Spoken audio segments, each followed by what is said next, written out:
Running a business is like a rugby game. Fast-paced, competitive, and every decision counts. Whether you're looking to expand, invest, or manage your cash flow, at Fleximize, we understand the challenges and we're here to support your next move. Our flexible business loans offer top-ups, repayment holidays, and no early settlement fees, helping your business stay on track even when the game changes. With loans from £5,000 to £500,000, Fleximize gives you the flexibility you need to grow.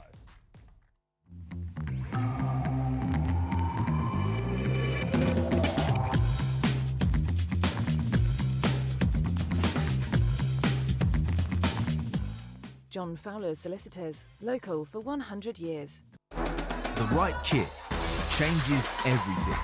With the right kit, you're ready for anything. United, connected, unstoppable. Whatever your sport, we are your sporting partner. Creating your kit your way. For every team, for every challenge, for every aspiration. Feel seen, feel ready, feel part of the team. Kit on, game on. Hello and welcome to the 38th St Joseph's National Schools Rugby Festival. It's wet, it's wild, it's going to be a great day though. We've got some fantastic rugby coming up. It was bright and sunny yesterday for the first ever under-15s tournament. That's concluding today, but we start off, it's all about the under-18s and Wilf, those defending champions. In fact, if my camera just pans off to the left, Brighton College just arrived, boombox absolutely going. You might have seen a pretty viral clip going with them arriving up at the Sedbergh 10s last year. They are determined to make a similar entrance here at the 2024 St Joseph's Festival. But Wilf, Kirkham Grammar School up first. They take on Hurstpierpient College, reigning champions, against a side that are returning. That's a tasty opener. It's a very difficult return to the competition for Hurstpierpient, which is a shame because they're in really good form the last couple of games, which is great to see. That they'll be confident that they can challenge Kirkham. But you know, I was chatting to Mr. Unsworth on the Kirkham staff, who said when he was here at St Joe's, every festival seemed to be rock hard ground and beautiful sunshine. But the last few years that Kirkham have come up, it's been pretty wet and wild, as you said. But that won't bother them at all. I mean, I was just going through their team sheet, and you know, they had that amazing generation of players who had a really strong season last year. But then looking back over the team sheet that they submitted early this morning, I mean, it's still pretty strong. It's littered with Sale Sharks, of course. A couple of Tigers in there as well. And, you know, we haven't really touched on Kirkham in the build-up to the festival because there's so much to talk about. But you absolutely can't write them off, especially in a group that is challenging, but one that I think they are still likely to top. Yeah, it's a big group. It also contains Strathallan and Wellington College, who are going to be first up on the field over on pitch 2 this morning. I think Tom Reed's going to be talking you through that one. It would be remiss of us not to talk about the hosts, St Joseph's, obviously putting on another incredible festival. Already it's clear of that. The crowds are already flocking at the various outlets and food and coffee areas, and we know it is going to be absolutely bouncing for their game at 10:45 when they are going to be taking on Blundell's. Massive game, that one. But it's always very special when St Joseph's take to the field for the first time here at the festival. Oh yeah, of course, and I think Blundell's is a good start for them. Beat them last year in that final game of the tournament. I think put 17 points on them unanswered and established that 5th place finish, which was good for St Joe's. I think everyone left with a pretty good feeling after the tournament. You know, it's a fantastic event regardless of how the hosts do, but St Joe's performance is always quite important to sort of the general vibe of the weekend. And I think, again, St Joe's haven't got the most challenging group because obviously there's those 2 unbelievable groups of death, and St Joe's have done well to avoid it, even though their final game of the day today will be against Hampton in what is likely to be a group decider, as we were touching on last night as well in the pre-weekend show. But yeah, Blundell's a good start. The weather will perhaps slightly affect things, but as Miss Clark, the headmistress, said in her talk to the old boys last night, it was back in 2013 when the weather was absolutely horrendous and St Joe's went all the way, so she's hoping for a similar outcome, as plenty of people are here today. Yeah, 11 years since St Joseph's last won the title. It's going to be something that's motivating them hugely. What is motivating an awful lot of those on the touchlines is the prospect of Millfield against St Michael's. this afternoon. Final game in Group 2. The 8-time champions, the most successful side in St Joseph's College, in St Joseph's Festival history, I should say, in Millfield, up against St Michael's, the legends of Irish schools rugby. That's going to be pretty tasty, isn't it? That's well worth sticking around for. No, I can't wait for that one. I'll be taking that game on pitch 1 as well later on. And the director of rugby of Bristol University, who's down this weekend with the Bears partnership, he was going through his pre-tournament predictions with me this morning, and he thinks St Michael's are going to have a fantastic... St Michael's are Will's favourites for the tournament, my favourites for the tournament. I might talk to you about later in the day, because we've got plenty of time to chat through all the action here at the 38th St Joseph's Festival. It is something special, and we can't wait to get going in that 9:15 AM kickoff.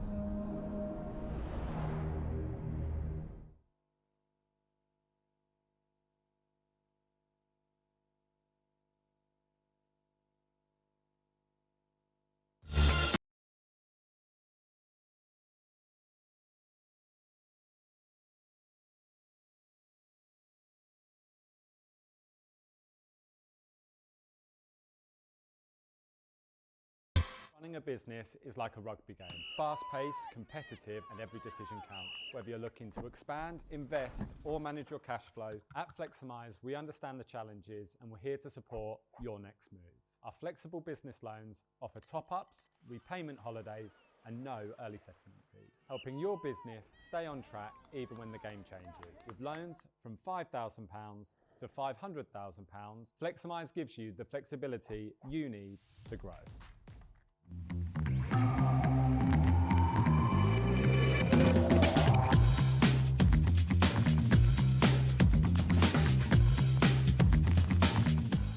John Fowler Solicitors, local for 100 years. The right kit changes everything.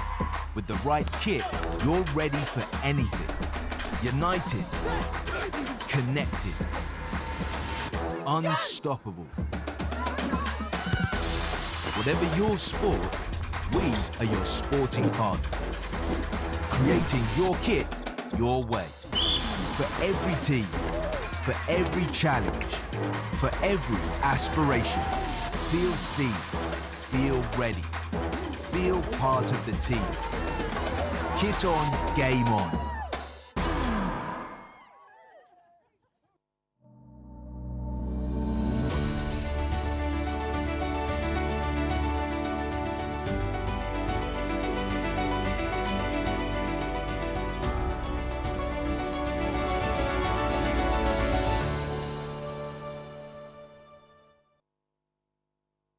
Just moments away from kickoff then. Kirkham Grammar School have just been practicing a couple of restarts behind me before tucking back inside to get themselves ready. It's going to be a big game this. Kirkham Grammar School against Hurstpierpient College is going to be an absolute ripper. Strathallan and Wellington College as well over on the other field.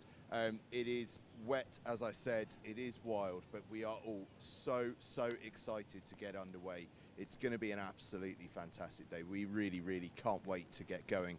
Commentary are already up. You might even be able to see over my shoulder that Will Roberts in his lovely waterproof has got himself up there at the top of the field and is ready to chat to us any moment now. Everyone at the school is absolutely buzzing. I've been chatting to a few of the ball boys who are down here. In fact, I might see if I can have a wander over to some of those ball boys in a little moment's time and have a chat with them, because they are one of the stars of the shows. It's the prep school lads who do the ball boy work for the St Joseph's Festival here.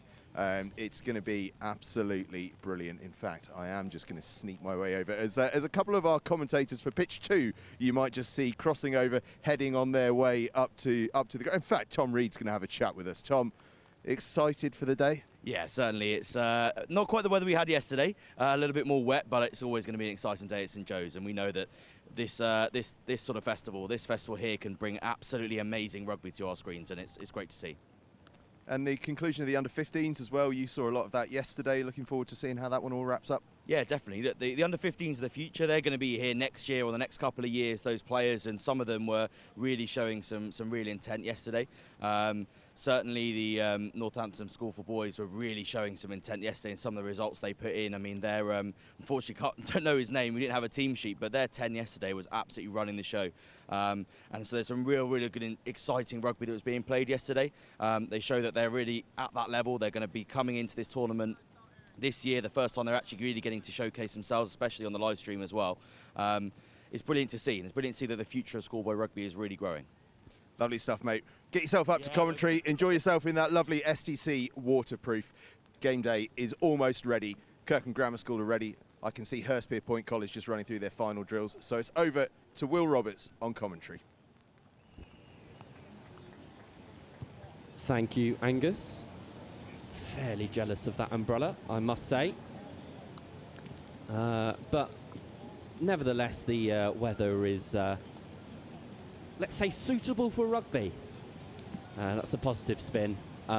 Certainly suitable to open up a festival weekend. We obviously had our prelude yesterday with the under-15s, but now the seniors get their chance to shine. And a fairly historic game here to kick us off. Hurstpierpient versus Kirkham Grammar.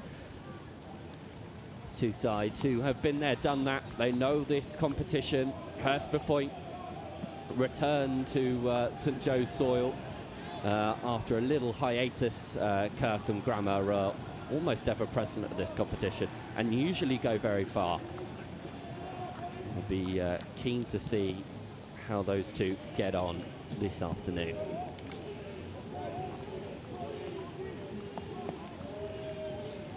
The two captains going for a classic rock, paper, scissors.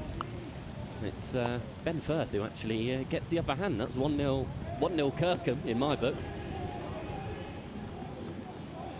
The sides have been set. Arthur Kempson, the Hurstpierpient captain, will have a chance to give his final few messages to his side ahead of this game.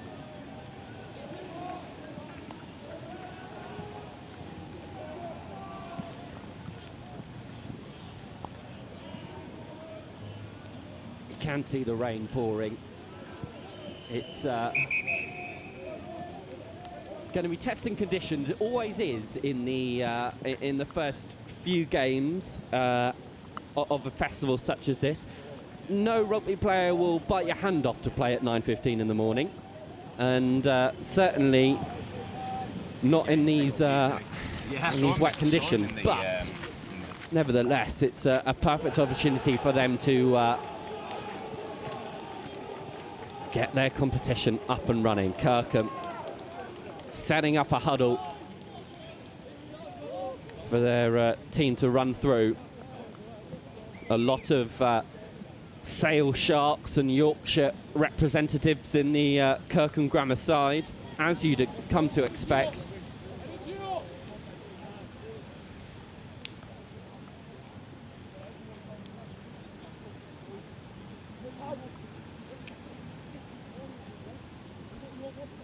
Final few words being issued.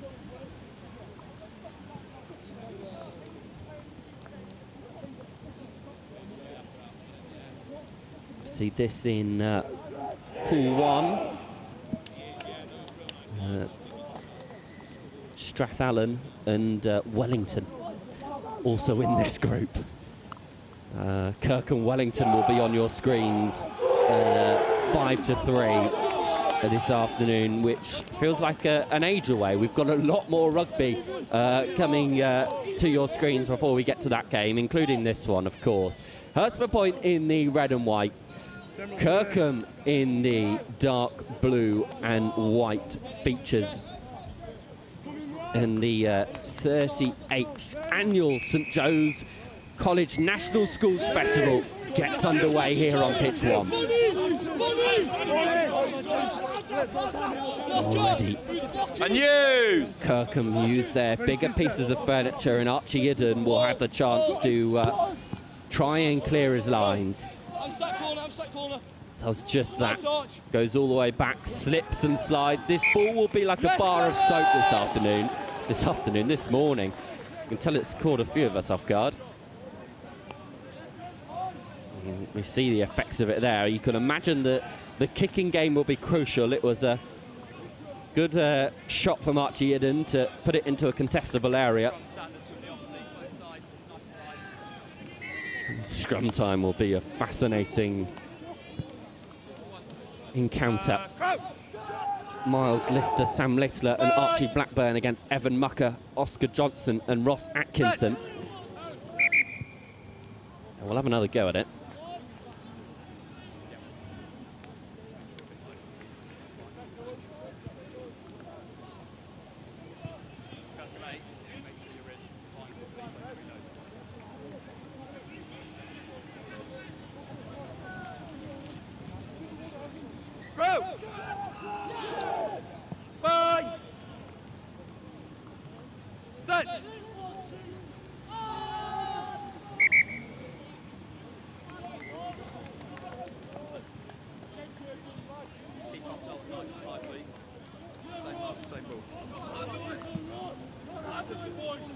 Scrum resets. We're all right, there's grass at the corner.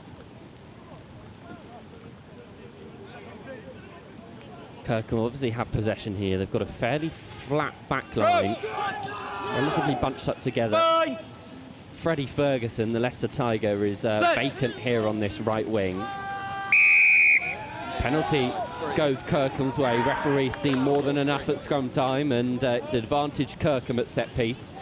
And not necessarily surprised this is the option taken.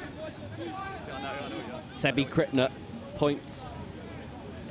Well, it's Ben Firth who points to the post, and Isaac Glue will have a go at goal. I was watching him warm up about 10-15 minutes ago, and he was comfortably slotting goals from much further out than this. We spoke yesterday at the under-15s competition about how crucial goal kicking will be in this competition. And with games usually settled at such fine margins, that's a positive start for Kirkham. 3-0 up. See, if you're new to this competition, well, welcome. It's 12-minute halves here in the first day. That shortens to 10 minutes in the second day. So the opportunity to get points on the board, few and far between, and really, really crucial.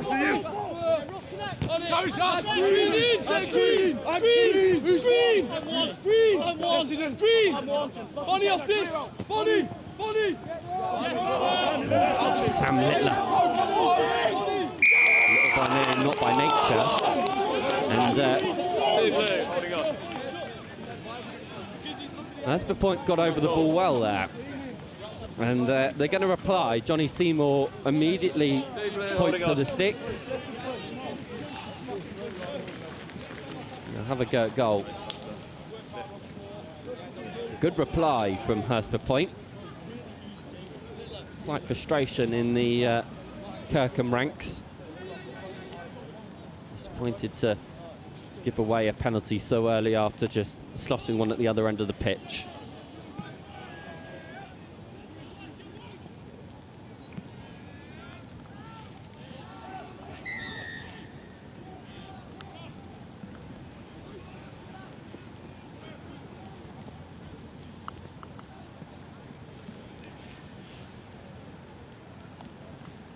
Johnny Seymour. It's a good strike. And we're all square.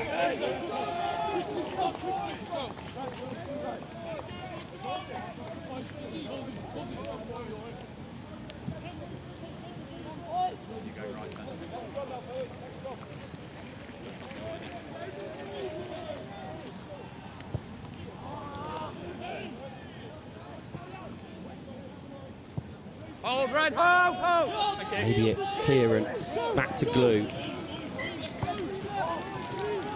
Roll away, 8! That's defend, 8, got to get out of there quicker. 8 red, roll away, Jackal was good. Arthur 8 had Kempson roll. penalised. Once called. again, shot called. Deja vu there. Remember what I said about Hurstpierpient getting a penalty a couple seconds ago and replay that for Kirkham's sake. Hurstpierpient again, straight off set piece. Must be, shut off the restart in fact, must be frustrated.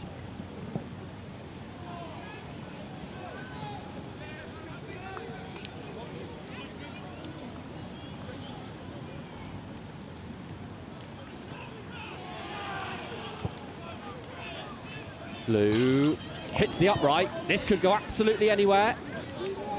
Krittner straight through the middle. Hughes.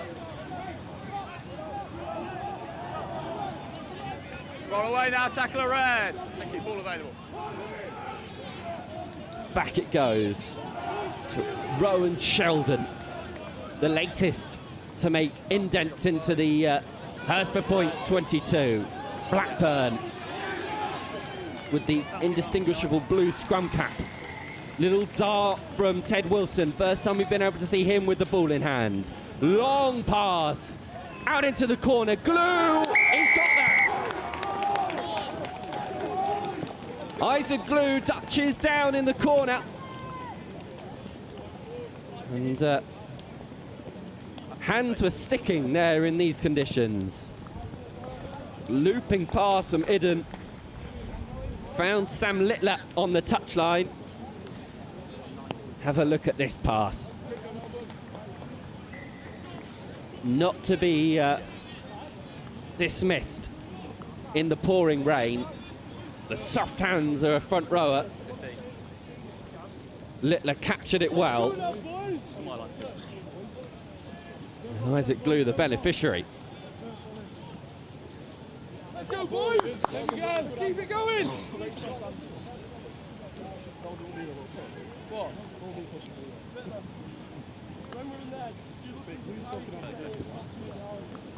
Glue with a touchline effort. See his missed penalty that struck the post sparked that impromptu attack for Kirkham. A strike curling but still feigning wide. Let's go, lads!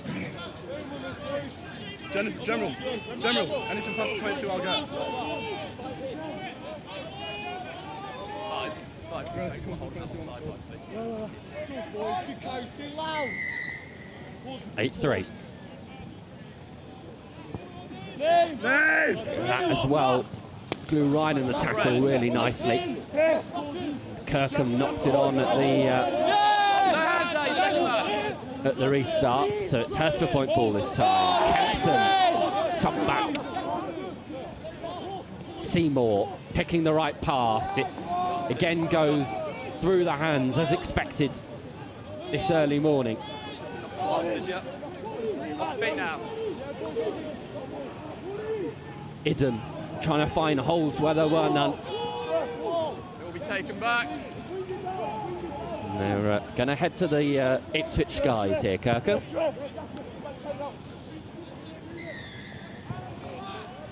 Straight out, Josh.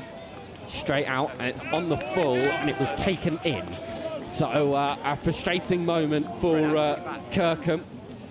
Yeah, kick those times.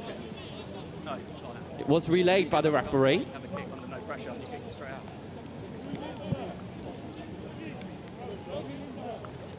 Kirkham, mark just on the end of the line now. Kirkham, on the end of the line now. Now Oscar Johnson will Set the gap. have his first opportunity to throw some darts. Just one step, both of you. Thank you.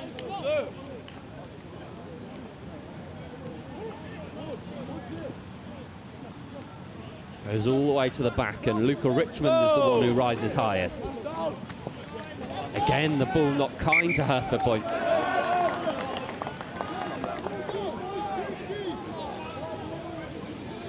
Scrum awarded. Just our second of the afternoon. Again, afternoon. It's going to get me all morning until it's 12 o'clock.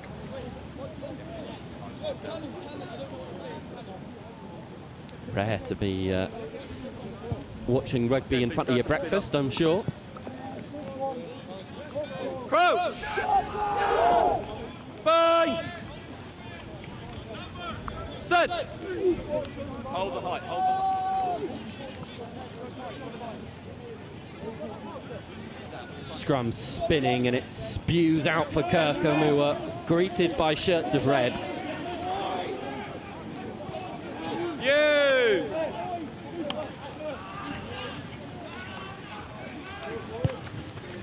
Now, Eden will try and get them out of a situation that they got them in.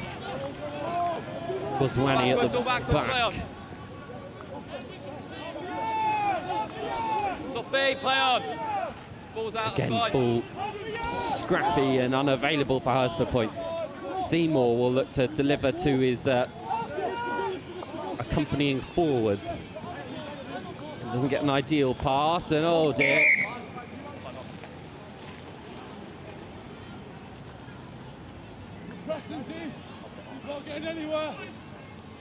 The knock on, deemed deliberate. Freddie Ferguson, I think, will spend a little bit of time on the naughty step. He will.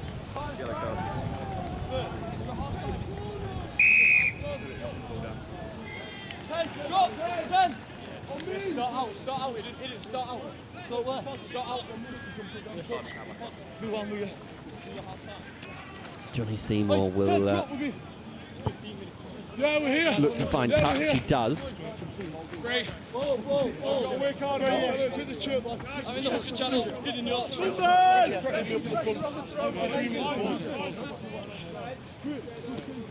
Yeah. I can twist. I'm ready. Go middle. Yes. Fred's off. Got yellow. Someone needs to watch this area. I will. Go. Cancel. No. Out first, Hurstpierpient. Going outside through the hole left. Final yellow card, and that will take us into half-time. Well, it's points from the boot of Isaac Glue and a score from him as well that give Kirkham the 8-point advantage. Johnny Seymour cut that down to 5. And in this first game, was littered with errors, as you'd expect. It's Kirkham who currently lead. Half-time score, Kirkham Grammar 8, Hurstpierpient College 3.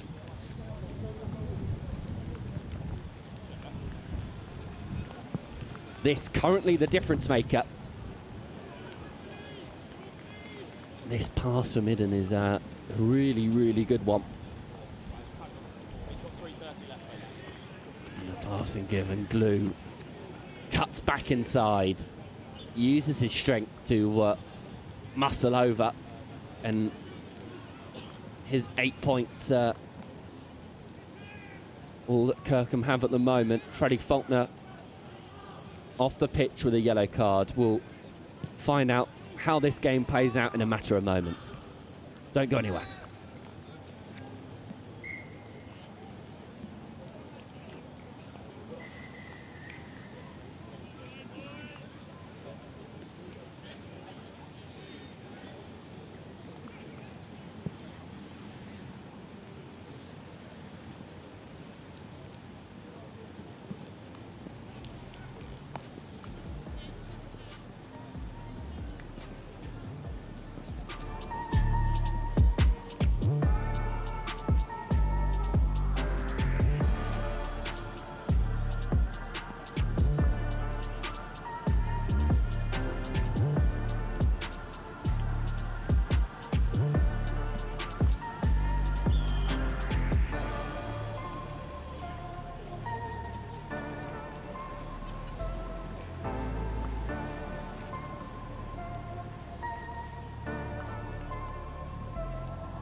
Back underway for this second half. Already the ball spilt off the restart. Great pressure from Kirkham, in fairness.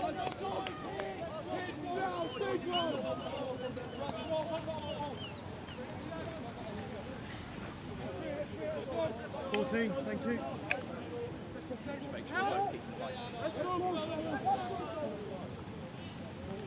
Crouch! Bind! Little taste of what's to come on pitch 1. Set! Kirkham Hurstpierpient is what you're watching at the moment. Then Millfield play Berkhamsted. That's the next game. 2 games here that I advise you not to miss. And then we've got RGS High Wycombe against Denstone before the host St Joseph's play Blundell. Then we go into some under-15 action, the Bowl and Cup Semi Finals, before Kirkham are back on here again against Strathallan. And then we head into the afternoon. Crouch! Bind! Want to potentially circle in red on your calendar. Millfield versus St Michael's, currently scheduled for just before 3:30. Not now, wait for after the next play, please. Thank you. I think that could be that's played tomorrow in some sort of trophy final. You'd be forgiven for thinking otherwise. It's a massive game. Set!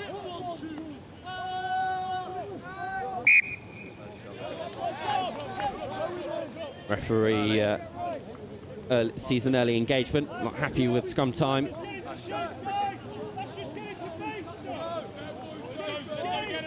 Please, Kirkham. Let's go. Kirkham keen to get into shape.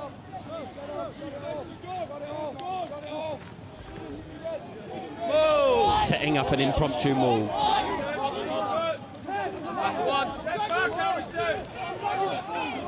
often see a maul set up like that in the middle of the field, and yet here we are. Fully playable. It is. Hands off now, hands off. Take a stand, thank you. Causey. Back foot, Hurst, back foot.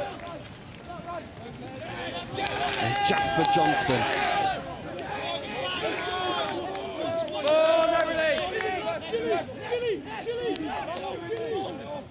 Out the back they go, looping pass over the top.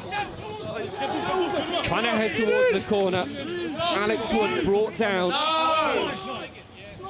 Crickner.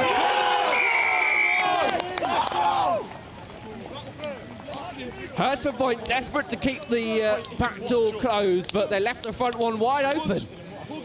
Straight through the middle. And despite being a man down, Kirkham extend their lead. Just wait for the kick.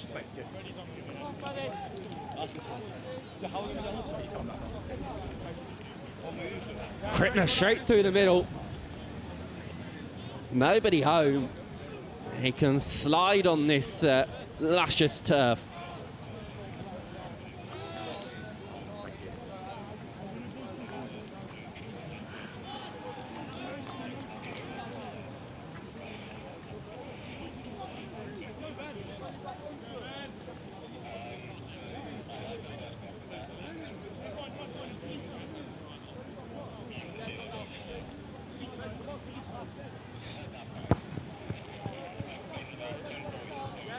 That kick's good, really good. Glue hits the money. Again, this looping pass. Archie Idden is playing in different conditions to everyone else, I must say. Crickner just finding the gap all too easy, you'd have to say. And once again, Crickner just finding space so there isn't any. Kirkham get themselves set up. Charlie Bray wearing 4. Take him back. Wilson goes high. Pressure on Goswani, who gets it. Seymour looks for the little chip over the top. It's going to work. That's clever. establishing space out on the wing. Oscar Mann takes that one up. Millfield, Berkhamsted on pitch 1. Ross Atkinson. Seaford. Now time for the bigger pieces of furniture to get involved for Hurstpierpient. Pitch 2, Seaford, St Michael's. Kempson, out the back it goes. Seymour. 9:45. Shot that is. Thank you very much. Rory GG does well to keep the ball.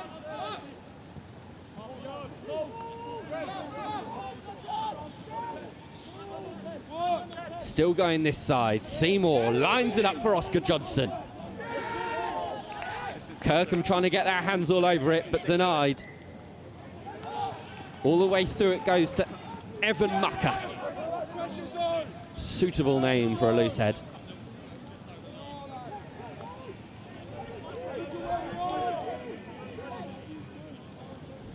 Picked up off Arthur Kempson's shoelaces. Hurstpierpient building up phases, something they haven't been able to do so far this game. They've got the advantage as well. Seymour, what will he brawl? No advantage coming. They're going to come back for the high shot. Hurstpierpient, though, this is the most fluid they played in the first 18 minutes.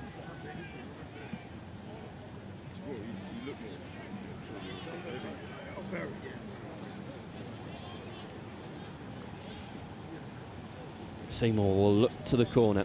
He'll want to get every single inch he can out of this kick.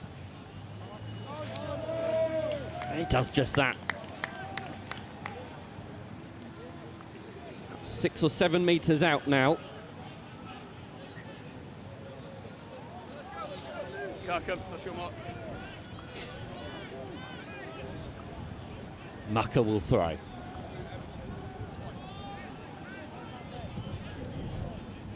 To get his arrows right. 5 minutes of play, boys. Goes to the tail of the line out, all the way over the top. And away go Kirkham. Straight through. Harrison Causey. Hidden. Looks for green grass in behind. Straight red, no, thank you. Kick return from Goswani. Hidden. Back in space. Again looks for the other touchline. Seymour picks it out.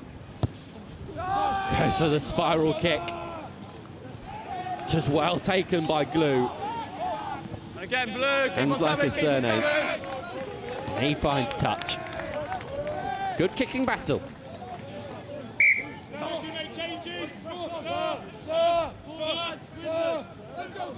Be quick. Johnny Rodham keen to make changes. He'll do just that.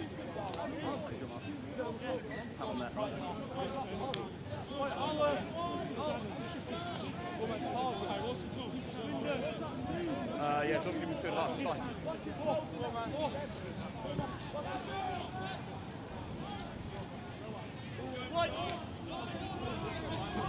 Four-man line out for Hurstpierpient, which they execute well, which allows them to have some big ball carriers in the midfield. Come back the other way. Goswani.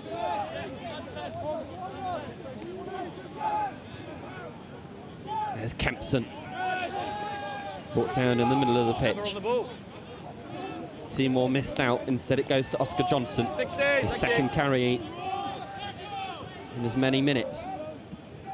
Kempson as well, equally busy. Penalty goes Hurstpierpient way. And they're wasting absolutely no time. Barker straight through, brought down well by Glue. No, ball still in. Not outside the back foot. Roll away tackler. Luca Richmond this time. Hurstpierpient inside the 22. Barco set up this position for Hurstpierpient. Evan Mucker, round the corner they come. Ollie Anderson. Turnover's good, he's got it. Kirkham, though, have snatched it. No, thank you. 5, don't play him. Touched. It's been touched on its way out as well, so Kirkham will regain possession. Eddie! Touch. Eddie!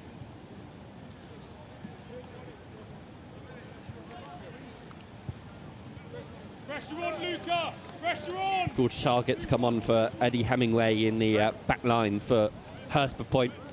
Couple minutes left on the clock. Yeah.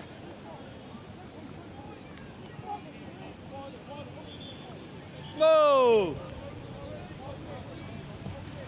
Miller That's one Anderson, time. replacement hooker, throws in. Idden again looks to clear. And it's All backwards. first touch of the ball for George Target, who's thrown into the fire. Seymour looks for that long looping pass, and Oscar Mann has the opportunity to stretch his legs again, but he's brought down illegally by Kirkham. Penalty advantage been played. Barker, Seymour. Little time left here for Hurstpierpient. If they want to get anything out of their game, they've got to strike now. Seymour, out the back it comes. Rory GG. Ball's been ripped. A daylight robbery there from Ryan Sheldon. But it means little with the penalty advantage 14, high in tackle. Hurstpierpoint's back pocket. Stay with the shoulder.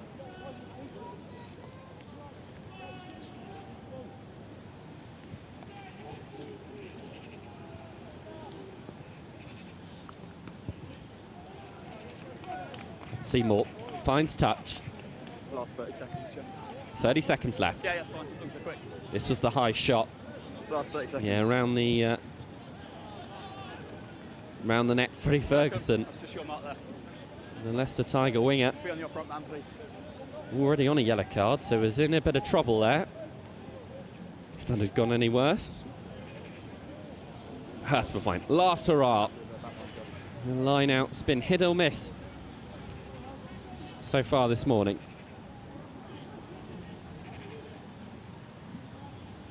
Kirkham compete, but Hurstpierpient collect. That's one. Mucker just to peering you, his head over the counter, seeing what's on offer. Advantage. Hurstpierpient have got the 16, right advantage. shot, no attempt to do it. Default upright in the tackle. 16 blue. Again, with it being last play, Seymour heads towards the corner. Last play, Kirkham. Nothing to lose here for Hurstpierpient. Your front mark is marked there at the front. Over last play. Nice shot on Mucker there.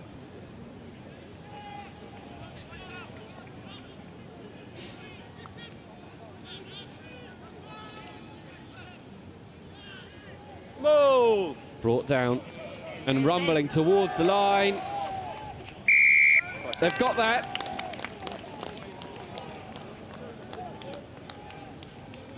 It looks like it was Oscar Johnson that touched down. Kempson rose highest. And Kirkham getting a taste of their own medicine, really.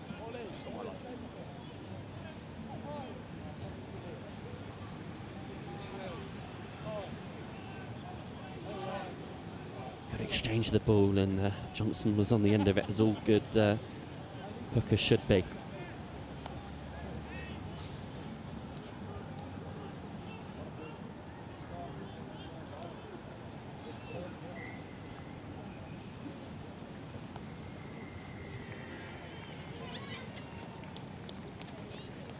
So Seymour have a go from the touchline to make this a 5-point game. Deep into the red. The wind not kind to him. And that will see out the game. Well, it wasn't Kirkham at their best, but they did the job. Tries from Isaac Glue in the first half and Sebi Krippner in the second, as well as points from the boot from the Kirkham fullback Glue, were enough to keep out Hurstpierpient, who battled well. Oscar Johnson got a score right at the end there, and the penalty kick from Johnny Seymour kept things interesting, but Kirkham get their first win of the St Joe's Festival. Final score here on pitch 1. Kirkham Grammar School 15, Hurstpierpient College 8.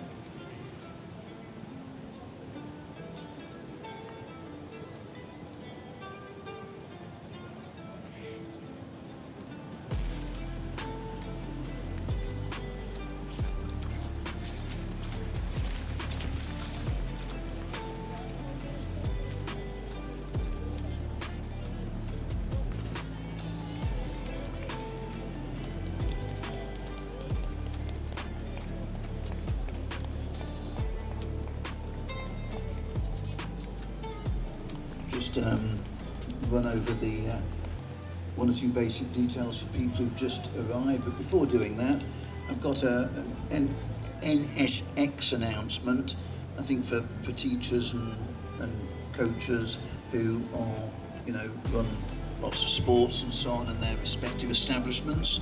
It says if you're looking for better weather than today's weather, head down or head up to the NSX tent to discover School and Wellington College, two former champions, getting themselves off to a winning start. But we get some serious heavyweights on the field now. Millfield up against Berkhamsted on pitch 1. And over on pitch 2, for those of you who want to watch this one, it is St Michael's College, the brilliant St Michael's College. What can they do? They're up against Seaford College, who are in their change strip of white. That's on pitch 2. On pitch 1, Berkhamsted against Millfield. Millfield already in their huddle. I know that Will Roberts up in commentary is really, really excited to get this one underway. It's always a bit of a treat when Millfield arrive on field. 8-time champions, some of the great players in this tournament's history, including the likes of Ollie Morgan and Jonathan Joseph, who've won player of the tournament. England internationals aplenty. Berkhamsted, though, they got the draw, didn't they, a couple of weeks back against the reigning champions, Kirkham Grammar School. They are here to make an impact. It's going to be a massive, massive game, and we are going to throw up to Will Roberts, who's upstairs in commentary, for what is going to be a massive game. And for those of you who want to watch that St Michael's against Seaford College game, that is over on pitch 2, and they are just kicking off now. Thanks, Angus. You've got a tent now. Getting even drier. It's getting better and better. As hopefully this afternoon and this morning will. Berkhamsted versus Millfield. It's a classic, isn't it? Gets us underway here on pitch 1. Berkhamsted will look to provide upset early on here. As Angus just mentioned, the draw against Kirkham a couple of weeks ago in the longer format at this game is certainly going to be preying on their minds. Keen to replicate that kind of performance this afternoon. Already, Austin Burns looks for the bit of grass, and his fellow Saracen, Ben Morrow, finds touch, but not a lot of it. The control areas between pitches 1 and 2. And players, can you just use the one practice area that we have, which is on pitch 3, which is Berkhamsted enter into the Millfield 22, but only momentarily as Millfield retain the ball. Photos I mentioned earlier. Do make sure you Lewis have Rick photos taken. Stealing in and taking it up and using Cody Pernell. Can I just remind Here you go, Millfield. Evan Morris at Bristol. Now Ben Morrow. Hill stretched his legs. Morrow slips the ball out of his grasp. That's how it's working today. A good bit of meterage made by Millfield.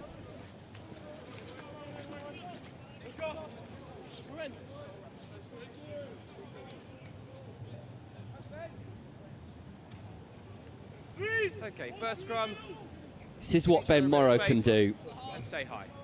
England under 18s. Crouch. He's already featured in a couple games for them. Six Nations not too far away as well. He'll be eyeing that one up. Certainly a key figure in this Millfield side. That scrum is dominant. Same out, lads. Millfield to be very happy with the work of their front row there. Max Smith, Lewis Ricks and Cody Pernell. Going down with Doug Lynch, John O'Neill and Charles Batchelor. Bind! Put in from Charlie Hurd, another Saracen. Set! Use. Hurd. Taken back in. Good carry from the captain, Green. Ollie Smith. Davey. Difficult pass. Taken back in. Alex Mason finds his opposite number, Morrow, who flicks it back for Ellis James, who's got some work to do. He passes forward. And a few teething errors in this opening minute or so.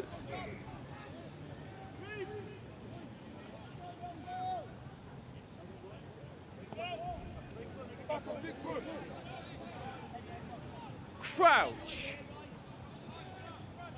Bind.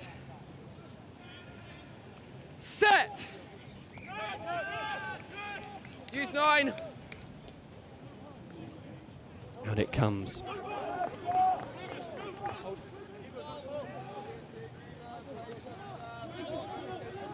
Move tackler.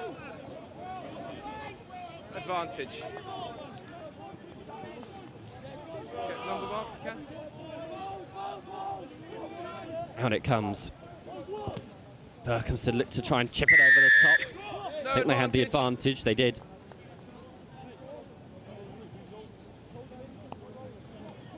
Not rolling away. Now, this is where we get into decision territory. Shot called. We have called for the posts. Mason, the ball in his hand, he's not too happy with the conditions of it. Kirkham 15, Hurstpierpient 8, Kirkham 15, Hurstpierpient 8, and Strathallan 3, Wellington 14, Strathallan 3, Wellington 14. Thank you. Just where you are. You got me. Go for the posts. Pretty much dead in front, but good 40 metres out. 30 seconds. Mason, another on the books at Saracens. Come to expect the this spine of the Berkhamsted team to come from St Albans. This one though, held up in the wind. Morrow will pick his spot, thumps it back to Mason, who will run this here. Deflected off Millfield, and out for a Berkhamsted line out. Green, this is your mark. This is the second game of this afternoon. Pool 2 action this.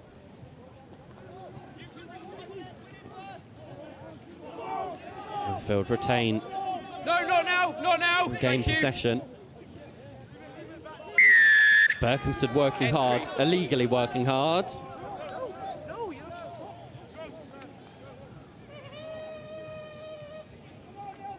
Connor Donoghue, I think, will head to the corner. It'll be Ben Morrow, in fact, who will look to find touch.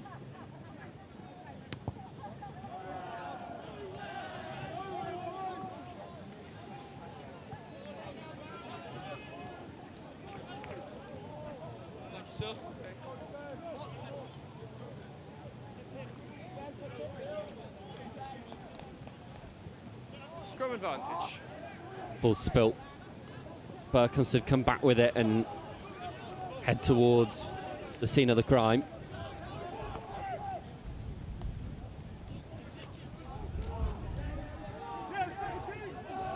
Millfield doing well to hold things up there.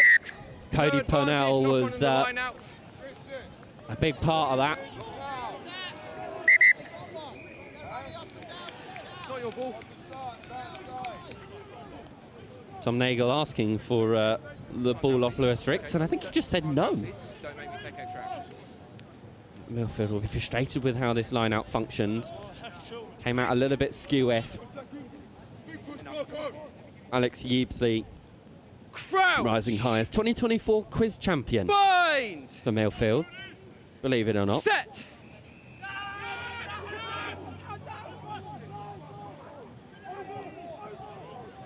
Away Not now, goes Green! Toby Davey, was playing 8 off that scrum.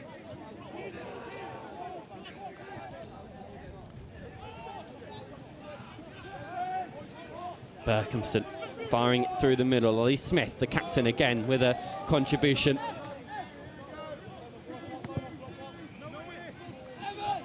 Charlie Hurd. Own player! towards, Holding on. It's your own player. contest in the air, and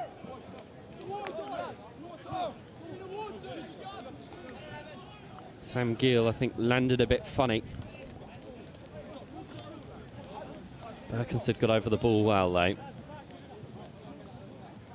Unfortunate as it was a contest between two Millfield players. Yes.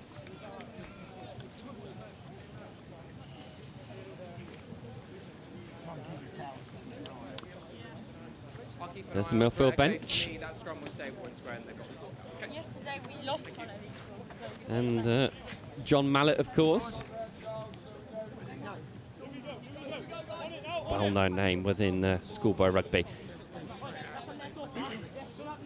Seen a lot of successful Millfieldians come through his ranks.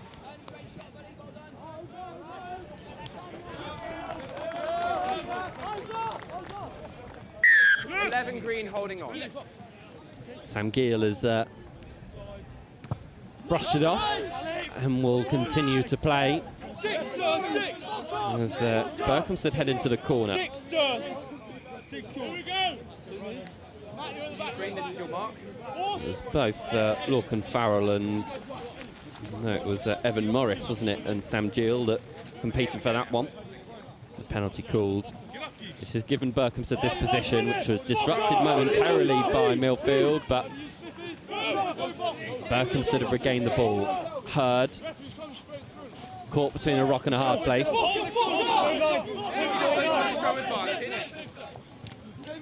Quick transfer of the ball, and Berkhamsted continue to make headway.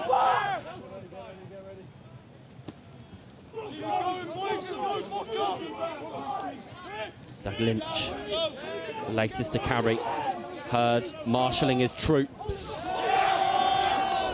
Millfield with a Going nowhere. Lots big of balls on the message. line out.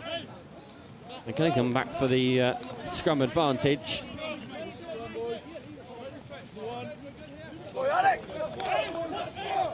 Millfield keep the ball.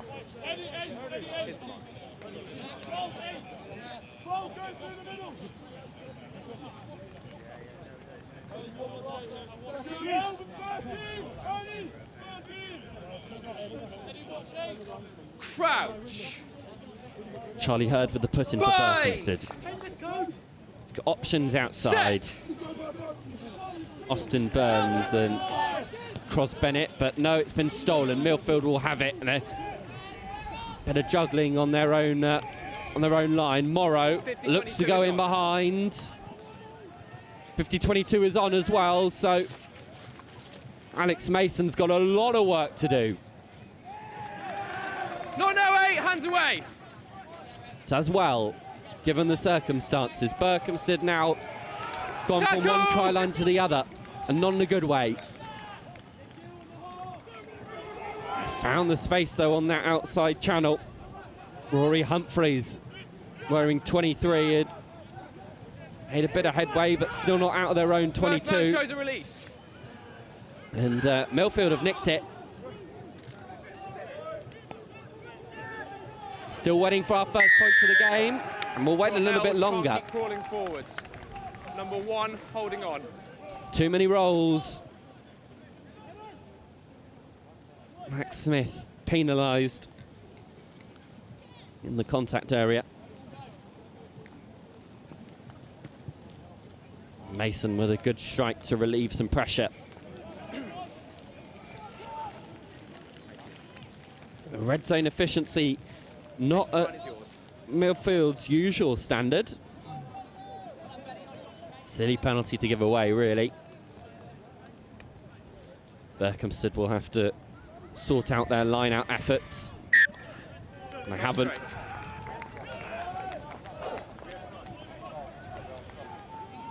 The wind is flailing round Belstead Road.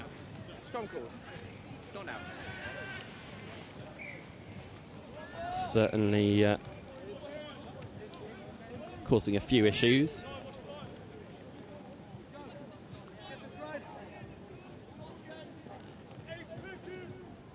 Crouch!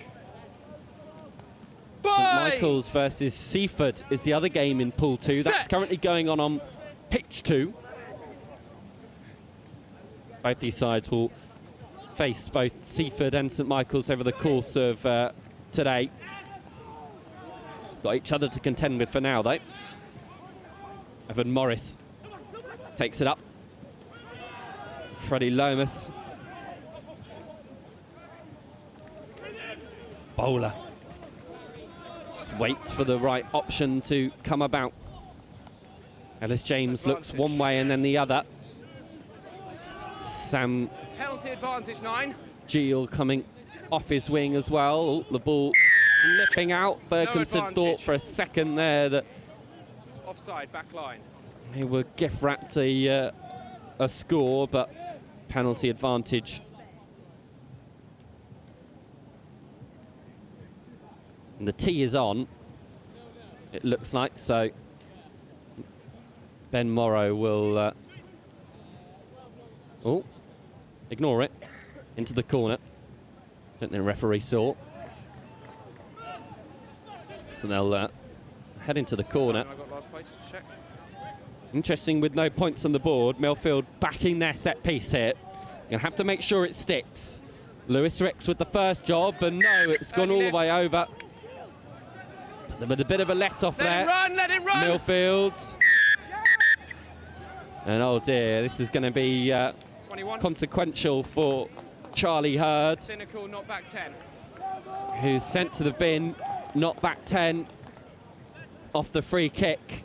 Things go from bad to worse, and And it is now a penalty. Millfield bringing the cavalry.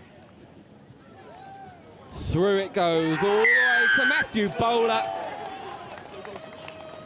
who bowls over. And the Millfield trumpet sound. It's a first score for Millfield. Thought for all your money that this was going to be Cody Pernell who would take this ball up all the way to the line. No, he distributes and out it comes, out the back. Bowler finding soft shoulders, finding the score. Morrow converts, and it's going to take us into the half.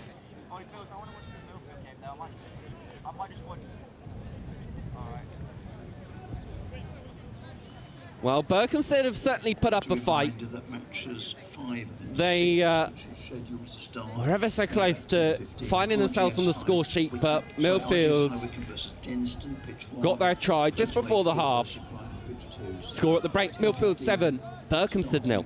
RGS High Wycombe Denstone versus Denstone on pitch 1, pitch 2, QEGS Wakefield versus Brighton. So obviously you're ready for those. Thank you very much.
Not now, Green. Millfield restart proceedings. Box kick from All Berkhamsted. offside in front of the kicker. Not ideal, and they're going to go for the sticks, I think. They are. Clever move. Ben Morrow will have an early penalty.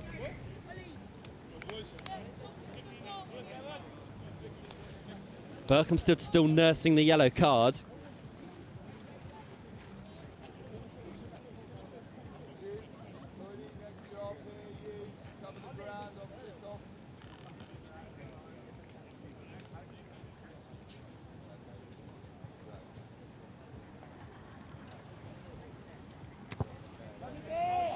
Strike's good. It's a 10-point game.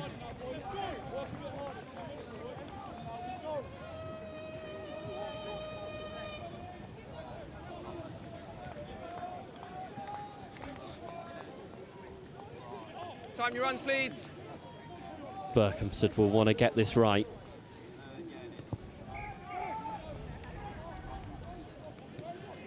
It's a good strike, and I'll hold Millfield in their 22. Okay. Time your runs. Use green. Ellis James will go to the sky, or well, we thought we would. Instead, it's Inside. forced out by Connor Doherty. Green line is yours.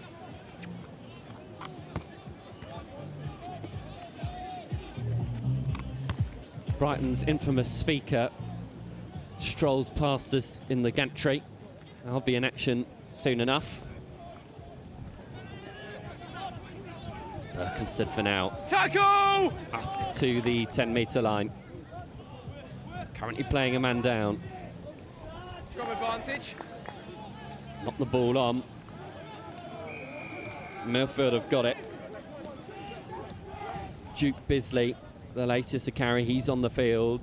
Morrow, the ball slips through his hands. No and advantage. There's no advantage. They're going to come back for the knock on. Yeah, come back on.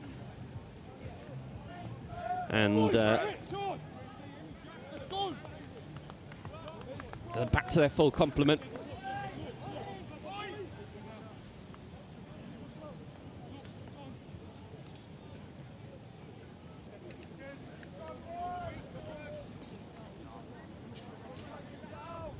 Crouch. Bind. Set. Ellis James will feed this. Far side. Head of school, Ellis James at Millfield. Okay. So part of the Scrums have been Bath good so Academy. far. Keep your height. Follows Ian Davis, of course, of Millfield and Bath. Scrum half, similar stature and quality as well. Bind. Set.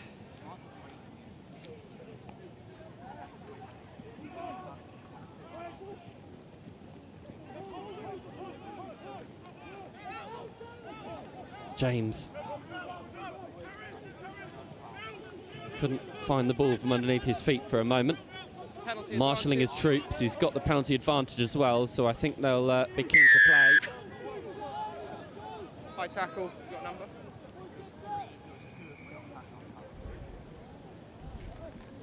More infringement to Berkhamsted, and given the clock and the points they're on, it'll be the last thing they'll be wanting. Ben Morrow, it's a great strike. Finds Millfield up towards the 22. Use the line, please, guys. High tackle nowadays. Anything above sternum. Extra careful. That one not straight. Option, please, lads. Scrum call.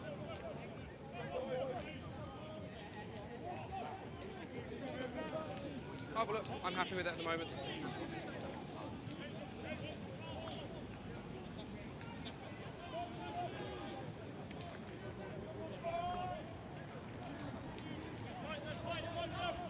Crouch. Bind. Set. Tommy Treadwell Use 9. feeds the Berkhamsted scrum. Scrum down. Can't play away. We'll have another one.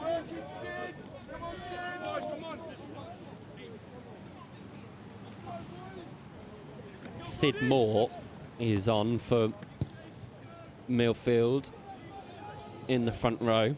Crouch. This is Freddie Beasley, I think. Bind. Set. This ball comes out clean. Move 1. Cross Burnett was met well by Millfield, but they try to go Outside.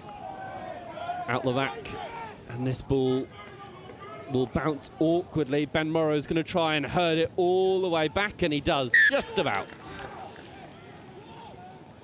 Skipper, scrum back. Thank you. So they're going to come for a scrum all the way back. It was Alex Mason going for broke.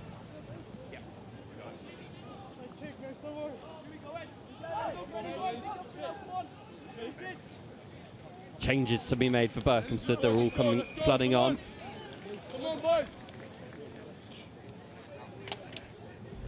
George Pearce is on, as well as Johnny Montero, I think.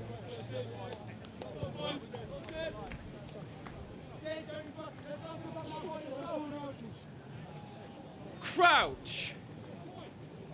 Bind. Set. Ball comes out clean and away go Berkhamsted. Millfield, in fact. And it was Ellis James with the dart, and this could be more trouble for Berko.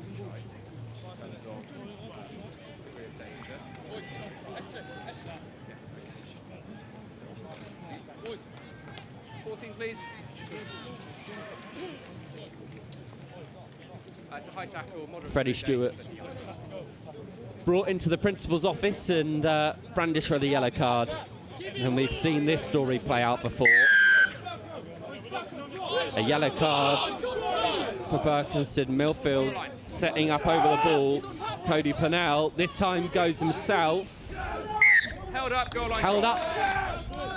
Good work from Berko.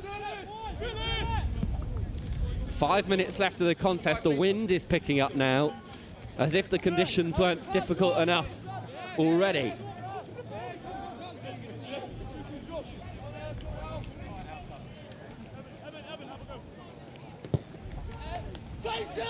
Clean strike by Mason. Gets all the way past halfway.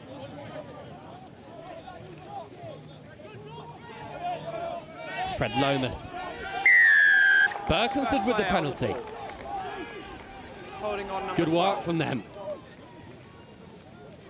Wasting little time as well. Mason with the fend and the ball out the back. Gets it to Toby Davey, and George Pearce takes it up into the 22. Tackle! James Stephen Jennings. Scrum advantage. Ball knocked on, scrum advantage. Forward pass there, we would come back for the knock on. An immediate forward pass as well, so Millfield will have the scrum. Also make a few changes while they're at it. Freddie Gavitas also standing behind the posts for Millfield. The former Millfield schoolboy. Now taking up the reins as coach. Crouch. Okay, up we come. Let's do this properly. Berkhamsted still with Freddie Stewart in the bin, so they're short on numbers here. Millfield are going to think creatively about how to exploit that. Alex Duncan's on at 9, wearing 24, Crouch. Scotland under-18s boy. Bind! Set! Couple of minutes left of the game. Millfield will look to see it out. Good run Release. from Jamie Gregory, who's showing his never say die attitude. Pernell. Welcoming contact. Scrum advantage. Oh, the ball spilt.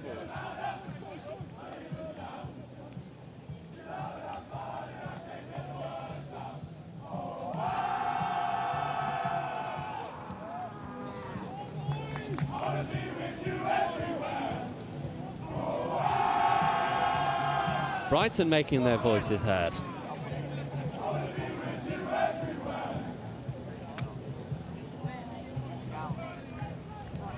Crouch! They certainly don't come quietly into Bind!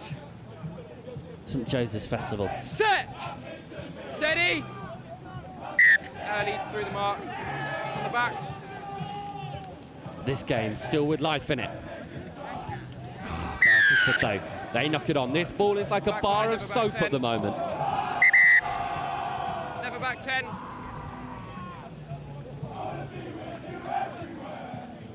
Keep walking. Not back 10.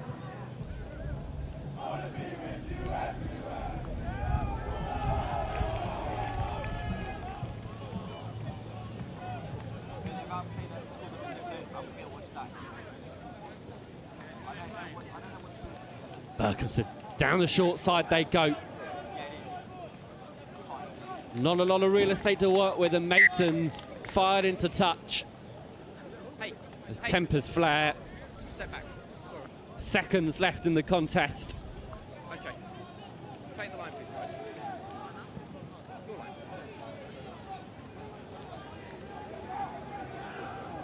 Yes.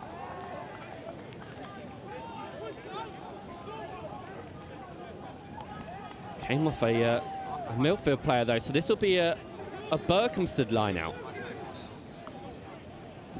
Because we see a Lassera, not straight. Option, lads. Scrum calls. It is. Last play. Millfield will just do their work here, get the ball out. I assume we'll just seal their opening victory. Relax, please. In what is an incredibly tough group. They'll be pleased to get this first win under their belts. Crouch. Bind. Set. Hold the shove. Advantage goes Berkhamsted's way. Forwards. Doesn't matter though. Millfield take the victory. Again, not the vintage performance that we necessarily come to expect from the schoolboy powerhouses, but nevertheless they get the victory. The voice of God, aka Andrew, throughout the course of the morning. He is up nice and cozy in his little we're going to head over to Angus Savage now, who's going to bring us up to date with everything going on at St Joe's. Angus, good morning, how are you? Good morning, go Denstone. Oh, you're from Denstone, okay. How's the drive? All good this morning? Yeah, great, we all came down last Hitting alongside me. The family affair for the extraordinary weekend. sense, just what strength. Very good indeed, and I like the umbrella as well, blue and white. I've gone for blue and black, but I like yours as well. Yeah, so I'm just going to be coming and say hello throughout the course of the day. Plenty of good rugby, of course, taking place on 2 pitches throughout the course of the day. Just to mark your card, if you have just arrived, we've got pitch 1 and pitch 2. Pitch 1 essentially is the one by the big pavilion. Pitch 2 is not. It's the other end of the field. So depending on who you're supporting, who you're here with to watch today. Depends on which pitch you might like to go to. We'll all come and say hello throughout the course of the day. We've got St. Joseph's when you're watching the next games, the crowd is building and building, and that is because we are about 25 minutes away from St. Joseph's College taking to the field for the first time. If you've never witnessed it before, it's one of the great scenes in schools rugby when St. Joe's takes the field for the first time. Before that, though, we're actually underway over on pitch 2. 2017 champions Brighton College are 0-0 at the moment against QEGS Wakefield, the 1997 champions, who have arrived unbeaten here at the St. Joseph's Festival. One of their strongest sides for many a year. And actually, I was chatting to their coaching staff beforehand. 15 of their players joined the school at prep school level. So QEGS Wakefield, really an extraordinary story, and with high hopes for the tournament, but playing in a pretty tough first fixture against Brighton College. It should be a cracker. Over on pitch 1, where I believe that Wilf Kemsley is going to be taking over comms for this one. It's going to be RGS High Wycombe against Denstone College. Denstone College, who have become sort of festival stalwarts in recent years. Former plate champions, I think it was back in 2015 they did that. RGS High Wycombe, of course, champions back in 1999, but more relevant, they were in the final last year against Kirkham Grammar School. That late Ollie Davies drop goal ruling them out of contention at the death. So it's going to be a massive one. Wilf is going to talk you through it. It's RGS High Wycombe against Denstone College. Ready, guys? Thank you, Angus. Yeah, good morning, everyone. It's wet and windy at the St. Joseph's College Rugby Festival, but we don't mind. It's maroon and blue on maroon and blue. It's High Wycombe with a hint of green, playing from right to left, who are kicking off here, looking to win it back from the kickoff, and they've done so as Norton scrambles over Denstone in their famous maroon-heavy maroon and blue strip, playing from left to right with the Owusus firsting there at guard. Well, it's going to be a big challenge for Denstone to escape this incredibly difficult group against last year's finalists and, well, dark horses no more. Just regular old horses in the race for that De La Salle trophy. Well, a scrappy start, as you'd expect in the weather, and it will be a line out. It will be a scrum, in fact, for the first knock-on, and it will be in favour of High Wycombe. 6 from 6 this season. Only Hampton have come close to challenging them in the regular 15-a-side 70-minute games so far. High Wycombe, finalists last year, champions in 1999. They came so close. Named, of course, in honour of the player of the tournament back in 1999. The RGS High Wycombe player, Nick Duncan, formerly of England and Quins, who was unfortunately taken from us so young. And standing off the scrum at first receiver is James Kusera, who, if that final went the other way, could well have been named player of the tournament himself. A serious talent, and with Norton and Kusera at 9 and 10, they've got a lot to offer here. But it's Buden off the back of the breakdown, then Kusera over the top. Lovely weighted pass, and then in behind here is Agnew of the Saints. The ball's gone loose, but they're still paying with penalty advantage. Thank you. No, Agnew at fullback. Line offside. Another player involved last year in that run to the final. Keep moving, guys. Keep moving. Far side they are. And there's Buden, the skipper, calling for the post. Yeah, that's... Or if not the skipper, just a very senior voice at least. Lads, can we have a new ball, please? Can I just remind the teams that Referee unhappy with the ball, so the ball boys called into action for the first time. St. Joseph's College students, everyone. I myself was a ball boy back at the age of 14. Yeah. And they're in the building. We take that photo. That's just over the. And it will be Kusera. 60 seconds from now. The arc area. So notch up High Wycombe's first points of the competition against the Denstone side, who've been on the back foot so far.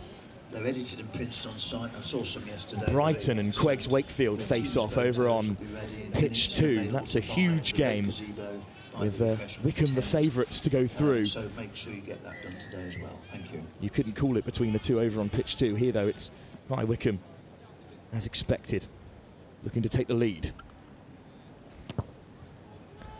Into the swirling wind, Kusera pierces the uprights, and RGS High Wycombe are on the board for the first time here at the St. Joseph's College Rugby Festival. No longer underdogs, now very much in the running for silverware on day 2. And it's Denstone's turn to kick off. Keep that space for 15, yeah. Will be Charles Time your runs, Worthington please. to get us back underway here. And game 3, the St Joseph's College Festival. And Worthington goes deep. It's taken by Kusera, who Blue returns retreat. fire. Yeah, onside. Searching for the touchline, but he won't find it. Worthington again in possession. Score updates for you from. Oh, that's a thundering tackle. Flying in goes Billy Ray, another senior figure in this squad. Another part of that finalists 15 last season. Great shot there from Raymond Maffeni of the Saints as well, but Denstone do well to keep a hold of it.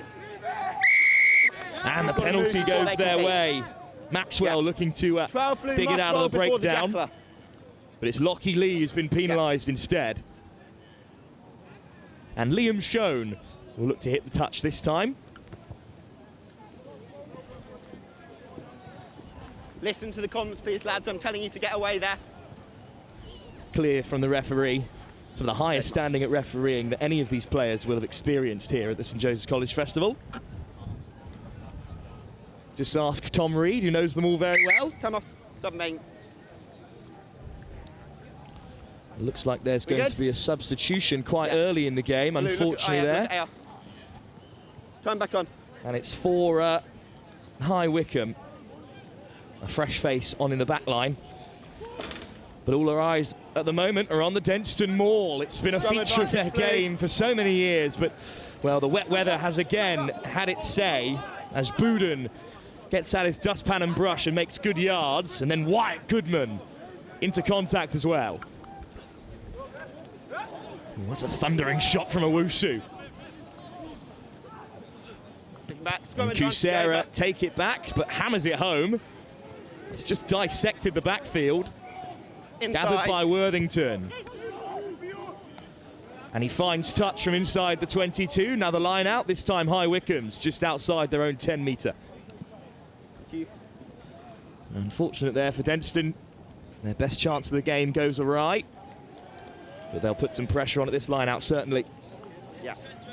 A tough start to the season for them. They did beat a strong Uppingham side, but lost Just be careful on tackle. their other 3 games, although that include games against Sedbergh and Mount St Mary's, who they were only beaten by a single point. They've got a lot to offer here as they search for Bouden in the centre of the line out, but High Wycombe are penalised, not straight. I think in these conditions the scrum is certainly the best option. The rain is still falling. And you can see it got caught in the wind there. Let's go. Second one was much better, and again, please. Crouch. Another scrum then. Bind. It's time for George Glenn's side, the director of rugby here at Denstone, former England and Leicester youth coach. And a penalty there, unfortunately. Braden Greenwood penalised. Bit of deja vu for Liam Schoen. Another penalty on the 15. Post called. And post is the call. An ambitious one. Sam York with ball in hand, looking to equalise for Denstone College. Make sure you're behind the kick in midfield. 5.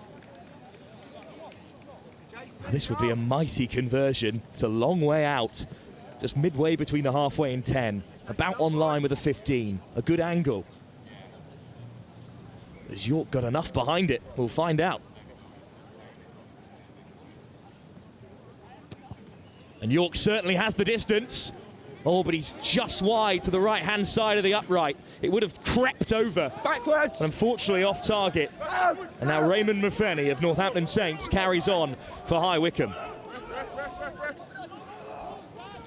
You think Kusera would be shaping to exit here.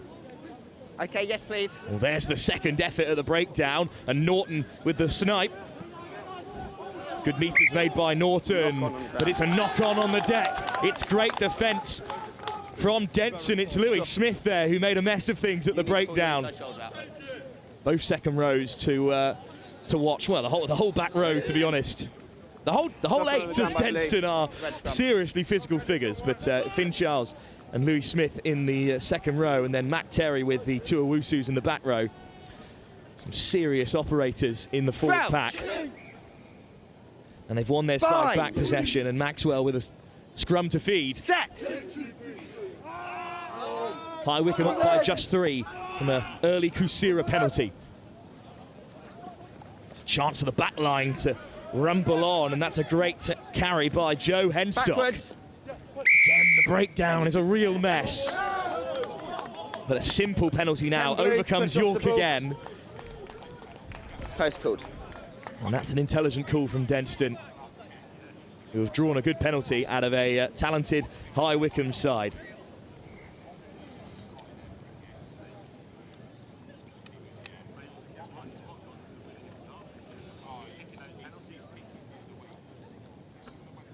York with his second opportunity. This far more simple, but there are no simple kicks in this weather. Powered through the post. Denstone on level terms and good value for it.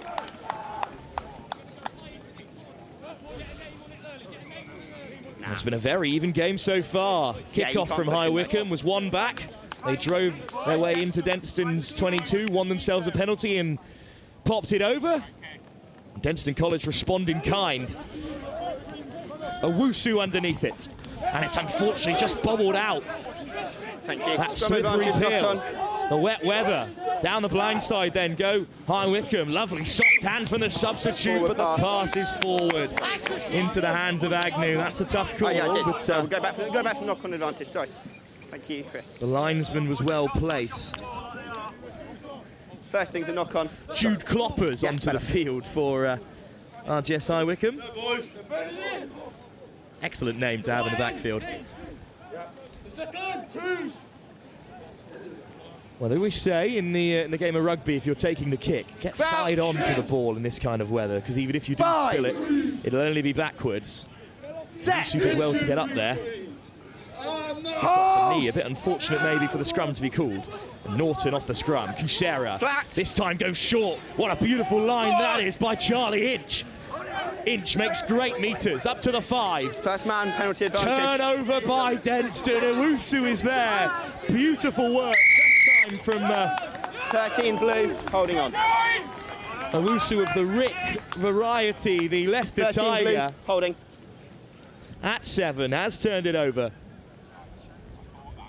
I'm sure the Owusus have got a competition running. Who can rack up the most turnovers for Denstone this weekend? It's Rick, 1 up over Ricky for now. That's a huge turnover in the context of the game. It's the best attacking move that High Wycombe have put together, and you don't have long to make an impact in this short format. Already approaching half-time.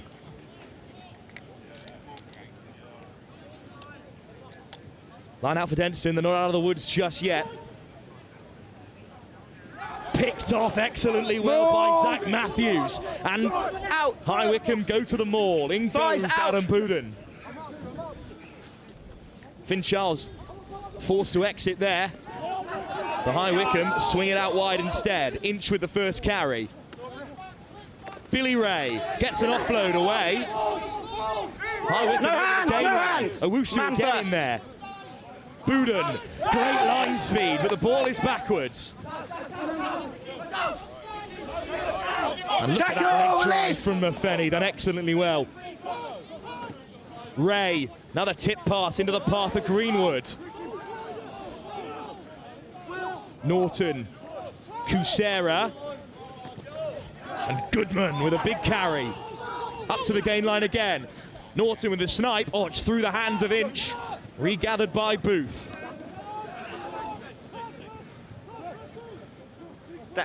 High Wycombe need to be patient here on the stroke of half-time. Lloyd Taylor back to the gain line. Here's Ray. Takes it on himself this time with Goodman in support.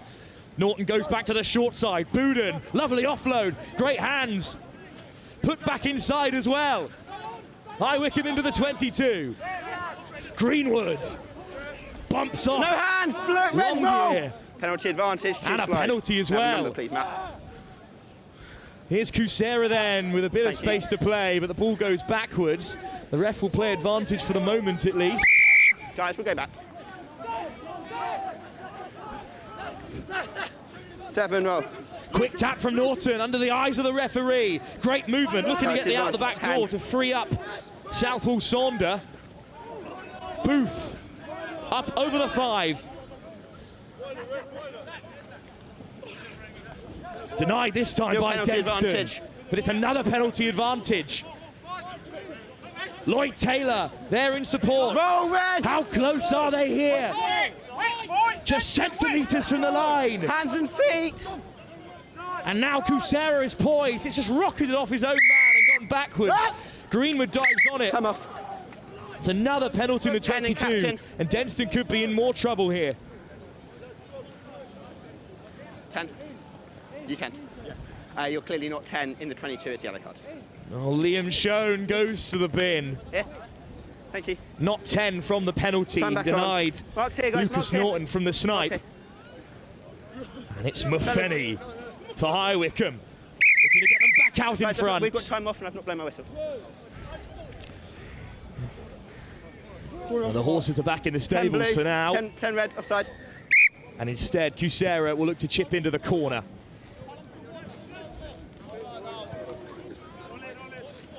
Huge opportunity right before the break. Yeah, all right, thank you. Make sure we're in the 15. High Wycombe have to make this count. Boodham with the grab, and to the maul they go. Ed Booth is at the back, and they're rolling towards the line. They turn down the blind side, and they rumble over.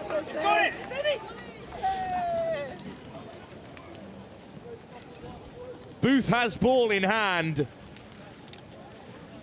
But whoever crashed over at the back of that pile of maroon and blue, they won't care. It's a try for RGS High Wycombe. Just on me. And they've taken their opportunities in this 22. Yeah. Quick line out for Boodham. Round the corner they go. Booth is there at the back. It rolls round the corner. I think we can see a pink scrum hat just poking through the pile of bodies. It's a simple enough maul from this range. Taken Denstone's game and using it against them. And from a long way out, right on that right-hand tram line, Kusera with the strike. Half time. Just hangs up in the swirling grey skies here on Belstead Road. That try takes us to the break. RGS High Wycombe lead by 8 points to 3 over Denstone College, who are certainly not out of the game. But James Honeyburn-Sy, the former WAF scrum half and coach, are currently ahead. Last year's finalists looking to get their tournament off to a flying start. They've stolen the momentum right before half-time. A late try by Ed Booth on the stroke of the referee's whistle puts High Wycombe 8-3 in front, with the second half still to come. Live here on pitch 1 at the St Joseph's College Festival in the early hours of day 1.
Come on then.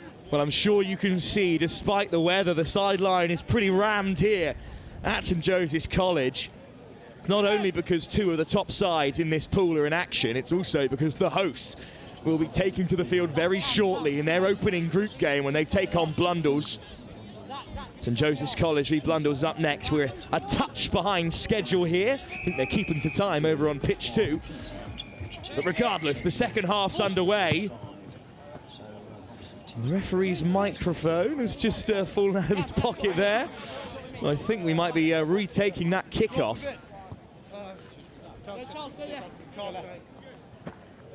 Another change in the offing for High Wycombe in the meantime. Onto the field is number 18, who is unfortunately unnumbered. But it'll be his job to catch this kickoff if he does fall his way. Gone 10! It is picked up by High Wycombe. And Norton digs it out, and here's Billy Ray. First carry of the second half, and he's turned away at the door. What a shot that is by the captain, Lee Smith of Denstone College. Taken back. Hammered down range, kept in field. That's an excellent take off the toes. Worthington looking to open up his legs, but he's put down in the tackle by Lockie Lee. Another big carry, this time from Jamie Longyear. Great meters made, charging towards halfway. Okay, yes please, 9. And now here we look to the skies. And that's completable as well. And it's just been put down, unfortunately, there by Noah Agnew. Knock on, Difficult 14 offside. Kick to take. I think he just slightly got too far underneath it. 14 blue, offside. And then it was offside from the regather by Benji Southwell Saunders. Lovely kick in the end. Great option from Maxwell. And Dom Smith picks out the touchline. Well, Denstone only trail by 5 against last year's finalists. Brighton take on QEGS Wakefield over on pitch 2. This group is impossible to call at the moment.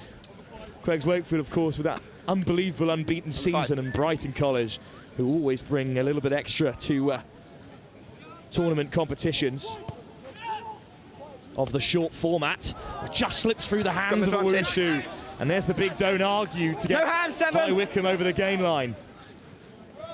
Kuser at the first time of asking. Clears it away beyond Smith, who regathers. And Smith up the jumper, chopped down by Ray. Maxwell through the forwards again, good carry by Matt Terry. Little inside ball to Smith. It's well read by High Wycombe, who keep them on the gain line for now. McNally up to the 10. Now the back door looking to create a bit of space. There's the overlap for Joe Green.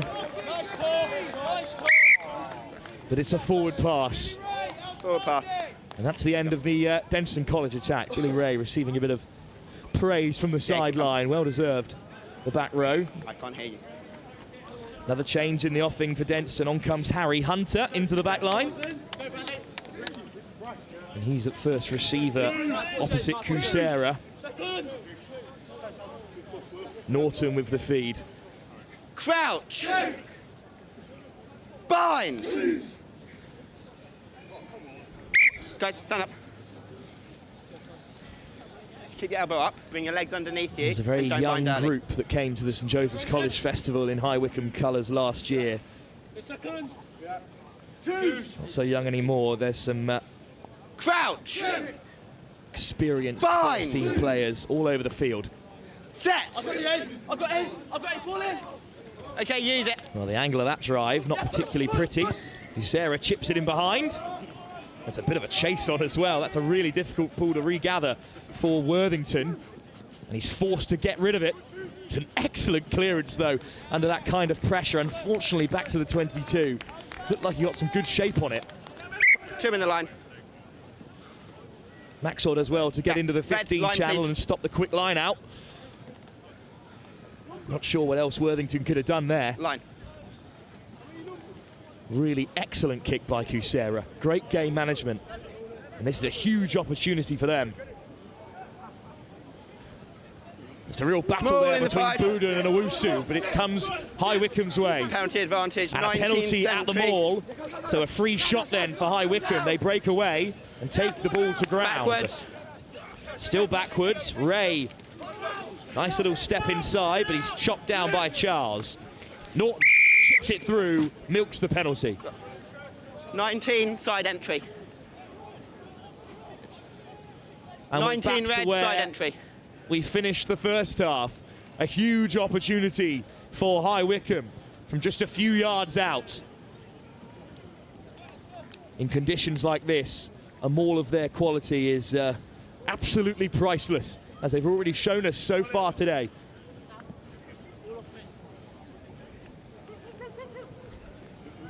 Now, one of the myriad infringements you can give away at the Maul. This time it's a Maul driving on for High Wycombe. Well, they've got the bodies on Denstone, who are falling off left, right and centre. Almost a steal at the breakdown, but Booth takes it to ground. To the short side, Lockie Lee. Good defence from Denstone. But they've still got work to do here. It's knocked on and it's a turnover. And that defensive set has kept them in this game. Oh, the Maul broke away and was drifting in field at great pace. Unfortunately, it was just taken to ground by Booth, who had to do it to keep it alive. And then in the wet weather at short range, perhaps Greenwood should have taken it on himself.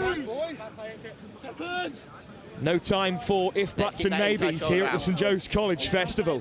Straight on to the next job, disrupting this scrum. Bind!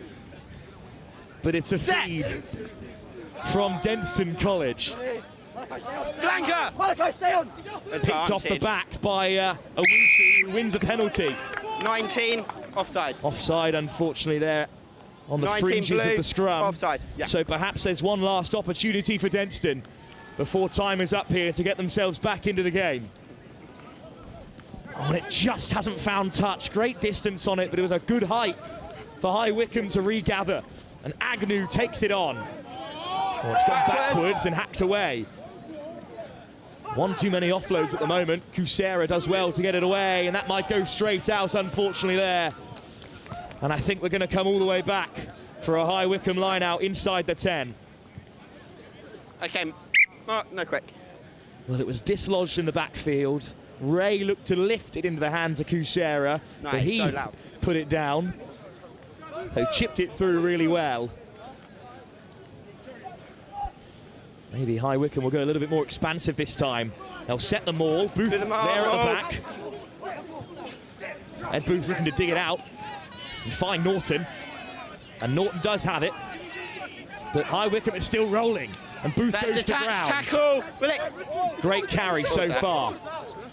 Norton through the forwards. Here's Greenwood over the gain line. Kusera options inside and out, takes it on himself. Over the ball goes Owusu, but he's cleared away. Nice footwork from Lee. Chance for High Wycombe to seal it here. Boudin spilled it in contact, unfortunately. But High Wycombe are playing in the right areas, so I don't think it'll bother them too much. Ed Booth, try scorer, leaves the field. Great start to the tournament for him. He's off to a rapturous round of applause from the High Wycombe faithful. Who? It's another 21. Perhaps Let's this is maintain our Jude height. Kloppers instead with the South African scrum cap. Crouch! We'll have to square away a complete team sheet from High Wycombe at some point in the tournament. They're live on pitch one a little bit later on this afternoon. Stable! Hold! Denstone, who are up against it here inside their 22. That's a great take from Henstock, but it's been knocked on in the contact again. No hands, Red! He's not the first. I doubt he'll be the last to suffer that fate today. Picked off the toes excellently well. Still scrum advantage. Norton. Kusera was beyond him, and it's just Guys, come no off advantage. Greenwood's hand. Another knock on. Just a knock on. And there can't be too many more of those until this game is over. Okay. But this, right at the very end of this Knock on by red. Thrilling contest. Could be High Wycombe's chance to seal it once and for all. Time off. Yeah, you need to be sorted. Medic.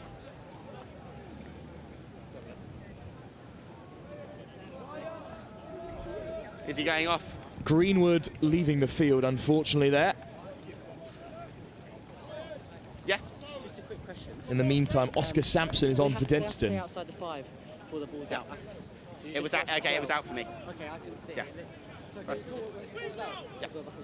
If you're in doubt, ask me. Okay. Right, we've got sub back on. Norton and Ray in conversation. Knock on by red. Blue scrum. Plenty of changes in the front row. There's Will Edwards who's onto the field. Sorry, not Will Edwards. Stay short for you. I believe it may be Malachi Randolph. Keep the space, guys. Crouch. Bind. Guys, stand up. We're on bind and we free engaged. Let's just have a bit of a gap. Well, this situation won't bother High Wycombe one bit. They're in front here by 8-3, following that late try from Ed Booth at the end of the first half. And it's fair to say they've enjoyed the majority of the field possession in this second half as well. Set. Stay square. Picked off the base, and that's a lovely line from Lee. Lockie Lee is over for High Wycombe to win them the game. Great pickup from Adam Bouden. Drifted onto the outside channel of the number 9. The hole opened up and Lockie Lee pierced it excellently well.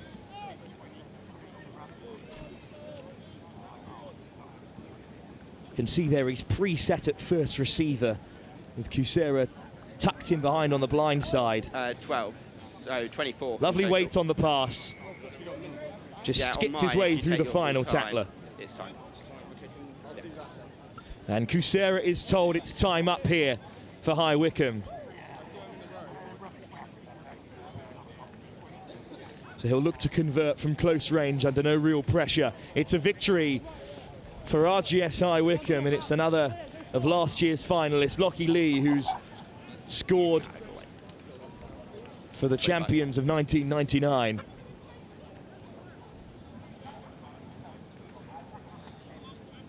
He's got his for 90 seconds. Kusera taking his sweet time as the clock ticks over. He converts to open up a 15-3 deficit, and that will be all she wrote here in the opening encounters in Group 3. QEGS and Brighton are all over on pitch 2, but here on pitch 1, it's victory for High Wycombe, who will be looking to top this group and head through to the De La Salle Trophy competition on day 2. Last year's finalists off to a flyer. A great win for RGS High Wycombe. Denstone, on the other hand, have a lot of work to do against the likes of Brighton and QEGS later on today. High Wycombe will be in action here on pitch 1 later on this afternoon in what could well be a group decider when they take on Brighton College. For now, though, action from Group 4. St Joseph's College will be in action next here on pitch 1. They take on Blundell, who they beat in the 5th-6th playoff last year by 17-0. We will head down pitch side to Angus Savage as soon as he can grab a successful High Wycombe player. Plenty of smiling faces in the RGS High Wycombe camp. And now we'll go pitch side with Angus Savage. Yeah, we're just a group of us from the old days. Like to put Cheers, Will. Thanks very much. Yeah, we've got a big few moments coming up because we know, we've spoken about it already, it is always so special when St Joseph's College make their entrance onto the field. And I tell you what, we are in for a treat, aren't we? It's going to be very, very good. The other game in this group, by the way, is already underway. Hampton and Trinity are off and running. But we have got an absolute cracker, haven't we? St Joseph's College against Blundell's. Blundell's are going to be in their away kit, by the way, just in case you're worried about those two clashing. But I am getting very excited. You can see behind me, I'm sure, that the crowd has built massively. That's been building and building all morning as St Joseph's College fans drip in. But they are going to form a massive tunnel. Blundell's off to my left have just walked onto the field. They look more determined than I think I've ever seen a side arrive onto this field. The drums are already starting to go. I think we're going to get some fireworks and cannons and all sorts in a moment or two. But Blundell's are going to face up to this. In fact, I'm going to get out of the way because you're going to see Blundell's starting to form up behind me, and you'll be able to see them lining up in style. That tunnel really forming up as well. The drum ready to go. It's a special moment when St Joseph's first arrive on the festival field. A very, very special moment. But we've seen some special rugby as well, haven't we? St Michael's College over on pitch 2. Oh my word, against Seaford College. That was truly spectacular, wasn't it? Millfield off to a good start as well. Kirkham Grammar School too, as we get out of the way of the Blundell's lineup. It's like facing a hacker, this, isn't it? Blundell's are getting themselves well into position. Oh, you can feel it. There's a little tension in there. I've got goosebumps. You can't see under my thick, lovely, extreme jumper, but I'll tell you what, the goosebumps are going. The tension is up. The music is blaring as well. I'm being sent down the tunnel. Let's see what we can find out down in the midst of this tunnel. I've got an umbrella flight. Hello there. Are you excited? I'm super excited. Are the boys going to do it? Absolutely, yes. Of course. They're looking in good form. They are indeed, and they've worked very hard for this. There we go. They're all excited for this one. I can see the St Joe's social media team are getting themselves ready as well. Everyone's here and ready. It is spectacular. Denstone just making their way off the field after that tough defeat against RGS High Wycombe. Blundell's behind me, or behind the camera I should say, are amped and ready. But if I just peek out behind me, the subs are I'm going to be in the way of the subs in a moment. Got to get out of their way. Jimmy Thompson there, who's going to be one of them, as down the tunnel they come. The flag is out, the players are out. The grandest entrance in English schools rugby is on. Flag through, phone drops, never mind.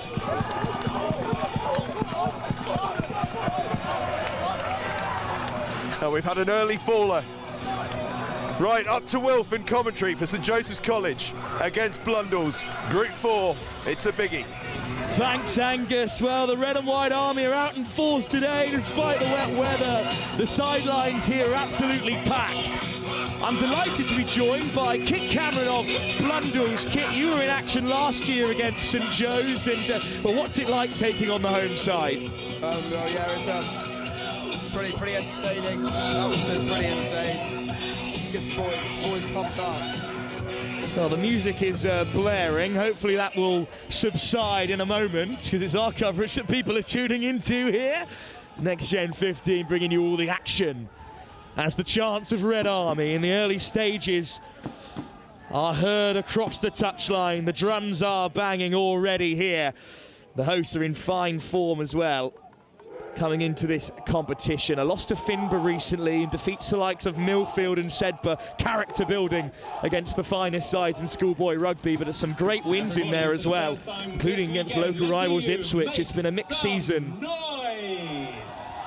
And it doesn't matter here at the St Joe's College Festival, it never does. Unfortunately, due to the kick clash, Blundell's will be playing in their training shirts, so we're unable to identify the players, but the likes of Jake Power, the Exeter Chiefs, will be out there in the front row with the captain Harry Han and Seb Linnett at fly half. Arthur Goyard as well is one to watch. The Frenchman at back row has slotted into the centres this tournament. He is a seriously physical player.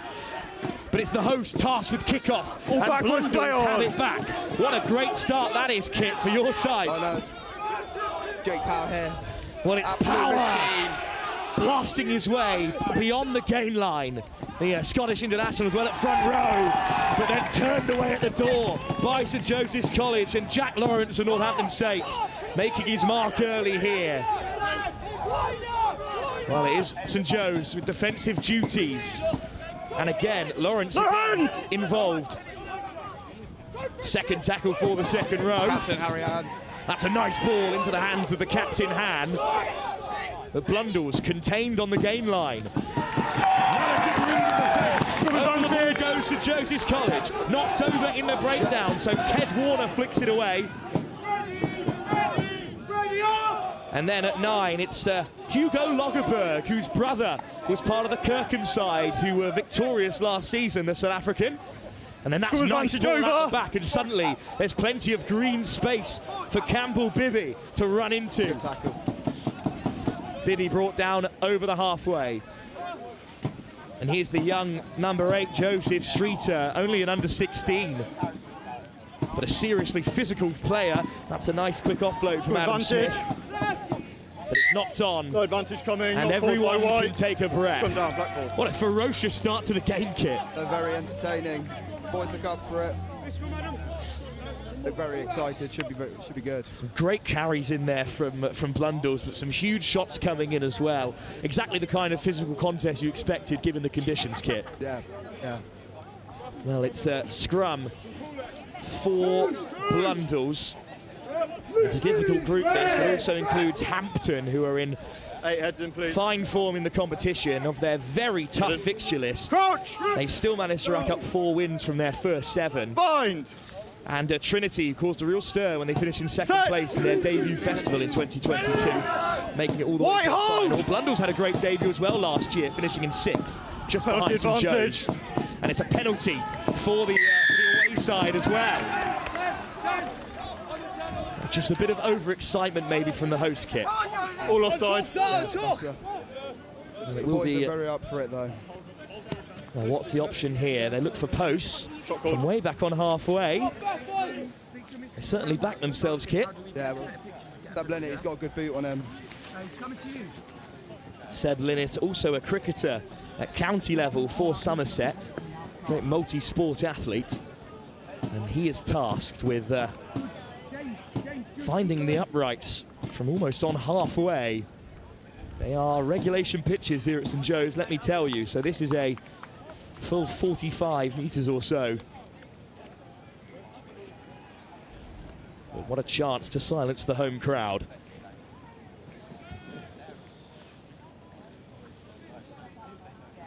It's the quietest it's been all day here at St Joe's. Linnett gets behind it, and it's going to drift wide of the right-hand upright. It certainly had the distance though, Kit, so it's unfortunate there, but a good effort. There's a bit of wind here as well. It is swirling behind us. We're really high up here, Kit. You did well to find your way all the way to the top of the gantry. 22 dropout then from St Joseph's College. There's plenty of yardage on that. It goes 22 to 22. Bobbled but collected. And Blundell's return fire. Here's Bibby.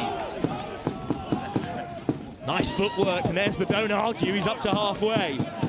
No hands, no hands!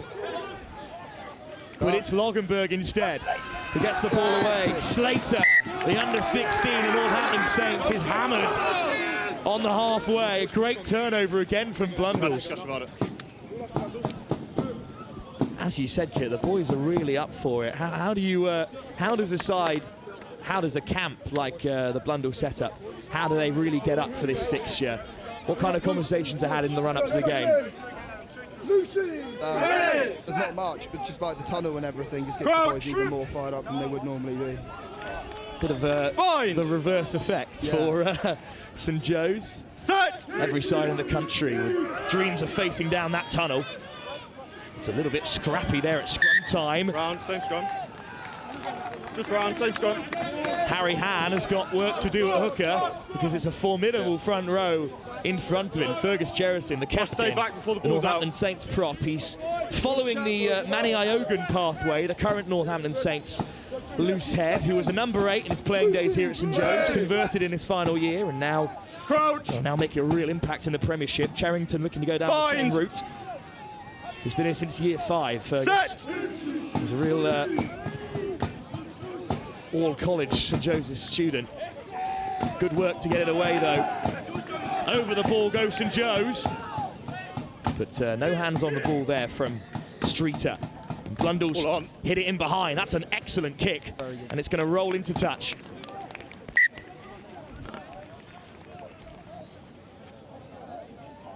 Well, Kit, do the conditions change the game plan for Blundell's at all? Yeah, it does a bit. In the backs normally like to use their hands a lot. Boys in with the hooker, please. In we go. It may switch it up a bit, maybe more of the kicking game. Archie Lads, in we go, Oran please. Everett, also in the centres, a very experienced player in this Blundell side, his second St Joseph's College Festival. Boys with the AR. With the AR. Boys, drop with the AR. Line out though for St Joe's. Blundell's forced back, but they have turned over the line out. And they're really challenging the hosts early here. Tackle made by Warner. Step back, step back. Edging offside St Joe's. Good carry again from Power. No lift on the ball. Perfectly named, the sizable tight head. Lovely miss pass. But St Joe's wrap them up there. Preston McFarlane looking to get over it for Saints 13. But they make it to the wing. And a cross comes to make the chop tackle, wrapped up by Bibby as well. But Blundell's are into the 22. St Joe's over the ball again. Smith flies the break down. Wait there. Power from the tight head. When it's just been put down at first receiver. Play on. No hands! So Tom Sharman carries it Your in. legal, he's in the way. And now the clearance kick coming. Through the forwards first. Hint of a high tackle there on Lawrence. Referee waves play on. And then it's cleared into the backfield. Blundell's keep it alive in the wet weather. And I think they may have won the line out, St Joe's. Certainly what the home side think of. There's plenty of bodies on this near side, just below us. To the left-hand side of the gantry, sheltering from the wind, no doubt. But good attack from Blundell's. They're certainly not taking this line down against the host. Lawrence wins the line out. Adam Smith has it at the tail. Blundell's doing well to get round, and then it's broken by Rufus Russell Cox. Great work at the breakdown as well.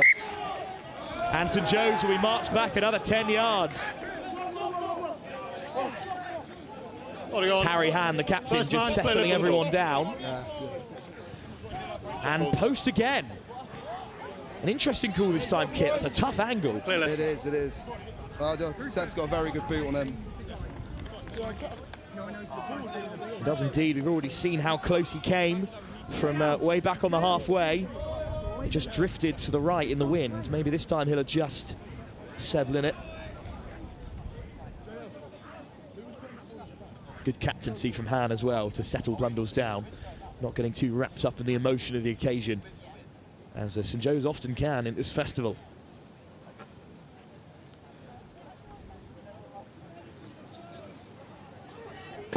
Linnett then for the lead. Excellent direction on the kick, but it just doesn't have the distance. And how about this for a counter-attack from St Joe's? Just spilt, unfortunately, there. Nice carry from the fullback, Bibby, but spilt on the 22, so not the worst end result for Blundell's, really, Kit. It's another great effort from the tee. It just fell short, and then, well, it was absolutely on out wide there for St Joe's, but the wet weather, the remnants of the rain, having their say again in the early stages of the St Joseph's College Festival. This is our closing round of group fixtures. Trinity in action against Hampton over on pitch 2. But for now, it's Alistair Metson to feed this scrum, and it will come Blundell's way. Oh, it's a good line off the scrum, but again it's put down. And now McFarlane look to dig St Joe's out of trouble. Penalty goes the way of the hosts. Blue scrum, as we approach half-time, St Joe's, who have been camped in their own half for the majority of this opening group game, will finally be able to relieve some pressure. McFarlane hangs it high, but it's caught in the wind and will stay in field. Excellent tackle there. A combination of Lawrence and Streeter. Just dipping in the contact there. Cherrington goes for the rip, but Blundell's still with it. Little show and go off first receiver. Well read by the host. Smith makes another tackle, the tight head. Harry Clarkson at 9. He always ends up. 21 move! And here's Clarkson then. digging it out for Blundell's and chipped in behind. That might drift straight out, unfortunately. Fair just hung up in the wind again.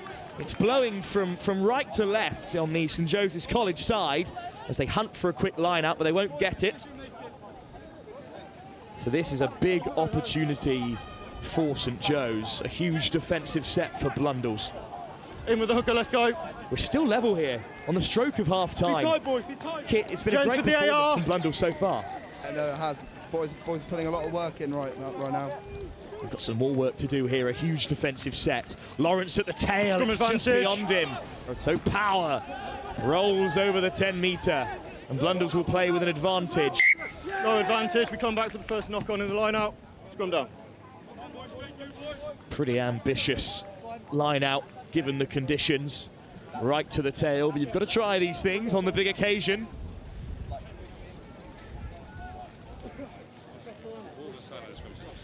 Roland Winter is heading up an ambitious programme as their fixture list suggests, travelling north to Sedbergh and south to Millfield.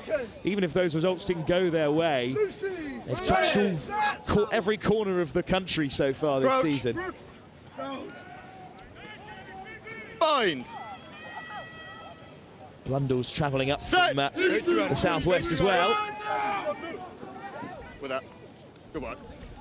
Oh, that is a really difficult take at first receiver.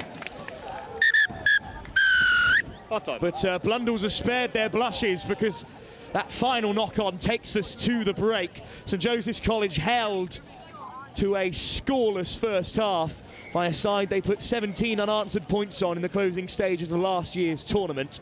But Blundell's have had the better of the first half, it must be said, Kit. Yeah, the boys look very good out there. They've enjoyed a lot of field possession, although they could not make it count. Second half to come in St Joseph's College opening game at their home festival. Held to a scoreless draw at the break, but there's still plenty of time for either side to break the deadlock. Second half to come in just a few moments' time. Live here from pitch 1 at the St Joseph's College Rugby Festival.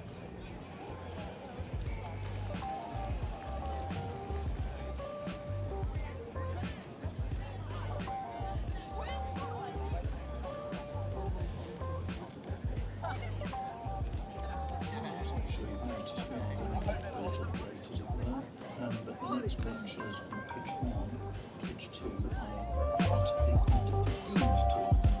So if the teams can be ready, pitch 1, Berkhamsted, St Joseph's College, pitch 2, Hurstpierpient, those matches are due off as soon as possible after everything finishes of these matches. So pitch 1 is the under-15 tournament, Berkhamsted, St Joseph's College, pitch 2, Ipswich and Hurstpierpient. Thank you.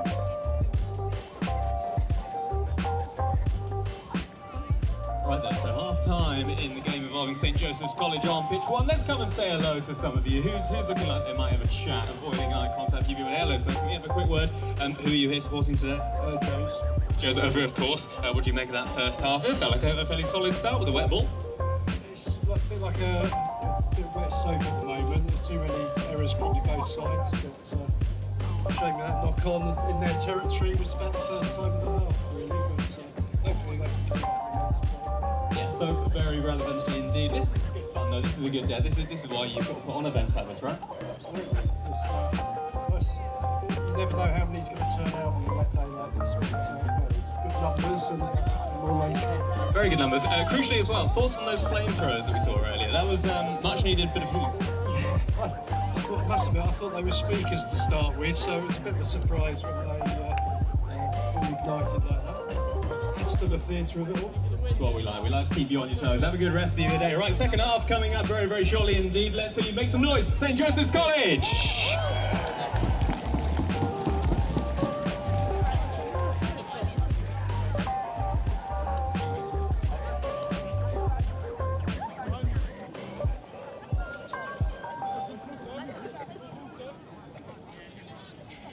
Kit, we were just talking about the crowd at the break and how, compared to the last time you played St Joe's, they're a little bit more subdued at the moment. Yes, I think the boys are shutting down the crowd very well. Touched!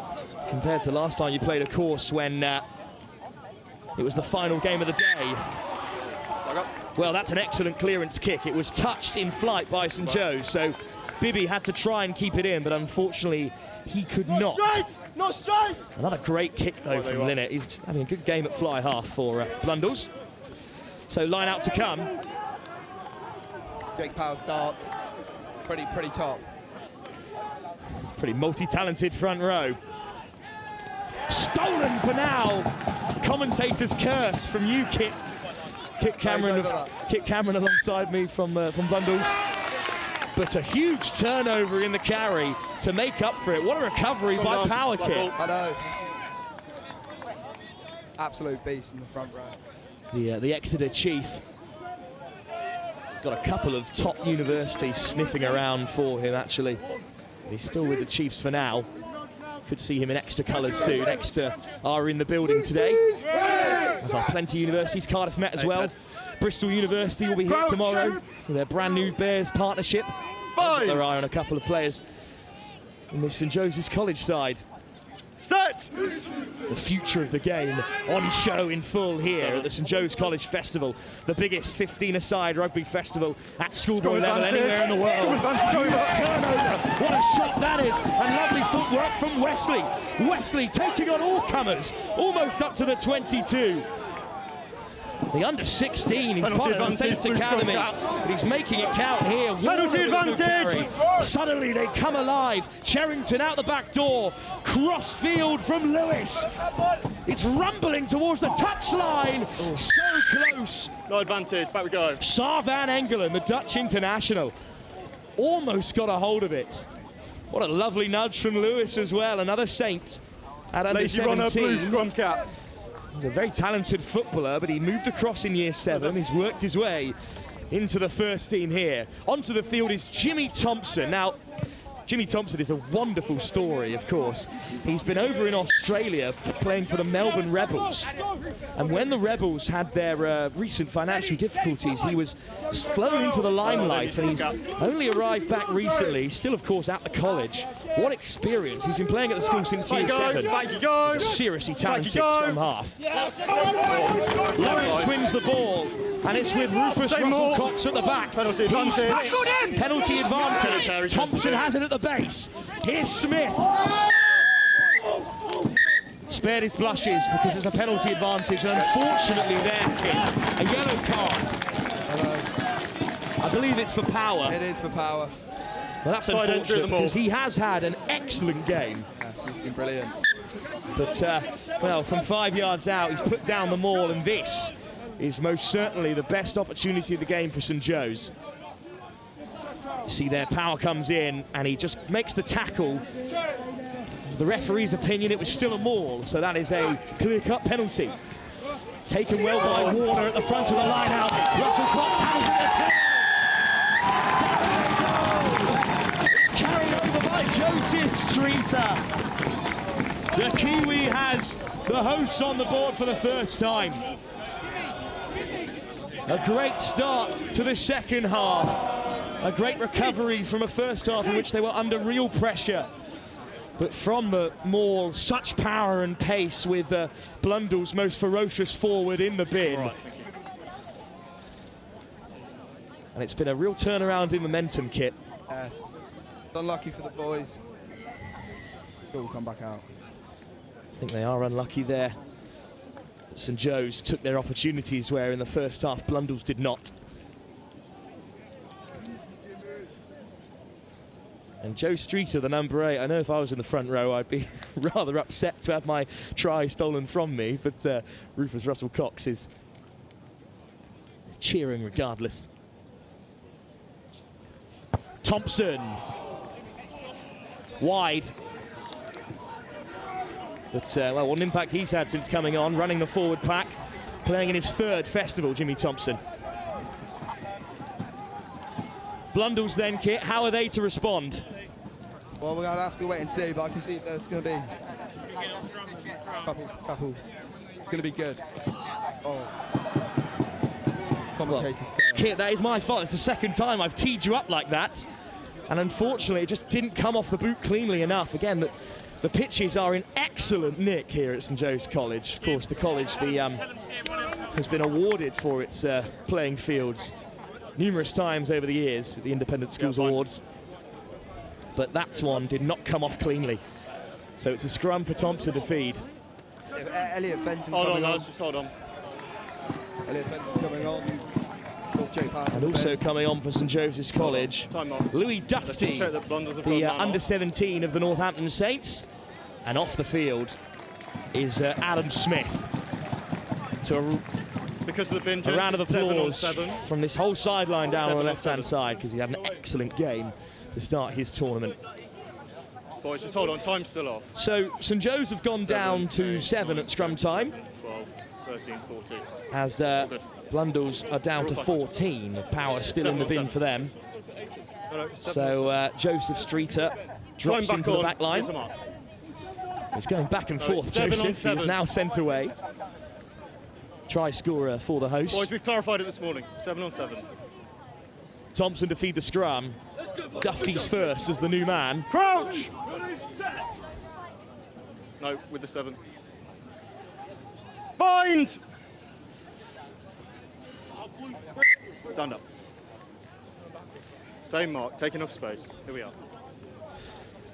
The pace of the game slows, Kit, for the first time in this half. So we have a chance to touch on what this tournament means to Blundell's in your second outing. Obviously, when we came out last year, we were all extremely excited because one of the biggest rugby festivals in the UK. And then we managed to do quite well in Glasgow. Hold it there, gents, hold it there. Which the boys are all very excited about. Absolutely deserve your place here, Kit. And that's a free kick at scrum time that goes Blundell's way. On halfway line. A big opportunity for them to get back into the contest. They trail by just 5. And it's tapped on halfway. So the most jouet option possible. In comes Streeter to make the shot, and it's been turned over in the tackle. First by Black, second by White. It's gone down. Streeter again involved, along with Jack Lawrence. The second row is getting through a mountain of work. It's caused disruption again here for St Joseph's College. Oh, back comes on power. So that's the end of the yellow card period. The Exeter chief front row returns to the field. But it was just stripped in the tackle there as well by Joe Streeter.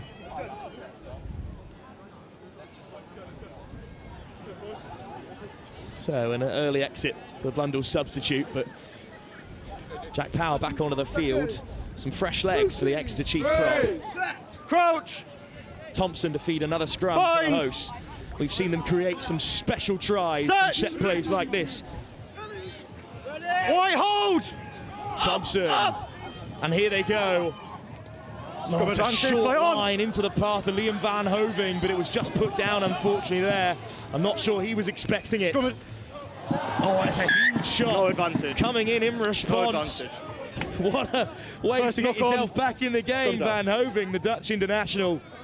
Makes up for his earlier error by putting an end to that Blundell's attack. Some hit from Van Hoving, Kit. Yeah. Arthur Goya just definitely felt that. he doesn't normally feel stuff. He's normally nice and high, feet underneath you, please. Bit of a Dutch on French action here at the St Joseph's College Festival with 2 number 12s. In his second festival, Liam Van Hoving. Blundell's scrum, they're certainly still in the game. They trail by just 5. Rip-roaring ahead into the under-15s competition over on pitch 2. That's up next here. But for now, it's a turnover at scrum time and a chance for the host to get rolling again. Wesley makes great meters. Chopped down on the 22. Here's Sharman. Good drive over the gain line.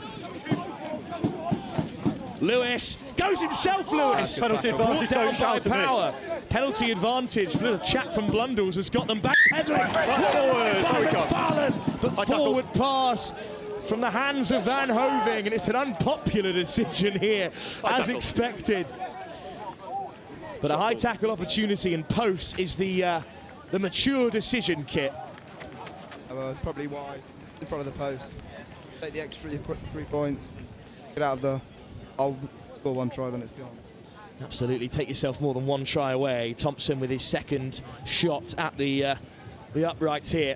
He takes his time, doesn't take his time this time, he flies through his movement and slots it easily On come George Burts, Will Edwards. Couple of changes in the offing for Blundell's then. Will recently suffered with a shoulder injury. First game back. First game back. It's great to see him here at the St Joe's College Festival.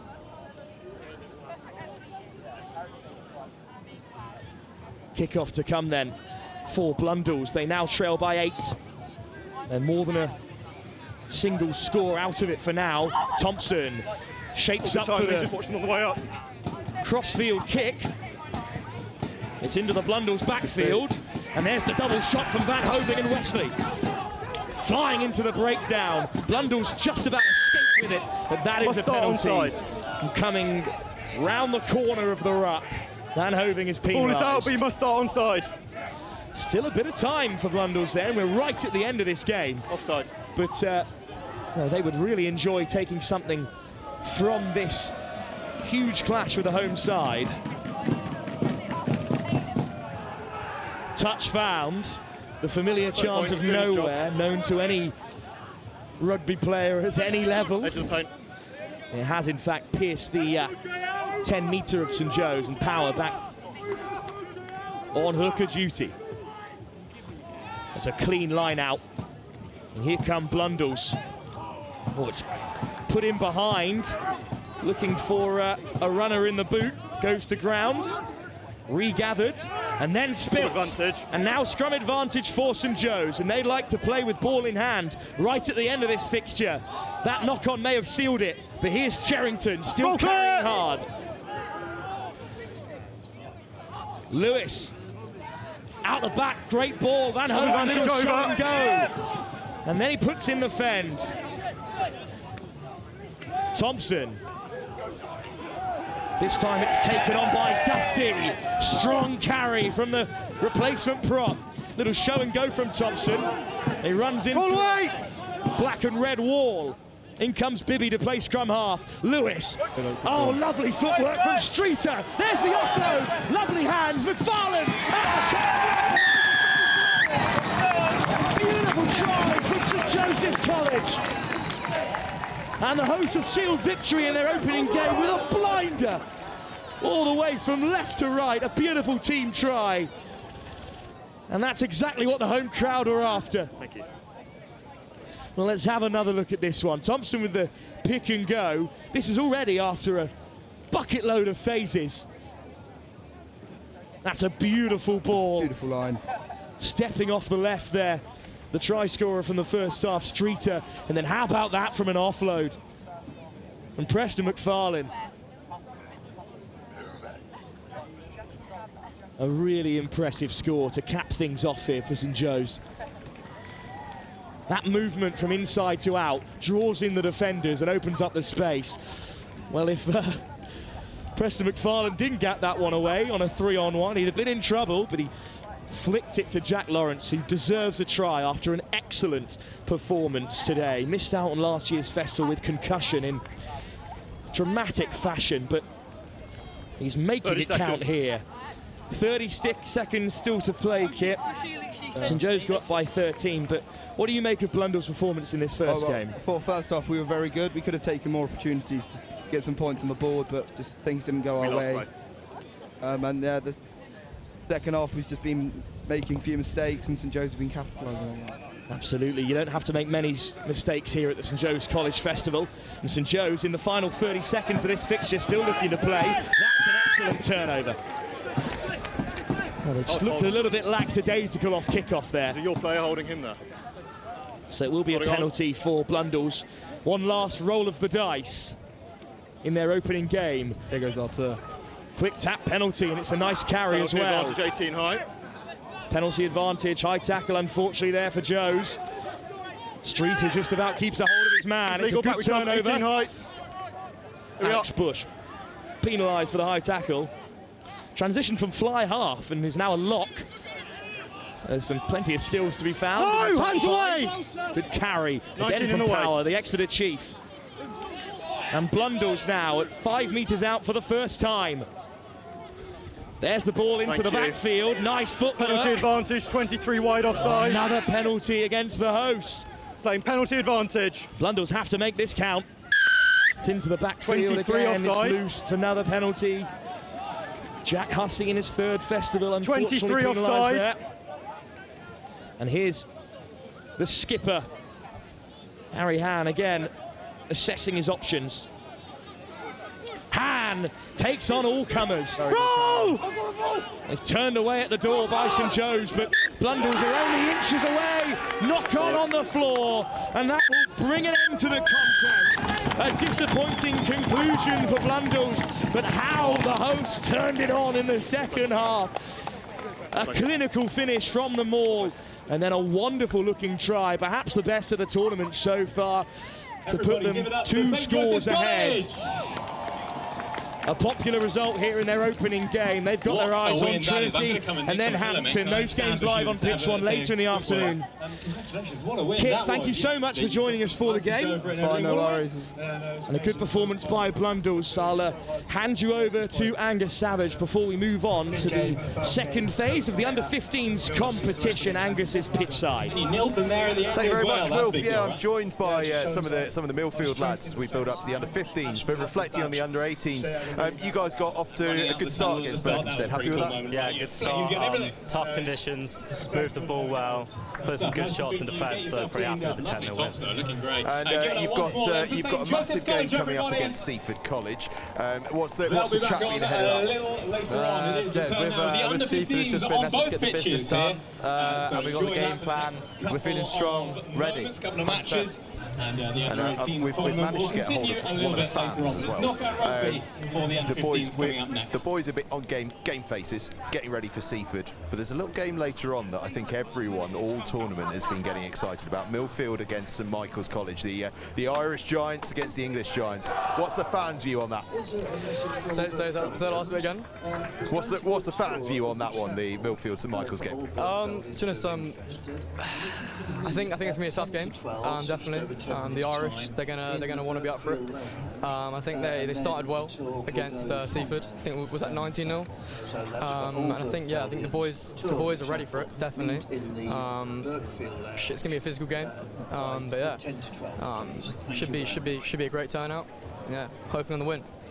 Certainly should be. The crowd is getting absolutely packed out. Magnificent crowd always when St Joseph's are playing well as they did with the victory there. We're on to the under-15s now. But just if you thought, it's been a really strong season for Millfield so far. Tight defeat to Clifton last time round, but a proper battle that one. Are you guys feeling like you've got a decent shot at going for extending the record up to number 9 here? Yeah, definitely have a decent shot. Just going to have to play our rugby, play it well, quick ball, and then we're in. I think it's good. And what are the messages from Mr. Mallet and Mr. Gabatas? Some messages is What messages like from coach, coaches to the players. Keep the ball always moving. Quick play. We've got to say hello to everyone here on just play our game. pitch 2. Let's try and find some people. Fantastic stuff. Listen, cheers for that, lads. The under-15s just about to get back underway. They've been on pitch, over on pitch 2. If you want to join in over there, it is bowl. Oh, there we go. Someone just storming in front of the camera. Well, live TV, these things happen. It's the bowl semi-finals over in the under-15 competition. They're just about to get ready over on that one. I think it's Will Roberts who's in commentary for this one, so I will hand over to Will. But they're having fun and they're learning about the future, which is what it's all about, I guess. Crucially, are you having fun? It's okay. Good. We maybe won't put that in the review in the programme next year, but anyway, I'm pleased you're having fun. It's a wonderful day.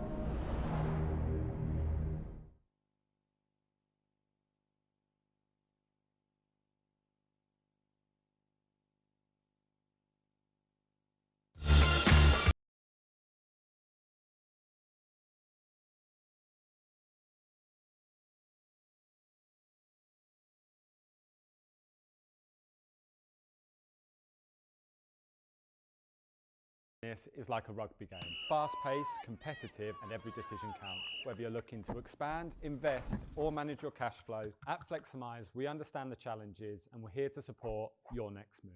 Our flexible business loans offer top-ups, repayment holidays, and no early settlement fees, helping your business stay on track even when the game changes. With loans from £5,000 to £500,000, Fleximize gives you the flexibility you need to grow.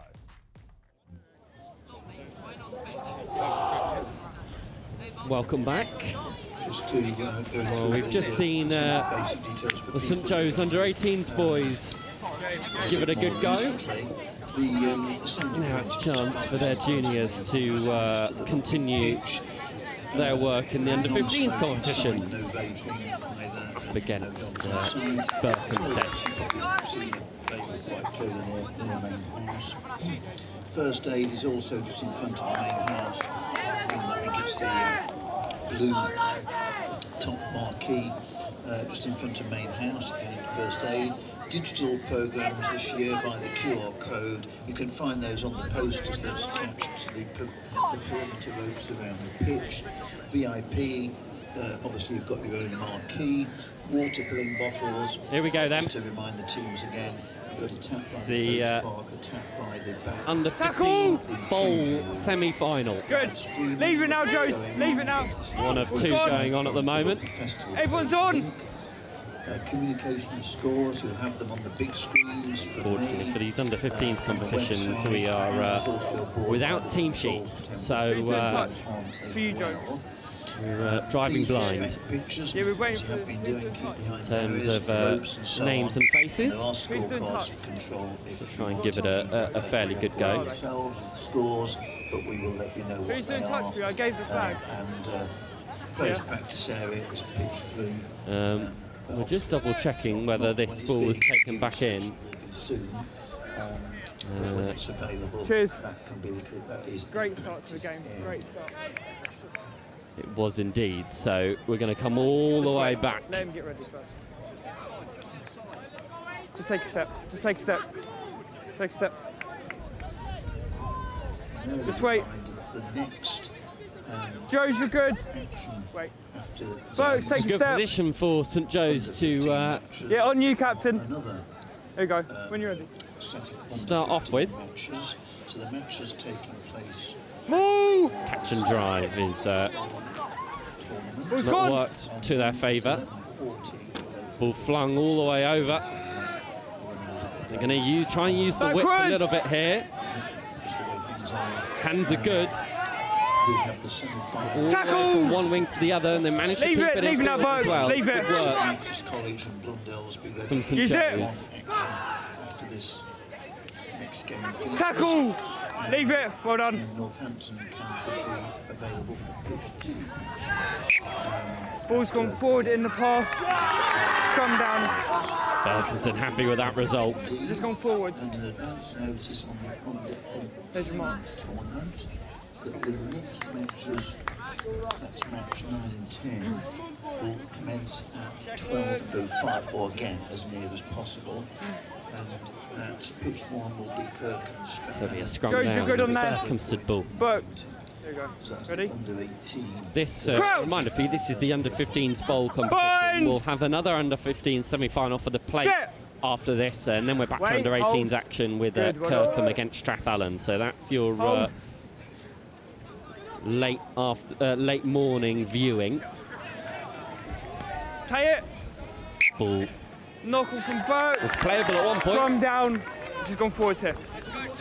It's going to be a scrum to St Joe's. The ball's been lifted and then he's gone up. Mark's here. A couple of score updates for you from the under-18 tournament.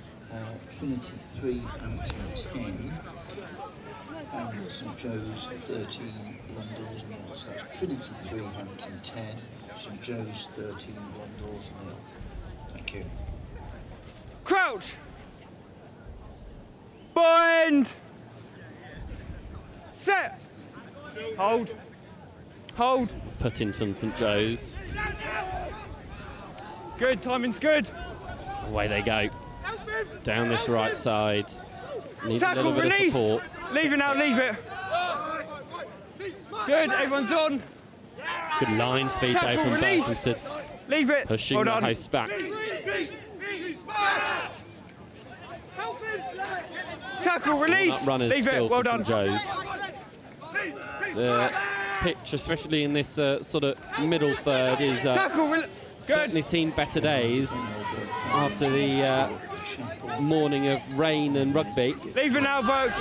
But St Joe's escape it and head up into the Berkhamsted 22, and they've got numbers here. Advantage, high tackle. He's gone in round the neck. No, leave it. Advantage No advantage. Berkhamsted. He's coming. He's gone round the neck. Mark's here. Mark's here. Yeah, boys. St Joe's compounding errors, drop the ball and immediately concede a high tackle. Can't find touch though, so back it comes through St Joe's. Tackle, release. Yeah, he can't roll. He's stuck. He's stuck. There's nothing he can. You can't pick it up. You're not first man over. Hands in the rock. Leave it. From here, Mark's here. Wind coming from right to left across the pitch. So certainly going to help this kick. Oh no, doesn't take it. It goes out. St Joe's went for broke. So they're going to come back for the straight scrum. out. No.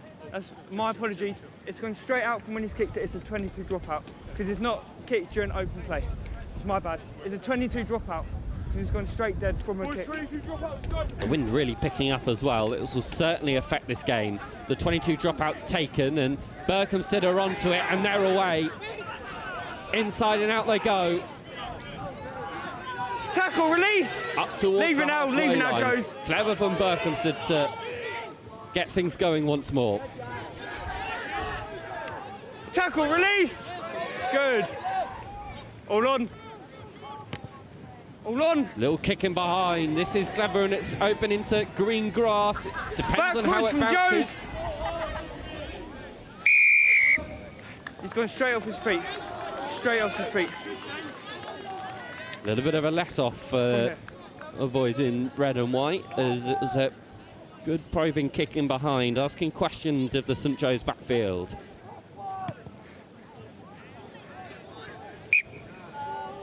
How many? 5's cool.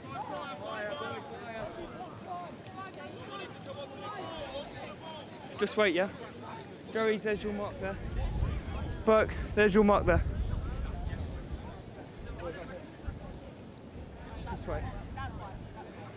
Joey, you're good. Just wait. Burks, take a step. In line with your captain. Good, well done. When you're ready.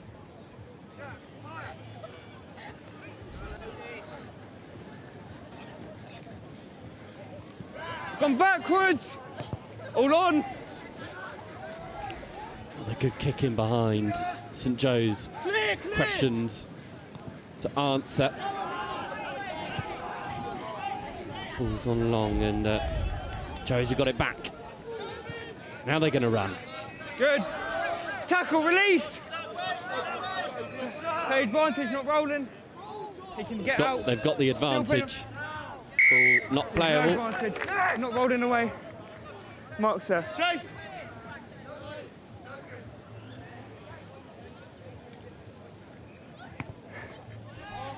And again, it's not found touch.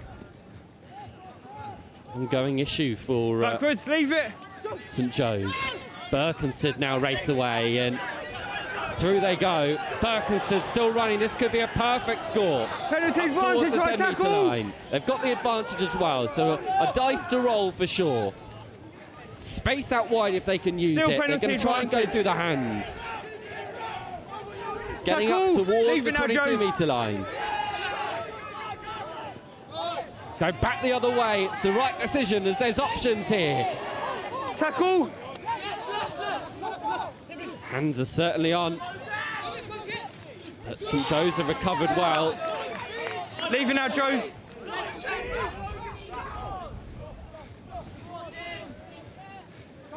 Leave it. Well done. Berkhamsted. New penalty advantage offside. Got the advantage again. Ill discipline. The Achilles heel for the home side at the moment.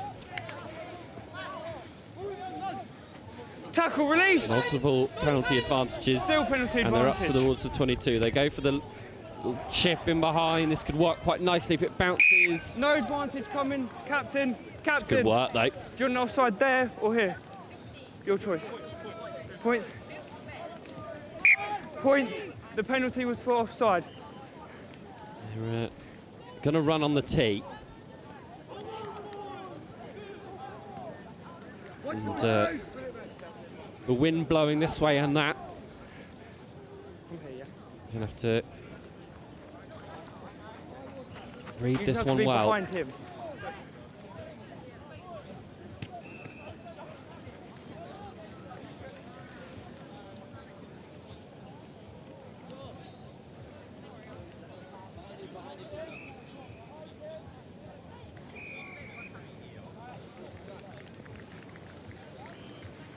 Berkhamsted to take a lead in this semi-final.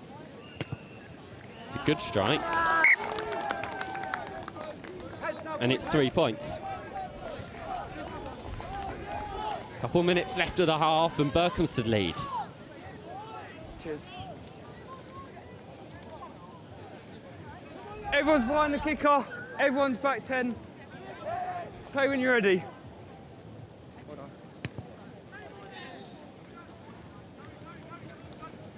Goes deep. Berkhamsted are going to look to immediately respond. Good tackle though into touch. How many? 5's cool.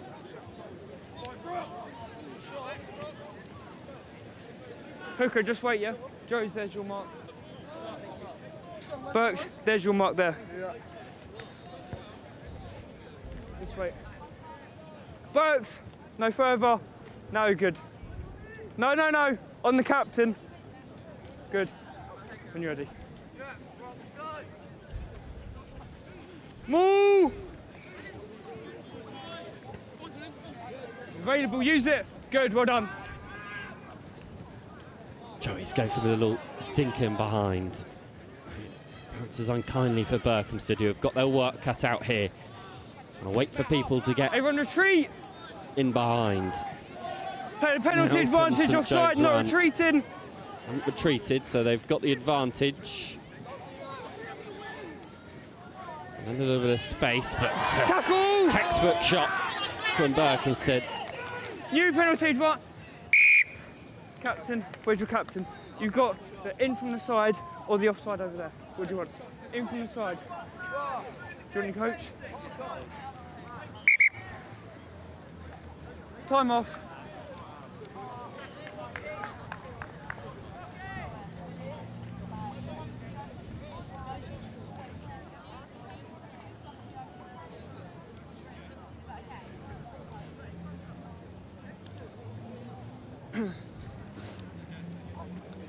Normal time is up, so next time it goes out, that's not a penalty. It's in 10 minutes this time. So next time it goes out. So if we kick it off, we if you, start a line out. Yeah, so if you tap it and then you kick it off, it'll be half time. If we kick it off, we allow the line out? Yeah.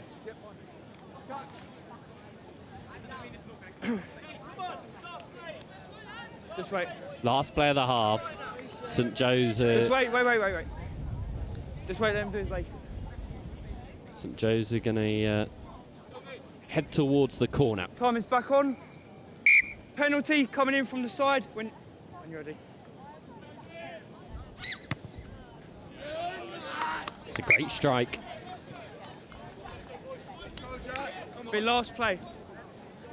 Last play, so last chance for Joey to get a score on the board before the break. There's your mark there, Joes. This way.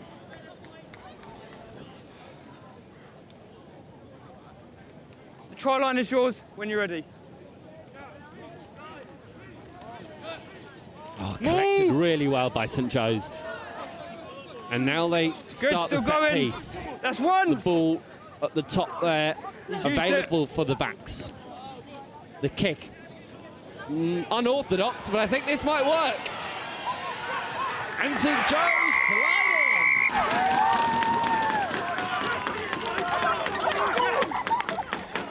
Well, it's not how a usual crossfield kick pans out, but here, yeah. certainly effective.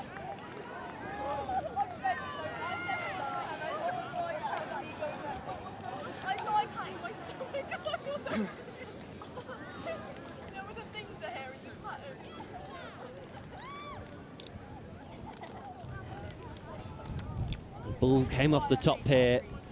The kicker behind. More shin than boot, I must say, but whatever gets you 5 points. The kick to make it 7 is good. It's really good. A great nudge in these conditions, and St Joe's, just like their seniors, will take a decent advantage this time, well before half-time. I want to come and say hello to some sort of parents, guardians. Who have we got 12 here? minutes left of this one. St Joseph's College leads Berkhamsted 7-3 at the break. Do you have a specific person you are supporting? 21, Shane Wright. Shane Wright, very good. 17. What's this day like for you? It must be nerve-wracking. Can you watch? Do you have to sort of turn away, or how is it? Both, really. Sometimes go and watch, sometimes turn away, and we were all here yesterday as well. So, don't fear. And you were cheering on. How do you rate St Joseph's chances today? Hey, they're ahead. There was a good try at the end of that first half. St Joseph's to win! The job's yours. Come on, everybody. Let's hear it for St Joseph's College. Good stuff. Second half coming up very shortly indeed.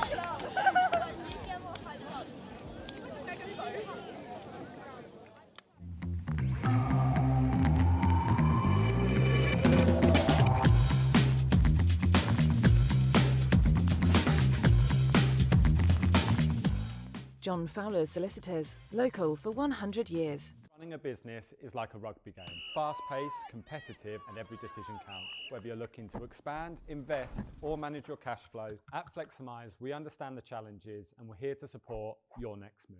Our flexible business loans offer top-ups, repayment holidays, and no early settlement fees, helping your business stay on track even when the game changes. With loans from £5,000 to £500,000, Fleximize gives you the flexibility you need to grow.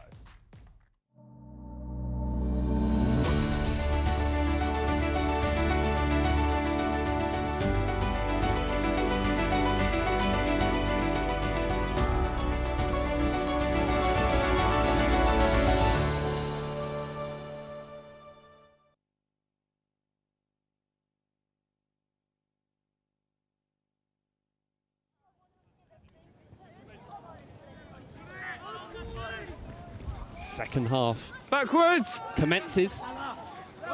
St Joe's leading Berkhamsted 7-3. Backwards. No. It's come off his knee. It's gone backwards. You good? You okay? It's gone backwards. It's come off his knee. And the player in front of it chased it, of course. Picks it up. I've seen it come off his knee. I've not seen it come off his hand. That's what. It's a normal line out. Can I just ask? I've seen... Referee getting grilled at the moment. If there is something different, maybe so, but that's what I've seen and that's what I'm going to get. Their ball. There's your mark. Like a prime episode of Question Time, that. Just bring it over. How many? The referee, like many 5. good politician, dodging the question. When you're ready. Yeah, St. if they Joe's want, have the they're going line back, look. Keep going. Now you're good. No, I'm not talking to him. Now you're good.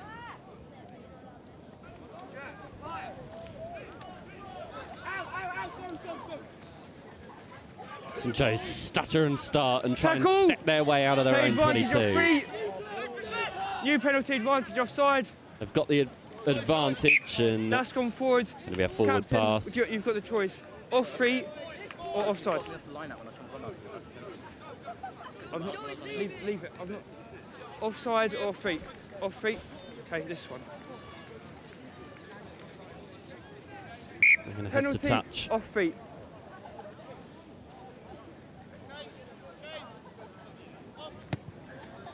This one right into our cameras. Oh, straight off the scoreboard. Thought one of our camera operators was going to have to get their gloves on then. Try and take a catch. In line here. Just wait. Joe's, there's your mark. St Joe's going to line out this mark. time a little bit further up the pitch. This way. Uncontested at under 15 level at line outs. In line Only with the one captain. can jump there we up. go. When you're ready. The team with the ball. Move! Joes, though, get the ball back. That little step and shimmy. Backwards. Working well. And away they go. Gone backwards. Now it's gone forward. Play advantage, knock on.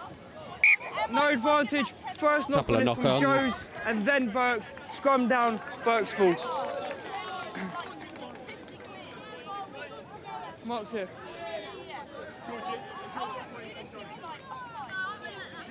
Berkhamsted still very much in this game. Only a 4-point swing. Such is the nature of this fine festival.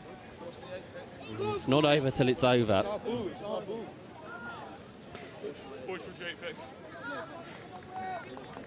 Joes to take a step. Well done. Good. Just come in closer, otherwise you're just going to fall flat on your face. There you go. Crouch. Bind. Set. Hold. Hold, Joes. Good. Come for. Knock on from Burks. Scrum down, Joes ball. Berkhamsted just unable to get past that first phase. Yep. Is he going off? What's up? Oh, okay. Just chill, just chill. Relax. Is he good? Time off. We'll just wait for the nosebleed.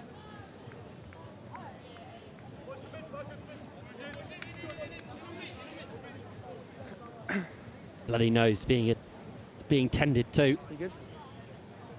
Oh, okay, fair enough. Mike Hayward will head over to the huddle to give his thoughts. Former Northampton Saints hooker.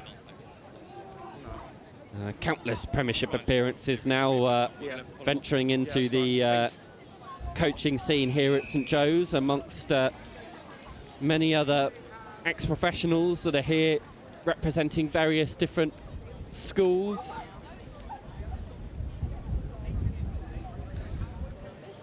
See Dan Bivvy helping Kirkham warm up for their game against Strathallan. That's in a couple matches time. These are Scrum former down, Joes ball. England 7 superstar. Yeah, it was 12 yesterday, but it's 10 today.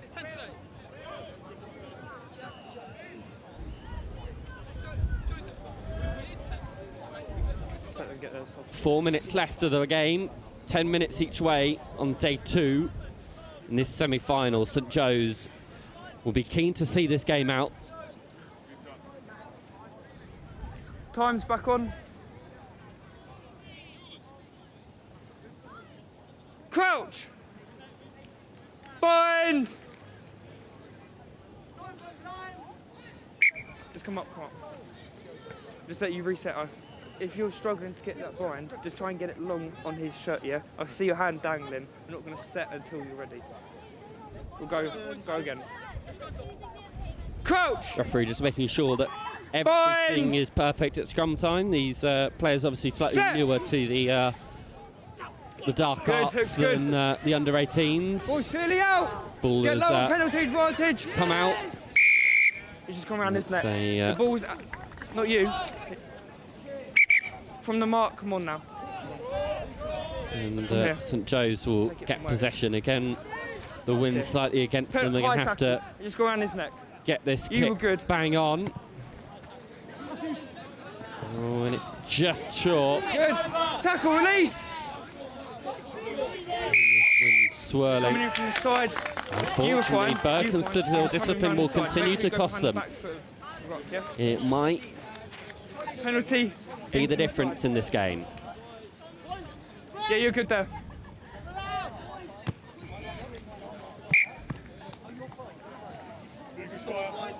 How many? 5 St Joe's did manage to score from this sort of position. The opposite end of the field. This one. With 2 minutes left on the clock, they'll be wanting to replicate that to put this game to bed. But they were off their feet, but you've come inside first. But they were, yeah. Yeah, it's all good. There's your mark. You just take half step. There's your mark. When you're ready.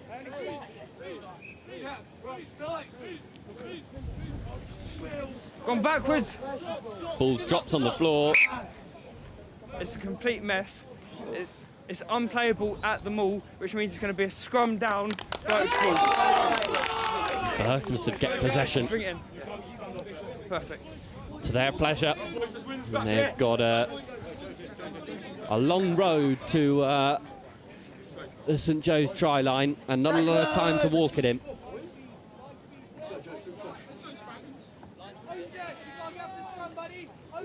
Crouch! Bind! We'll reset. You were fine. Your bind is on his shoulder, which is where there's a problem. Try and go as long as you can. I'll give you time to set it, but just make sure you get it as long as you can. We'll go again. Second. Crouch!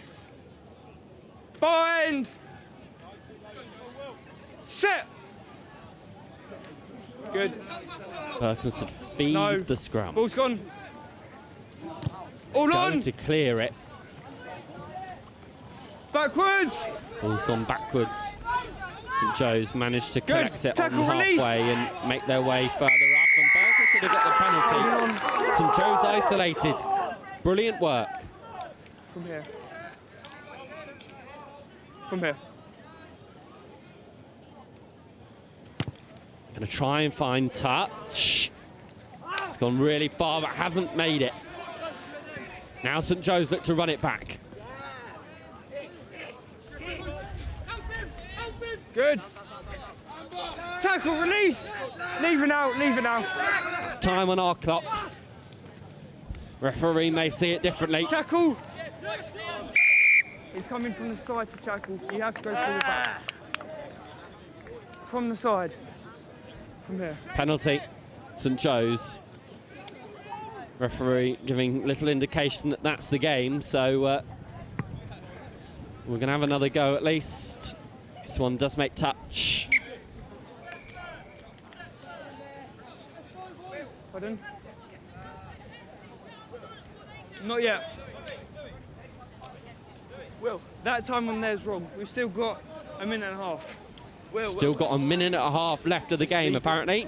There's your mark. According to the referee. Yeah. That time was wrong up there. We've still got a minute. Just wait for later. Just wait.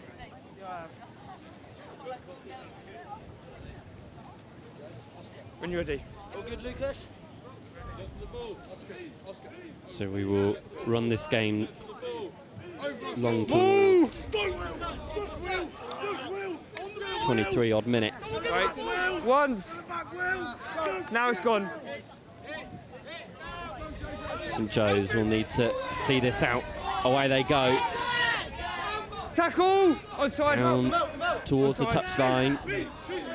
Ball's lifted. Play advantage, late tackle. Advantage for a late tackle. The Jackal's fine, but he's hit him late. You were fine, but it was a late hit. This way. Penalty, late hit. Captain, come here. This way. Was he not committed because he was in there ready for tackle as soon as he passed? No, because he's gone in as the ball's been passed off. That's where the problem is. We've got 10 seconds on the clock. When you're ready. If you tap it and then you kick it out, it'll be full time.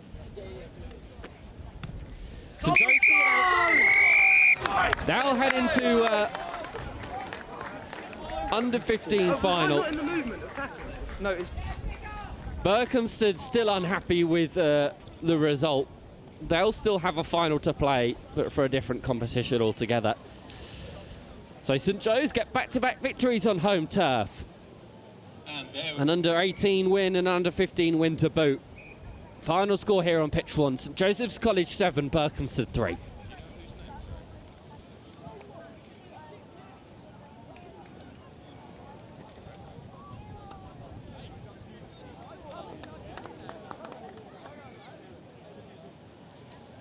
So there we have it. You would have just seen take place on pitch 1, the under-15 bowl semi-final, and it was victory for St Joseph's College.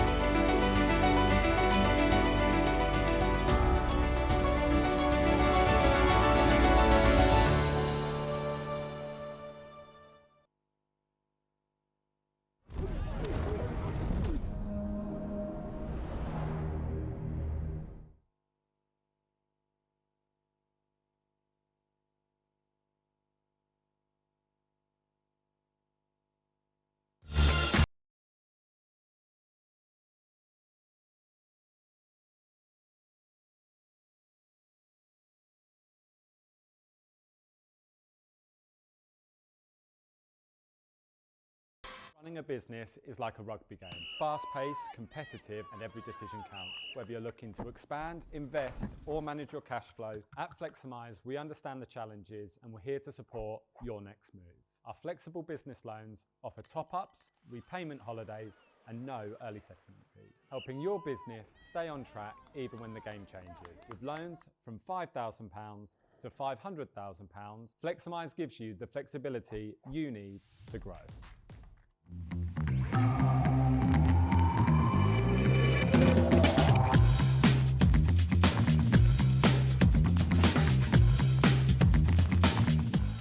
John Fowler Solicitors, local for 100 years.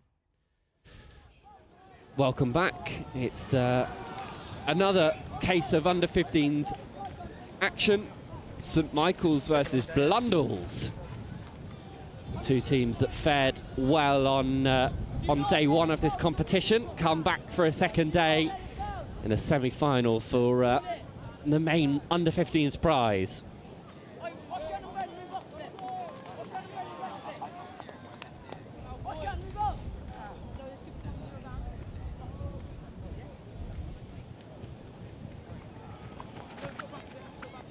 This is the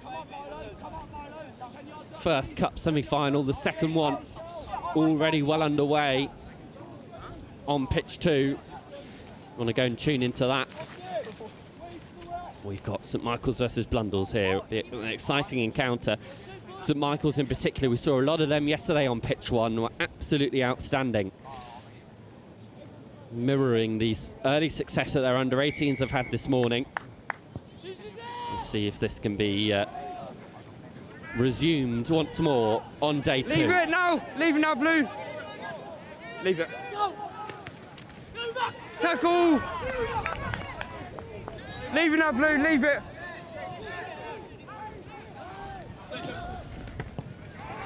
Blundell's look to clear and get punished! St Michael's charge it down and charge it home. Good score from the Irish, who once again gained an early lead. They only conceded 3 points yesterday across 3 games, while scoring, well, over 70. So anywhere in line here. It was a comprehensive day for them yesterday, and well, continuing that trend today. These games slightly shortened, only 10 minutes, so 10 minutes each half, so every point counts, and an early lead like that is heavenly for this Irish side.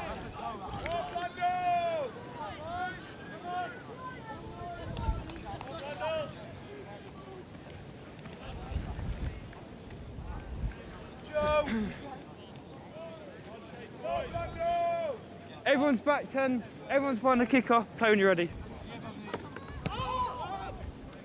Blundell's go long. St Michael's will return it.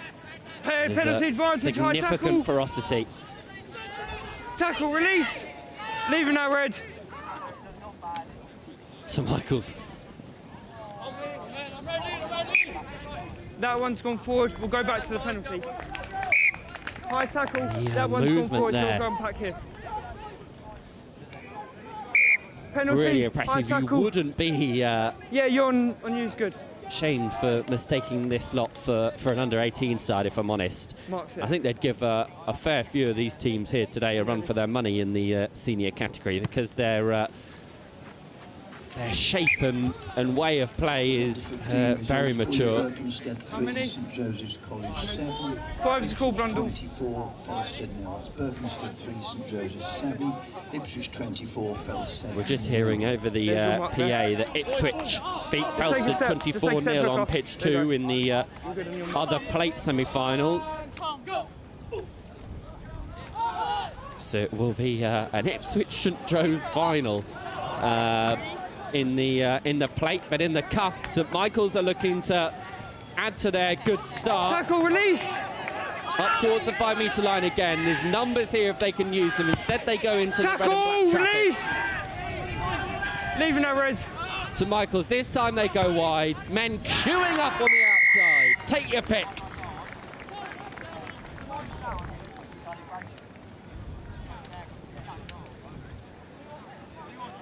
Yeah.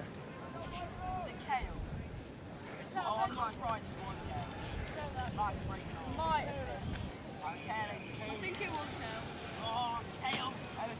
It's the break. St Michael's, you thought here potentially would have utilised the overload, but Blundell's couldn't get enough bodies over in time, and look, it's a 1 on 1, 2, 3, 4, 5, 6, 7, 8. And not great at maths, but I know that that's certainly an advantage.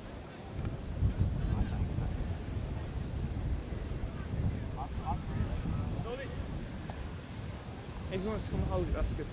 That's fine. The wind rapidly picking up, and 35 seconds. the kicker keen on having someone hold this ball in place for a tricky touchline conversion. Right, struck well, nope. But just fades across the front of the upright. So we'll play a 12-point game here. 5 minutes left on the clock in the first half.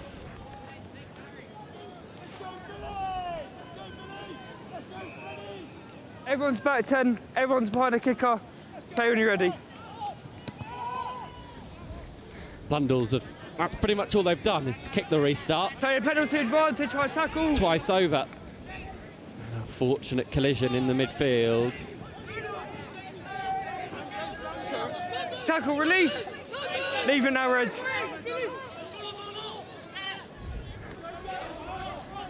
Away goes St Michael's again. They're raring away. It's a great tackle though from Blundell.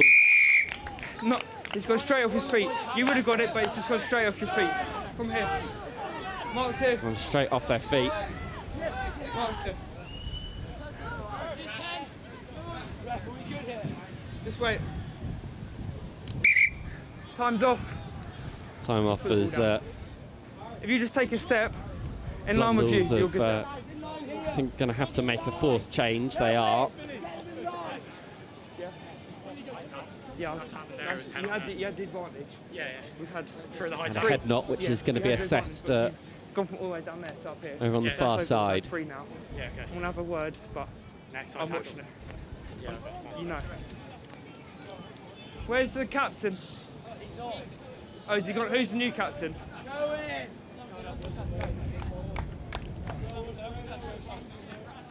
You've had multiple high tackles now where they're quite bad. Yeah. Next time it happens, I'm going to have to Yeah, just have a quick word. You've got time.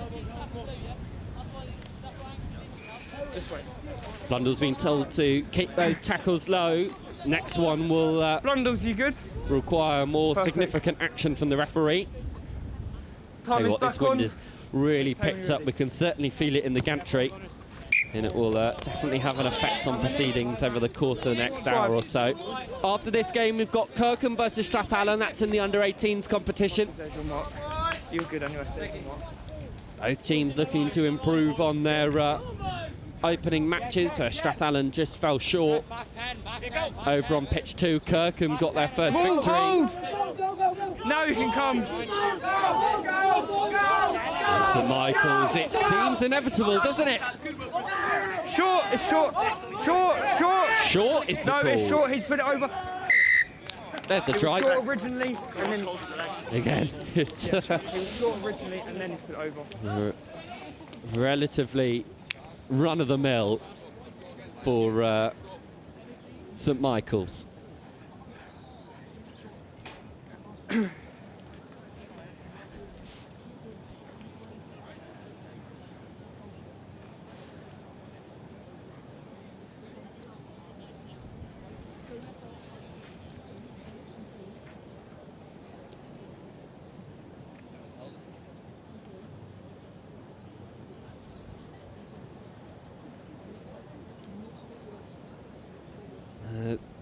St Michael's held up short initially, and then quick thinking to dot that down.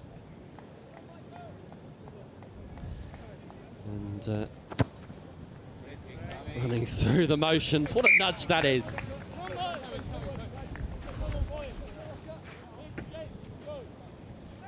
And St Michael's will take this game at a canter.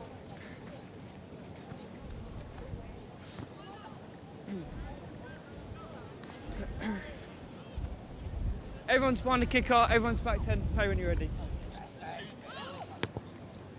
19-0, still a couple minutes left of the half. Tackle, release! Leave it. Not held. He's not held. So he's able to break free. St Michael's once again back up to the 22. Leave it now. Still they go, rampaging on. They've got the ball. The handoff is to the face. That's what we hand off to the face. Just get lower on the handoff. Penalty, handoff to the face. Penalty and some possession potentially for Blundell's. The wind certainly with them, which will help this kick to touch. How many? All in's the call. All in. Potentially a chance for Blundell's to get their hands on the ball in an attacking fashion. Something they haven't been able to do across the first 8.5 minutes. Yeah? Pardon, sorry? You can have less but not more. Blundell says your mark there. Michael says your mark.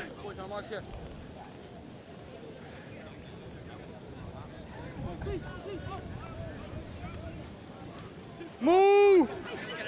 Maul is formed. Blundell's will look to relieve possession. Kick it away. No, the penalty advantage, not retreating. The call, get lower, Blundell's tackle, release! Trying to get Still this tackle height advantage. sorted. They've got the penalty advantage for not retreating off the kick. St Michael's will Tackle, want a lot release! more than that. They'll want to try. And they Leave it will now. potentially get it if they use it wide here. Through the hands they go, a looping pass all the way over. A lot of real Penalty estate to work advantage with is though. over. Down this side, St Michael's are going to slide in. This is a masterclass in how to construct yourself in a semi-final. Not giving Blundell's a sniff. So if you kick it, everyone in front of you has to run behind you, not you run. Oh, right, yeah, sorry. Yeah, it's all good. It's all good. Blundell's have had last play. sparing moments of the ball, and this will take us into the half. A great slaloming run from their winger. This ball out here loose and picked up, and you thought for a second there that the attack had been stifled, but we'll step back inside. Dancing feet. St Michael's are giving themselves a really healthy 26-point lead heading into the break in this Cup semi-final. That's the score here on pitch 1 at half-time. St Michael's 26, Blundell's 0.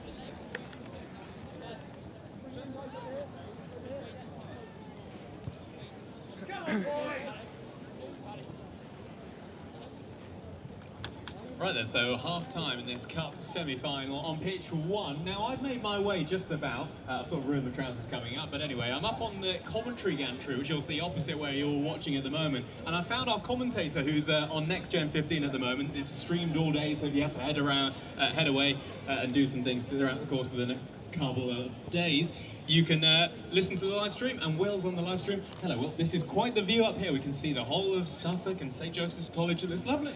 It is indeed. We certainly get the full effects of the weather. We probably see it before you guys see it down there. A lot of rain, a lot of wind, but we're hoping it's going to brighten up because the rugby certainly deserves that. Yeah, seriously breezy up here. I'm surprised your hat is remaining on. Very, very good standard of rugby this morning, considering the conditions we've seen as well. Very much so. The under-18s started with a lot of rain, a lot of wind, and they managed to keep the ball in hand. A lot of free-flowing rugby, considering the conditions.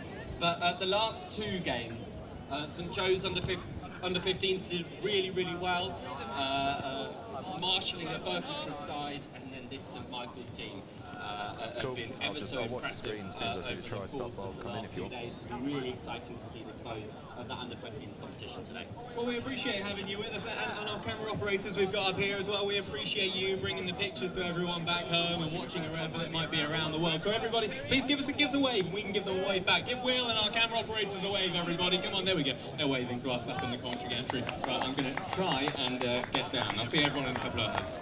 Well, under-15s then. draws to a brief close ahead of those finals, but Wilf, we move now back into the under-18s competition. We've had that first round of games. They went vaguely as the neutral might have expected, but at half-time here in this under-15 game, how's the feeling going into that under-18s competition? Yeah, we haven't had a lot of shocks so far. Victories for Kirkham, victories for Millfield, RGS High Wycombe and St Joe's on pitch one, as you'd expect, you know. But this next round of fixtures is massive because there's a lot of teams who need victories. Seaford, when they take on Millfield, need a win. Strathallan need a win to keep their, you know, De La Salle Trophy ambitions alive. But the big one for me is I don't know when it will be now, possibly about 1, when RGS High Wycombe take on QEGS Wakefield. QEGS beaten by Brighton by just 5 points. RGS High Wycombe had a great start to their game against Denstone. So, yeah, really excited to see how that turns out. And then, of course, the hosts back in action against Trinity. They're expecting a second win. They really turned it on in that second half. So there's still so much to play for. And, well, let's return to this St Michael's team as well, who look absolutely terrifying at under 15, Angus. It's a bit silly how strong their whole school is from top to bottom. Certainly is. St Michael's looking very good. Will Roberts has finished waving to the crowd, so we're going to hand back to him for the second half here in this St Michael's performance. Thank you, Angus. Yes, I've done my royal duties, waving from the top box, and we're back into what has been a royally strong performance from St Michael's. 26-0 up at half-time, 10-minute halves as well. An incredibly impressive performance, and away they go again. They're going to start the second half like they did the first, little show and go, and my goodness, this is like an exhibition for how to play under 15s rugby at the moment from St Michael's. A really impressive display from them. Blundell's will be keen to keep their heads up, as they'll not want to drop morale ahead of what will be a final for them, albeit not in the cup. Too much about the calories. The beer tent or refreshment marquee, A little show and go. Sent to the shops. St Michael's are bringing on the cavalry as well. A lot of changes being made over the course of the half-time break, and a few more now. The only place alcohol should be consumed is in the bar or in the VIP. Conversion is good, 33 points to 0. This game done and dusted. Many other things going on. We've got universities here, Exeter, Cardiff Metropolitan, Rugby College, Oxford University. Thank you for your support. Elite Rugby Scholars, we've got Keystone Sports, all Berkfieldians, we've got the lounge available, Berkfield Lounge all day, with various memorabilia, and indeed, of course, there will be still in progress, the tour of the chapel. That will have occurred by now. St Michael's again, setting off straight away off the restart. They've got numbers out here if they can use them. They're just going to have to pick off. No, referee's blown his whistle. Scrum down, red ball. The Blundell's ball. Marks it. Is that dried blood? Is that dried blood? All right. We're already back to under 18s Michael's action halfway on line, pitch 2. You're good there, Blundell's. Looks like it's Wellington College against Hurstpierpient. My eyes don't deceive me. We've still got 7.5 minutes left of under 15 action on this pitch. I'll give you time to do it, right? I'm not going to penalise you. Strathallan versus Kirkham is next. From here before we what did he say? Look towards lunch. The halfway line's your mark. Not that I'm thinking about it. Go on the halfway line, that's the easiest mark. Crouch! Under 18 Bind! teams, coaches and so on. Obviously we're looking for the top 2 in each group today. Second time, you're going above his arm, try and get below his arm.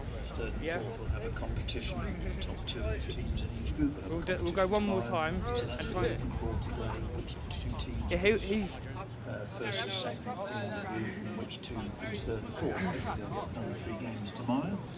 Crouch! I remind you, if 2 teams finish bind points, the first thing to so a little bit of a good confirmation on use it good So do be aware of that. The ball's gone forward in the pass. Competition down here. Blues ball.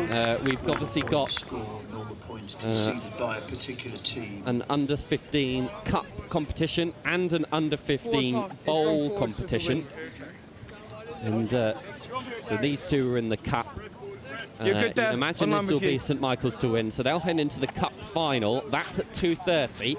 Before then is the under-15 cup third place competition to decide between the two losing teams between the under-15 cup semi-final who will come third. That's at 2:05. Both on pitch 1. Although I do say that we are running behind schedule here, so take every timing with a pinch of salt. Pitch 2 will be where the bowl competition will take place. So we saw St Joe's, they will play Ipswich at 2:30 on pitch 2 in the under-15 bowl final. In the gap right there. A local derby, which will be great for the under-15s players to get their teeth stuck into. And the under-15 bowl third place will take place just before that one on pitch 2. So lots more under-15s rugby to look forward to in and amongst the under-18s. Set! Good, hook's good. Hold, good. So running well backwards. Up until it's gone backwards and then time forward. Here knock off from blue, in scrum down, red ball. We've got games all the way up until 4:30. Then we'll have a bit of a debrief with our commentary crew, and Angus, of course, will head that up, and then we'll head into the night before returning bright and early tomorrow morning, 9 o'clock start, to start the Bowl Trophy Shield. I'll move out of the way when you can put it in. And plate semi-finals, quarter-finals. Crouch! Obviously not in that order, quarter-finals and semi-finals. Then we've got the finals. Set! Terry! Hold! St Michael's Use it! massively dominant there in the scrum, but Blundell's have got it, and they're going to try and run things. Backwards! Keen to see them take advantage, late tackle. Get a bit of momentum under their belt, and potentially a score on the board as well. Tackle, take a new penalty advantage. Sorry. Multiple penalty advantages for them to use. They're going to try and shift things. Tackle, still penalty. Further back and back. No advantage coming, he's coming from the side. We'll come back here. High tackle. He's just gone round his neck. Penalty, high tackle. He just hit his neck in the rock from here.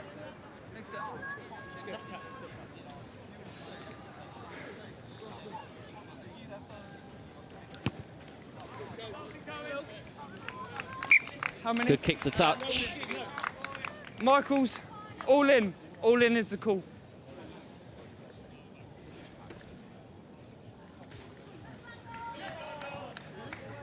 Your mark, sir. Just take a step. That's their mark, not yours. Take it. There we go. There's your mark there. There we go. Couple minutes left. Then I'll do it uncontested. It's little things. There's nothing major apart from obviously with his head. But if we get to a point where it's not safe, we'll call uncontested. Thank you. And if you feel like it's not, just let me know when you're ready. Referee making sure that everyone's safe at scrum time. It's line-out time now. He's on. Good handling from Blundell to make their way up towards the 10-metre line. Tackle, release. Leave it now, Blue. A lot committed to that ruck, though, backwards. which means that there's leave it now. Certainly room to manoeuvre here for St Michael's on the counter. Backwards.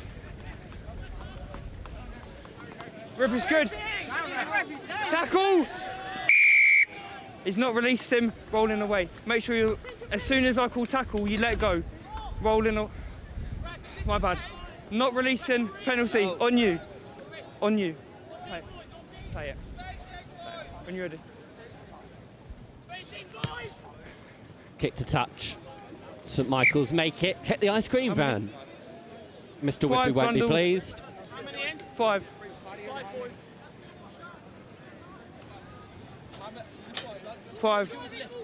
Just take half step. There you go. There's your mark. Michaels, there's your mark. There's your mark there. Boys, shift, boys. Go opposite them. When you're ready.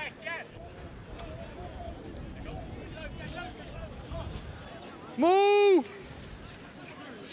St Michael's form a Putting good them ball. all down. It's your penalty. Pulling it down. They've got the penalty. There's no need to do that. It would be reversed. There's no need to push them away when you've already got the ball.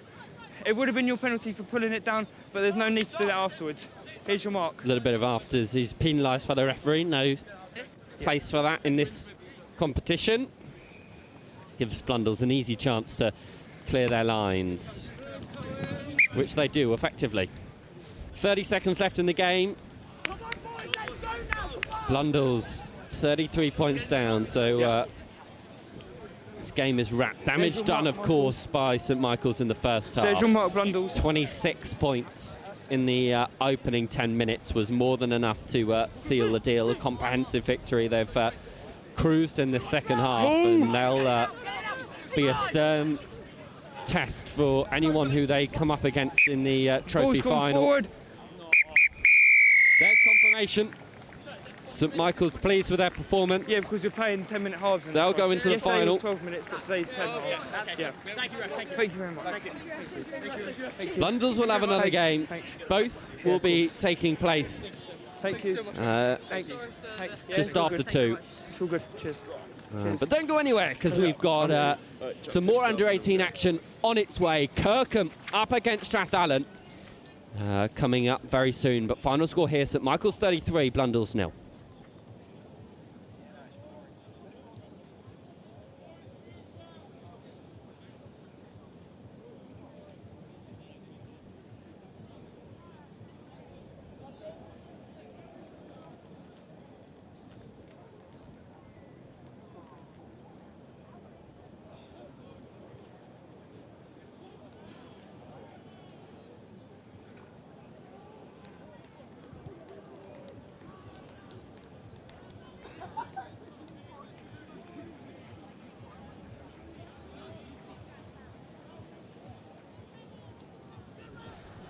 Well, what an under-15 semi-final performance that was from St Michael's College, and we are excited about seeing them in that final in a couple of hours' time.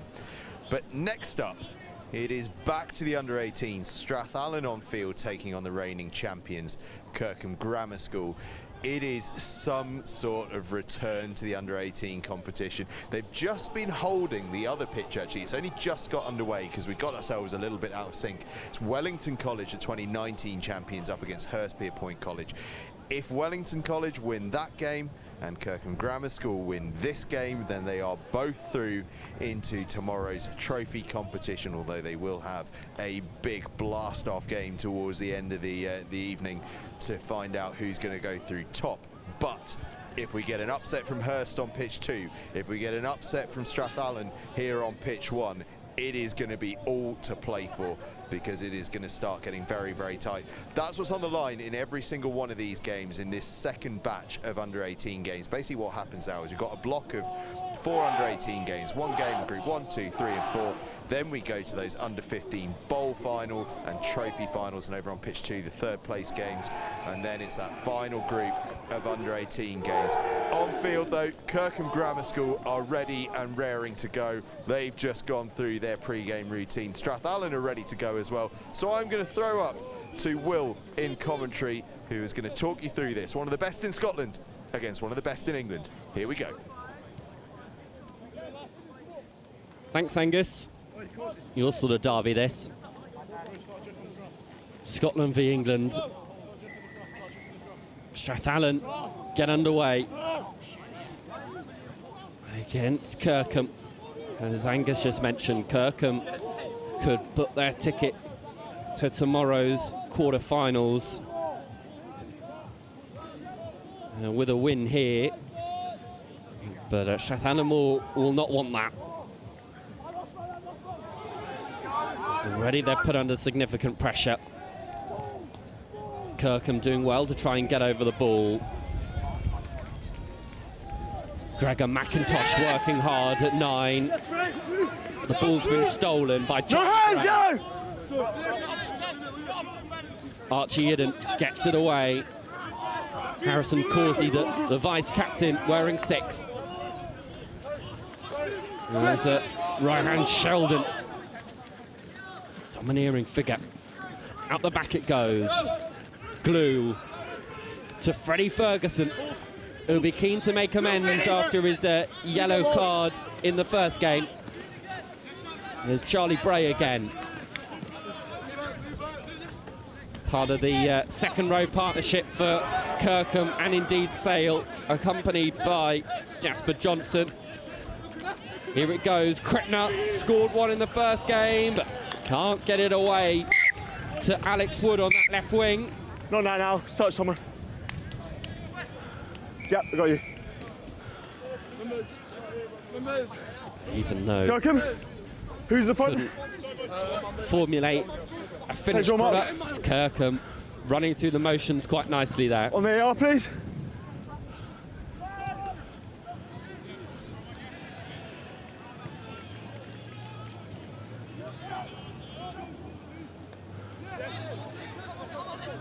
They've stolen it as well. A diving save by Ben Firth.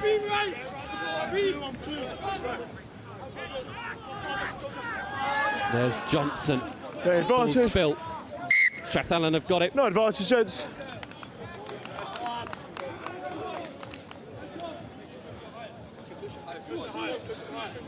Loud Scottish cheers on the sidelines. Pleased with Let's go, boys! It's on the AR. opening defensive set. Got themselves nearly out of their own half.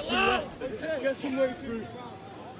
Crouch! Yes! Boys! Set! Kirkham with a good shove. Referee will want to see this all over again. James, let's move it over a second. Miles Lister. I need both of you higher, okay? With the unmistakable blonde barnet at loose head for Kirkham Grammar. Sam Littler and Archie Blackburn as well involved. Crouch! On Ross and Alex Glass and Boys! make up the front row for Strathallan. Penalty goes Kirkham's way. 63 in into ground. 63 in into ground. Way first. Keep going, keep going. Options here as well. They're going to go for the sticks. What's called? Glue will be T's on called now. upon.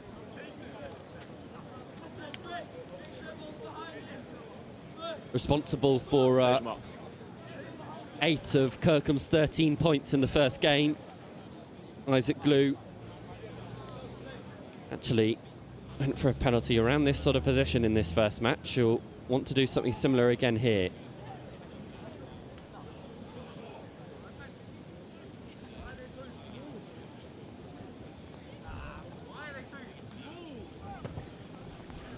Glue, the wind is flailing and it's a bit of deja vu actually. Knock on advantage. Kirkham hit the uprights once again. Happened in the first game in exactly the same position. It's like we're watching the same game twice. Kirkham though this time can't. No advantage coming, we'll go back for the knock on. Establish any advantage. There's a knock on though. Scrum in the shadow of the posts. Just need you higher, okay? Stay on your feet there. Let's go, boys. Same scrum. Same scrum. Seconds in. Gents. Conversation AR, had between Rowan Sheldon and Archie Idden. Crouch! Yes! Boys! Sets!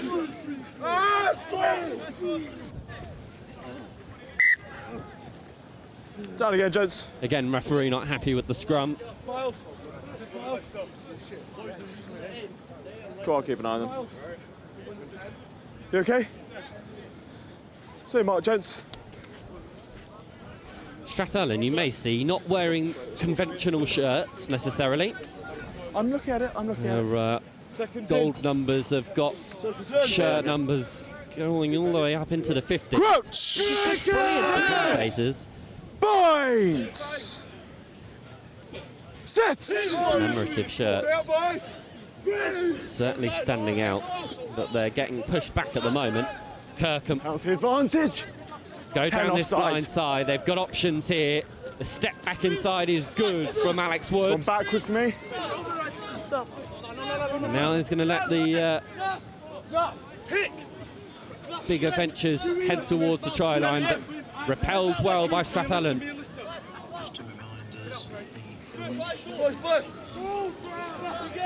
Their own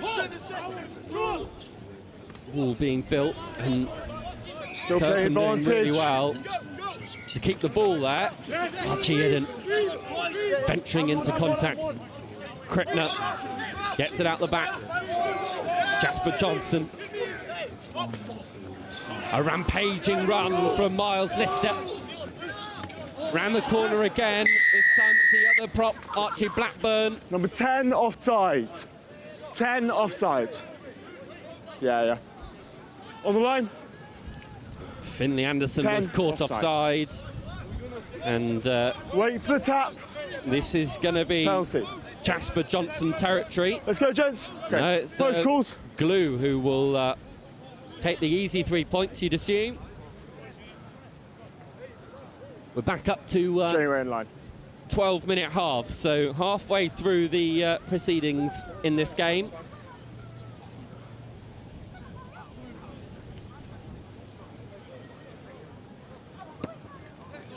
Good nudge, 3 points, 6 minutes to go the half. Kirkham lead, a well-deserved lead as well, knocking on the door. Strathallan will be keen to get a good response now as the fine rain now starts to fall across Ipswich. This weather certainly not letting up. We are promised a bit more sunshine this afternoon.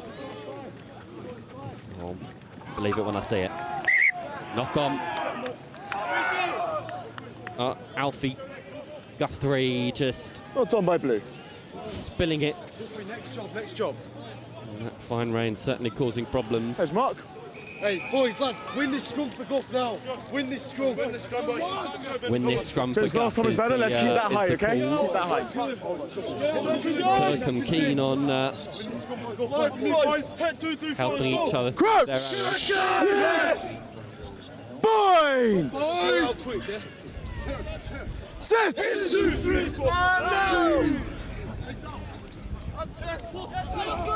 Anderson across the face, through Strathallan go, and they're going to get over the line. Brilliantly cut line. I think it's Henry Czekalowski, not sure. They're all in different shirts, but from his frame and figure and the fact he's taking restarts, I'm not convinced that he's a number 8. No tee available, so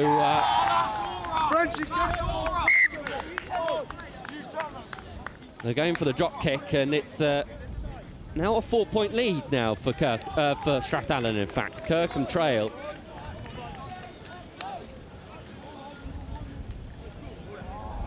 It's only 10.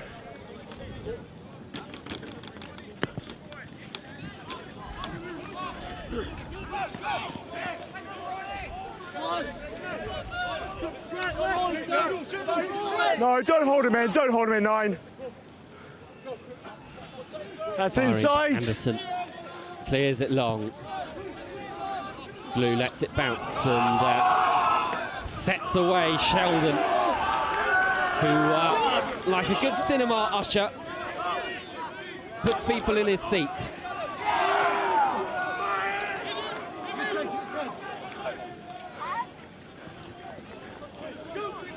Now, here comes Semi Krippner. Still going, Krippner. What a response this could be.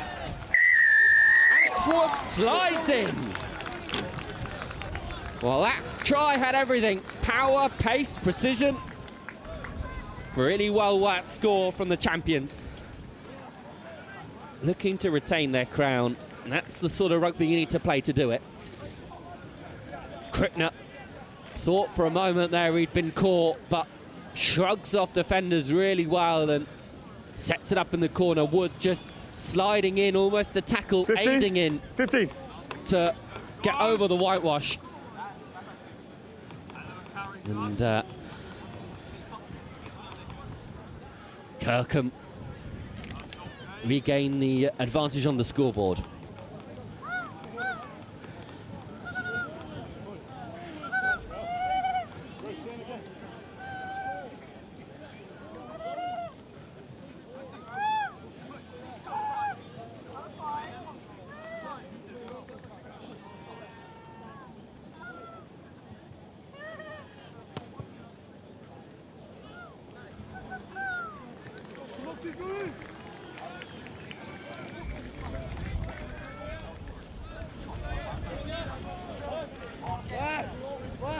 It's going to be a slender lead, just 1 point.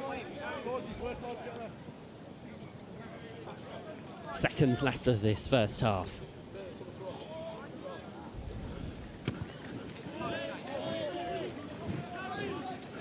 What a shot that is! No goal! Can hear that back up in Scotland. Ah, but it's to no avail. 46 off feet. It's an off-beat call, and 46 Kirkham, off you'd feet. imagine, That's the will half if you want it. see this one into half-time. That's the half. You got to tap it first.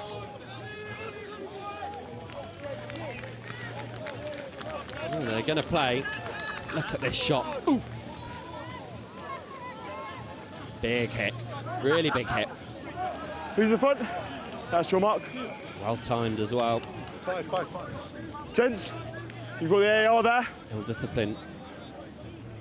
Cost Strathallan. Now Kirkham will want more out of this first half than a 1 point lead. Through they go. Sheldon. Idden. Potentially held up here. Strathallan holding them. They do it well, and this will surely take us into the half. Unless Kirkham can try and salvage a score out of this. Held up, which will take us into the break.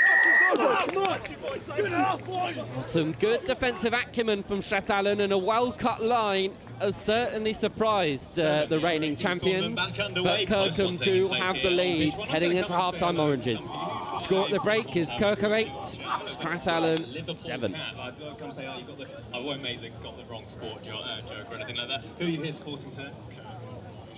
Very good, defending champions. Big old game. It's pretty tight, eh? It is. Okay, well, yeah, that's good analysis. Now, you having a nice day anyway? Cold. You are. Yeah, you do look a little cold. I'd say maybe when St. Joseph's play, get near that tunnel. There's some flamethrowers. They'll go up and you can catch a nice bit of heat from that. That's a good idea. If not, have you got a car here? I do. Yeah. Maybe just get in the car, pop the heating on for half an hour. You'll be grand. I reckon I get a good coffee. I'm pleased you asked, actually, because there's many vendors around the grounds here that you can get a nice coffee, nice tea, or even some food, anything like that, maybe a bit of lunch. It's good stuff. You're part of the marketing team. Nice to speak to you. What was your name? Mike. I like you, Mike. Have a nice rest of your day. Right, good stuff. Second half coming up very shortly here on Pitch 1.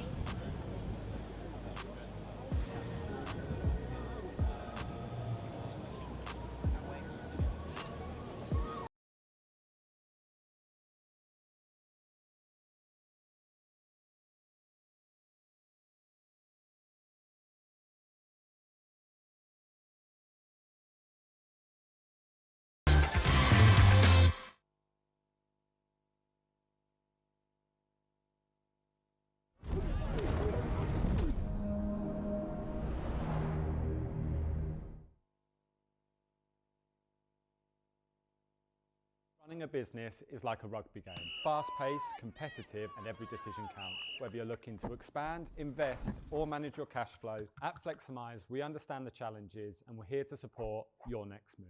Our flexible business loans offer top-ups, repayment holidays, and no early settlement fees, helping your business stay on track even when the game changes. With loans from £5,000 to £500,000, Fleximize gives you the flexibility you need to grow.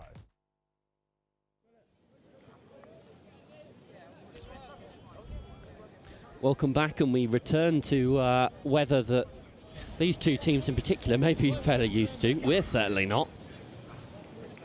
The wind and rain could play a key part in this next 12 minutes that will decide a lot of fate in this group. Backwards off blue. Knock on by yellow.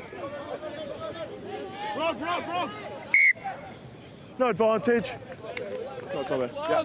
Good chase off the restart has put blue ball. Kirkham in a good position here. Marks on the 5 there. Keep that height, gents. That's really good. Okay. You straighten up, please. Okay. Let's go. Seconds in. Yeah, boys. Let's block a second. Crouch. Yes!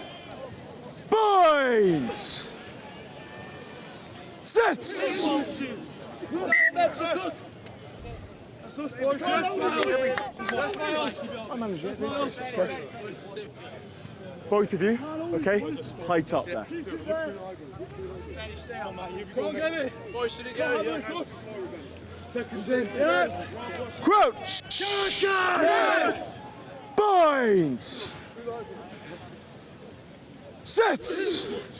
Kirkham set up here with a fairly narrow attack, but they've got try scorer Wilson in a lot of space out wide. This ball shinned in behind, and it's not going to fall too kindly, but Kirkham knocked it on, fire it away in frustration.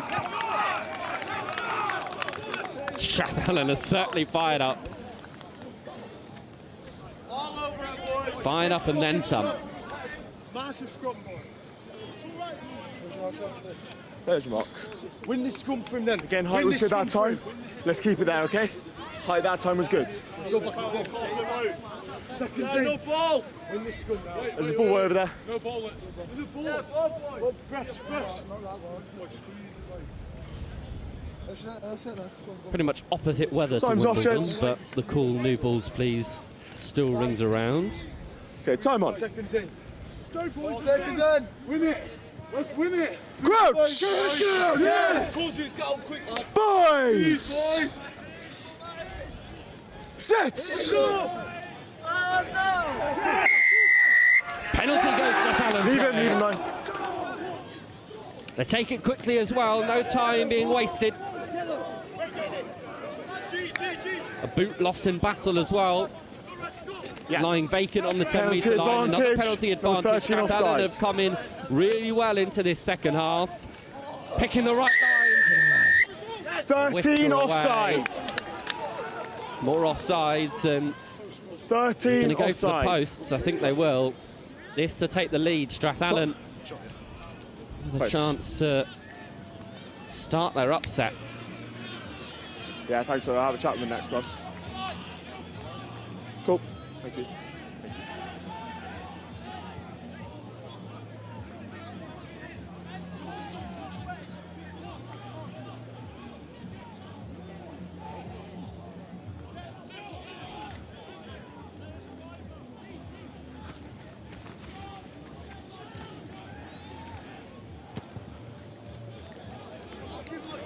Kick is 22, wide. gents, 22. So it will be a 22. Kirkham still with the advantage. Time off, gents, time off. Subs on. Changes to be made for the Scots. All good? Okay, time back on. Get behind me. Get behind. Get behind. Outside. Yeah, all play through, all play through. Inside 50-22 on. An instant reply. 50-22 is certainly on, and it's celebrated like a score. Ball's live, ball's live. Really clever punt from Strathallan. And there are some nervous faces on this Kirkham bench. Who's in front? Kirkham, here's your mark. certainly with this. Kirkham, who's the front? In this second. Kirkham, who's the front? There's your mark. You stay on that. No, there. Thank you. Come to me. 10's mine. Kirkham. Straight to the man. Not straight. Option. Scrum called.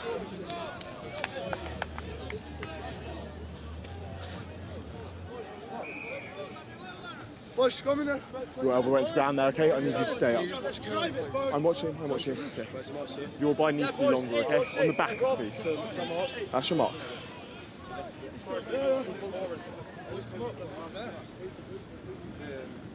Seconds in. Tight. Crouch! Yes! Bind! Sit! Gents, both of you need to be high, okay? Which one? Gold or blue? Gold. You need to hold your bind, okay? That's called in. With a Hold your bind, conversation okay? over the dark arts in the scrum. Crouch! Yes! Bind! Sit!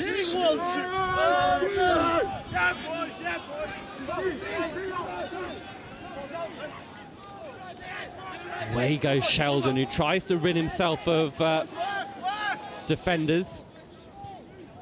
And instead they're going to go to the boot here and find it long, but it holds up in the wind. So Strathallan will keep the ball in play.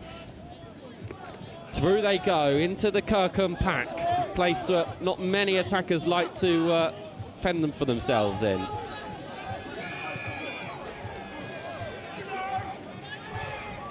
Decent counter-ruck has certainly halted things for Strathallan. A little indecision as to where to go, and a penalty comes Kirkham's way. We're going 10. And they're going to be marched Can't as throw well. the ball away. You did, I saw you do it. 39, throwing the ball away. No. So Ted Wilson with a chance to find some more grass. It's a really good kick, but they've managed to keep it in field. The wind just holding things up ever so slightly. Alex Wood doing well, though, to keep the pressure on Strathallan, and this clearance kick will be crucial. It's a spiral, firing itself into the midfield, and now can Kirkham break? Krittner out to Ferguson. Freddie Ferguson flings it back in field to Krittner.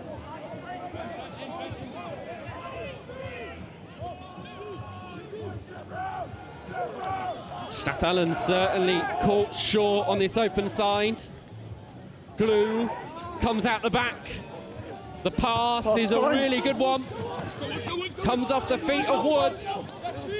Wood heading in towards the 5-metre line. Kirkham looking to better their 1-point lead. Yellow 9, offside, penalty. They've got the offside advantage as well.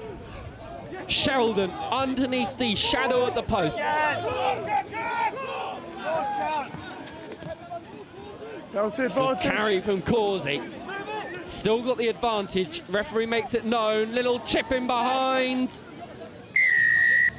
Meant for Ben Firth, the captain, but he was blocked in his attempt, and the tee is immediately on. They're going to look to make it a 4-point lead, take that penalty option away from Strathallan, wind down the clock. 6 or so minutes to go. This shot for a man like Isaac Glue is almost guaranteed.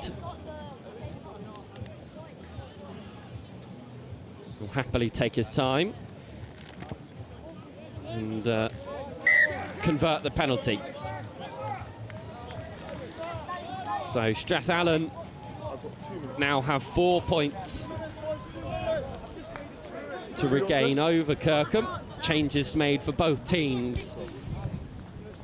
Crucial point in the day. Fresh bodies, fresh minds, few and far between. Need a ball. We've got one. Time on.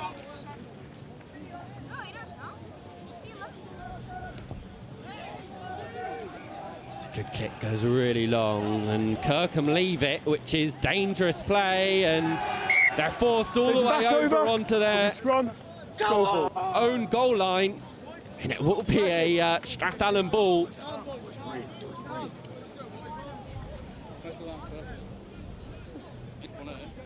There's your mark.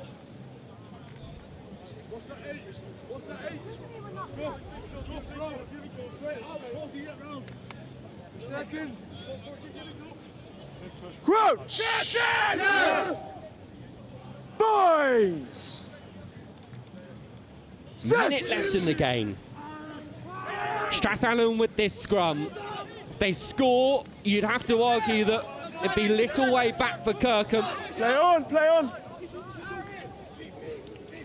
Strathallan looking to cause an upset against the former champions.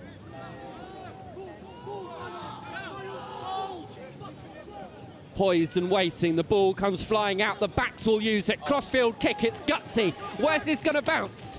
Oh, and it bounced good for Strathallan! We're going to have some conversations where this could be extremely interesting. Oh my goodness!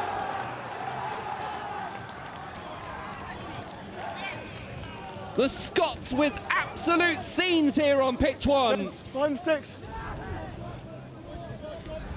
The opportunity for a crossfield kick, potentially. Risky, dangerous, yes. Paid off, absolutely.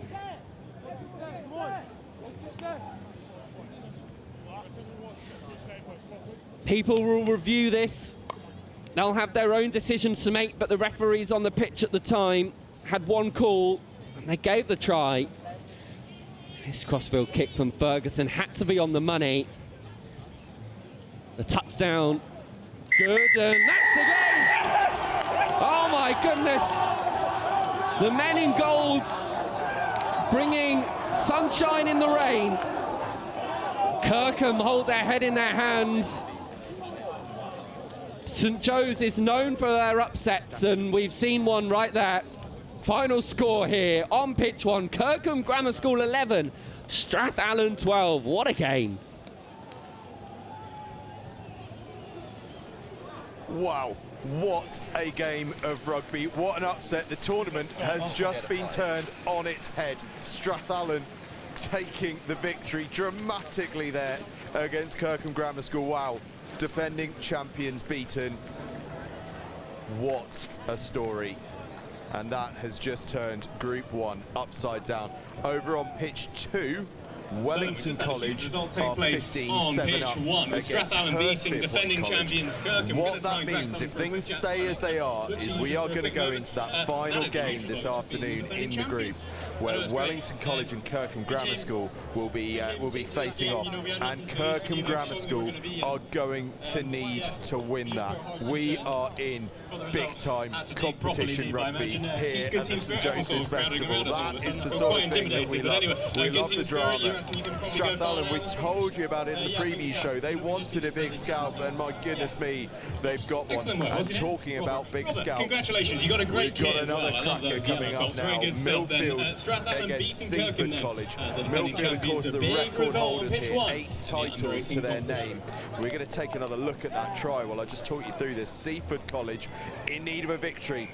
They lost to St Michael's, the superstar performance from St Michael's in the first round. Can Seaford College take inspiration from what we just saw from Strathallan and spring an upset of their own against Millfield? Oh, look at that finish in the corner.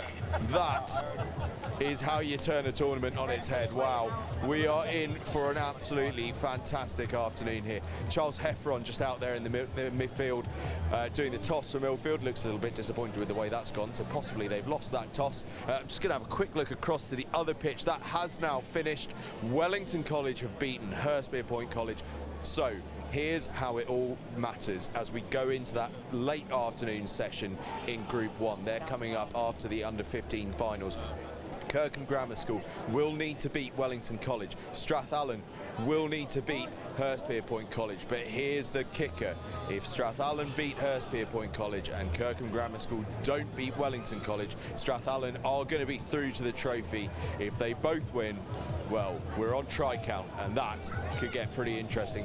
What an amazing afternoon we've got coming up. Strathallan have just lit this whole thing alive, and I am pretty sure that up in commentary, they have just been energised by that upset as well. So we're going to throw up to commentary for Millfield against Seaford College. Oh, certainly energised, all right. I was stood just behind Will Roberts, losing my mind when that crossfield kick came in. And, well, can Seaford cause an upset against the record 8-time champions? That's the question that we have to ask ourselves. And to help answer it alongside me is the captain for the season for Seaford, out injured at the moment, but it's the Scottish age grade international, Will May. Will, thanks for joining us in the commentary box, and you must be backing your boys here to take on Millfield and what is not miles away from a more local derby down on the south coast. Yeah, look, the boys had a really good win against Millfield last season. They know they're going to come good enough for us today. We had a tough loss against St Michael's in the first game, but like, look, they're going to get stuck into them today, 100%. St Michael's with a really strong performance in that first game,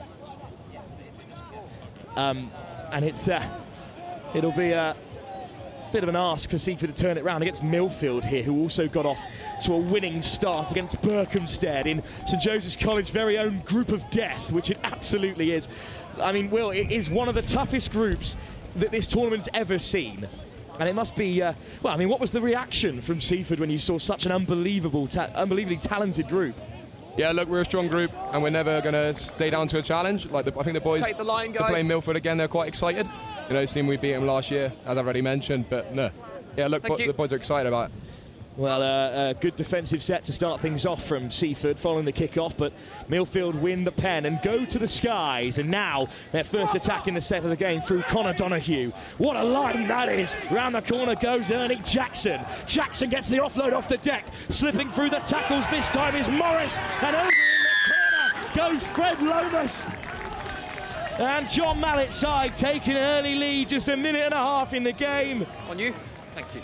Ben Morrow comes away with the pill, the under-18 England international.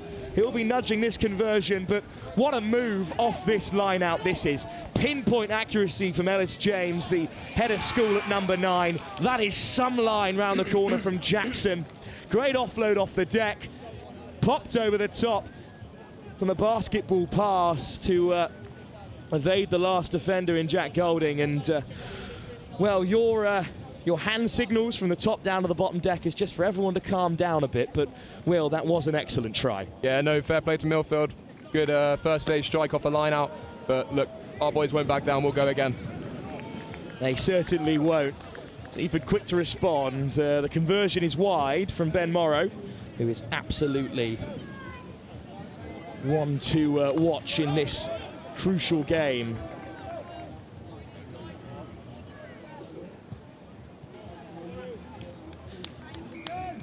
Time to runs, lads. Well, here's the kickoff then to come from Sean's Grace. At standoff and fullback, but fly half for this fixture, and it's into the 22. Millfield quickly shift the ball along. I think there might have been a hand in there from Seaford, but only a scrum advantage for Millfield. No advantage coming, knock on in the tackle. Well, knock on in the tackle, some good early pressure from your side, Will.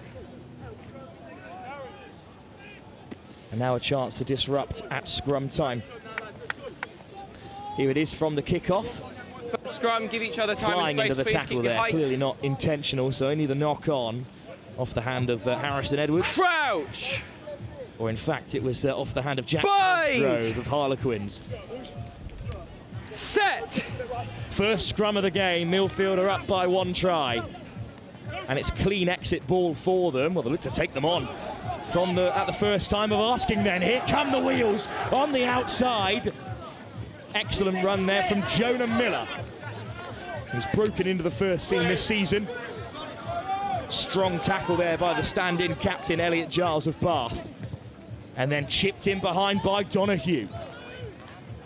Good chase on from Seaford. Sean Sharp of Harlequins back to collect. Charged down and claimed in the air. What an excellent grab that is from Sid Moore. No, 8! Now Millfield in the ascendancy. Bowler Gets the offload away. Great hit indeed, Will, but Donahue still with it. Through the forwards again. Charles Heffron, the captain. Morrow, 2-on-1.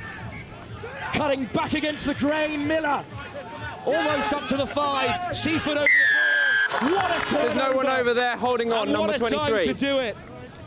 Charles Heffron, it's back to the Seaford team sheet. It's Elliot Giles of Bath who comes away with it. Will, that's a huge turnover given the circumstances. Yeah, massive persistence indeed. That boy loves a jackal. He'll be looking to go again and get another few in the game. Although it's back from... It hasn't made touch, so it's Morrow again, and then a bit of space opening up through the centre for Millfield. What beautiful soft hands to find Morris, the Bristol Bear, up over the 10-metre. Not now, not now. Seaford again hunting for it on the floor. Moore out the back door, and that's a thundering shot coming in from Oscar Thomas of the Ealing Trailfinders at tight head. Oh, he's come off worse from it, and Millfield play on. Morrow with the soft hands. That's another excellent grab from Jackson. What a game he's having.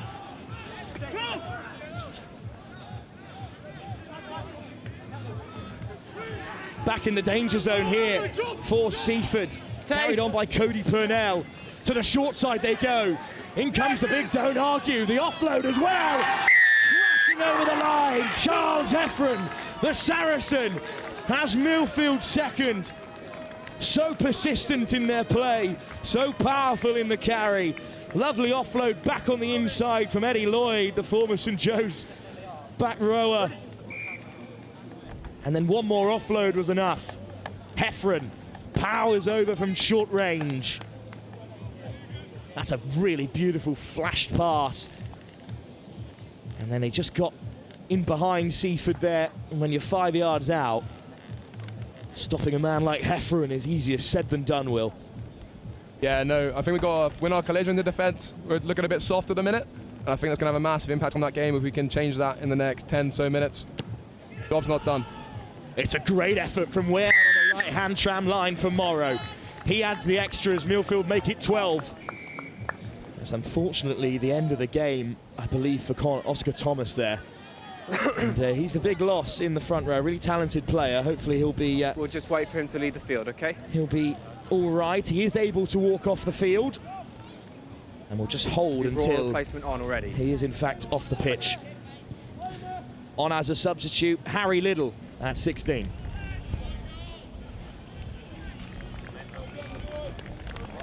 And a round of applause as Thomas exits the fray.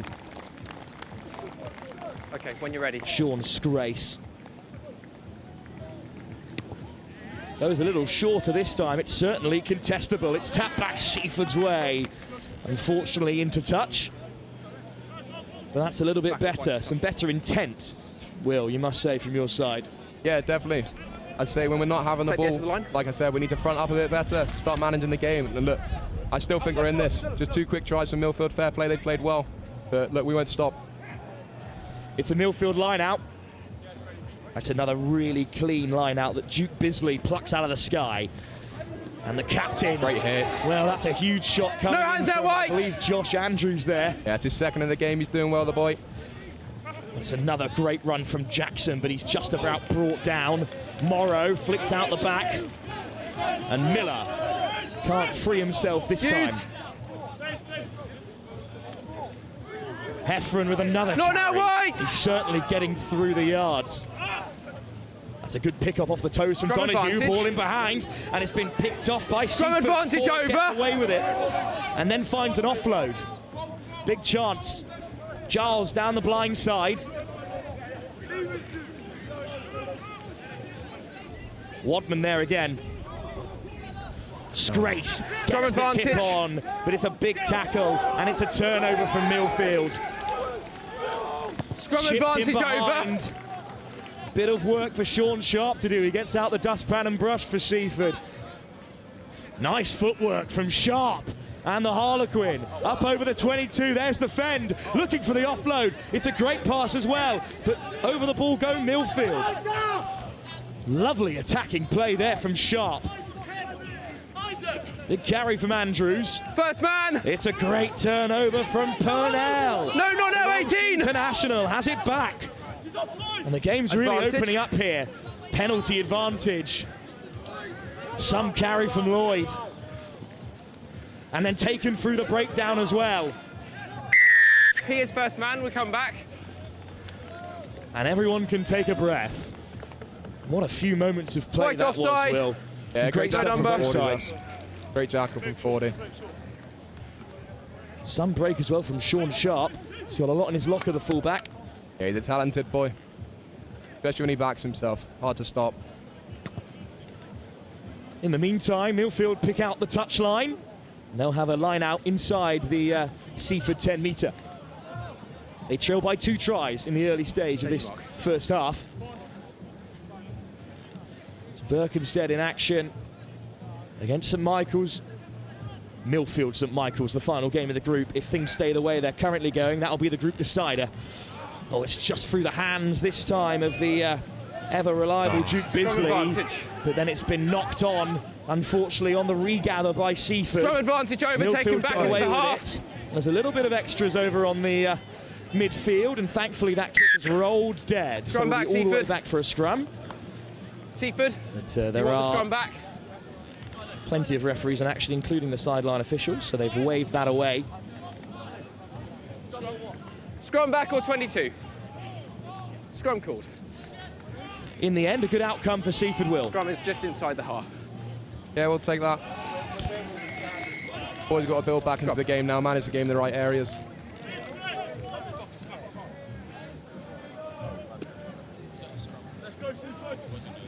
So it's a scrum back because the kick rolled straight into touch. Very short dead ball areas here. Crouch. So it will be a scrum fed by Oscar Wadman. Far side. Up we come. It's just gone down on the far side. We're missing Oscar in this scrum here. Let's move it over here. Indeed, it's the substitute with a big job on his hands, Harry Little.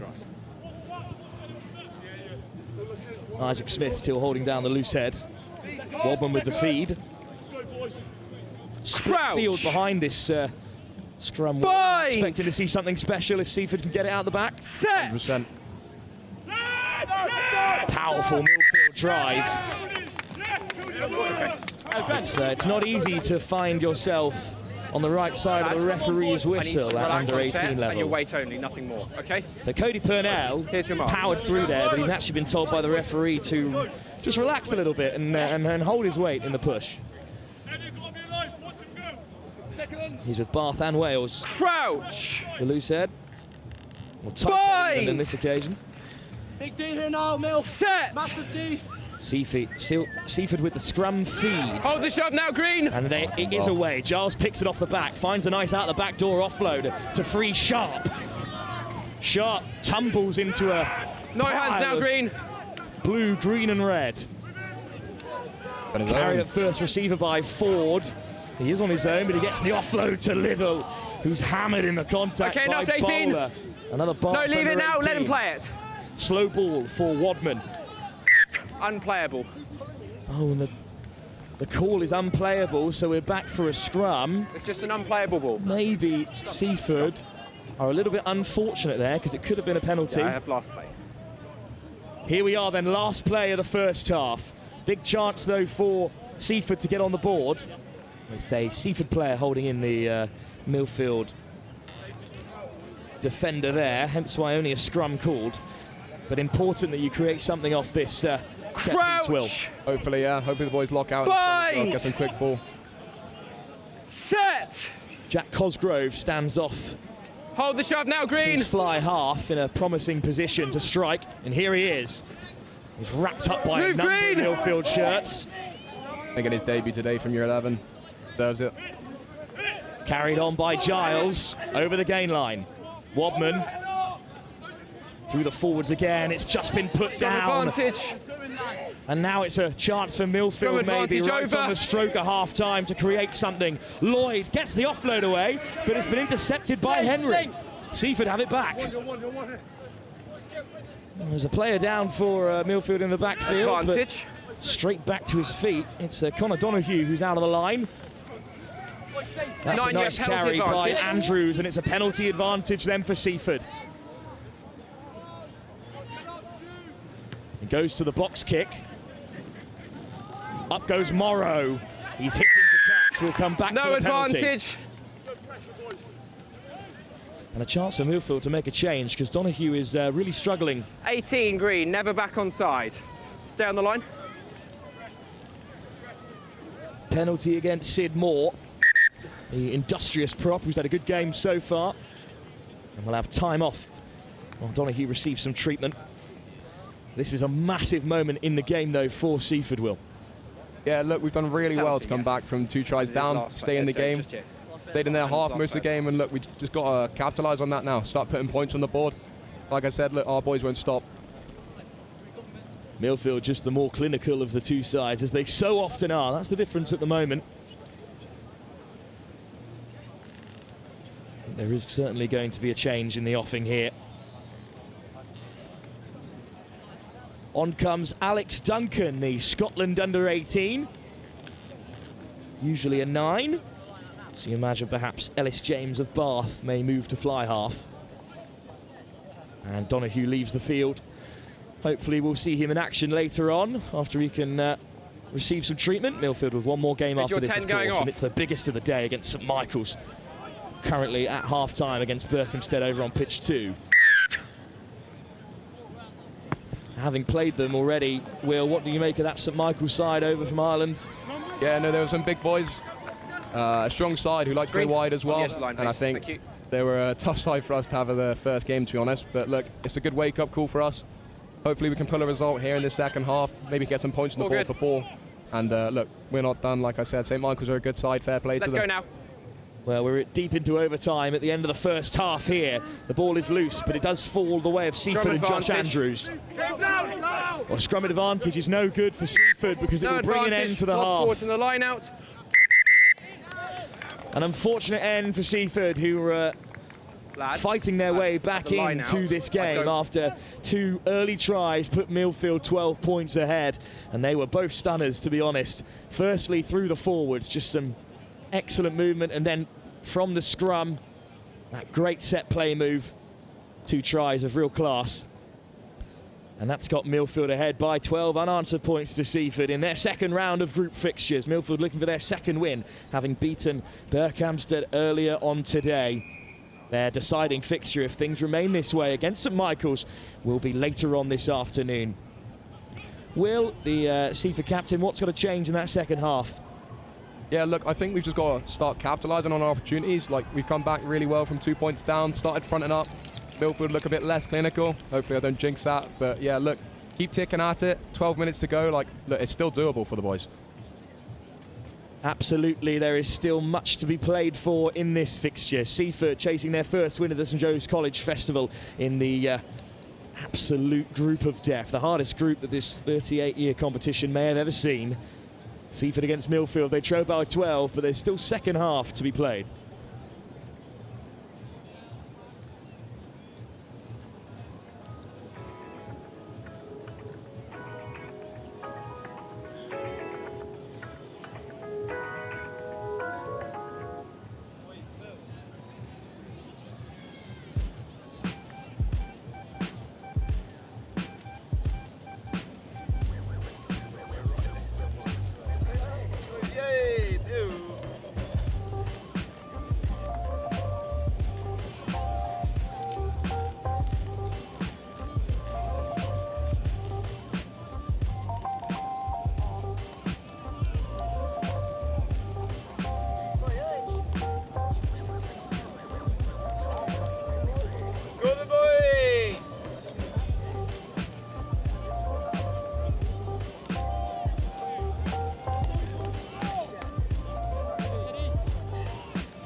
Ben Morrow and Millfield will get us underway in this second half. They already lead by 12 against Seaford, looking for their first win of the competition. Yeah, bowler!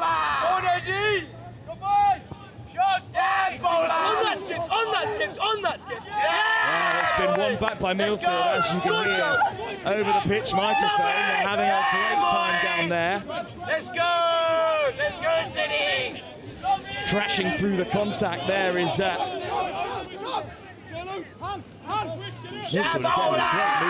Bowler there taking it in.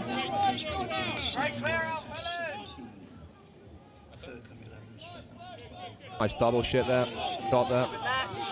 Some good shots. A penalty advantage though has gone Millfield's way. Nice carry through the middle again, this time by Sid Moore.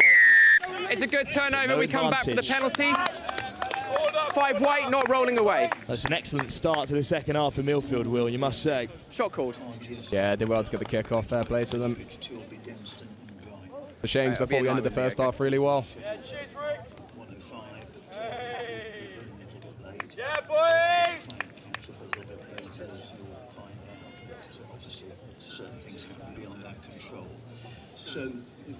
Well, here comes the shot then. The opportunity to stretch further ahead. 15-point advantage will take them beyond 2 scores, which is a pretty handy advantage in these short formats. Get in the hole! Morrow finds his target from close range, as you expect from the England under-18 international and Saracens man. Continues his fine form in the competition. Seaford with a bit of a mountain to climb here in the second half. But they'll have a kick-off to try and win back, just as Millfield did a few moments ago.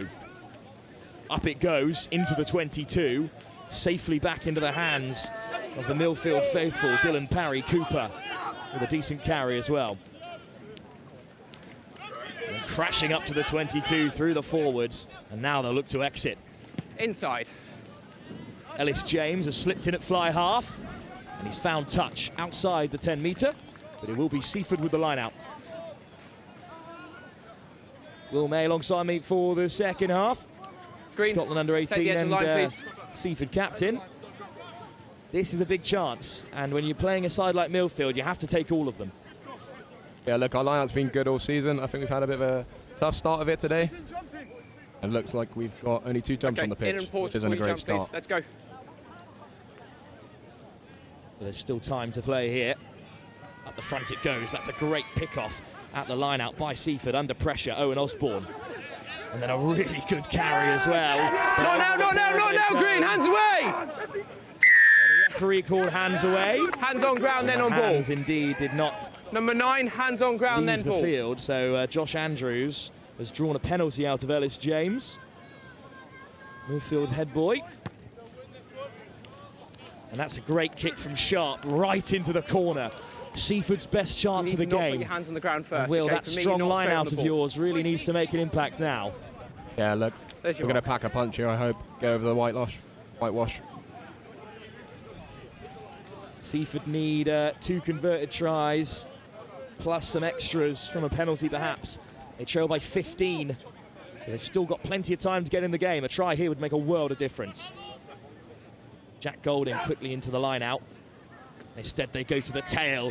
Well, the ball's got loose, and it's been... Oh, not straight is the call. Well, the ball came down from the line out and was immediately lost. Scrum or line out? Well, I don't think that was the knock-on. The call is not straight, which is it's a harsh one, Will, but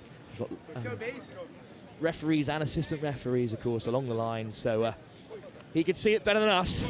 Yeah, I think we knocked it onto the base there anyway, so same situation. Millfield I want to see it first. Camped back in their 5-metre line. Archie Williams. Binds! Alec Duncan. Set! Scotland under-18. Hold the shove now! Picked off the base. Duncan takes the offload really well. Draws the penalty. Let him run. Diminutive number 9. There's the quick tap as well. And I think that's not for me, it's just driven into the ground. not 10 metres, unfortunately. Thundering hit came in from Sam McLaren-Clark of Ealing. But not 10 is the call, and that's great work in the end from Ellis James to Marcus here. Force Millfield out of trouble. A bit of a soft exit, Will. Yeah, 2 silly penalties, especially when we had a lot of hard work to get down there. Boys won't be happy with that one. Hammered away by Morrow as well, deep into their own half. Way on the line, 10 please. metre Seaford. Overcome that formidable Millfield pack.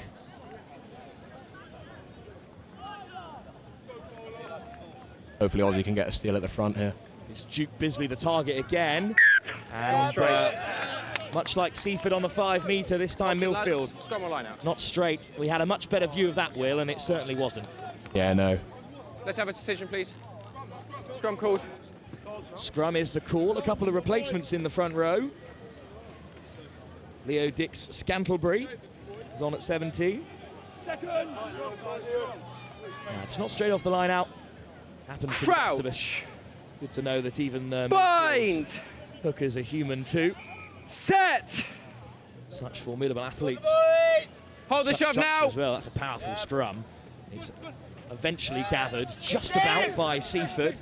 Millfield flying in to the breakdown. Taken back in. Good option to Bring exit him on under side. pressure from Sean Strace.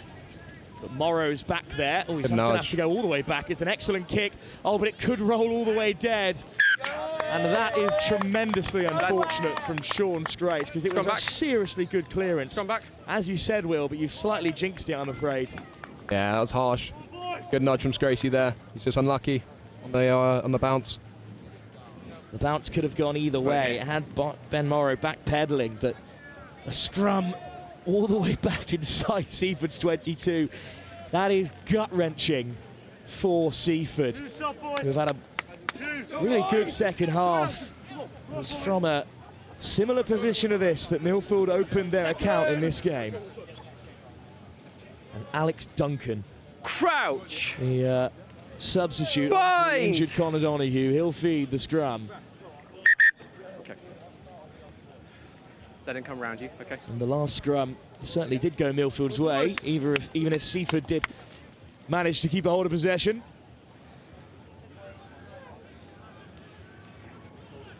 Crouch.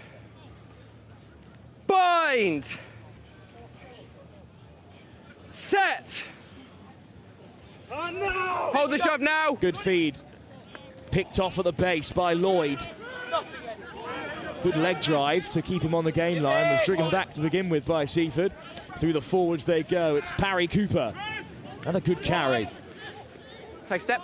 Duncan snipes through the centre. Lovely footwork. Sharp's over the ball. Sharp surely has stolen it. Never on his feet. Powerful clear.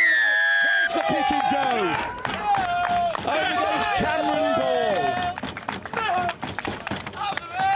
Well, how close was Seaford to stealing that one? Fantastic snipe from Duncan. Great reactions from Seaford to keep him out. Sharp went over the ball there. It's an excellent snipe. Great covering tackle. Over he goes. Referee's decision, he's not on the ball. A thundering clear out. Leaves the door wide open for Millfield to seal the game.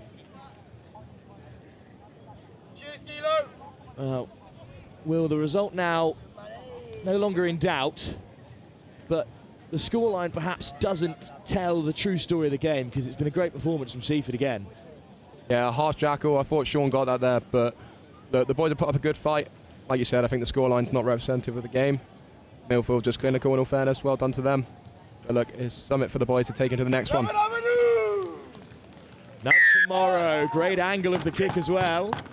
And in the dying embers of this contest, Millfield have taken the game beyond Seaford now.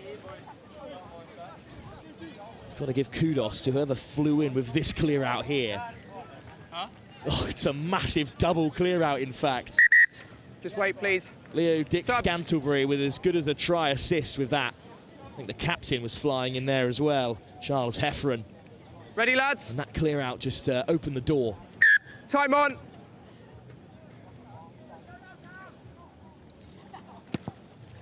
It's a very contestable kick-off. It's come forward up Millfield, but then it's been regathered by the same man. What a take by Bowler. Carried on by Lloyd. Good ball from James. Duncan. James. A hint of a late shot there. James has gone down. No hands now, White! Hands away, White! Millfield still playing. Alex Duncan To the short side, he's got Morrow there. Morrow shrugs off the first man, and look at the acceleration. There's the big don't argue. Morrow right down the tram line. What a score this will be. Millfield within 5. Morrow denied the perfect solo try. Instead, it's the substitute Beasley who puts it out the back. Duncan's there. Oh, Not it's backwards. gone behind again. But Miller takes it on for Millfield. Vulnerable to the Jackal, 21 side entry, not your ball. We'll take a moment because that's a penalty for Seaford, not Millfield. Not your ball. Great scramble defense 21 from your side, entry. Yeah, brilliant from the boys there. Hopefully can get down the pitch now. Hopefully get some points on the board. About a minute or two to go. What a run that was from Ben Morrow, though, the fullback. His acceleration is pretty excellent, Will. Fired to the 22. Touch found at least. Seaford will have the line out. That's your mark. 1 minute. 1 minute to go. Another substitute for Millfield in the meantime. Evan Morris, the Bristol Bear, on for the Saracen. Ben Morrow. It's a change in the backfield. It's a line out for now, though. Just about regathered by Ollie Job of Ealing. Tackle! Tackle is release. Tackle to release Millfield. I think they might be at risk of giving another penalty away here if not. Big carry through the middle by Shams Sudahazai. Sudahazai, a cricketer as well, another multi-sportsman. It's a nice ball to the short side, but it just didn't go to hand. Good carry, almost up to the 22. Seaford still looking to play with ball in hand. And use White! Now the box. Well, the wind's got a hold of that. It will be taken really well by Alex Duncan. And a great game since coming on, the replacement 9. Hands away! Duncan looking to dig it out again. There, no. James back to his feet. Advantage. Puts it in behind. What a line. Jackson's back with it. There's the offload. A beautiful try perhaps to finish what they started. Round the corner goes Evan Morris. Freshly on the field. There's a hint of crossing there. Possibly a hint of crossing there, Will. That's what the referees are going to talk about there. Maybe he should have given the pass, but it was all started by Jackson's excellent line. 22 green, obstruction. Now crossing is the call, unfortunately for Millfield. Denied a great try. Harrison Edwards is penalised. And you're right, Will, a bit of crossing there. There was a 3-on-1, so they really should have run it in as the ball is hammered towards our commentary box here. One last roll of the dice for Seaford in overtime. Well, let's have another look at it, Will. It's a really lovely flowing move. It's Jackson again. He just picks a great line. This time he finds the offload. Yeah, I think that sums up the game. Millfield just clinical in R22. Seaford, though, with another line out. They head to the tail. It's been picked off. So Millfield with one last strike here. Nice hands. It's into the path of Miller. Hands away, White!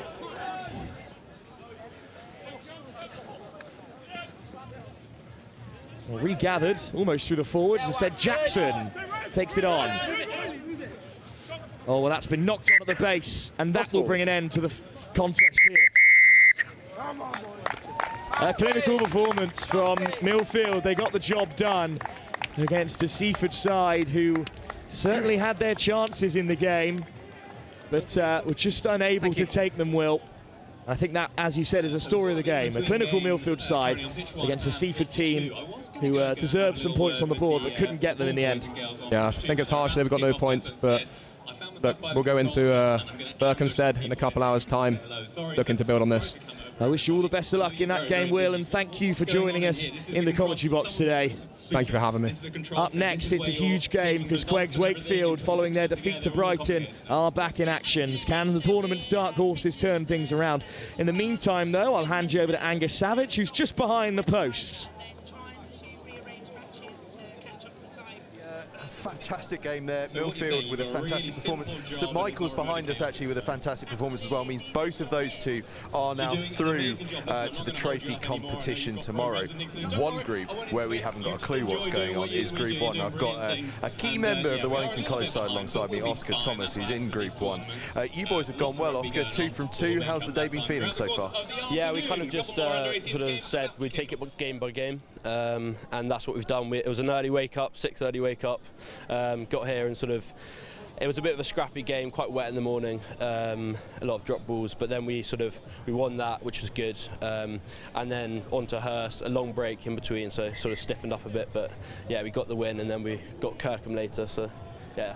And I know a lot of different faces in the team this year to last year, but I know that last year stung a little bit, not being in that trophy competition on day 2. Is there a bit of extra determination this year? Yeah, 100%. I think last year we, well, it wasn't great. It was a bit of a letdown, but yeah, we've come here and the aim is to win, so that's what we're here to try and do. And your group's been shaken up massively. Strathallan getting the victory against Kirkham Grammar School. It could all come down to try count depending on how things go. That's the way we like it, though. Bit of excitement. Yeah, no, we're looking forward to it. Obviously, Kirkham at 2:15, I think. So, yeah, just try and sort of get the win in that, and then move on to day 2. Focus on that. Awesome, Oscar. Best of luck for the rest of the day. Go and get yourself warm and fed and watered and everything. It's a busy day. Here on pitch 1, it's back with the action. RGS High Wycombe against QEGS Wakefield. These two were unbeaten coming into this tournament, and I know the Wilf is excited to watch these two get underway here in Group 3. I am indeed very excited. QEGS Wakefield against RGS High Wycombe, both undefeated coming into the tournament. Brighton did inflict a 1-try defeat on the northern side, but it's their chance here against RGS High Wycombe, perhaps favourites in this group to turn it around. Rufus from the QEGS Wakefield campus joined me for this one, and I'll come to you in a second, Rufus, because Jackal is good. Unfortunately it's not the perfect start for QEGS Wakefield. Yeah, I mean, unfortunate loss against Brighton, but they were a good side, but I think it's fueled the lads for this game. So they're going to come in with high intensity and hopefully bring out a win. Please, gents. Again, an incredibly tightly contested group. Please, yeah. RGS High Wycombe, Denstone. Crouch! Of course, that was the first game of the day. Bind! On pitch 1. Set! In that opening round of group games. Brighton will play RGS High Wycombe, perhaps for top spot in the pool later today. We'll have to wait and see. For now, it's Norton digging out for High Wycombe. Ball back on the inside from Charlie Inch. Tackle! Who's added the scrum hat to his array in this game. Great carry by the number 8, Adam Boodhan. To the forwards again they go. A clattering carry.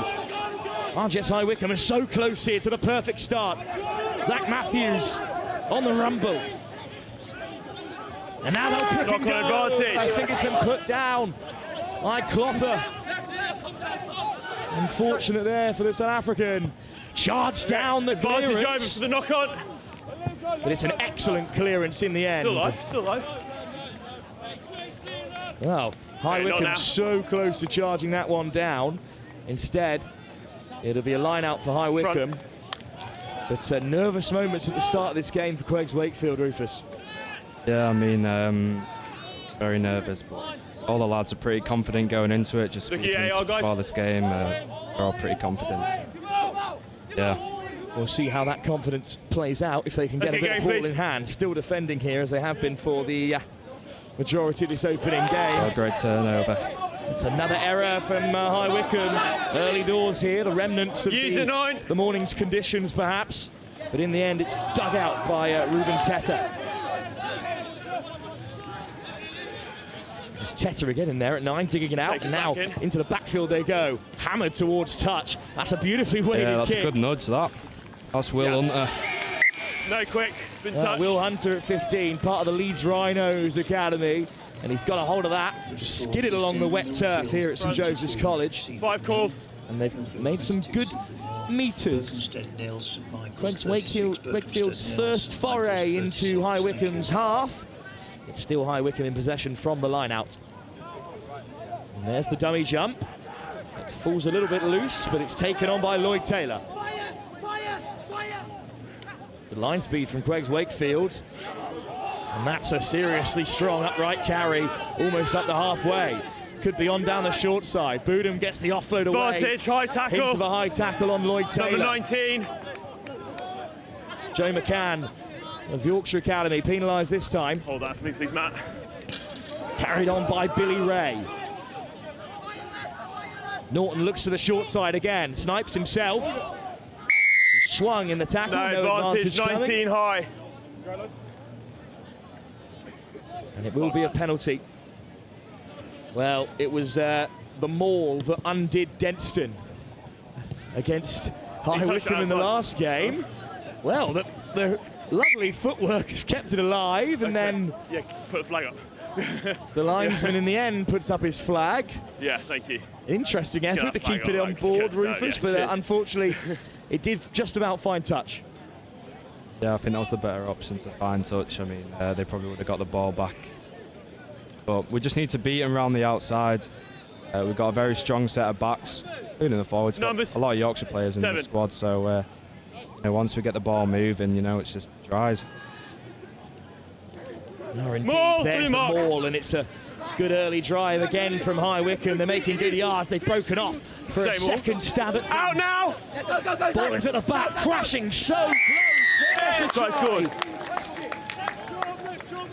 Twice they managed to keep the maul alive, and in the end the single runner found the space on the edge of that forward pack, and RGS High Wycombe have opened the scoring. Well, there was the first shove, then the second, and then it broke away a third time. Great transition of possession. Excellent work by the forward pack. That's a try that all 8 of them can share. Difficult start to the game for QEGS, Rufus, but well, it's High Wycombe who have just had all the possession, and if that changes, then the game might open up. Yeah, I think we should use a bit more kicking. Whenever we've kicked, we've pushed them back, but you know, it's just early minutes into the game. Just we need to get set, and then we can start playing from there. And I think that try will just fuel the lads just to get a bit more, you know, angry and into this game, because we don't want to end this game with another loss. But all the lads are fired up, which is fine. Just the 5 points, no extras this time. Guys, just work to hard be on added. those offsides for me, please. Okay. It's QEGS Wakefield being disciplined for a couple of offsides. 7 wins from 7 in the run-up to the tournament, including big results against the likes of AKS Lytham and Hill House as well. That's a huge game. Yeah, that was a massive game. That was a great win. It's a very contestable kick-off as Knock-on well. advantage. QEGS Wakefield tried their hardest to grab that one, but it's gone the way of RGS High Wycombe. Had a bit of space down the short side. Norton with the snipe, almost all the way through. And then flung back in field, a little bit haphazardly. QEGS Wakefield put Use it at it! the breakdown. Great carry by Goodman. What's that? Take Norton it back. Kusera gets it away. All the way to the Wakefield 10. Cleanly taken. And here come QEGS. Nice little switch. There's the show and go, but the shot from Lockie Lee slows things down for now. Player's got to roll first. That man. Good turnover, but got to roll first. There was no roll away from the tackle. And this is a good opportunity for Wakefield to work their way down the field. Lance Barker. Yep, you're on the wrong side. You've got to get out chips faster. it into touch. It's a great kick though, almost up to the 22. Best chance of the game for QEGS, Rufus. You can see the lads are looking a bit more confident now, so hopefully we can get some points on the board. They've got a couple of forwards in the outfield. You can spot Jack Bailey there. Guys, gap, clear gap. Yorkshire okay? captain. Giving you your mark. Yeah, he's Hold a it. great player. Okay, He's a guys, really don't strong runner as Jack. I wouldn't want to have him against me. Well, he's parked outside a fly half. Lance Barker doesn't take a strategist to figure out what the play is there. But it's been nicked by High Wycombe, and Norton again cleaning up for the use it! Former finalists from last season. Through the forwards again, they must carry. And use! Might be coming. Norton's under a bit of pressure to get it away.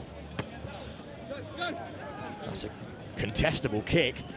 Wycombe there in numbers, but it's been knocked on. So we'll have an advantage. Okay, play advantage, knock on. Well, that's a strong carry. Harrison Powell, I believe, making great yards. Here is Bailey, gets the tip on. No advantage, guys. But it was knocked on. Come back in the for tackle. the first knock on. Thank you. On the 5. Oh, just my side of the 5. Some pretty athletic forwards out there as well, as we've seen, Rufus. Yeah, I mean, we've got a lot of fitness to do, so all of us are pretty in good shape. There's that fantastic statistic that 15 of this side have been at QEGS Wakefield since prep school. A further 5 of them from year 7. It's been a team that's 10 years in the making. Yeah, I mean, this has been the same squad for pretty much since year 7. And now we've mixed in with the year 12s. It's great. Strong carry. Great bump, Connor. Through the centres. Great work. Over the ball goes Kalamba. No! Dug out by Tete. It's a nice carry over the 10-metre again. Up to the gain line. Advantage. Have won the penalty, Rolling. so now it's a free play. Thank you. Over the ball goes Kloppers again. And then Bailey. Serve Testing advantage, High 9. Wycombe again, still with the advantage to play with. Barker flicks it out the back. Nice move, and now it might be on here. Denied, Connor Dale. And then stripped in the tackle. No advantage. So we're back for the advantage. Can't hear. Well, Connor Dale, the centre from Yorkshire. Not running away. Took it up the jumper, but he was Look at the AR, guys. turned away by High Wycombe then. Shot Still called. with a penalty advantage. Guys, Shot can you hear me? I called. can't hear you. Here's the penalty there. They're going for the ball, but unfortunately they haven't rolled away first, High Wycombe. Second time they've been pinned for that offence. And the clock is ticking. QEGS Wakefield are after a kicking tee. No, you call shot, you got to get shot. Shot was you can called. drop kick it. Looks like Barker's going to have to drop kick it. It's from a long way out. He's been doing a lot of practicing of this actually for drop goals. Well, with no tee available, it's Barker who gets everything behind that. And it's unfortunately just wide of the left-hand upright. Great effort, though, from the QEGS Wakefield fly half. Certainly a good connection, Rufus. Unfortunately, it couldn't find the target. Yeah, I mean, I wonder where that tee's gone. I think it was more about the mix-up from the sideline. Yeah, I think they wanted to go to the corner, but tee had already been shot, had already been called. So it's going to be a 22 for High Wycombe. But Rufus, QEGS will get the ball back Make sure again. you don't go over the 22, yes? Thank you. Yeah, and hopefully we can get an attack building from here. Kusera gets out the driver. It's swirling in the wind, but it pops up kindly. And Barker swings it back in field. Well, there's the shot from Billy Ray. QEGS Wakefield under a bit of pressure at the breakdown. Dug out well by Powell. Offloaded through the contact. Oh, Yeah, great come on, movement. Martin. Now it's suddenly on in behind here. There's the little hitch kick. Swung into touch. High Wycombe defending well. But, On the line. Well, that got you a bit excited, Rufus. Looking Yellow on better the from, line. QEGS Wakefield out in those wide channels. Yeah, I'm just hoping we can just keep this up because we're all over them at the minute. We've been staying in their half since that first try, so hopefully we can keep that up. More. Strong carry from the maul again, but Knock it's a on, scrum turnover that 5. goes Wakefield's More, knock way. on. And that's a rare 5. failed line out I've from got High Wycombe because they're 10 seconds. so strong at them. And it's gifted Wakefield an opportunity right on the stroke of half time. They trail by 5. A missed shot from a penalty denied them the chance to close the deficit, but they can still take the lead here if they crouch, create something special. On comes Walsh in the back row, part of the Wakefield Trinity Academy. Set! And here comes the scrum. There's the tap from Teta. Stop now! From High Wycombe, they're told to stop by the referee. Use it. And spat out the wrong way. Guys, I haven't seen what's happened If there. you're in gold and black. Anything, or is it just come back out? Picked Okay, off reset. the base from Reset, Adam guys. Bouden. So we'll have a Listen to reset. my call. Listen to the metre-and-a-half push, please. It's a pretty powerful scrum though from High Wycombe. Yes. It's Ollie Mountain, the lock, has moved into the front row. Crouch! Helping out Hayward. Bind! Yeah, one of our main props is unfortunately not here, Oliver White, so we've had to make do. But they make do at this scrum and they come away with it. Here's a chance for Wakefield's skillful backline to get into the play. Go on, Hunter. Wonderful pace. Go on, Hunter puts Hunter. in the hand. There's the fend. That's class, that. Great meters made. Second effort at the breakdown from High Wycombe, but it's back with a forward to QEGS. Gibson carries it over the 22. Barker out the back this time again. On, looking for a bit of space. Nice footwork Connor. through the hole. Nice, There's Mount. the Come on, offload. love. Mountain with the carry. Over the ball goes. High Wycombe No release. again, Jack this was good. time No it's release. stolen by Noah Agnew of the Northampton release, Saints. Popping up in the right place That at the is right Go tap it, time kick that. to spare High Wycombe, who are under serious pressure from QEGS, and that means at half-time it's just the one try that separates the sides. High Wycombe up I by can't hear 5 for anything. They Rufus. sound dead. That is really promising Turn me right off at the and end then of we'll this go. first Yeah, I can't half hear from anything. QEGS Wakefield. Yeah, we were all over them in them last 10 minutes, so hopefully we can keep that up in the second half and get some points on the board. Well, QEGS Wakefield looking for their first win of the competition against High Wycombe, who have already beaten Denstone today. They face Brighton over on pitch 2 in this crucial pool encounter. High Wycombe is still up by just the 5 points, with the second half still to come in the group stages here at the St Joseph's College Festival.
Yeah. Great, thanks, James. Thank you.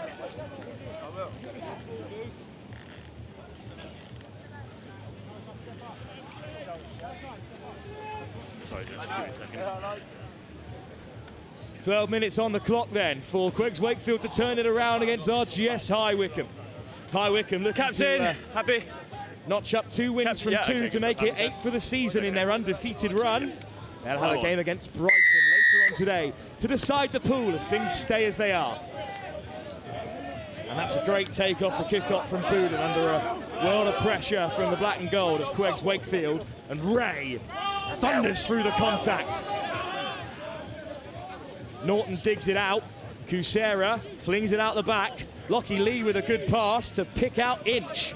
Inch finds an offload as well. Oh, what a flowing attack that was. Noah Agnew, the Saint, in the end. His offload went to ground. So QEGS Wakefield survived, but a threatening start to the second half, Rufus, from the QEGS Wakefield camp still alongside me. Yeah, I'm nervous for the team. I really am. But I think all the lads are just, got to keep their heads together. There's Alex Deacon on at scrum half. Hooker. A couple of changes at half time. You good to hook? Good stuff, thank you. Yeah, that's Aidan Deacon, or Hez, as we like to call him. Crouch! Deacon with the feed. Bind! QEGS Wakefield with the scrum. Set! The scrum that's gone High Wycombe's way across the game so far. It's a lot more stable. Use so it. Deacon will fling it out to Barker. And they're desperate to get into those wide channels. Over the ball goes Lockie Lee. Advantage, off feet, slow the ball. A penalty advantage instead for QEGS Wakefield. Gibson. Good carry up to the goal line. Advantage 9. What a carry what that a is. carry. Massive shots flying in all big over low. the park. And now it might be on out wide, little 2-on-1. Here we go, come on, space Schmidt. finally. Sam McKenzie of Wakefield Trinity. No advantage. Well, we'll come all the way back then. Rolling away. But what a carry that was by the Yorkshire Academy captain, Jack Bailey. 12, wrong side, not rolling away. All the way back for a penalty instead. I see that. High Wycombe lead by 5, but a better start to this second half, Rufus, for your side. Just hoping we can get an attack from this line out. It's a seriously good kick into the swirling wind. Pierces the 22. What options do we have from this line out? Is a maul on the cards, or will they look to play it wide? Yeah, we've been doing a lot of mauling actually, and it's AR. been quite successful, but I think we've had a look at this team and we've noticed that they're very good with the maul. But Step, 23, step. Miles English is there at plug, so it looks like a maul is on the cards. To the back they go. come on lads, we've been doing this. More. English has it. Tackle now, It's boys gone there. down. Tackle is called. No, blue. Good. So a good sack from High Wycombe. Deacon whips it away. That ball's gone to ground, but a little bounce pass doesn't hurt. Great line speed. Ray over the ball. No, grenade blue. Just about come QEGS Wakefield's way again. More direct this time from the Yorkshire side. Advantage. Penalty 18. for not rolling away. What can Bailey do with it? He's through the contact, but he goes to ground. Deacon finds willing runners at first receiver again. Now things might open up. Chipped in behind. Cleanly taken by Benji Southwell-Saunder. Time is off. Penalty blood. Advantage You need to get playing. face fix rather. Time is off. We're not doing anything until he's got his face fixed. Adam Bouden will be forced off the field with a blood No, injury. we'll get you off. You get someone else on. That's not going to stop in 30 seconds, okay? Got a sub on? Good stuff, thank you. Penalty. Shot. So a substitute has been made in the back row for RGS High Wycombe. Looks like we're going for points. And this time the T has appeared as well, Rufus. Yeah. So Lance Barker with a bit more stability against the wind though this time. But it would close the gap to just 2 points. Yeah, he's got a massive boot on him, does Lance, so pretty confident. Big chance for Barker.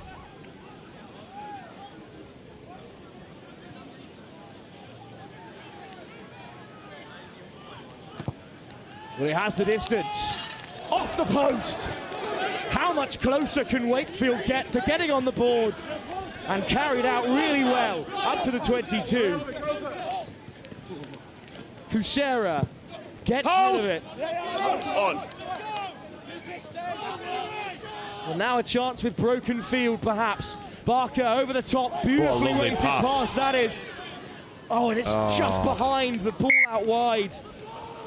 And a missed opportunity for QEGS Wakefield by any number of definitions. Well, have another look at this kick then. How much closer can you get? Oh, it just ricochets off the post and kindly falls for High Wycombe. There it is. How close can you get? Crouch! Maybe it's just not your day, Rufus. Bind! Definitely is our day. I can feel it. Plenty of time still to come. Use it. And High Wycombe is still in their half, where they've enjoyed most of this second half. Oh, excellent. A great shot from on Tom McKenzie. On Noah Agnew, of all people, as well. But that's a beautiful ball over the top. Kusera brought down. An important tackle by Hunter. Norton picks out forward runners at first receiver again. Down the short side they go. It's a penalty advantage.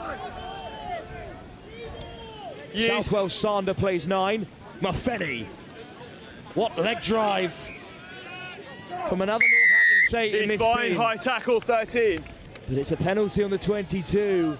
And QEGS Wakefield might be about to rue their missed opportunities. Sub. Jack Elmsley comes on at centre. In the meantime for Wakefield. Say again. Yeah, Jack Elmsley's a great player.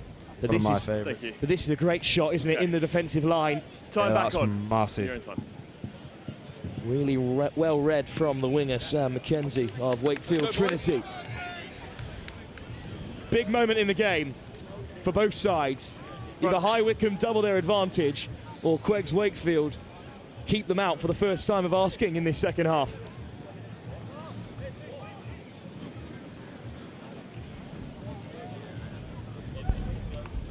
Up front they go. Knock-on advantage. Misplaced. Great. Knock-on advantage. Wakefield will look to carry it out. No advantage, guys. He's good.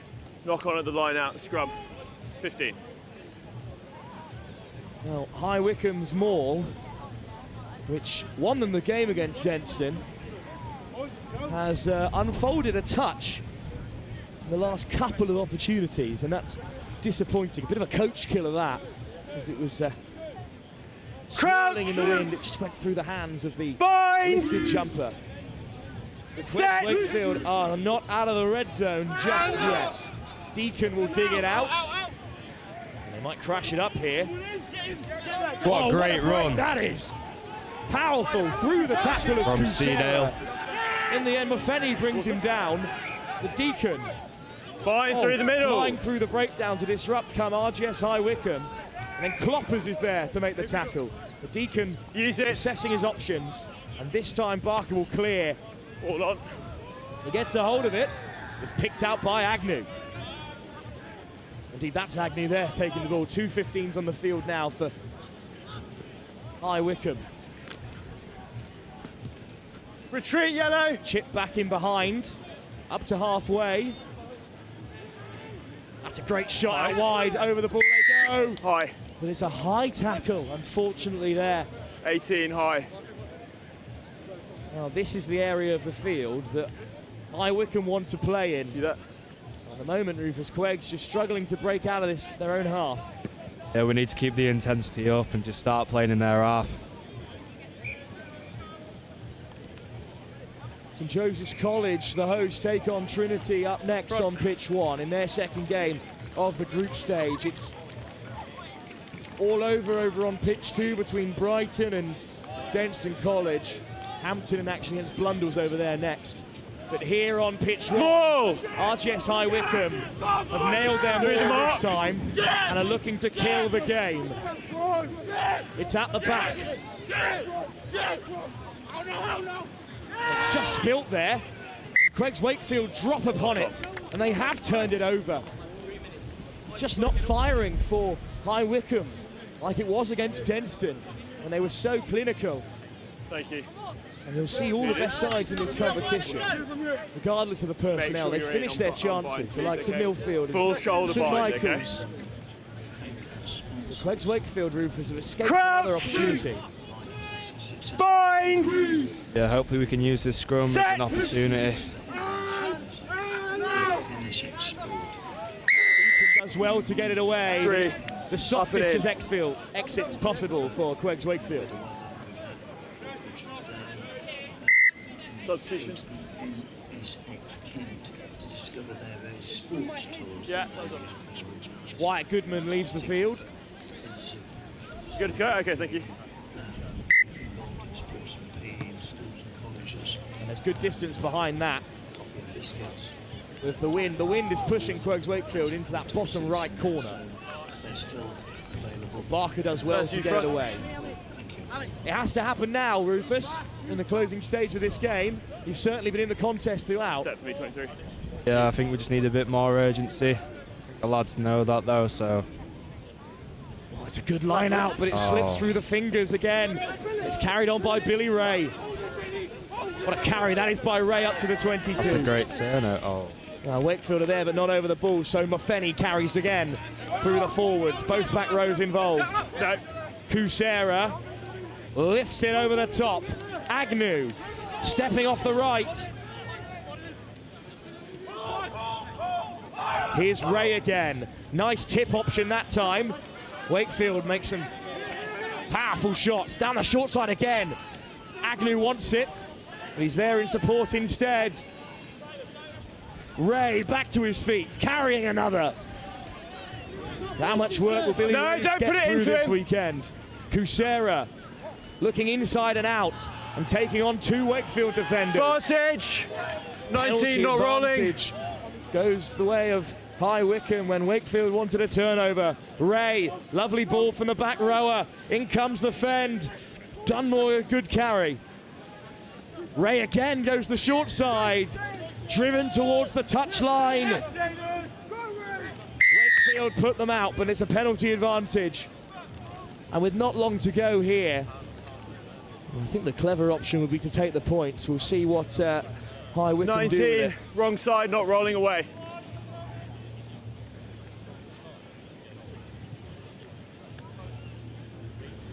Now Rufus will pick out the number 6, Billy Ray. His work ethic in this game is huge. He carried on the right-hand wing, then on the 15, then at halfway, and then he popped up on the other wing as well. It's a serious workhorse for High Wycombe.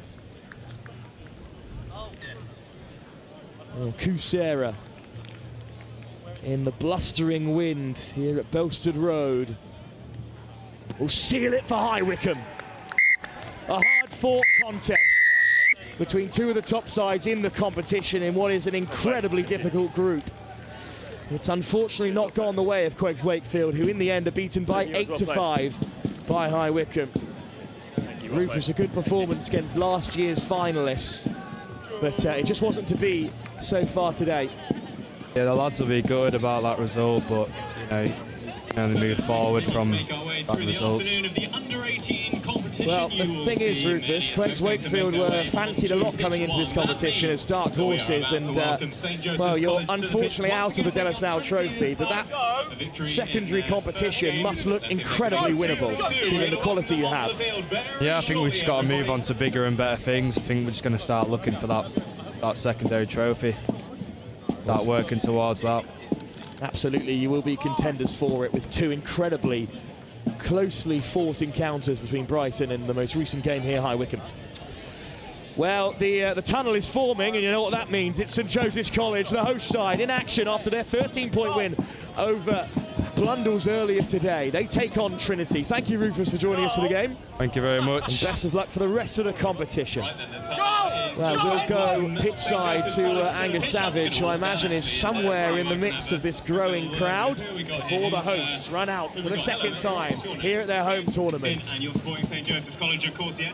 Yeah. And you're going to make a lot of noise when they make their way through this tunnel, aren't you? Yeah. Okay, good stuff. Right, let's see who else we can find. Hello, what's your name?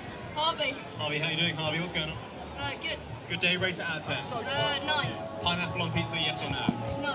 Right answer, good stuff. I like you. Good stuff, everybody. Who else have we got? Who else can we come say hello to? Hello, mate, what's your name? Toby. Toby, what's happening with you, Toby? Who are you supporting? St Joseph's, I hope? Of course, St Joseph's. Of course, it would be a bit odd if you were in the Guard of Honour and not supporting St Joseph's College. Good stuff, right.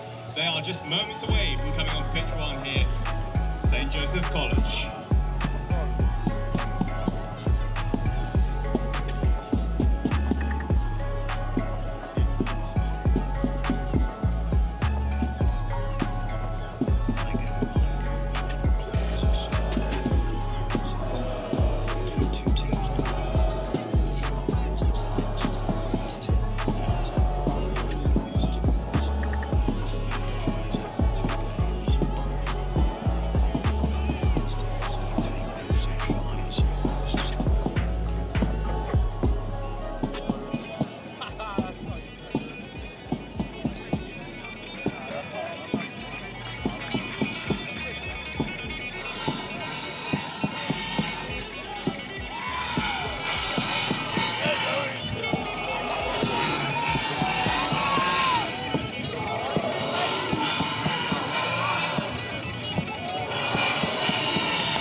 home tournament. They take on Trinity, who were defeated by Hampton earlier on today. Alongside me for this one, Errol Pearson and Gillian Murphy of St Joseph's College. Thanks for joining us, gents. And you must be excited about the game to come. Yeah, really excited. I mean, St Joseph's Trinity, it was bound to be a game. We're really excited to see it. Now, Trinity, one of the newer members of the tournament, made it all the way to the final in their first year. What kind of contest are you expecting today between these two sides? I think it's going to be a close game, but I think if the boys can get the momentum in the first couple of minutes, then I think they should be all right, especially with the home crowd behind them. Touching on the previous game as well, it was not the perfect start. Took a little bit of time for St Joe's to get going, but then when they did, what a beautiful try it was to seal the game in the end. Yeah, I mean, every point counts in the festival, and a win is a win at the end of the day. Absolutely, a win is a win, and it was a big one against Blundell, who they beat in the 5th-6th playoff last season. That's 5th place that St Joe's finished. A really decent level at this competition. Some of the top times in the country here, and Trinity amongst them. They bring a very different side to the one that they presented in their last final appearance. This is your opportunity to But there's still plenty of talent out there.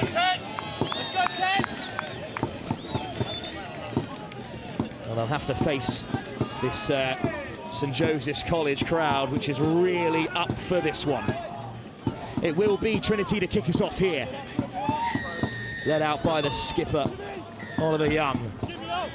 And taken cleanly off the kickoff, and Thompson returns fire and picks out the touchline. How good is it to have Jimmy Thompson back amongst us after his Australian adventure? Yeah, it's absolutely amazing for the team. The ability he brings with his kicking and his passing is unreal, and obviously coming back from Australia, we've seen just a different version of him, and it's unreal to have him back before the festival. First line out of the day then for Tristan Byrne, under a little bit of pressure from that St Joseph's College touchline. Up go Trinity, not straight to call. Scrum call. That's a popular decision, as I'm sure you can hear.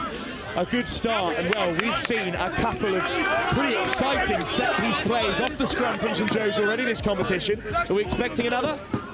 Yeah, I mean, we'd really hope so. Scrum far out on the right, wide pitch.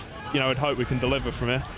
Crouch! One man who had a really great game was Finn Wesley. He's poised just in front of Van Hoving at 12 there. Set! He had a great game to open things up against Blundell. What a powerful scrum that is.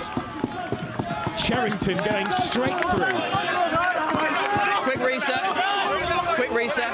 Well, Fergus Cherrington has been winning some admirers from a couple of the top universities who are here at the moment. The loose head, he's got a bright future in the game. Go in front. Bind! Thompson with the feed. Free kick goes St Joseph's way. Thompson with the quick tap, looking to pick out McFarlane. So instead they call another scrum. Now the boys through the mark, right up for this one as well, Killian. Yeah, they are very up for it, you can tell, especially these scrums, that first scrum of the whole game, absolutely battered through them in the front row. I think it just shows how much the crowd's getting behind them, if you guys can hear, and the boys are proper up for it. It's good to see. I mean, we've all played a festival here in the Country Box. Errol, you yourself in year 11, which is a great achievement, but there's nothing else like it at schoolboy level, this level of support. Set! Yeah, it's different to anything that at school you've experienced before, and it is honestly a great experience. Thompson gets it away, and Van Hoving takes the hard line. Good disruption from Trinity to slow it down, but Streeter bumping off numbers. Look at him go, the under-16. He finds the offload, and now St Joe's in the ascendancy. Bursting over the 22, Streeter back to his feet to crash through a couple more blue and white shirts. Little snipe from Thompson, does find the pass. Second carry by Noah Jassies. Cherrington on the turn. Tumbles over the gain line. Cherrington still going. What a carry. Now it must open up. Lewis goes himself. Yeah! There's the try. Oscar Lewis with the a show and go. He had the big bustling Preston McFarlane over to his right-hand side. Saw the gap open up. And the diminutive fly half has snuck through to score. And that's an excellent start to the game. Killian, that's a pretty fantastic score. What a run that was from Streeter to get things going. Yeah, that boy is phenomenal. When he's got the ball in his hand, he is so hard to stop. If it's with his feet, hands off, trucking over, genuinely is a different nature. He's a very good bonus player to have for this team, especially for the scrum. He's different gravy. And Errol, that finished by Lewis. I mean, he had plenty of numbers outside him. He had to score. He'd been a world of trouble from the touchline, but it was a lovely finish. Yeah, it's great recognition from him to see the gap and take it. Yeah, really good of him. Thompson had the extras. St Joseph's College lead by 7. And Trinity will be returning fire.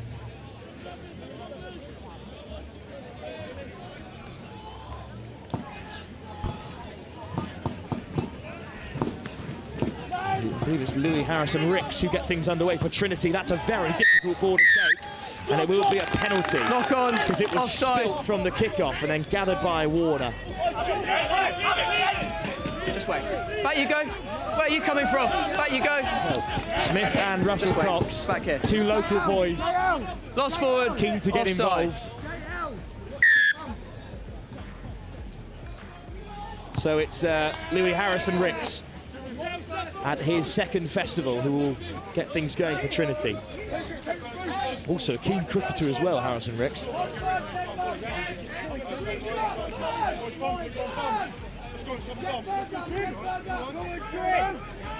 Well, at number 6 is Caden Watson of Harlequins. He must be the option at the line out. Jared Thompson also there, the head boy. And it is Thompson who goes up. And Watson who hits the maul. And now Trinity are rumbling towards the line. But they have got the ball at the back, but they're going to need to move it. In come Harrison Ricks and co from the back line. The ball goes down.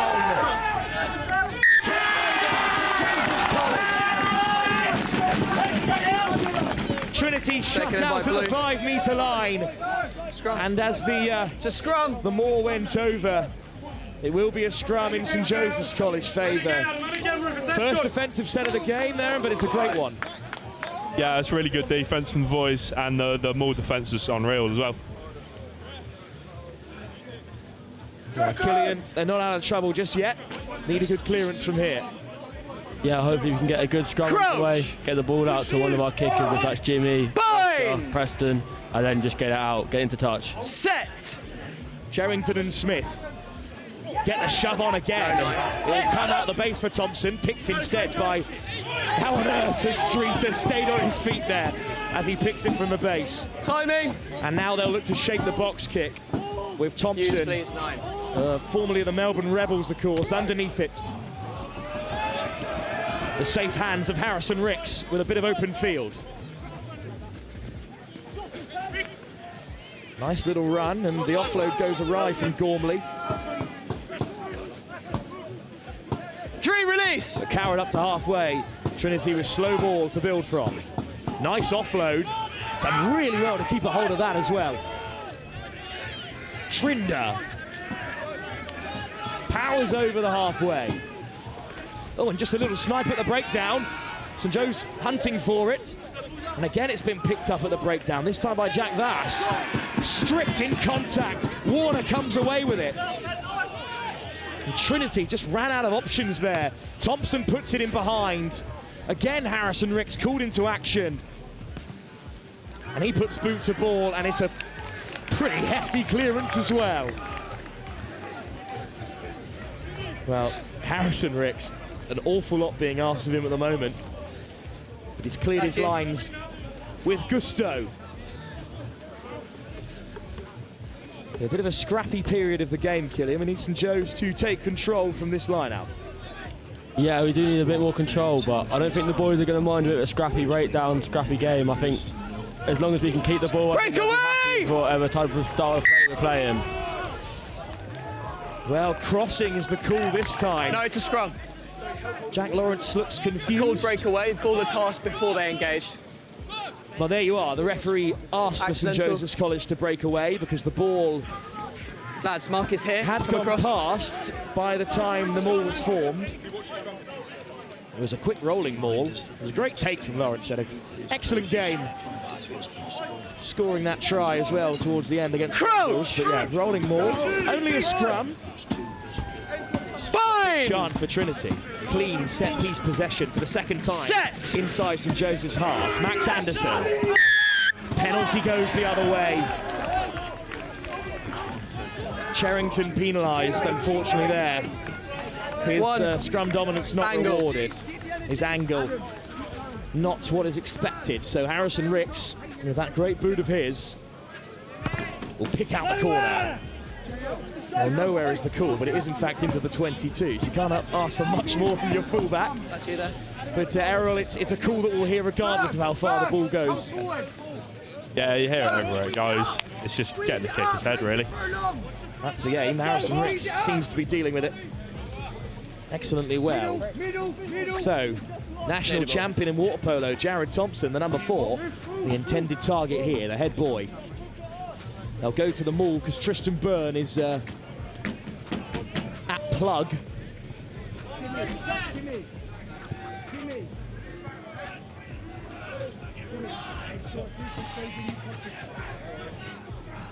Here comes the throw from the captain, Ozzy Edwards.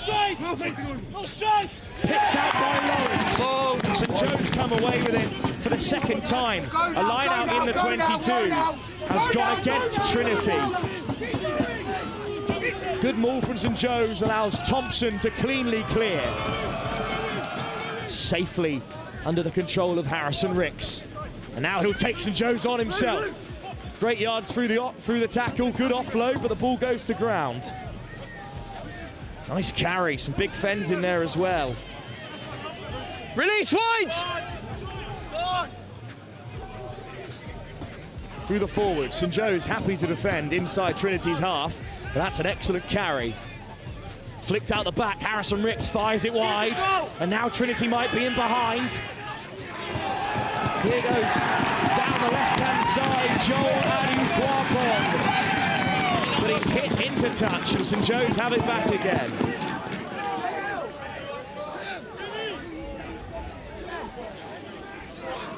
Good defence from St Joe's College, even if they haven't had as much field possession as they'd have liked, Errol. Yeah, I mean, I think we're coming away with it where it matters. And it's another clean line out into the hands of Warner. Well, the maul breaks off for a second time. Penalty advantage. Russell Cox has it in his hand. It was wrapped up by Trinity, but the penalty goes against their skipper, Ozzy Edwards. 8. Side entry. Side entry the call. Perfect outcome, Killian, for St Joe's. Yeah, I think for us, the line out is probably one of our strongest points of the game. So I think as much as we can get the ball to touch and get a line out, then the happier we'll be. What a kick that is from Thompson. He's split the 22 in half, and now St Joe's are in a dominating position with their top line out. Has the real asset here that could open things up for the hosts again and perhaps lead them to their second score. Up goes Lawrence to the Northampton Saints. And there's the maul. It's out the back with Russell Cox. It's moving laterally now, so Thompson has to get rid of it. Start using. Thompson down the short side. Streeter. What a grab that is by Sarvan Engelen. Engelen on the roll. How close was he there to dotting down? But the Dutch under-18 international turned away at the door by Trinity. Killian, that's a huge defensive set by the London side. Yeah, that is an unreal tackle to stop from scoring in the corner there. But what feat for him to get into the corner to even have a chance. But yeah, that is unreal defence from Trinity there in the corner. St Joseph's College lead by 7. That's an excellent shot as well for footwork. Crouch! Some tackle to keep him out. Fine! From the winger. Joel Anukwapon. But Trinity are not out of the woods. Hold the shove! Hold the shove from the ref. Unheeded by the front row. So it's a penalty. Unfortunate, really, Errol, that at this level, this kind of scrum dominance isn't always rewarded. Yeah, I mean, you get what you're given though. You know, we play with it regardless. Jones know the rules, so that penalty, a soft exit for Trinity, who at the end of the first half escaped unscathed from that most recent attacking foray. They trail by just the one try. Great defence from St Joe's, which kept out Trinity with some really difficult moments in that game. Trinity had a couple of chances at the line, but Errol, really impressive defence. Yeah, our defence this game has been incredible, you know, keeping them out with how they've been in the 22, and they do seem like a very clinical team, so I'm really proud of the boys for keeping them out so far. Killian, St Joe's came alive in the second half in their opening game against Blundell. You're expecting a similar outcome here? Yeah, we are hoping for a similar outcome. Obviously, this first half has been better than the first half against Blundell's, managing to get a try converted under our belts. But yeah, I think just for the boys, that first half, they defended so well, so tight together, didn't really let any mistakes affect them mentally, just carried on pursuing through it, and I think they're in a good spot for the half time, but hopefully they can turn it on a bit more in the second half. 12 minutes still to play in the host St Joseph's College, second group game of the competition. Trinity hoping for their first win of the tournament after defeat to Hampton earlier. That game between Hampton and Denstone is Blundell, is live over on pitch 2. Denstone have just scored over there, so we'll be interested to see how results go with Hampton and St Joe's still to face off with each other at the end of the day. At half-time then, it's St Joseph's College who lead by 7. With 12 minutes still to come, live here with NextGen15 at the St Joseph's College Rugby Festival in its 38th edition.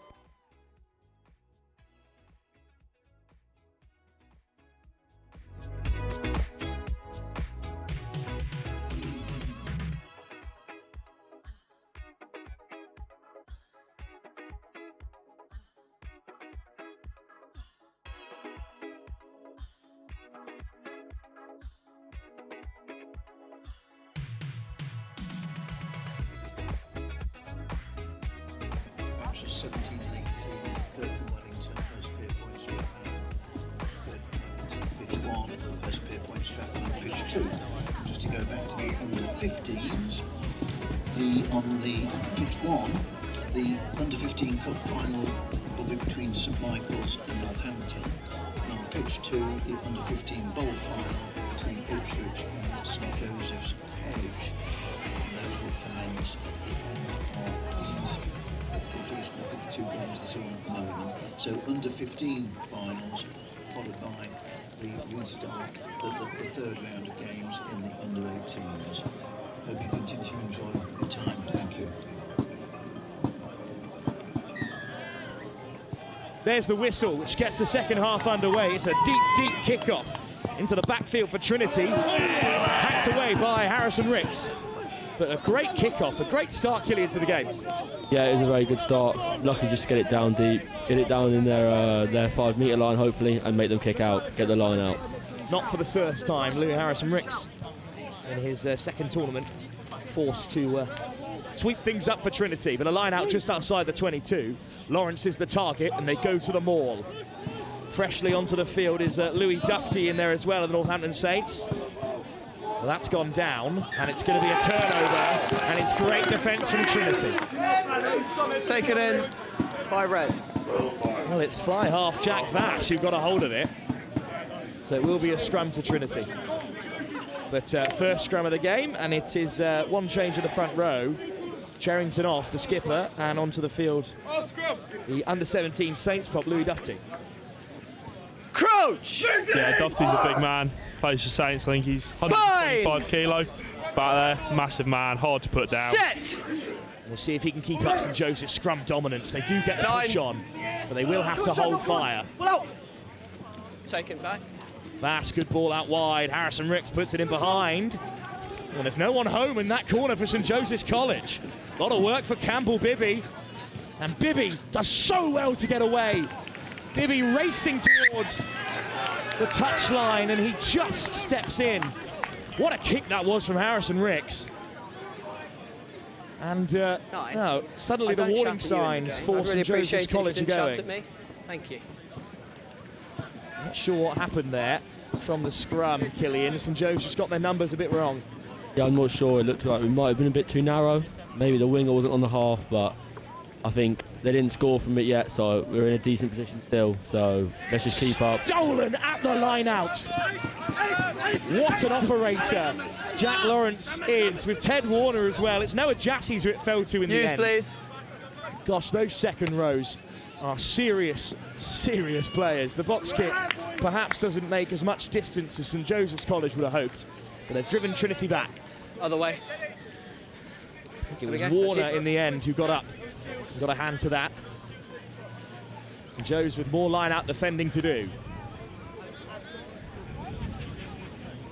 Here come Trinity. This time they go to the tail, dummy to the centre, picked off by Lawrence again. And St Joe's unbeatable at the line-out. There's the drop and carry from Smith. Strong clear out, and now St Joe's might look to open up the field. Good offload, McFarlane in behind.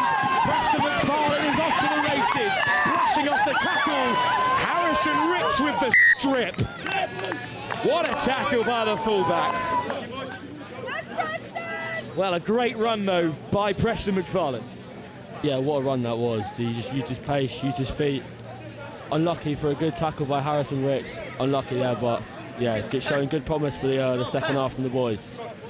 Louis Harrison Ricks with a vital strip tackle for Trinity. Another scrum though that St Joe's will fancy their chances in, with that hefty front row of Russell Cox, Smith, Crouch! and the Northampton Saints man Louis Dufty. Bind! The chants of Red Army ring out again before scrum time. Today shove, and it will be a penalty. Straight through the mark, unfortunately, there. Through the mark. Loose head. Perhaps St Joe's just getting a little bit too excited, which is always possible with home support like this, Errol. Yeah, I mean, you know, the crowd plays a massive part of this festival, and the amount of adrenaline while you're playing is ridiculous, so it's easy to overcook it. What another excellent kick from Harrison Ricks. How much has he got behind that one?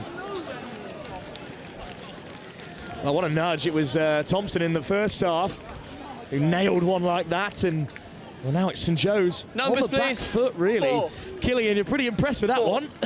Yeah, that was a pretty exceptional kick that hopefully 4 people in the Jack line out. Lawrence or Teddy Warner can get up and steal the line out again, but yeah, well, that was a pretty exceptional kick that. 2 line-outs on the bounce in this area of the field that Trinity have been beaten by St Joe's, but Thompson this time stolen by Warner again.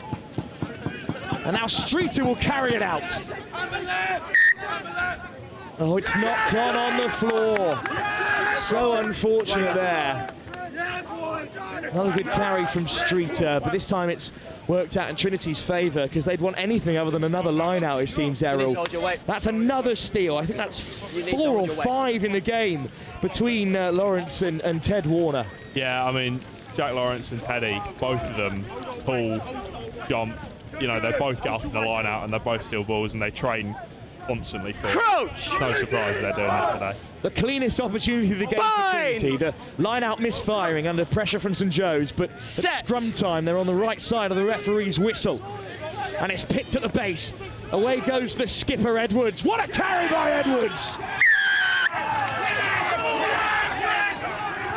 What a drive by the skipper.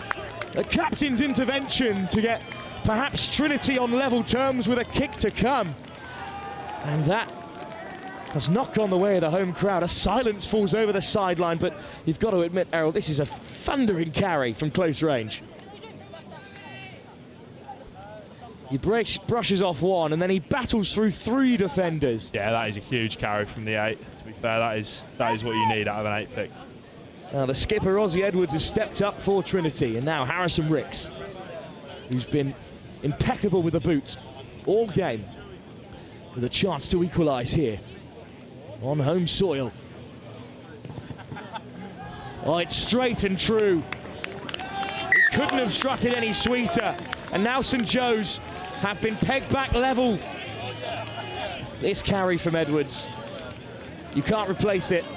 It does so well to skip away from Thompson, who almost got a hold of him. Well, he got away from the, put in the fend to get away from the 6, and then carried it through a crowd of defenders. It's been put down off the kickoff though, and St Joseph's College had it back, and they've still got plenty of time to get back into the game. Smith with a good blue release. Penalty goes St Joseph's College way. Around the side. And in the blink of an eye, they've worked their way back down the field, Killian. That is a great response to being dragged back by Trinity. What are we doing, Captain? Yeah, what a response that is. Captain! We've got to wait here and decide what we're doing. They are kicking for touch, so hopefully we can get a good line out, keep the ball, and let's put another couple, five or 7 points on the board here. Well, Thompson wanted to go for post, but the stand-in captain for Fergus Cherrington, Jack Lawrence, he went to the corner. A second row call if I've ever seen one, Errol. Yeah, Jack Lawrence loves the line out. He's been nailing them all day, so can't really blame him for it, can we? Come on, come across, Blue. Well, it There we will go. be. Thank you. It's been some decent line-out defence so far. The St Joe's coaching staff think they've read the defensive set. To the front goes Lawrence, and the maul is formed. Streeter has it, and St Joe's colours are rolling. Down by Red. It's gone down by Red. Available. Thompson has it at the base. Van Hoving at first receiver. Great little offload to pick out. Release Blue. No. Thompson back to the short side. Put down by Dusty, but he's had his blushes spared. Roll clear. From hero to villain, it's Ozzy Edwards who's given the penalty away. And Thompson shapes to go for the corner again. What a moment in the game. 21-20 and a half gone here. Numbers, please. It's not long to go, just a minute or so. A draw would really put the pressure on St Joe's when they face Hampton later today. They'd be relying on Denstone to get the job done against Trinity and beating Hampton. A win here is what they need. Up goes Warner. 6 out! There's the rolling ball. It's at the back with Russell Cox. He's inches short. Another pick and go. Still denied. Here comes Dufty. Instead it's flicked to Van Hoving, who's again denied by Trinity. Van Hoving's still driving. He needs to get to floor here. Smith goes himself. Smith has stolen the game for St Joseph's College. The young lad from just down the A12 in Colchester has put St Joe's in front. What a carry. Taking on 3 men with a man outside as well. Kelly, you're shaking your head because we all know he should have given the pass, but you can't blame him thundering over the line like that. So what a carry that is from Adam Smith, taking on 3 Trinity boys himself, managed to get the ball down. That could have just got us the job done, hopefully. So what a carry that is from Adam, and there's no one more on the team that deserves it more than he does. What a carry by Adam Smith. He's the difference maker here from close range. St Joe's hammering down the door, picking the lock against Trinity. In the end, all they needed was a blockbuster carry. Thompson to add the extras. He'll take all the time he can. Jimmy Thompson into the swirling wind.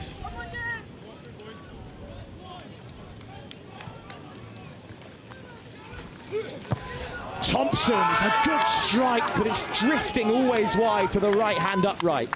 St Joseph's College then in the lead by 12-7. Smith leaves the field after his crucial contribution, and Harrison Ricks will get Trinity back underway with just moments to go. 2 minutes on our clock. Up goes Warner. He's taken in the air, and the penalty has been awarded. Takes the man in the air. Great work off the kickoff. It's so rare at schoolboy level that you see a successful lift, Killian, but that was excellent. Yeah, that was excellent. I think the boys just now need to stay composed.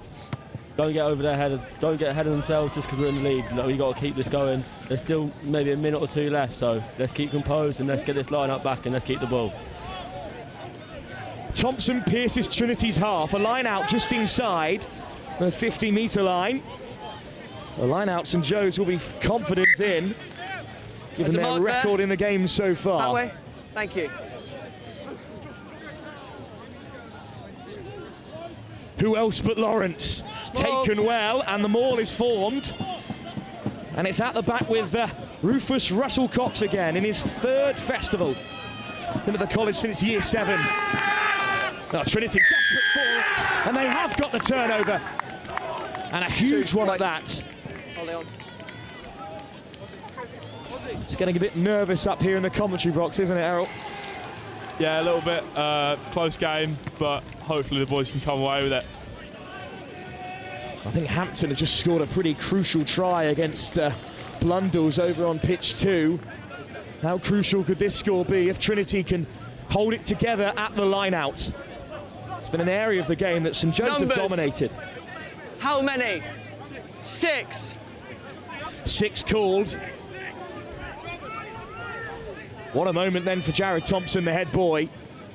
Line-out operator for Trinity of Croydon. Caden Watson of Harlequins in there as well.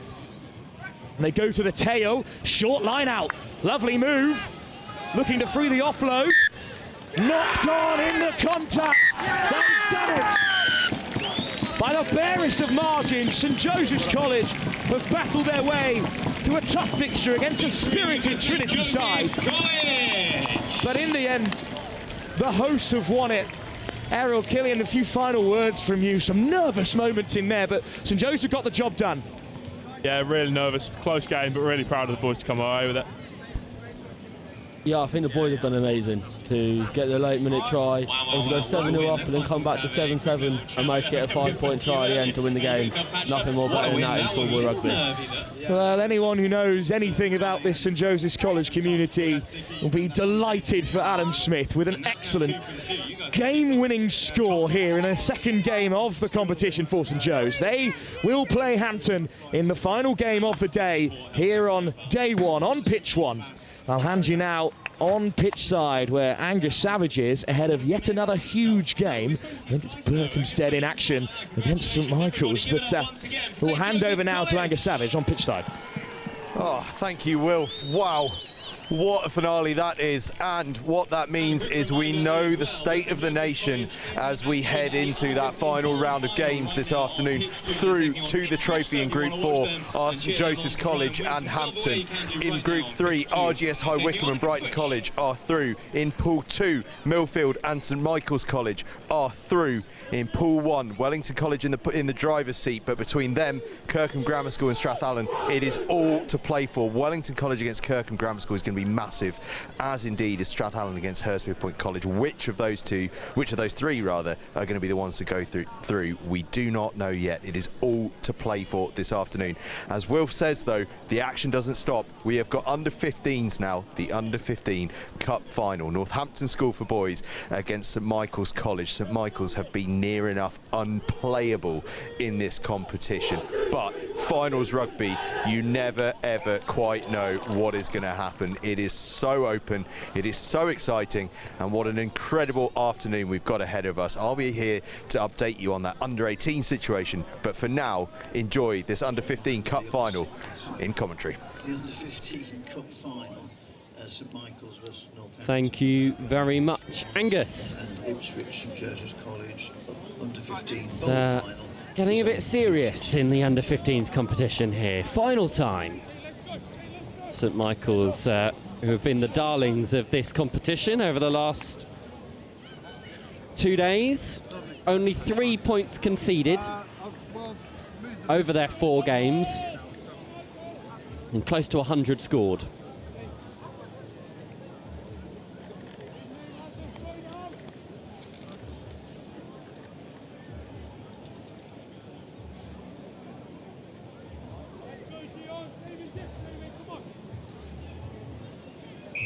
So we're underway here. It's under 15s action. St Michael's of Ireland against Northampton School for Boys. A rare error as well to kick things off for St Michael's. NSB will get this shove early on. Crouch. Two teams yet to meet in this competition. Bind. Set. Stay. Away they go to this right-hand side. NSB. St Joseph's 12, Trinity. Tackle, let him down. Blundell's 12, Hampton 27. Penalty, NSB. 27. Blundell's Northampton with good momentum early on in this game. going posts. Go for the posts.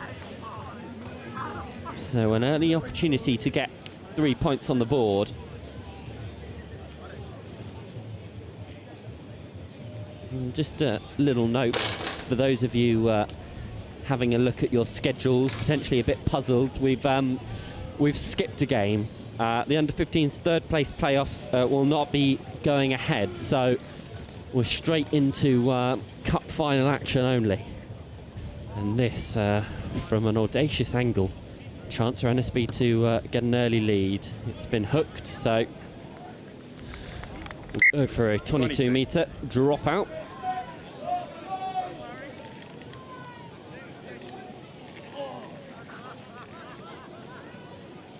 James, keep them behind you, please.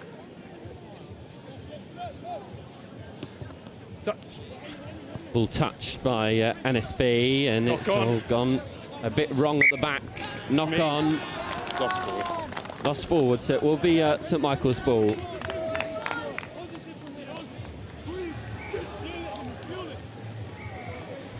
Unfortunately, again for these teams, we're unable to provide team sheets. Apologies for that. This is coming I've a been little bit working free. hard and trying to get some information on these players. But, you can imagine with everything going on, it's been tough to source coaches and players, etc., especially for these under-15 sides. So we're driving blind a little bit, but we can paint you a good picture of what's going on, especially in the shadow of this final opportunity. Bind! Set! 10 minutes each half, shortened games on the second day of under-15 action. As the sun comes out, St Michael's will look to play. Try and find an edge on this outside. Nothing coming, go back. No Seven advantage, they're going to offside. come back for the offside of the scrum. St Michael's leisurely in their action. They're 7 red, offside in of no the scrum. rush to make any sort of decision. Doesn't look like any tees being running on just yet. Post again. No, they are going to call for it now. Go for posts, and Gents, you've called post now. I had a clear call. post has been called. This goal kicker for St Michael's is a very prolific one. So this is well within his wheelhouse.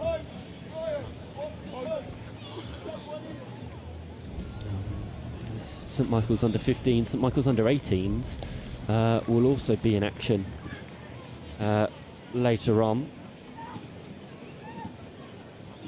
So they'll be playing Millfield in 3 games' time. The penultimate match here on pitch 1 on day 1 of the under-18s, day 2, this cup final, the under-15s. First chance for St Michael's to get themselves onto the score sheet. It's looking good, but dragged 22. just wide. This wind circling round Ipswich has caused trouble for goal kickers over the last couple of hours.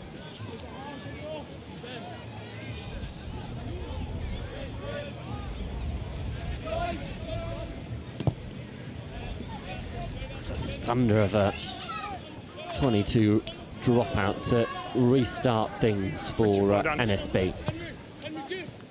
Oh, they've lost the ball at the back again, and that's unfortunate. It's been knocked on. So St Michael's will get the scrum just inside the NSB 22. A good probing kick from the Irish fly half to ask those sort of questions. Gents, this is your mark. Gents, come across. This is your mark.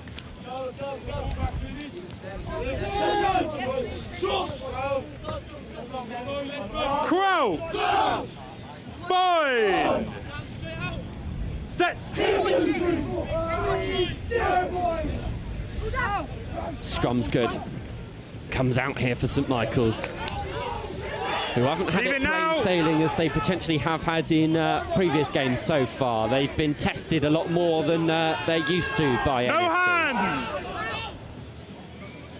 But still they press, the dominant force in this game. The boys in sky blue are up towards the 5-metre line. Advantage 9. They've got the advantage as well. still potentially head down that blind side with fruitful Tackle, let opportunity. him down! Well done. NSV tighten. But it's not enough. On the line. Try scored. The power of St Michael's is overbearing. And the Irish once again draw first blood. The power of that forward pack for St Michael's. Anywhere on the line's fine. It's hard to distinguish them between their senior team. Size and frame and power. Very formidable team to come up against, and yeah, once again, all too much for the English. At the final action, yeah, you can see just gone over the line. Referee hand in the air. 5 points to the good. This kick is going to be extra tricky. Directly into the wind, right out on the touchline.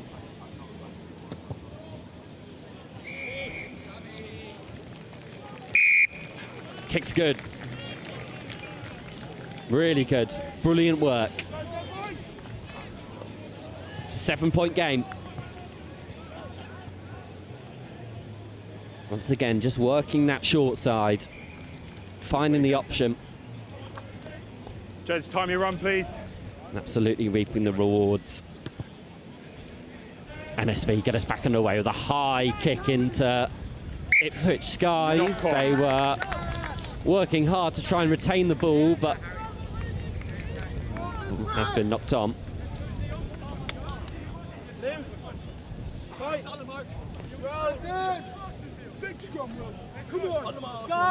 Crouch! Bind! Set! Hold the shove now! Big Hold shove the shove! from NSB, but they're told to hold. Instead, St Michael's high. go through. High Penalty tackle. advantage. They've got the penalty. What can they do with it? Go down that short side, which is Jensen, come back, well. high tackle. Sorry. They'll come back for the high tackle, and they'll look to head into the corner.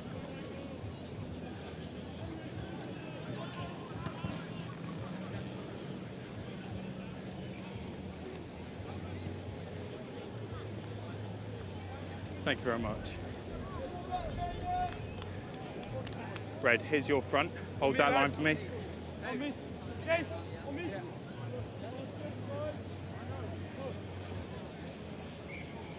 Just take a step for me too. Up and down they go, off the top. St Michael's looked to leave him now, leave him now. Make some good work in the midfield.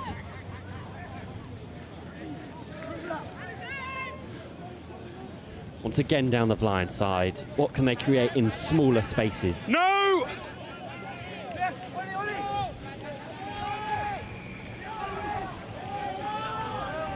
Hands out! Again, these runners accompanied by men support, but it's not enough. The pressure from NSB forcing a knock on.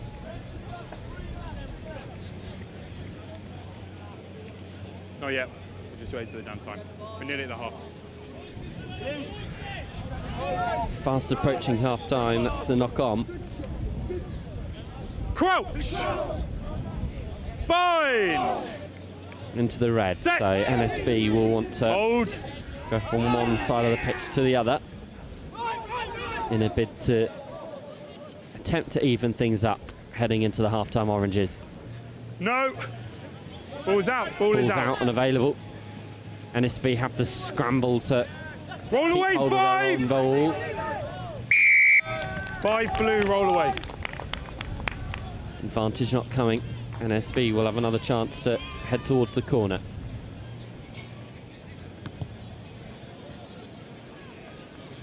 It's a great kick as well, finds a lot more grass. Thank you, we'll stick him here, then I can use the line. Thank you.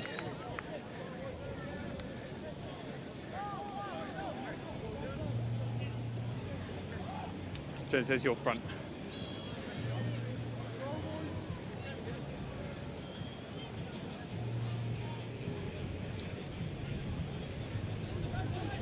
Stay. A line out successful. NSB punching through the midfield. Look for that inside line, really well taken. They've got options outside if they can use them, but instead... Hands away! NSB keep it to themselves. St Michael's... Tackle, let him down now! For the first time, not only this afternoon, but throughout the whole competition. Yet to concede a try, this under-15 side. Advantage. No There's an clear advantage release. here as well. NSB can play with it as much as they want. They will come back for it. Options are plenty here. NSB look towards the touchline.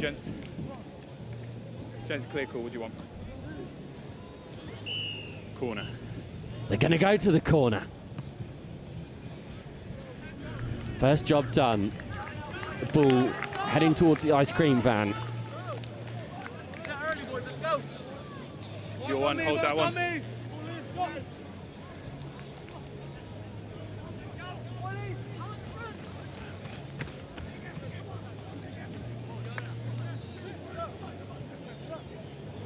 Up and down it goes from NSB. Can they get this train rumbling towards the station? It's at the back there, ready and waiting for the Northampton side. Advantage. They've got the advantage as well, so they'll be keen to use it here. Hands. Ball's available. Ball is available. Advantage going. Crossfield kick. It's going to work. NSB, can they get the offload? Backwards. It's gone backwards, still alive. This is the toughest test that St Michael's have had to deal with in 2 days. No hands.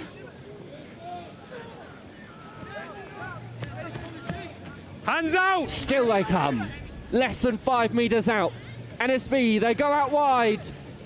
Options are plenty. They only need to put the ball down on the ground. And they do.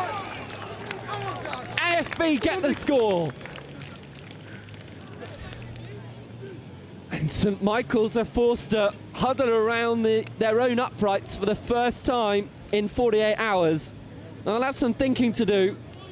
It's elongated this first half, but it's great movement here to go out the back door, through smoke and screen and pick up the passes. The scramble defence is commendable by St Michael's, but not enough. Yeah, forward carries supplemented by slick hands from the back line will potentially give NSB the chance to go into break level if this kick is good. It's a tough one as well, similar to that of St Michael's in the first part of this game. It's up off the upright. Yes. Rugby is a game of fine margins, that shows it. It's plain and simple. NSB though will have their tails up in the wind after this impressive performance just before the break. St Michael's conceding their first try of the festival at under 15 level, and NSB are certainly putting up a fight in this final. Half-time score at the break: NSB 5, St Michael's 7.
So then, full time in the under-15 bowl final taking place on pitch 2. It finished St Joseph's School College 0, Ipswich School 24. So huge congratulations to the winners this year. They are Ipswich School.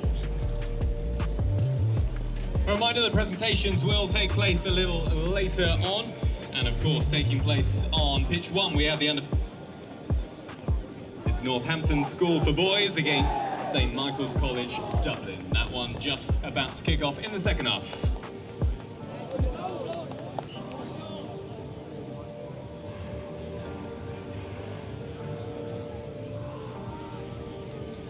Now, very important though as well for all parents and school staff that are trying to make sure that they've got something to remember St Joseph's College Festival once again. We do have Take That Photo with us today. They are inside the Arc, which you'll find just behind where all the tea and coffee. 10 minutes left to decide the under-15s Cup competition at this year's St Joe's Festival. The first time that St Joe's have no off feet, leave it. And we're really being presented with a bit of a treat here. From the tournament, and also some individual shots as well from Take That Photo available. That is inside the Arc behind the food vendors. Nothing coming. Advantage, off feet. Advantage. Never supporting body weight. Available, and NSB got a player down. I have been given an NSB team sheet for this second half, so we're going to try and name as many players as possible. It's really great that we're able to highlight these players, and probably what is one of their first opportunities to show themselves on a stage like this. Albeit, I look at this team sheet and the person that wrote it, their handwriting is, well, let's just say they might be kept in at lunchtime. But we're working through it.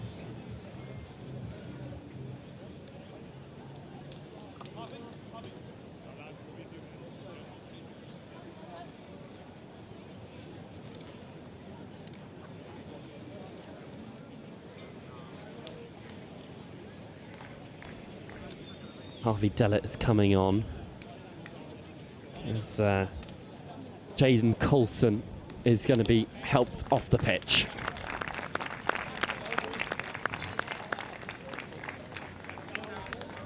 Jets on my whistle, please. Just 2 seconds.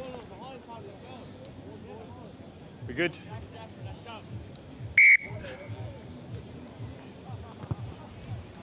St Michael's fine touch and find it well.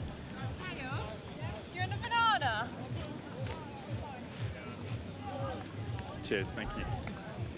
Jeds, I've got the mark here. Where you are is fine. On me, lad. Hold that one for me, please.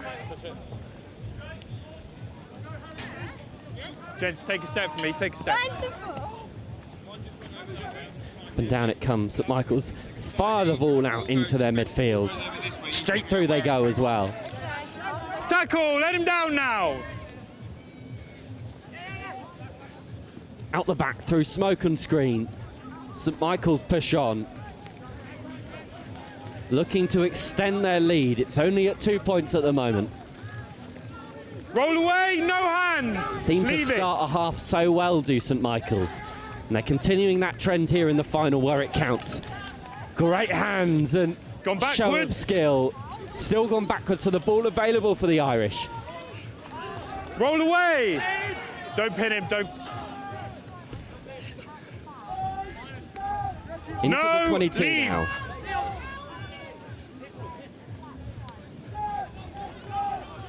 First man. Penalty goes NSB's way. First man and a lift. Good work from Will Bryant. Over the ball. And the clearance, the boot, relieves the pressure for NSB.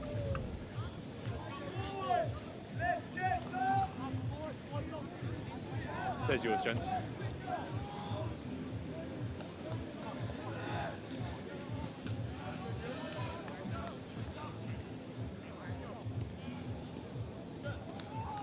Up the jump and down they come.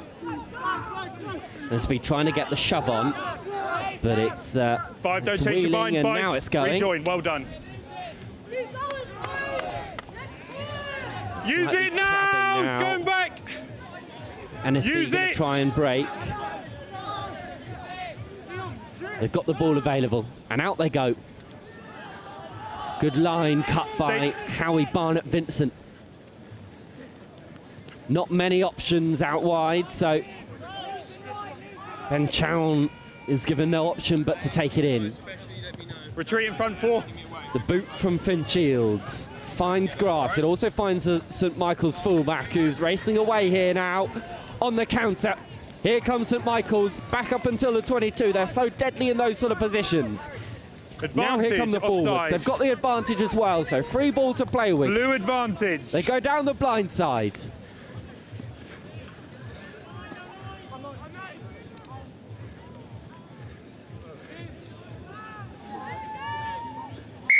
Jed's not for me, we'll come back. They're going to come back for the advantage.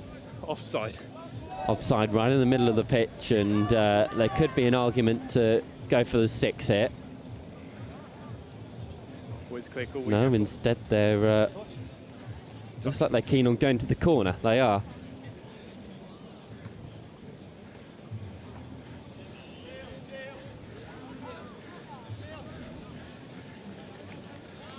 Find the corner.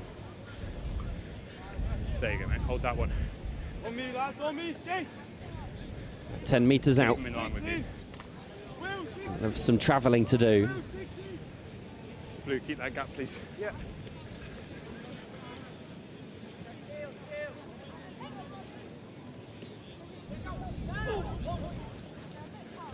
Down it comes, straight off the top. Clever work as St Michael's work the blind side once more. They come back around this time. Through the phases. The bigger pieces of furniture. Hands away! Bits and pieces as they head up towards the line. This looks inevitable. Short! They're just short. Surely one more carry will do it. Once again, the defiance from NSB. And it's been knocked on. Brilliant defensive resilience from Northampton School for Boys.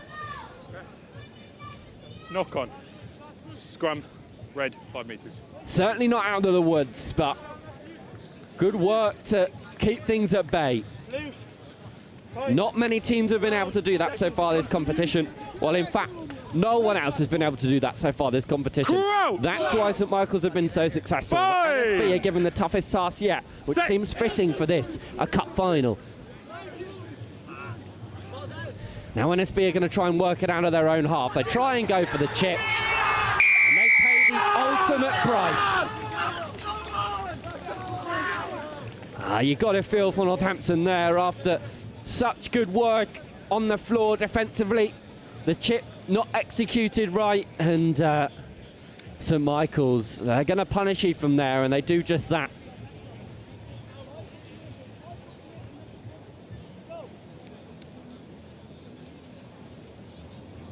It's Finn Shields who looks at that little dab over the top and collected gratefully. On my watch, just over 6. 6 minutes to go, according to the referee, and this kick, you'd imagine, will go over, so we're looking at a 9-point game. The end of the game on pitch 1. A difficult scoreline. There'll be presentations for that tournament, the U15 tournament, in front of the main house. You'll see where it is by the steps and so on. So there'll be a presentation then after the conclusion of the final. Now then, NSB with their work cut out. Made such a good showing of themselves over the course of this game. This ball firing all the way back, and it's going to be difficult for NSB to get out of this hole. Sky blue shirt. Leave it, hands away! They're back in their own 22-metre line. Shields across the face. Again, catching themselves in holes. They go for the box, which goes across field and into the hands of St Michael's, and they could be in the corner here. Tackles are upright and they're bundled into touch. But as we're finding out, it's a case of time rather than points for No, red ball, line out. NSB. Jen says your mark. This is middle. The clock is not their friend at the Jen moment. says your mark.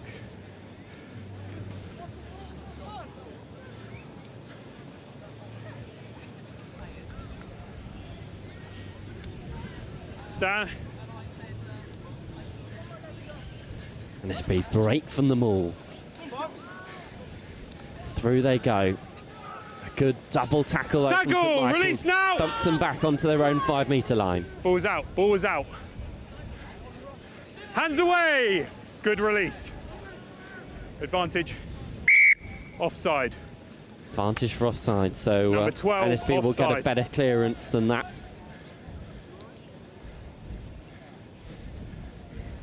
Time is of the essence. Again, this wind is really, really picking up now. We can feel it at the top of this gantry. It's circling around Ipswich.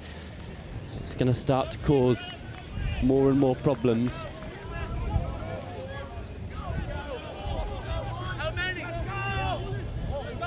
Gents, there's your front man. Wait. Gents, let's get this set up right. I'm in the middle, so I need you to shift this way for me. Keep that gap.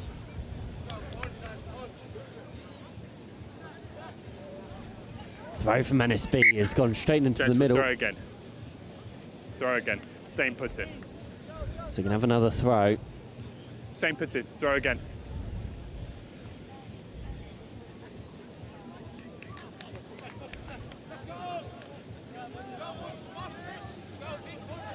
Of course, at under 15 level, these lineouts uncontested. So NSB get the Ball shuffle. withdraw. Doing very well. No, here. join Getting him. close to halfway. Rejoin now. 7, rejoin. Still going, NSB. Yeah, you're fine through the middle. I think St Michael's have smothered it. They have. That could be really vital.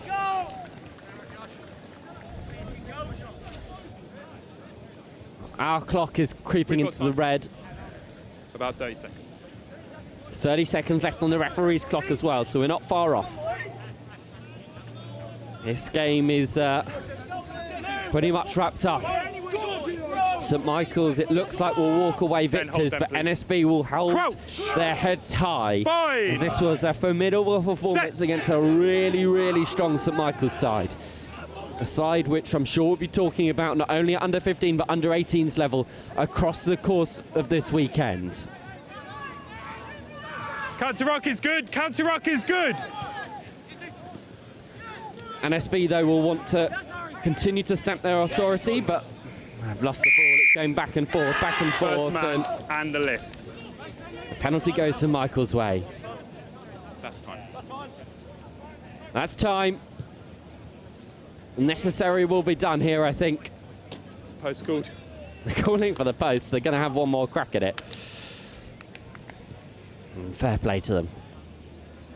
With the clock in the red, if this ball goes dead, then that's the game, no matter if the penalty's scored or not. 12, you're on the clock.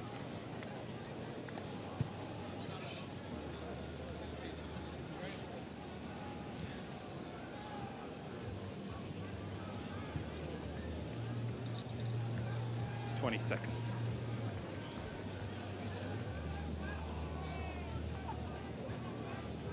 So St Michael's fittingly with the final kick of this under-15s action, the inaugural time that this is taking place at the St Joe's tournament. The kick looks good. It's not, but it doesn't matter.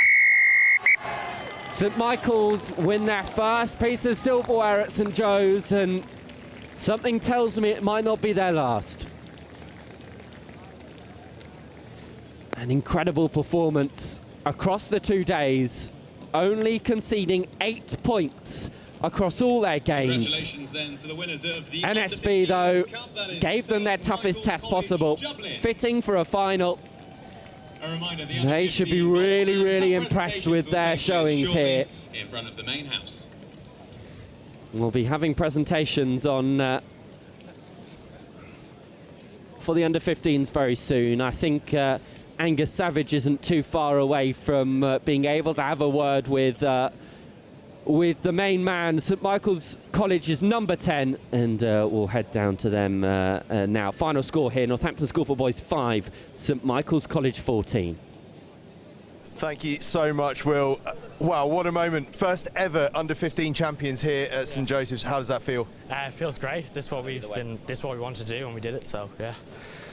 2 days of hard work. It's been pretty easy work by the looks of things for you boys. though. First try conceded came in the final. Yeah, you know, the competition this week was great. We just played our game, and it worked for us. So yeah. And the 18s are going pretty well as well. Do you think it could be a St Michael's double? Yeah, hopefully. I'd say so.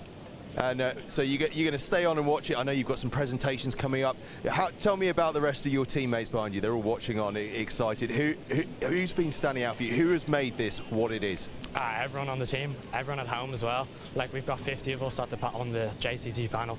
Every single one of those people have helped us get here, and we're not going to stop. And obviously a big year coming up. You've got that big JCT. Yeah. How are you feeling about that? What sort of confidence does this give you looking ahead? We're feeling confident. Like, we know there's going to be huge competition, but if we just play our game and do what we do best, I think we'll be grand. First Irish side to win at this tournament is Blackrock College in the under-18s in 2000. That's got to feel pretty good. Yeah, it does. First time being here. Hopefully first time many as well. It's been great. Fantastic. Go and celebrate with your teammates. Enjoy it. Well done.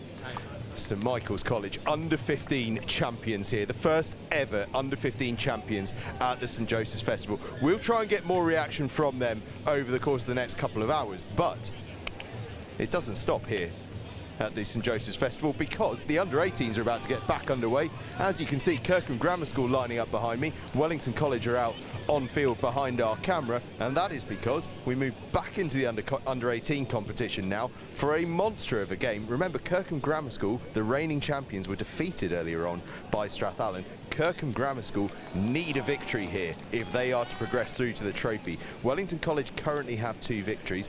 If they lose this, we are suddenly all down to try count, so it's a massive game. Victory for Wellington will of course just send them through, but we are in for an absolute ripper of an afternoon here, aren't we? What a way to start it as well. St Michael's College under-15 champions here, the first ever under-15 St Joseph's Festival champions.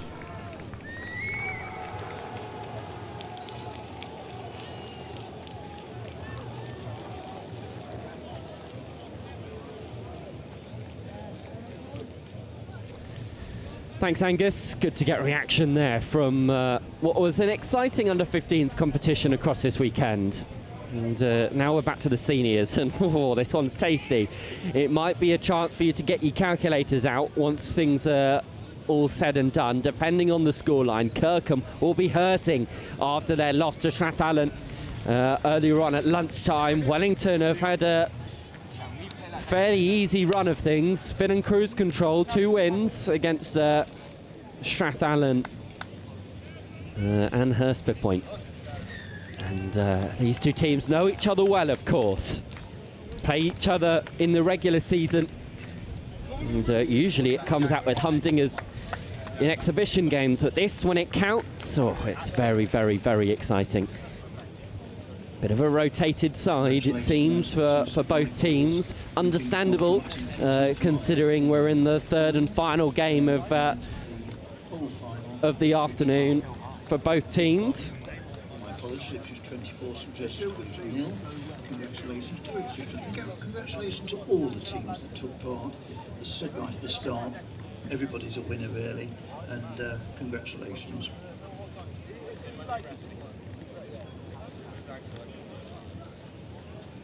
So as Angus was saying before, the situation is this. Wellington win this game and Strathallan win on the other pitch, and well, it's Strathallan and Wellington that will go through. Kirkham win, and depending on results on pitch 2, we could get down to tries scored. This group is shaping up to be a really exciting one. Strathallan's certainly putting a spanner in the works, and it'll be down to Kirkham to do the job here and now to give themselves a decent chance of getting through. They'll want to win and win well. Tries count nowadays. All underway, and already it's a difficult start for Kirkham. This wind is swirling around Ipswich. Ted Wilson finds touch on the full.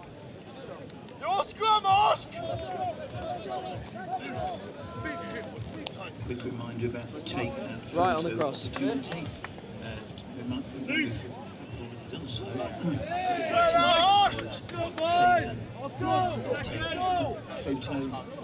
Process and Crouch! will be ready in minutes. Bind! Archie Set! Carplow will feed this Wellington scrum. Hold the shove, Blue! Picked up off the base. Triplo gets it off his fingertips and lays it off to his fly half Ben Smith, who brings in his centre partners. Big shot in the midfield. That's good work, and Charlie Bray's hit is capitalised on by Kirkham. Not releasing the call, and it looks like Wilson will head in towards the corner.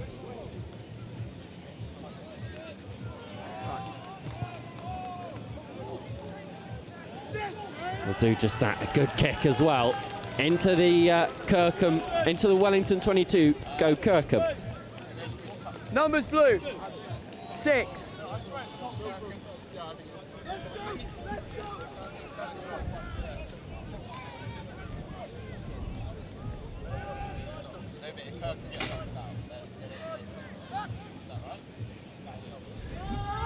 Ball. Up and down it goes. Kirkham put the shove on. Down by Blue. Ball available for them as well. Back into where the traffic was heavy.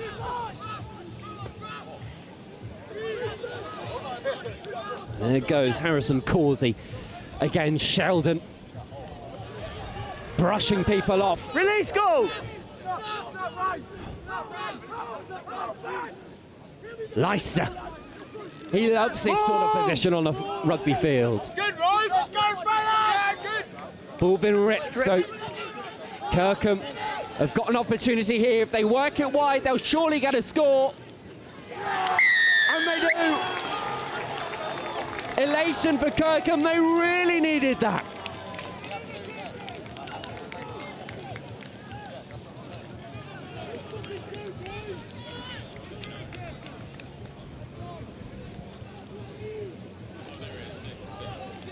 And it comes from their vice-captain, crucially, Harrison Causey, on the end of things.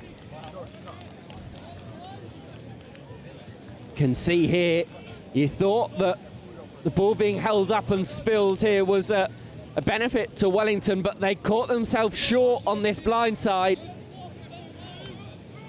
Catch and pass, and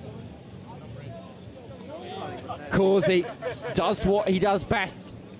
Finds the try line from those sort of positions, evading contact.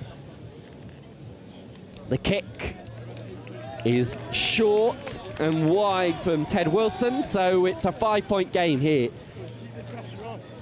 on pitch 1. Keep them on side, please. Ben Smith will get us back underway. Ball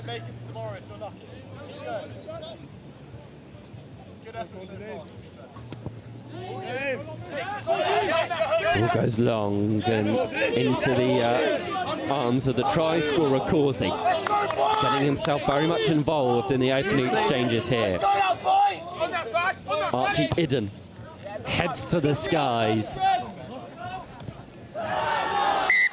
It's a penalty. Knock on. Offside.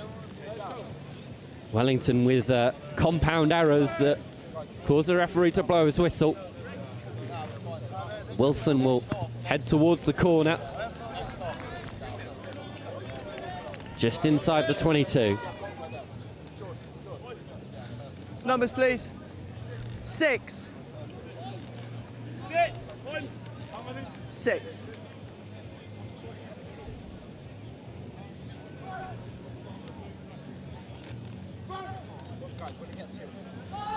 Kirkham rise highest. Stick it under the jumper, and it's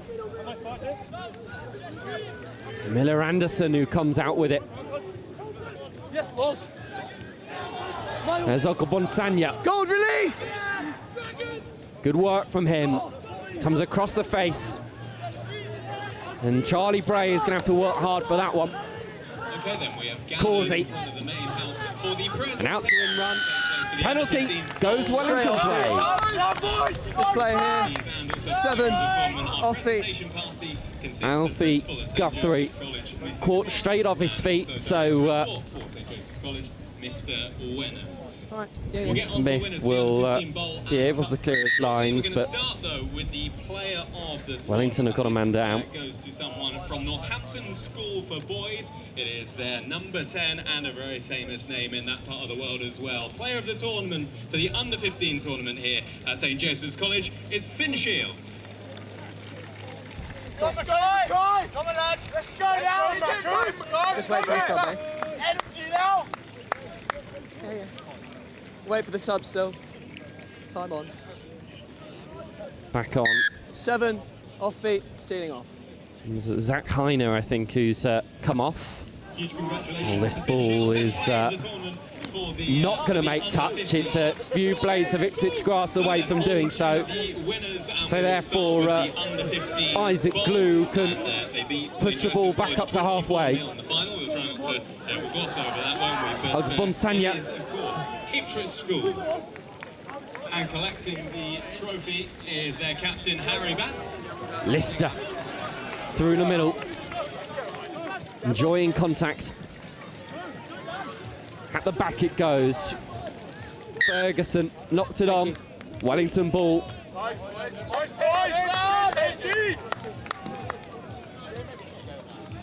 Wellington, of course, no matter the score in this game, are through to tomorrow's top competition. They will still be in the running for the De La Salle Trophy. The winners of the Under-15 Cup. They defeated Northampton School for Boys by 14 points to 5. Yeah, but you've got to stay within 2 of the scrum. It is, of course, St Michael's College, Dublin. Crouch! And the trophy is their captain, Matthew McCann. Bind! Set!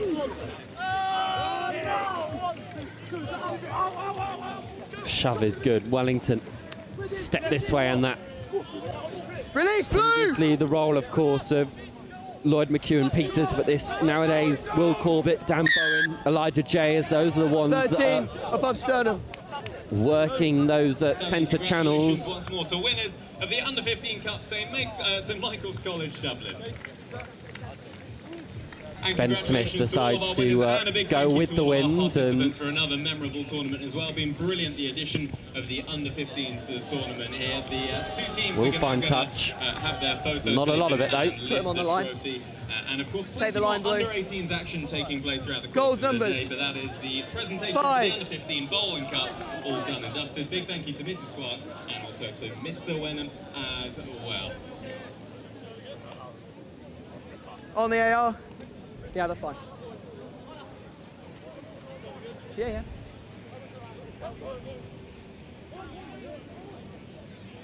Thomas throws at the line out. It's not straight. Kirkham will get it. To the pleasure of their supporters. Scrum call. Fair few of them in attendance as well.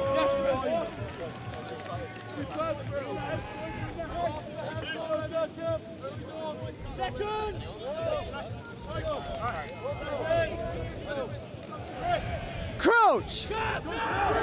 Archie Idden then to put in this Bind! Kirkham scrum. Set! Harry Ribchester is on in the centres. He's available outside of Ted Wilson, but he won't be used because they'll get the scrum. Blue said angle. Penalty, and they're been told to head angle. towards the corner. Tries on the mind for Kirkham. They know they need as many tries as possible if they want to put themselves in the best possible position Numbers. to Sorry, it's them. Numbers blue. get through 5. tomorrow. 6. And I tell you what, you wouldn't have been 6. saying that this Just wait. morning. Let them have time. The defending reigning champions potentially in a position in which they won't be able to get through. Such is the strength of St Joe's Festival this year. Sheldon. Knocked it on. Still a couple minutes away from half-time. Wellington have still got work to do if they want to suppress this Kirkham advantage. Two. So nice and square. Second! Crouch! Bind! Set! Triplo will feed. Gets it Max Smith. Gives it as much welly as he can. Stays in. And Glue juggles with it. Back it comes to Sebi Krippner. We know how well he can run through these sort of positions. Krippner steps in and out, round. Krippner still going. Oh my goodness, is he going to score this? Yes, he is. Freddie Ferguson's got his hands on his head. He can't quite believe it. And nor can we. Sebi Krippner puts Kirkham on his back and sets off on one side of Ipswich to the other. Brilliant work from the outside centre, slaloming his way through defenders. And just when you thought he didn't have enough in that last 5 metres, a big get off the bus, hand off.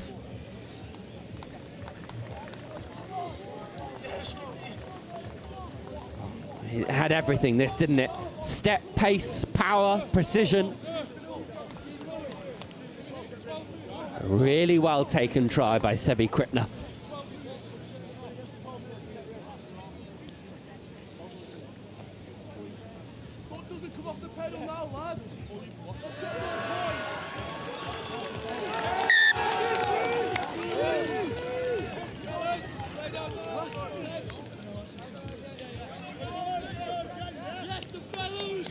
Seconds left of this half. Number 14, that's disgusting.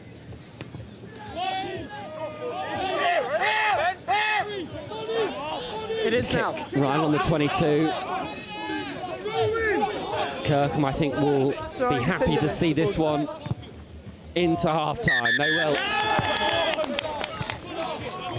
Well, it's Kirkham, as you were, really. Despite their early loss to Strathallan, this is much more like a defending champions performance. Wellington know they're home and dry. That will certainly have a part to play. But at the moment, heading into the break, it's Kirkham Grammar School 12, Wellington College 0.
Back we come then for a second half, which should promise some excitement. Kirkham still very keen on getting as many tries as possible on the board. Now, 9. Chase, fucking chase. Chase, go. Scrum advantage. Spilt by Kirkham. And away go Wellington. We haven't been able to see them at full flight so far in this game. Could this be the moment? No advantage.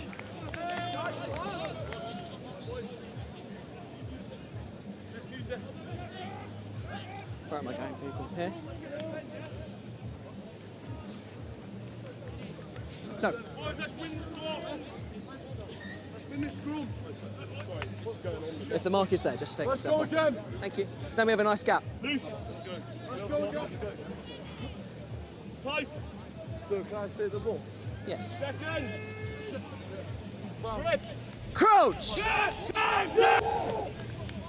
Bind! Set! Oh, no! Wellington repel the shove. It's a good Release tackle there in the midfield from Kirkham.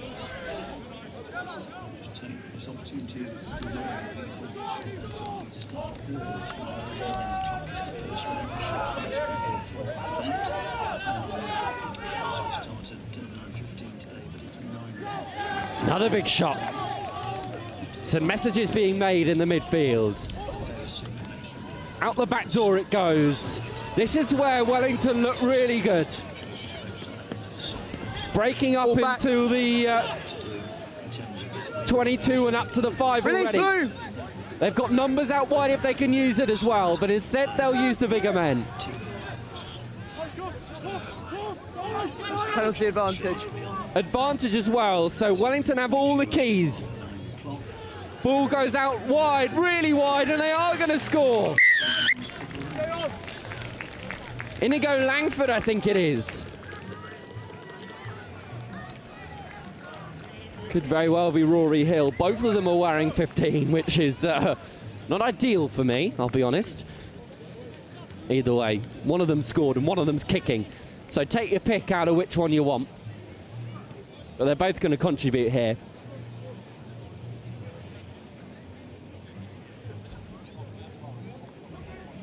Clever from Wellington to use their backs.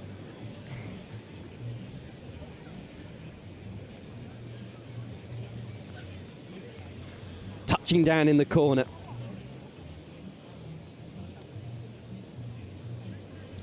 This to make it a 5-point game. It's well struck, but it's wide of the mark. 13.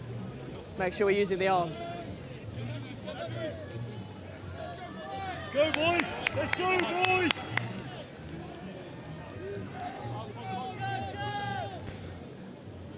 Get back underway here. Kieran Milligan is on for Kirkham. He'll get us underway.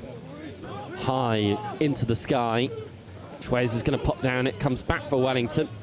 Through the legs, but still release. Available. Take a step. So again, they clear it. Kirkham stutter and start. Into the backfield, Smith looks for their kick in behind. A lot of green grass to work towards. This could be really big, almost too big. No, it's just going to land. And instead, Kirkham are going to try and play with it.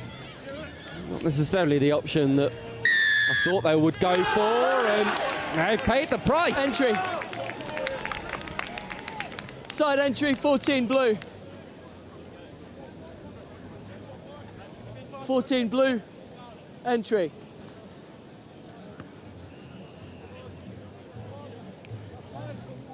Time off, subs. Changes to be made.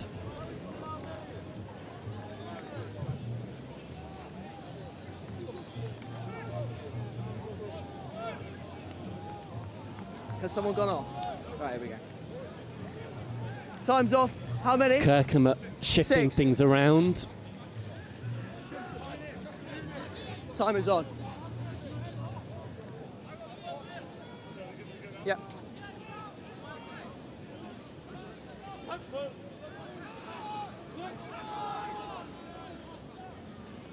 Up they go. Wellington in an attempt potentially to try and level up this game. Do they go? And they've got the score. Oh, this is very interesting.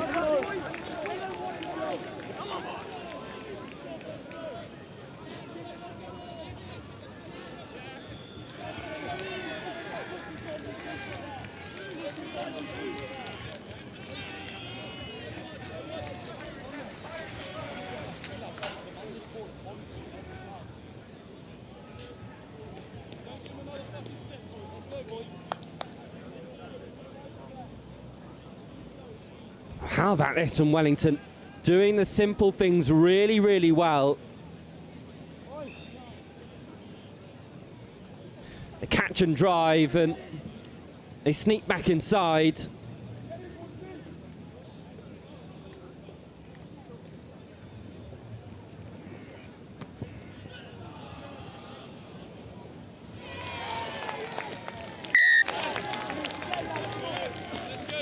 The kick is good, so we're in an all-square game.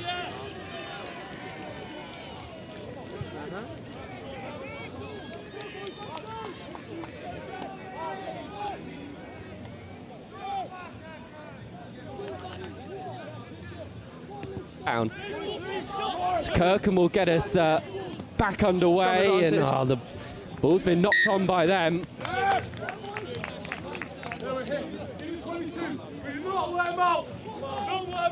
And Wellington will get the scrum. Things are getting very tense now.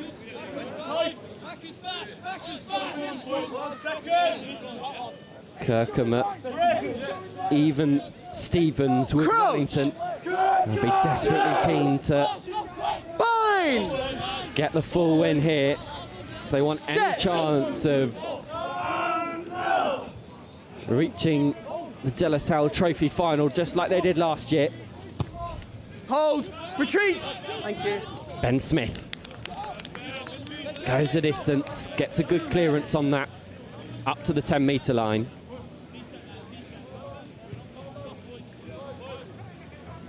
Five called.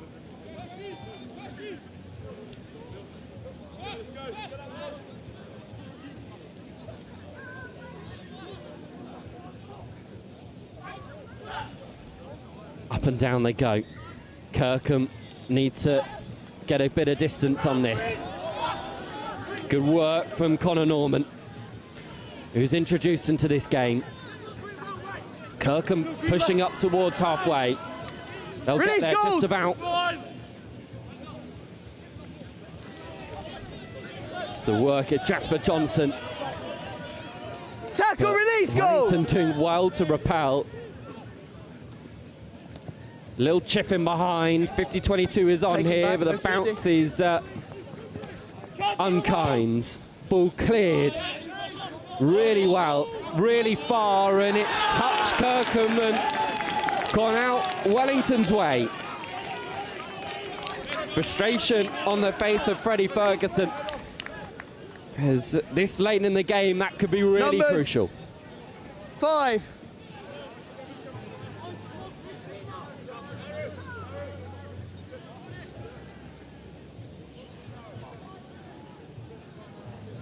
Oscar Thomas the throw now. He's got to get his darts right. Wellington, of course, could go 3 from 3 here. If they were to get some points out of these final few minutes. Smith stutters and starts and picks a good line. And away they go. That seems high, it is high. Wellington here. 13. Oh, things have gone from bad to worse for Kirkham as Semi Krippner heads to the bin. He goes from 0 to 0. And now, options, choices. Yep. They are going to go for the 6. Shot called. With the clock winding down, you'd argue that no matter the outcome of this kick, Kirkham could find themselves in real trouble. This was the double high tackle, 2 back-to-back, which had to be given and blown as a penalty. Flurry of infringement from Kirkham. Got 25 seconds. 25 seconds left on the kick. He's going to have to hurry a little bit here.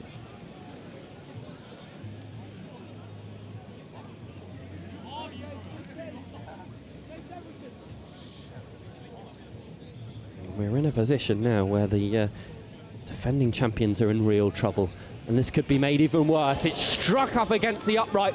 Kirkham will play ball. Now this could get interesting. They're going to have to go from their own 22. Instead, they're going for the boot. They must see that they've got a lot more time than we have anticipated.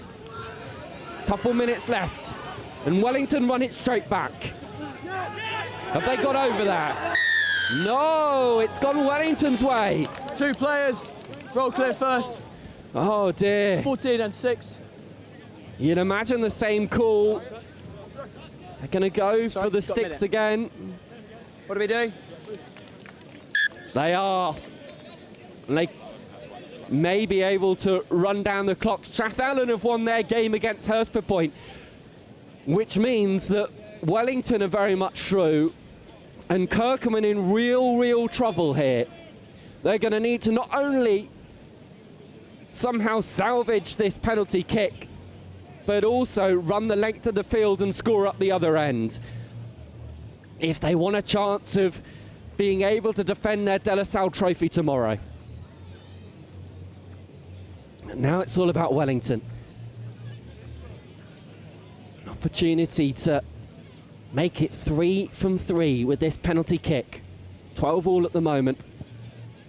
This to make it 15-12. It's good! Kirkham have a job on their hands. They know exactly what they need to do. This kick needs to be bang on. They need to receive it. No. 20 seconds still. 20 seconds left to go. Not yet. Time of the essence. We've got 2 balls on the field.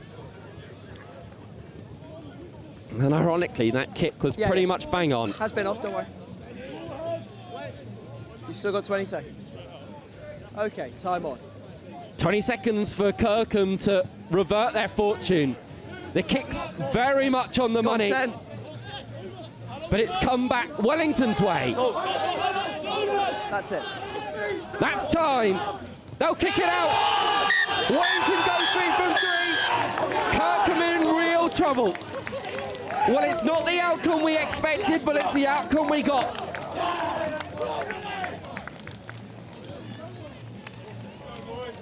My goodness, this one when we talked about into the evening. So congratulations to Wellington College. Angus Savage.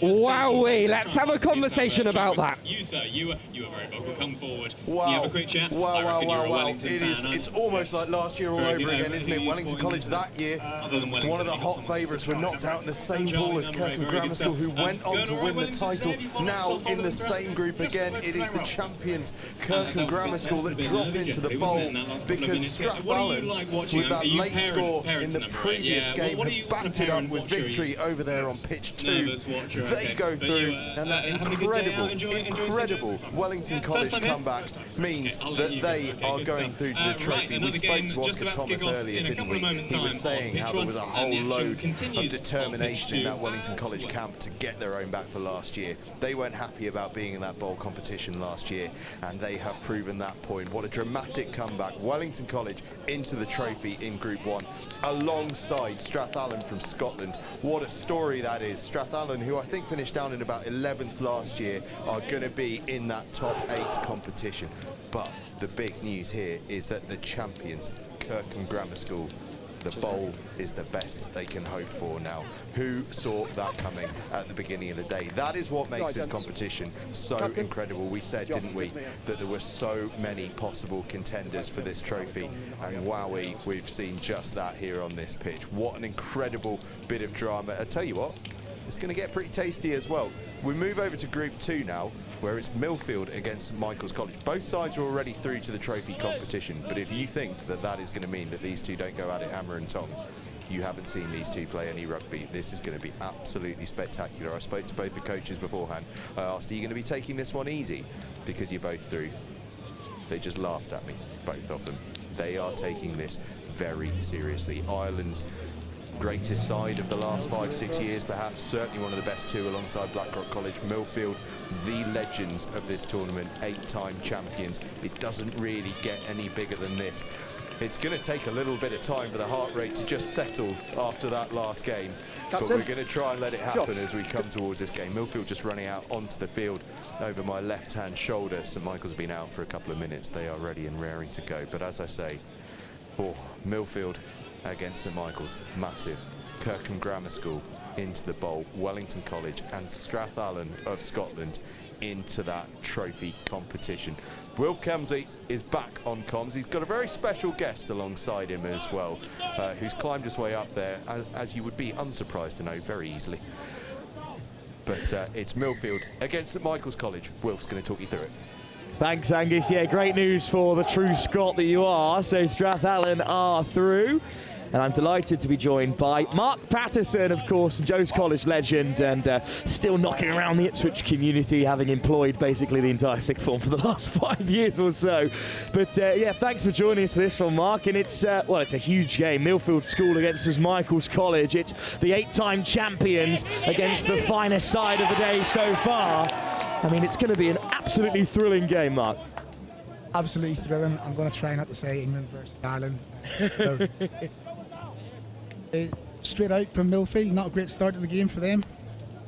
That's a difficult start. Not what you expect from this Millfield side. There are a couple of changes for Millfield from their last game, which was a massive victory in the well, in the outcome of the group. After beating Berkhamsted in the morning, they beat Seaford, which confirmed their place in the latter stages.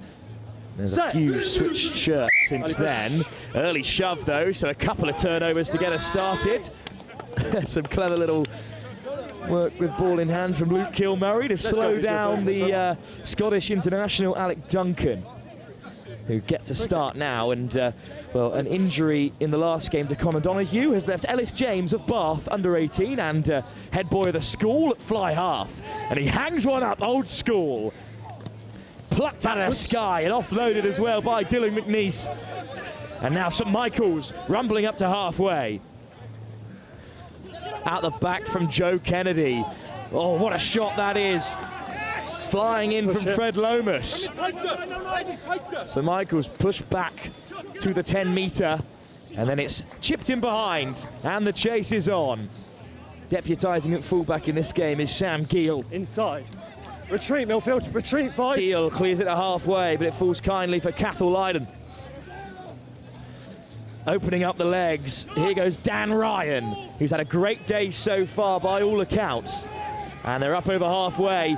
This is some patient, serious rugby from a young St Michael's side. Chipped over the top excellently well. It just can't fall to Colm Kennedy. So now it's hacked in behind and the race is on. It's Evan Morris of the Bristol Bears chasing down his opposite number. McCarthy's taken down. Millfield over the ball, but the penalty goes the other way. Oh, what a 2 minutes of play, continuous mark from the kickoff, and well, both sides looking really up for this one. I think that set the standard for the day, really. There's going to be a lot of good open play. Both sides look very conditioned athletes. Yeah, it's going to be a cracking game. Seriously conditioned athletes at Millfield, of course. Their long history of excellent sporting programmes across netball, rugby, hockey. But St Michael's have come to play so far. I mean, their under-15 side went all the way in that competition, conceding just one try on the way through. Yeah, I watched that final, and for an under-15 team, some of their structure for that age of lads was sometimes actually even overdoing the structure, but they you know, their systems, the pods that they had in place was fantastic. And again, no hands, for an under-15 team, need a roll. They look fantastic young athletes. And Millfield are going to have to front up like that every shot against a team of this ability. That lovely little chip through has Charlie McConnell racing after it. Push. And in the end, it has fallen to the Irish side. There's the long lofted ball over the top. Here's Gorman. Gorman opening up the legs. Dragged down with great effort by Heffron, the captain. A couple of big shots in there to try and contain them. Penalty advantage offside. Oh, an offside there. Tackle! Purnell caught ahead of the ruck.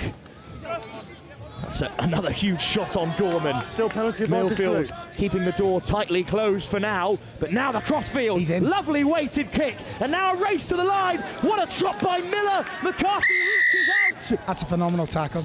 That looked like a try every day of the week. Thank you, mate. What a tackle by Jonah Miller. All in vain with the penalty advantage. 3 red, offside. 3 red, offside.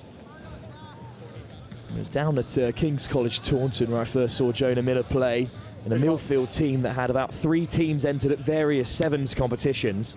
And he tore up that day as Millfield went all the way. Millfield, you take line for me. He's had a great tournament so far. Comfortably in that starting berth in the last 2 fixtures, but here's the line out, and it's Dylan McNeice with his hand in the air. He's up front, and here comes the Moor, the nice revolver move on the inside. Nothing illegal at the moment. So Kilmurray controls his forwards. What a drive that is by Berman. Release red. Kilmurray through the forwards again. What a blind from out of nowhere. Came from under the cover of darkness despite the blinding sunlight here on Belshire Road. And the vice-captain, Ethan Black, has crashed over for St Michael's first, and what a well-worked score. Yeah, that was fantastic. Millfield did very well, actually, to thwart the line out there, but, I mean, just good patient play, and that's a bit of a statement for the rest of the game, I think. Well, here's that line again. A pre-planned move, a classic from 5 yards out, but Ethan Black caught Millfield unawares, and now he'll have the chance to add his own extras. Got both these teams, I don't, like you said, I don't think there's such a thing as a dead rubber when they play against each other. Black converts, and now we're at Millfield are behind for the first time in the competition. It was a difficult game against Berkhamsted, a tight affair, but they came through it in the end. And then Seaford, they were much the better team, much more clinical. Another teasing kick-off as well. Well, that's difficult because it was inches away from being an excellent kick-off, but instead, it's St Michael's back with possession on halfway. Small margins indeed, but I mean, that's 2 out of 2 that's gone straight out, and you're inviting pressure from the start. Gents, first gun, we don't want this all day. Please take the hit, Millfield. Don't push anything. Thank you. This is a very good vantage point up here, Wilf. Oh, it really is, isn't it? The blistering sunlight. I'm so glad it's finally come out after the rain this morning, and I think it might set up from some free-flowing rugby from St Michael's as they rush down the blind side. It's whipped out the back door, and in the boot there's numbers on there. That's a yellow card. I think that is a card. Great call. Pato immediately to the bin goes Evan Morris. Can you get that time for me, Nick? You know what, I think he saved them a try. Deliberate knock on, 11 red. Now Dan Ryan was certainly in behind if the pass went to hand. And there's a bit of deja vu for St Michael's. They're going to find themselves inside the Millfield 22 again. Almost inch perfect. About 7 metres, 8 metres out in the end. Early in the game here, but this could be the game right here with down to 14 men. If they can rumble over here from the line out, I think Millfield are going to have a very, very hard yards to get back into the game. Joe Kennedy with the throw. So the middle goes McNeice. Another meal, and they've broken away. Millfield causing a whole world of problem there. Own man. No more red. Well, it's a real battle in there, but St Michael's are still edging close to the line. Penalty advantage. Kennedy has it at the back still, with a penalty advantage to boot. And Joe Kennedy has St Michael's second. Such patience from them all. I think that's lucky that was actually scored, or they could be down to 13 men. Actually. No, thank you. 3 was round the side, clearly targeting the ball. It's Purnell penalised again, the Welsh international at under 18. But Mark, just look how many times they recycled this Maul possession. I think it's at least 2 or 3 times that they managed to turn and weave their way into a new maul without the tackle being formed, without being sacked. Yeah, that's great technique. The thing for me there is the initial setup of that maul. You know, they haven't rushed before they started pushing. They've got it set really, really well, got the ball in a good position. That's almost impossible to defend, actually, for me. Ethan Black with his second shot at the post on pitch 1 this afternoon. Oh, it's pinpoint from right on the right-hand tram line. Miller with a good chase, but he made that look really simple, did Ethan Black. This will be a good game for Millfield to get involved in now, actually. 14-0 down, only, 5 minutes or so left, 4 minutes in the first half. Now, Millfield will fancy themselves against any opposition in the De La Salle Trophy, which they've already qualified for, but they'd rather not face an in-form Wellington side. That's a great shot off the kickoff. After missing the first 2 kickoffs, left foot on the other side of the pitch. But some leg drive in the carry. Tackle, release! 30 yards there. I think it's Charlie McConnell. Even if he's only gone forward about 10. Tackle. Huge carry. Never dying on feet. Back. And now it will be hammered downfield. Retreat blue. Retreat blue. Plucked out of the evening sunlight by Sam Gill. And now Millfield look to open up the field. Ellis James almost through. Step blue. Penalty advantage. Duncan finds the forward. Penalty. It almost goes so far to say Millfield need to get a score here before the end of this half to be in this game. It's 14-0 at half-time. That's very uphill. Well, they've got 2 minutes to do it as well. Millfield searching to the corner. Fred Lomas finds it on the 22. Jonah Miller there again in the chase. You can take the line for me, please. What a hard worker out on the wing. Absolute wheels as well, as we've already seen today. It's just a penalty for offside. Some physical shots coming in there, but a little bit too keen. And now the ball is a bit loose from the line out, but Millfield do have it. Once again, driven back in the contact. Purnell. Wears a couple of blue shirts on the turn. Stopped at the gain line. Duncan gets it away. Another strong carry, this time from Lloyd, formerly of St Joseph's College. Duncan flashed across into the path of Yearsley, but just put down, and now there could be a break on for St Michael's. Bit of broken field for Dan Ryan. Ryan skips through another tackle. Finally brought down on the 10. Stepped away, Millfield. Dunked out the back. Great shape on that pass as well, but it's just beyond Miles Berman. But Berman back with it. Brave from Miller and co. Still the blue wall drives on. Tackle.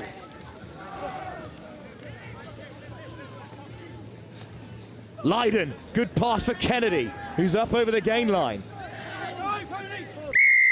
Penalty Millfield. Yeah, he's done well with the ball. Holding on, Sibley. Eddie Lloyd, who rises from the wreckage. The St Michael's boys carry hard, don't they, Will? Oh, absolutely. I mean, every single carry is with such venom. Any other team would be being driven behind the gain line, because Millfield do not shake off shots either. But every time on the gain line, such collision. A couple of the St Michael's lads who names unfortunately obviously don't know, yeah, the carry, they're gaining 5 metres every time with the ball in hand. It's a clean line out for Millfield. It's a tough line for the captain, Charles Heffron, to take, but he does wear it well. Duncan, although it's behind Millfield, does well to get that away. Lomas looks to take on turquoise shirts. Lomas does well on the floor. There's Purnell, nice little tip. Penalty advantage, I think that's a high tackle. 3 blue, offside. Oh, it's another offside. This time it's the captain, Dwayne Maguire. 3 blue, offside. Well, we're right into the closing stages of this first half. We're into overtime. And Lomas hangs one up. Just evades the parked van down by the gantry behind us, powering the LED screen we're on top of. Thought you were going to jump up and head that way. So one-handed grab on one leg. I'd be pretty proud of that. Play that. The line-out is played on. Could have been knocked straight, but no contest from St Michael's. But that knock-on will bring an end to the contest. And at the half, it's St Michael's up by 14. And Mark, they've been much the better side. Much, I would say, is an understatement. Millfield have played some decent stuff, but if you look at the game management, it's been all in their own half. So, yeah, particularly once they got that second score. They've given away a few penalties, St Michael's, but they've been in control of the territory. So St Michael's hold a commanding 14-point advantage after the first period of 12 here in this game between St Michael's of Ireland and Millfield. Millfield, the 8-time champions, staring down the barrel of a first defeat in the group stage that will see them through to the trophy regardless, but they'll be taking on the winners Hampton instead of a Strathallan side who did excellently well to beat Kirkham early in the day. Here's the first try. Very patient play following the maul. And then that line from Black. So then St Michael's second try that looks very similar. We are pitch side once again. And so another maul. This time they kept it close to the chest and Kennedy went over. We've got Ball Boy 1, aka what is it? It's just very well structured rugby. It's incredibly well drilled. I mean, the other thing for the first try in particular, you see a lot of young lads in particular not running onto the ball, but he's hit that ball at speed and I defy a lot of people to stop that. There are two before them.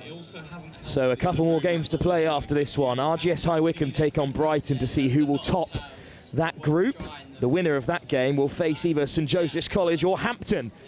First game of the quarter-finals of the trophy tomorrow. St Joseph's Hampton to follow as the closing game of the day. So two more group deciders to come. We're already heading towards that sort of knockout rugby style territory because who you play on that second day is so crucial.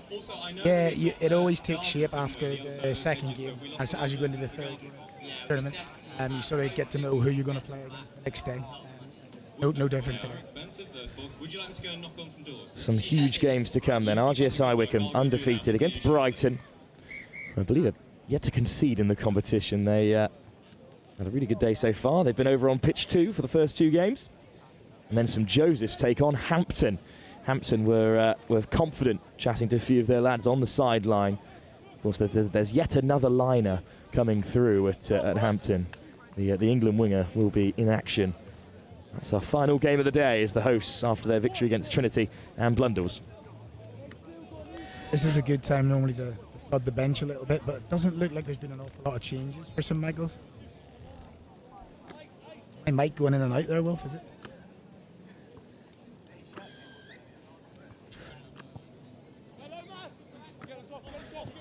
Well, here's the kickoff then. It's cleared away downfield. So it's a really excellent clearance, though. It's deep into St Michael's territory, but they'll have the line out. Yeah. Blue, yours is the line. Blue line is yours. Started the first half, or the second half here. You think Millfield have got to go on the board very quickly to back in this game.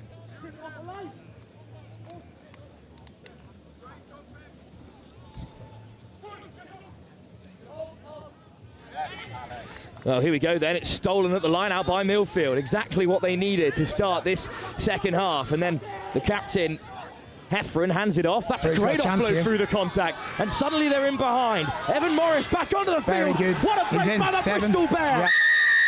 Yeah. And what a start to the second half. Well, from 0 to hero for Evan Morris. Yellow carded before the break. He's back onto the field, and that's an excellent finish against a couple of really handy defenders, Mark. Yeah, just here, this lad runs short, just allows him to pull it out the back. Fantastic, actually. Sometimes you don't get the credit you deserve when somebody runs a good hard line that ends up being a dummy, but he's done brilliant there to allow this right under the.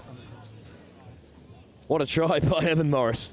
What a way to redeem yourself as well in the eyes of the Millfield faithful. Just such acceleration. Burning past blue shirts. Great finish, but the guy who's run the short line has just held the defender for literally a second, which has allowed him that space on the outside. Great finish. And no luck from the conversion, and that puts Millfield at a bit of a disadvantage. They still trail by a try regardless. Yeah, needed to get that actually. Kick to come then from Strathallan. A little bit deeper this time. Oh, it's just ricocheted off Morris, and now St Michael's back with it. Great covering tackle to deny McCarthy his offload, but it will be a scrum to the Irish side. He's had a great game, Jonah Miller, sorry, that was. Unfortunately there, it's just ricocheted off his chest. You know what, even with a slight St John's hat on here, it's going to take a good side to beat these Irish boys. They're very well organised. Like I said at the start of the game, good athletes, good ball carriers. Yeah, it's going to take a good performance from somebody to beat these ones. Short break in play because there's going to be a substitution. I think the Irish winger, Matt McCarthy, took a bit of a knock there on the way through.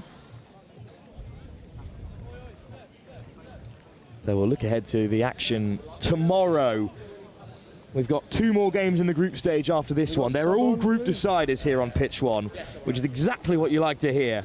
Time is up. But still to come, early on Sunday morning, we start with knockout rugby from the off. Sunday pitch 1, a bowl quarter-finals, and then 2 trophy quarter-finals before a break in the action for the under-11s.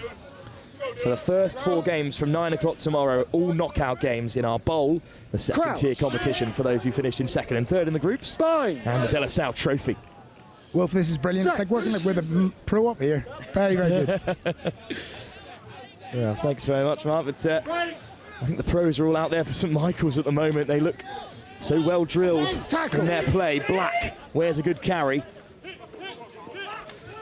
Oh, and that's just a horrifying collision there. Would hate to be down there. If you just watch the St Michael's lads here, every time they recycle the ball, they all know exactly what their job is, where they ought to be. Yeah, very, very good. It's for this age of rugby, the structure that they're playing with is fantastic.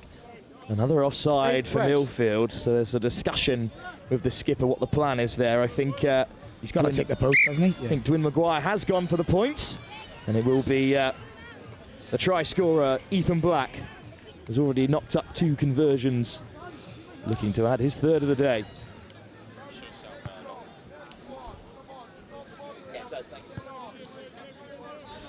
Big moment in the game. This takes Millfield back beyond 2 scores.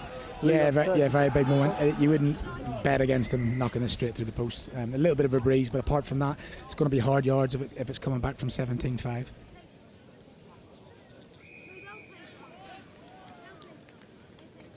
Black fires it like Icarus towards the evening sunshine. The ball is straight through the uprights, and St Michael's go further ahead.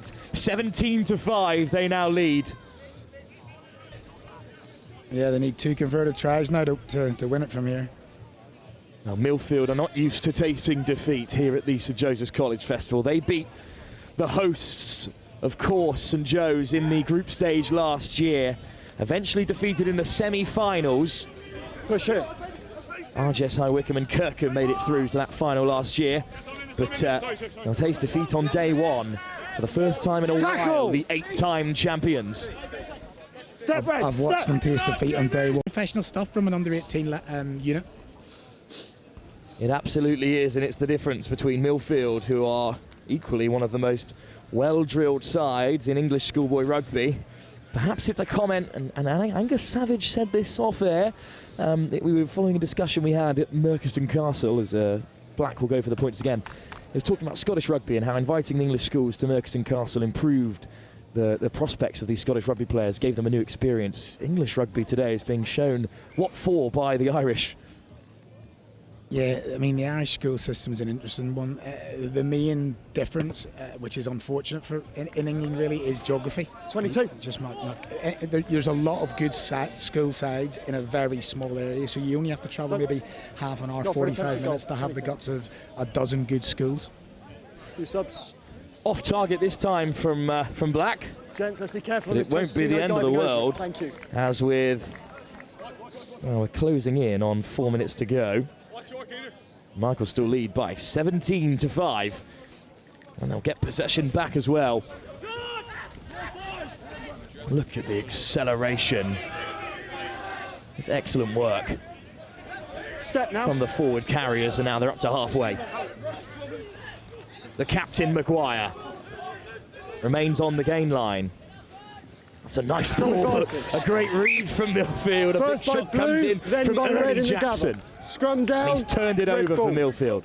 That's a great read and a great hit. Do you know what? I know Millfield are trailing here by 17-5, but they've played some reasonable stuff. You know, sometimes it's just you can only play as well against the opposition you're playing against. And when the opposition of this calibre, it's sometimes the smallest of mistakes that can turn the tide of the game. Let's go! Crouch! Bind! Alex Duncan, the Scotland under-18, are waiting to feed. No slingshot, please, okay? 8. Dylan Parry Cooper, number 8, told to bind in earlier, please. Bind a little earlier. Both number 8s, in fact, receiving the instruction. Miles Berman as well. Early on bind. And St Michael's will have no problem in watching the clock tick down. Crouch! In their final game of the day, they will top this group of death, which of course also included Berkhamsted, another undefeated side coming into the competition. Penalty Millfield. Blue 3 across. There's the tap from Dylan Parry Cooper, and he's made good yards. Penalty advantage offside. Oh, that's a good line picked off that time by Ellis James, who's slipped into fly half really well following the injury to Donahue, the regulation offside. Number 9. And he looks for the corner now from the penalty. Oh no, just that's a bad miss. Touch undercooked. It was great placement. Inside. And it's been hammered down range. And it pops up unkindly for Millfield. But they do have a bit of time in the backfield. Retreat 18. That's an excellent kick into the corner, 50-22, but it unfortunately rolls the wrong way. Lydon returns fire. And it's a great kick chase. Excellent work from Sam Gill. A decent clearance from Lydon. It's half an opportunity for Millfield. Here's you, Blue. It's a set. A score here would make things interesting at least, Mark. Yeah, what have they got? Like 3 minutes? Not even that? Yeah, they've got to win this line out and score off this if they've got any chance at all.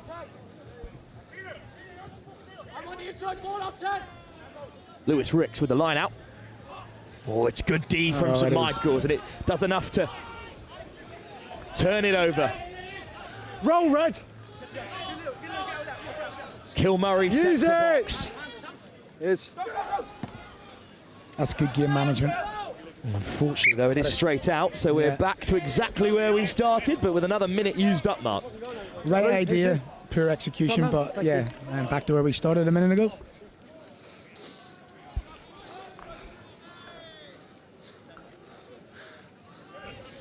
Couple of deep breaths from the Millfield players you can hear through the pitch side mics.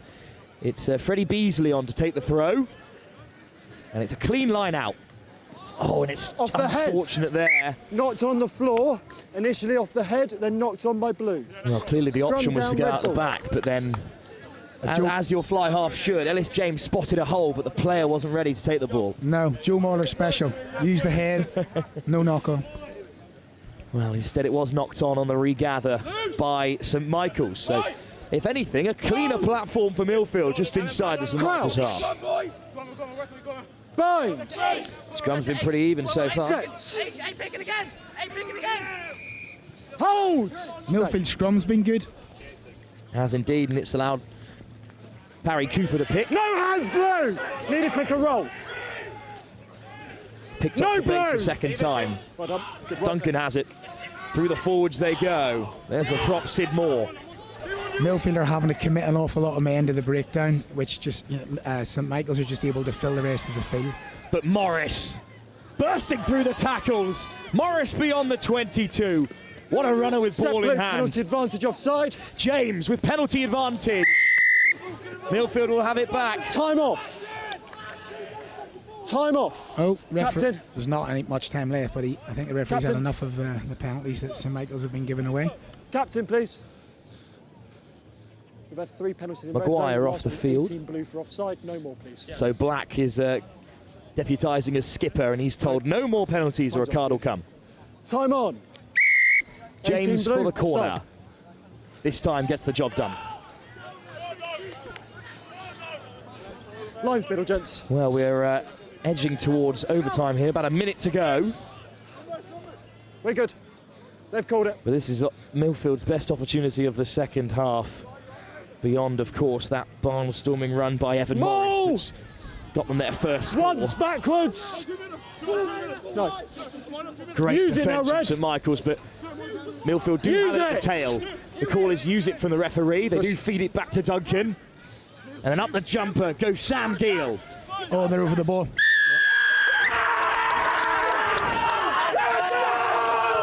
Well, the reaction tells you everything you need to know. St Michael's are delighted with that turnover. The roar goes up from the sea of Irish players down on the field there. Time. Do you know what, Wilf? I think there was 2 men over the ball there. Last time.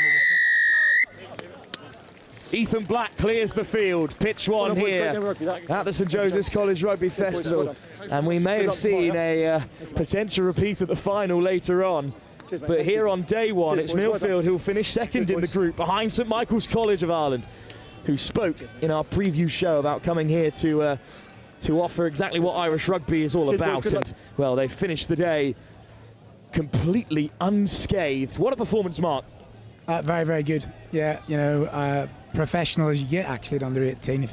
If you watch this back from a coaching's perspective, some of the stuff they did in attack and defence is as good as you'll see at this age, I reckon.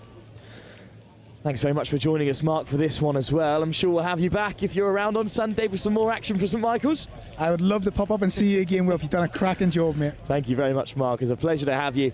Well, what a fixture that was. Of course, 2 more games to go in the day. It's RGS High Wycombe in action next. They take on Brighton to see who will top their pool.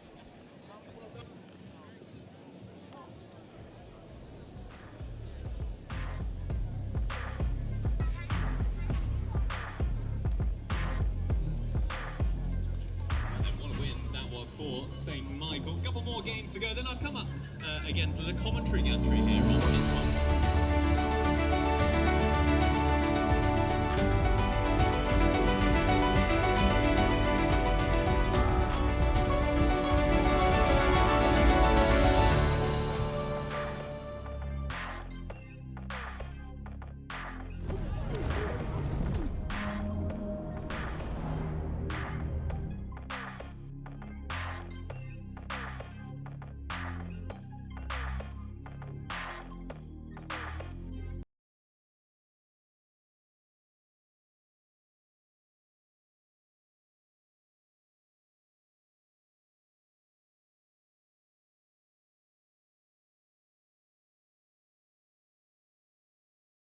A business is like a rugby game. Fast-paced, competitive, and every decision counts. Whether you're looking to expand, invest, or manage your cash flow, at Fleximize we understand the challenges and we're here to support your next move. Our flexible business loans offer top-ups, repayment holidays, and no early settlement fees, helping your business stay on track even when the game changes. With loans from £5,000 to £500,000, Fleximize gives you the flexibility you need to grow.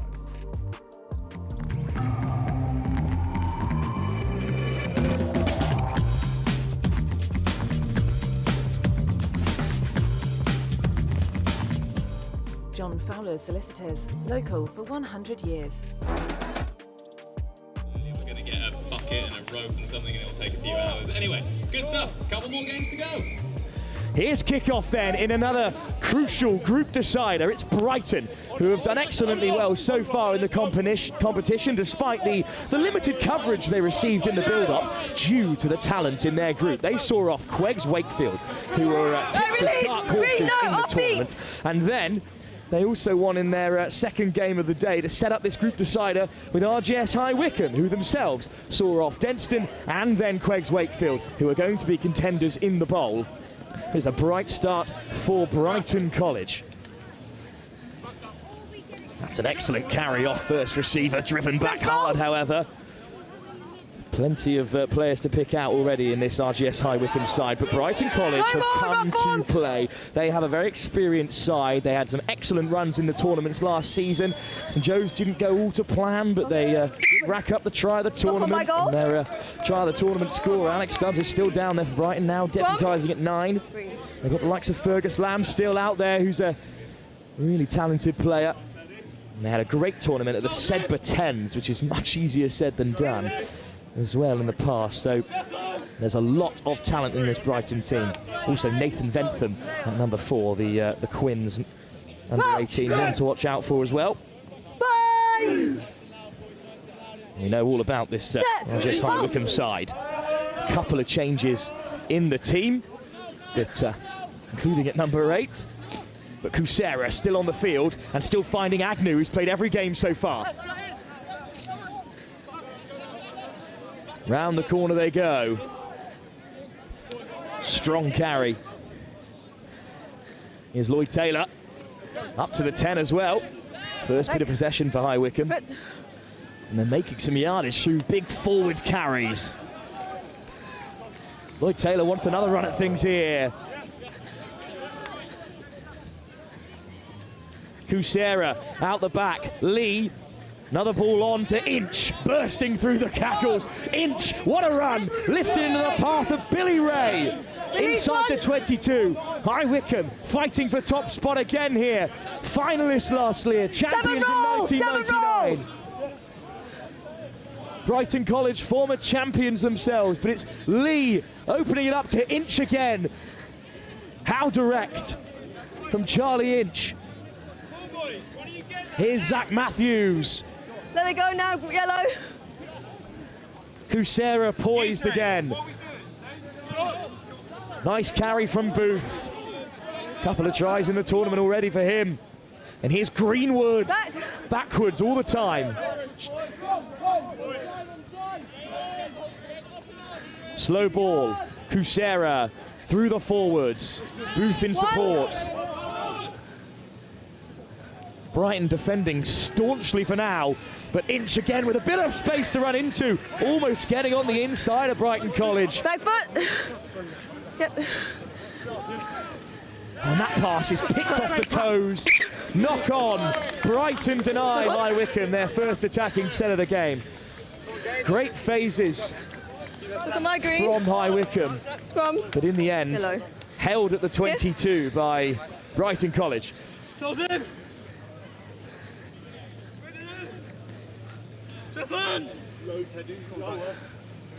Brighton College then, maybe shaping up to exit.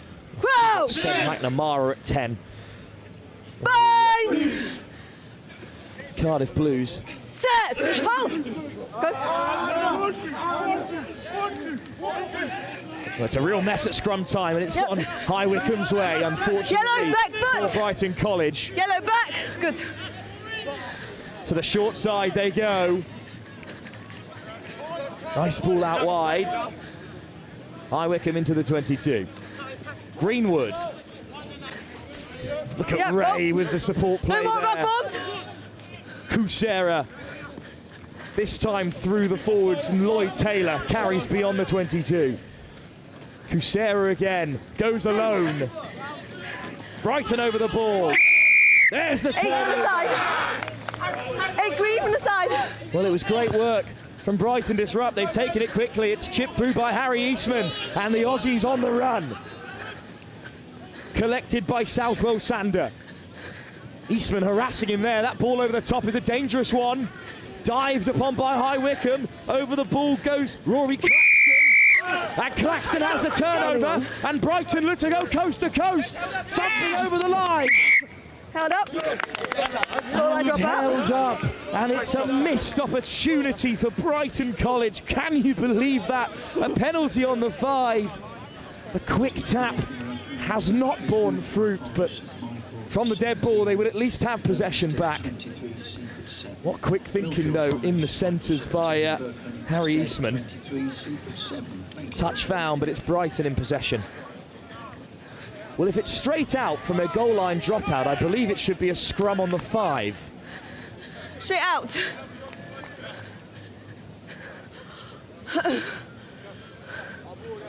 Option, scrum or retake. Scrum on the 5 or retake kick. Well, I'm glad I've nailed that one. And a scrum on the 5, the clearest and most obvious option. Straight out. And now, all of a sudden, Brighton are in trouble. Maybe a lack of concentration there from High Wycombe. It's a rather new rule that if you go straight out for a goal line dropout, it's a scrum on the 5. Very rare to see a scrum on the 5, given Stable, please, lads. in the modern game. But a huge opportunity this for Brighton. To make it count against this talented High Wycombe side. Eastman poised at first receiver. Stop! Stop now! Well, the High Wycombe scrum is making a real mess of things, but Eastman has it. And it's Coxon, gets the ball away. Surely now for Brighton. It's a race to the line that will be won by Dylan Moss. Moss touches down for Brighton's first. And they've just about managed to get over the line at the very last there. And this is pretty simple hands actually from Brighton College. But just because it's simple doesn't mean it isn't worth your time, because that little dunk out the back door especially, I think, I couldn't catch the number in the bright sunlight. It's this little pass here in the midfield that makes all the difference. So when it's dunked out the back just here, oh, that's wonderful work. And that's what opens up the space for Dylan Moss. His only commentary notes are just the words "very fast" in capital letters. And he's shown off all his pace there. Eastman with the responsibility from the tee. Nails an absolute blinding kick. Just snuck through the upright, so Brighton goes 7 ahead. And High Wycombe are behind. This will certainly be the most challenging games for either side today. And it's been taken cleanly off Kusera's kickoff. Release! Tackle, release! No, rug form, leave it! Will Greenstock on at 9. Ball away, Green! Picks out Jack Bundy, who makes good yards. Eastman at 10. And now it's on out wide. Oh, it's just been put down, unfortunately, there. Certainly was on out there.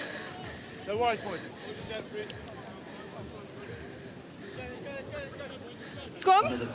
So it will be a scrum for High Wycombe and a big chance for them. Closed at 8 p.m. tonight, or 8 p.m. this evening, and no access after 8 o'clock. So please make sure your car is happily reunited with you and you're on your way before 8 So a big scrum for High Wycombe. They've been dominant this set piece so far. Set! Halt! Dug out, here's Kusera just behind him. Oh, the knock-on's given. Knock on. And that By is Green. a Swum. tough call for High Wycombe to take. It feels like a missed opportunity in the latter stage of this first half. Goes in. Now, lads. Bring it in. Second. Okay.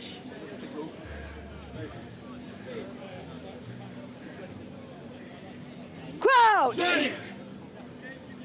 Bind. Set. Halt. So Brighton's turn to feed the scrum. High Wycombe get the shove on again. Stop, They Green, stop. absolutely 1.5. fire their way Stop. through. But of course, at this level, you have to halt. Eastman gets the driver out.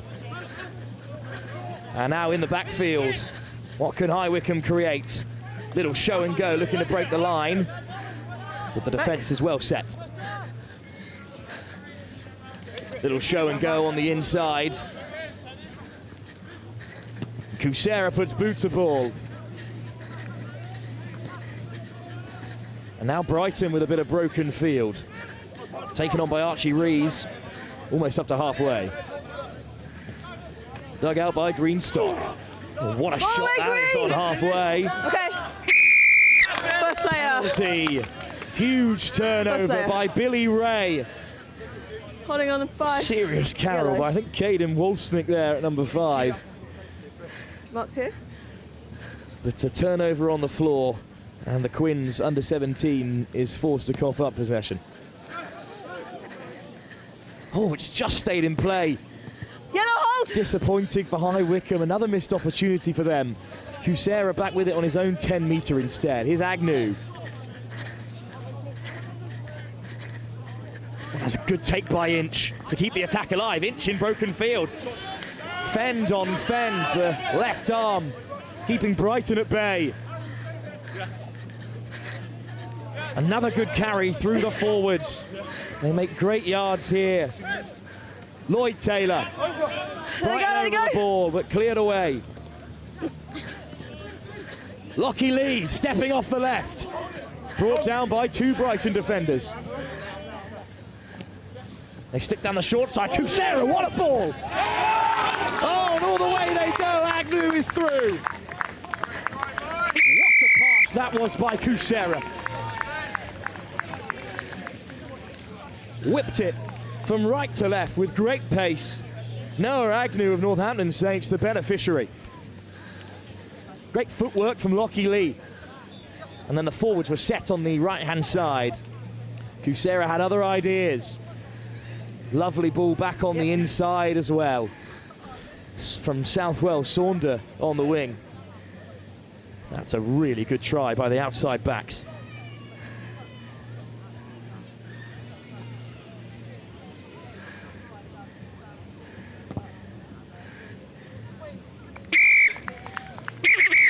Half-time.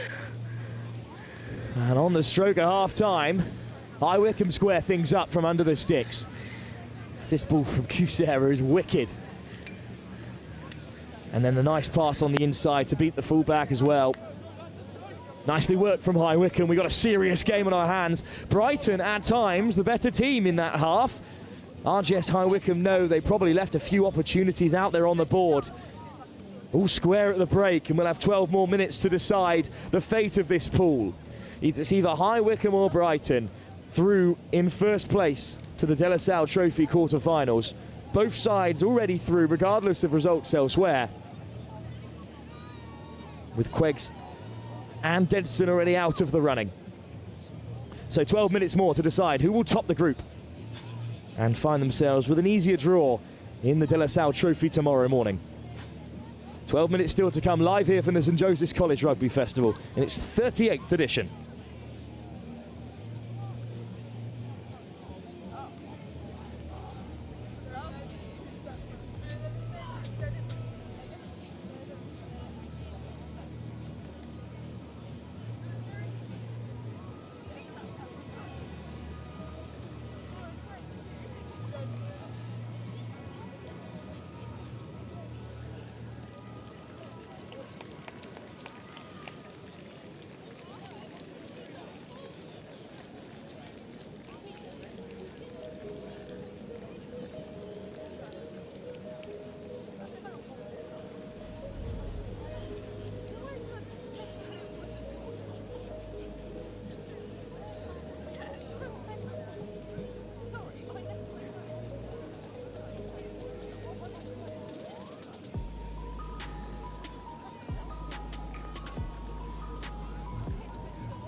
Twelve minutes more to decide the fates of Brighton and RGS High Wycombe, last year's finalists. Brighton have often come so close. They're regular semi-finalists and finalists, of course, here at the St Joe's College Festival since their introduction. It was Marcus Smith that year who drove them to victory. Now they've got a couple of really tricky outside backs running the show for them. Taken into contact that time by Brighton again, and RGS High Wycombe are raking a real mess of things for them.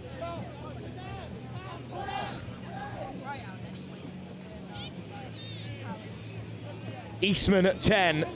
Floats a good ball into midfield, and the forwards make some gain line success. Forward pass. Disappointing for Brighton, but for High Wycombe, it's a great opportunity inside the Brighton College half.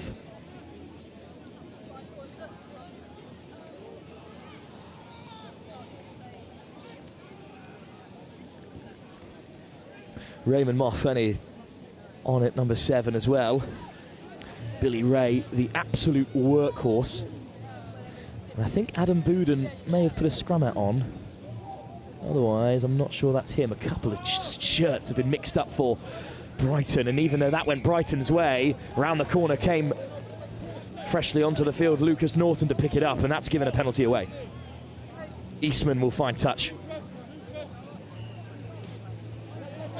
Oh, Eastman's gone for the tap instead. Brighton looking to keep RGS High Wycombe on their toes. Morfenny in there to make the chop tackle. Over the ball go High Wycombe. Brighton keep a hold of it. Still Will Greenstock at 9. Back at the base again. And sticking down the short side. Nice ball on the inside, but they're halted at the gain line again. Oh, and there's the leg drive that forces the break. Luca Christie with a great carry. Christie still going.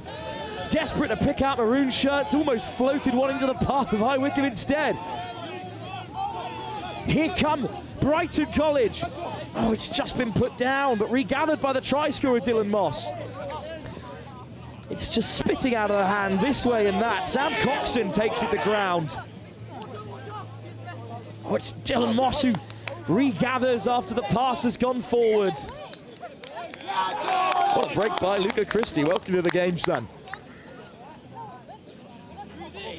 And, well, a bit of respite for High Wycombe, who thought they were onto something in midfield. Instead, Brighton had it back and almost busted straight through the line.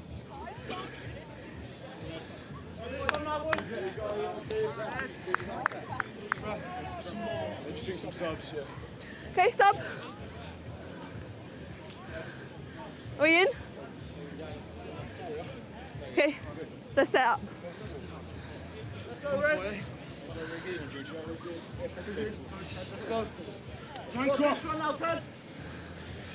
Big scrum for High Wycombe.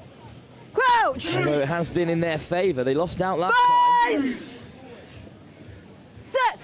Fed by Lucas Norton. No, nice to get the shove on. What a turnaround, but hammered away by High Wycombe. Plucked out of the evening sunset. It is bright. Green release! No, it's the wrong way!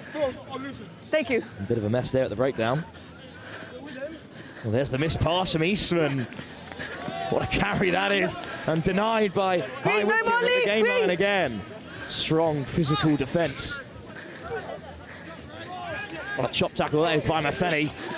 And he's back to his feet to make another. Great work from the Saints back row. Oh, a little wraparound play, but he's gone down a very dark alley there. That had Tom Dunmore waiting for him. Eastman again pulling the strings. The ball goes to ground, but it's a bounce pass, if anything, there. Finally, the turnover. 17 yellow, holding on. What a time to do it. What a place as well. Brighton looking to play inside their 22, and in this short formats, especially against a side like High Wycombe, you just can't afford to do so. Chip to the corner. And it's a new look pack. Looking to turn things around. Thanks. Yellow. I think that might be Adam Bouden wearing Ed Booth's scrum hat at number 8. Morfenny also in there.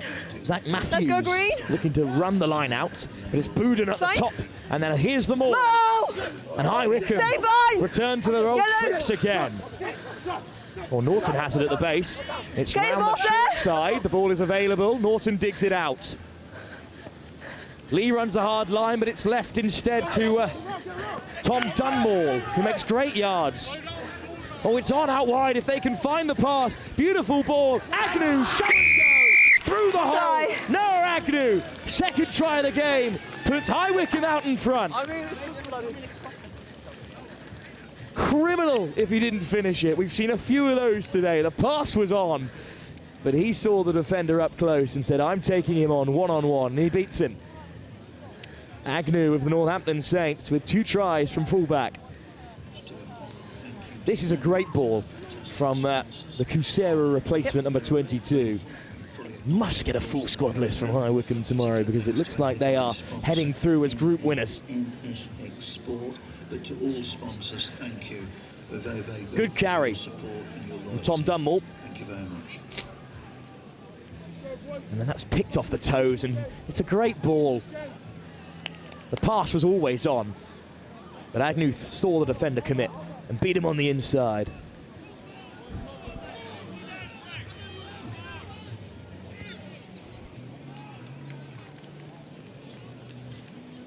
An important kick in the context of the game. Yep. Neatly nodded over. Excellent work.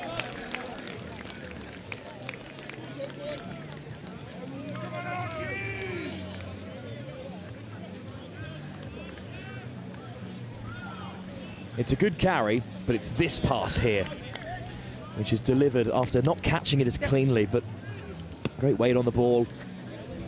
Great finish by Agnew. And now Brighton asked to respond again. Okay. After being pegged back level by High Wycombe, they now go behind. Oh, chipped in behind. Great distance on that one, but it's straight down the throat, unfortunately, of Archie Rees. Hi. Penalty advantage then. Christie yep, finds an offload that goes to ground. No advantage. High tackle. So they'll play with ball in hand instead. Sam Cox in there just put it down. Eastman taps quickly. Still got 4 minutes or so to find this equaliser. Again, the ball goes down. No, Sam Green, no! Dylan Moss again, who carries. 9, off draws a penalty. Another quick tap. Brighton not waiting around for anyone here. Advantage for not 10. Greenstock digs it out. Eastman. Nice footwork in the carry. Plenty of forwards committed to that breakdown.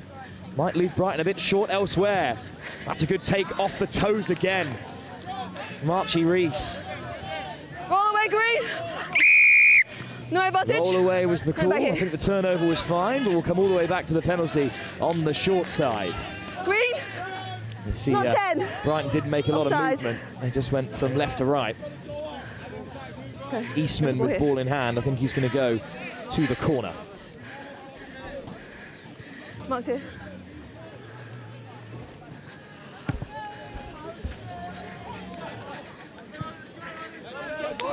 Touch found.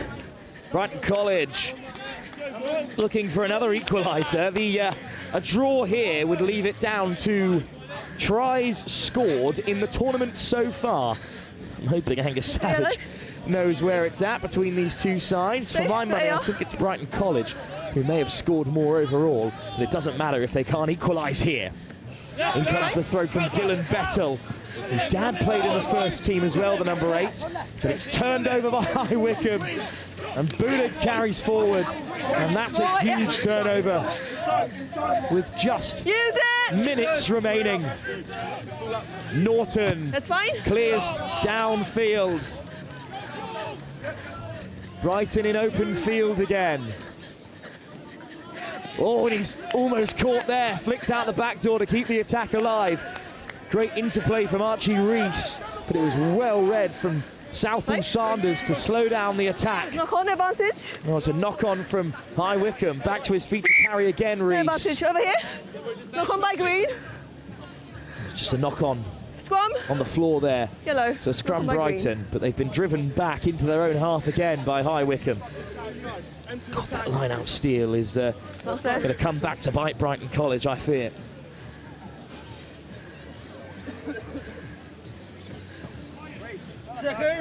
Stay in the scrum and balls out.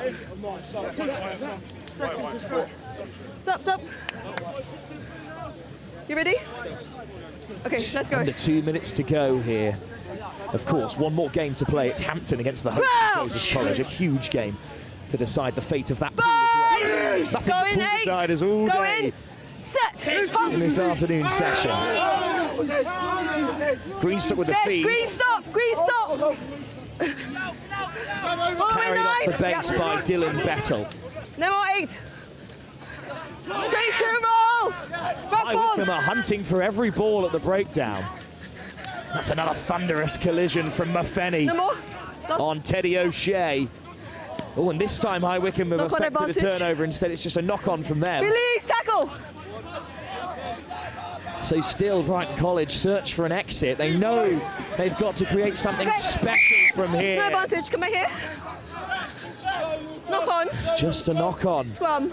It's not enough for Brighton College. They need a penalty to work their way down the field.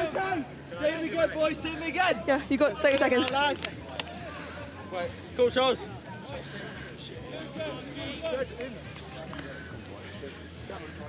Right, let's go. Feed 8, please to set. come from Greenstock. Yeah, good. Crouch. But it's looking dire for Brighton. Seconds remaining. They have to do something really special from here to get them back in the game. Free kick. So a clean platform. Eastman has to play with ball in hand. Christie finds a good pass. And it might open up for Brighton. Brought down on the 10. Green onside. Possession at the breakdown. Lovely footwork over the gain line. But they're a long way from home for now. Over the ball. No more lost. At every opportunity, it looks like Brighton could miss out here. That kick needs to be collected, but it's in the hands of RGS Wycombe, and that might be the game. Norton to the forwards. Nice little show and go. No player. Over goes Beetle. They need to win it back, but it's a penalty the other way. Norton clears the field.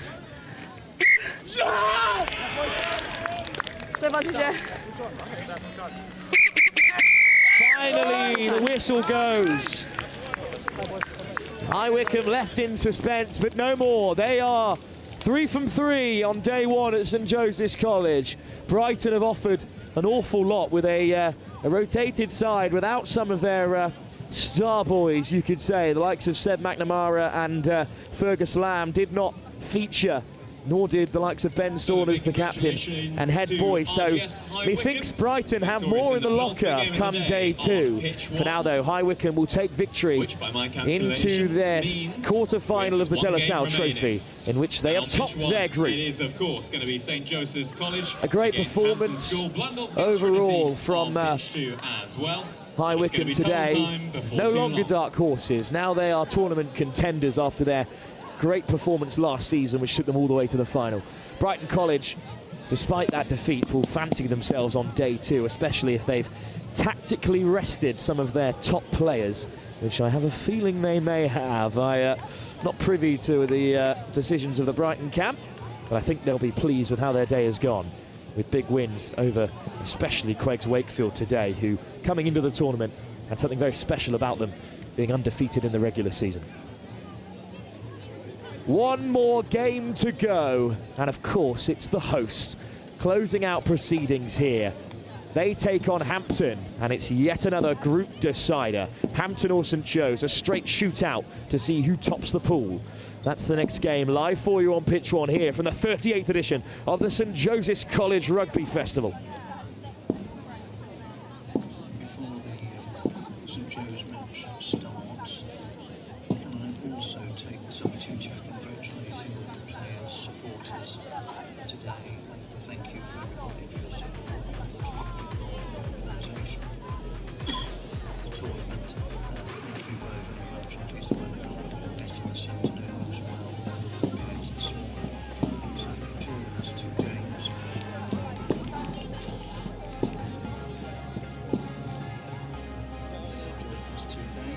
And don't forget, 9 o'clock start tomorrow. Information on the website, the Such website.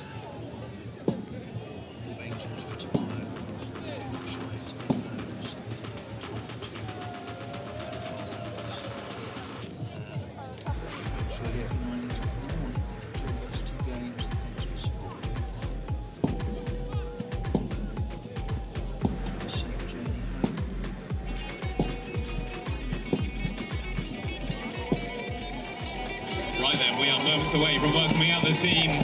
Let's say a quick hello to our drummer. Hello, Mr. Drummer. What's your name?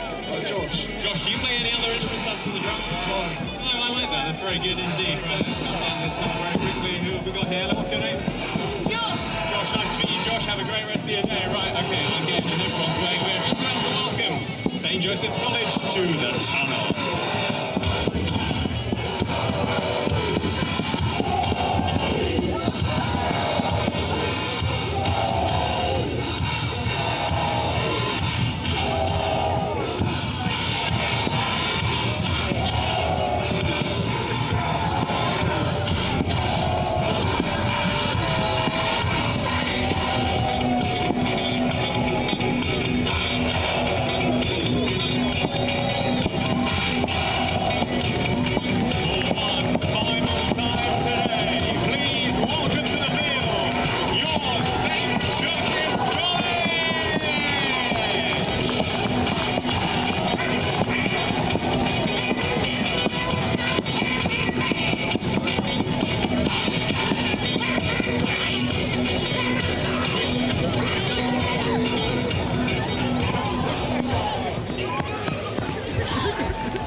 Well, the familiar roar from the crowd. It's the most popular ticket in town. It's the final game of day one here at the St. Joseph's College Festival.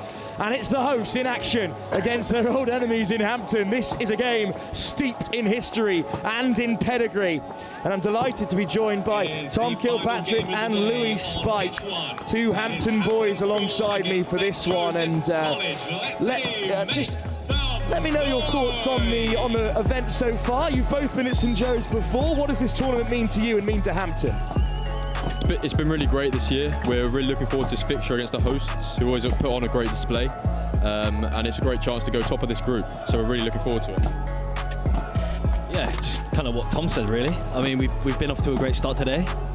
And yeah, I'm just looking forward to this game. Yeah. Excellent stuff, guys. It's promises to be a massive encounter. Two sides, both undefeated, of course. The hosts saw off Blundell's in their opening game, while Hampton took down Trinity, and in the reverse fixture, it was a 26-12 victory for Hampton against Blundell's, while Trinity were beaten with a Adam Smith try by a scoreline of 12-7. So two similar stories of the day so far for both sides as well, though, Tom. A good win over Blundell's and then a close game against Trinity. Yeah, I think we've really grown throughout the day. We started off a bit slow, but against Blundell's we've really stepped it up a bit, and hopefully we can carry that into this game today. Well, it's St. Joseph's to kick us off, and you can hear from another familiar roar from the crowd that some big shots are coming in already. Underneath it is Tommy Rope of the under-17s Northampton Saints Academy. It's backwards all the time, so St. Joe's have it on halfway. Smith takes on all comers, bursting through the tackle. Thompson back down the blind side to Liam Van Hoving. He finds the pass, Van Hoving, to Finn Wesley. He's had a great day so far. Well, Thompson's under a bit of pressure, manages to get it away to Van Hoving. Hampton hunting for it. In goes the captain, Cherrington, who clears out well beyond the breakdown. Lovely tip from Smith, but just put down by McFarlane. So it will be, once again, Hampton in possession. As from kickoff, they've worked their way up to halfway with some good defence. They've got a really sizable team out there as well, and a deep squad with plenty of talent. One to watch out for as well, the fullback Nick Liner, another Liner, I know, the co-captain in the England under-18 international. Will Wallace as well, one to watch out for. It's his 18th birthday today. He's a serious player at hooker, and that is a serious kick downfield. Was it? Did it bounce in? No, it's direct. Oh, well. Directly out. That's an unfortunate outcome for the home crowd, but a good one, Tom, for Hampton. Plenty of metres made. Yeah, some great defence there from our boys. Some good shots going in from Will Wallace, Harry Armstrong. Some real physicality out there. What are we going to see off the back of this line-out, Louis? What has Hampton got in the locker? Well, yeah, I mean, over this year we've been working a lot on our line-out, especially in defence, so I've absolutely cursed you there, unfortunately, because it's been turned over again by the St. Joe's second row. Absolute machines, the pair of them. More line-out steals than anyone else in the competition by a mile. At least 6 between them in the last game. They've already got 1 here, and that's a better clearance for St. Joe's. As you're saying, Louis, another stab at things for Hampton then. Yeah. So we've got Danny Settle, 6'9", towering man. He's been a key to our line-out this year. And we'll be looking to use him later on in the game, I'm sure. A couple of new faces on the field for Hampton at the moment, and St. Joe's still looking to disrupt. But Hampton do have it back. It's Will Skinner in there at 9, an experienced player in the Hampton side. Carried on by Joe Cornell, the co-captain at number 8. Skinner goes down the blind side, great option. It just bobbles out of the hands of Adam Gwynn. And it will be St. Joseph's College with ball in hand again. Time's off, gents. Good defence from St. Joe's, you have to say, Louis. Yeah. And Tom, a good day so far for Hampton, but struggled to get things moving there. Yeah, we did a bit. Hopefully this back line will start clicking in a minute. We've got Stan Amor, 15-year-old in at 10 for the first time. And the rest of the back line stays the same from the last game. A chance roll from St. Joseph's College, a short injury break. Unfortunately, it's Adam Smith, the tight head, who's down for now. Just receiving a little bit of attention. Substitute Louis Dufty, the 125-kilo 16-year-old of the Northampton Saints, onto the field. You've got some big boys of your own in this Hampton side, though. Yeah, I mean, Lucas Ravio, Thomas Massey, both huge props, great assets to our team. Yeah, I mean, this year in the scrummaging, they've been fantastic. So, yeah, we'll see how this goes. It's going to be a real battle in the front row. But our break and play gives us a bit of time to reflect on the day so far. There's been some blockbuster fixtures here on pitch 1. We'll have a post-match show as well at the end of the day, down on field, as the home support giving a bit of stick there. George Norval amongst them, formerly of the St. Joseph's College Festival squad, of course. His brother Ben as well, also had 2 festivals under his belt. The post-match show, which will be on straight out of this fixture, down on the grass. If I can get round from the scaffolding in time, of course. It'll be a review of the day so far, but there's still so much to come. Only 3 minutes into this game. It'll be a St. Joseph's College scrum, and it'll be Thompson to feed of the Melbourne Rebels. For the last 6 months. Some great experience out there. But it's a big Hampton scrum that's held for now. Thompson comes away with it. Nice ball from Van Hoving. McFarlane in behind. In goes the chip. It's a race to the line here. The McFarlane will win. Oh, in comes the tackle perhaps from Eddie Nyland. And there's a conversation to be had with the referee here. Thomas Deedman was on the turn for Hampton, but he was beaten for pace by McFarlane. But then in came the tackle from Neeland. I think possibly Louis Hampton may have gotten away with one there. Yeah, I mean, that was close. Eddie has been fantastic for us all this year, and especially today. So yeah, that was a crucial tackle there. Is it Nyland or Neeland? Neeland. Thank you very much. So Neeland with a crucial intervention there. It's just over the head of Warner, and it's gone out into touch. So a line out for St. Joe's College. White ball. Well, that's the closest that either side have come. Preston McFarlane of the Northampton Saints. Almost in behind. Brought down by Neeland. AR again, gents. 10. AR again. The referee has waved play on. So here comes that St. Joe's College nine out that has been so unbeatable in the air today. Up goes Lawrence. And it's to the maul that St. Joseph's College opt to go, as they so often do. Russell Cox has it at the back. Hampton have slowed them down, so Thompson will play away. Van Hoving at first receiver. Crashed up in midfield. Nyland again makes a nuisance of himself, and he's turned it over for Hampton. Great work from the back row. Dug out by Skinner. And it's the 15-year-old Amor running things at 10. Skinner, Amor directing traffic. Skinner puts it in behind. And St Joseph's College are on the turn. Taken cleanly for now by Wesley. And he gets the offload away, but St Joe's are squirreled towards touch. They just about keep it in field.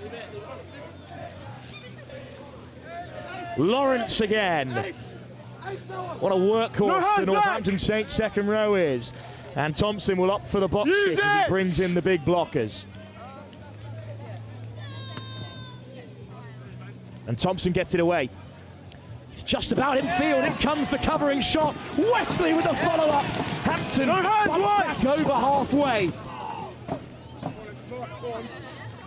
St Joseph's College flirting with the offside line, but Warner's in there to make another tackle. There's the second effort at the ball's out. Breakdown. St Joe's have it back. Hampton are over the ball, but now it's time for St Joe's to adapt. Here's Jassies. Streeter keeps a hold of it. Good clear out at the breakdown. Tommy Rope for the first time today in action, but the ball has gone forward. It's gone forward there. Black ball. Well, I do still have Tom and Louis alongside me, but it's been a breathless few minutes.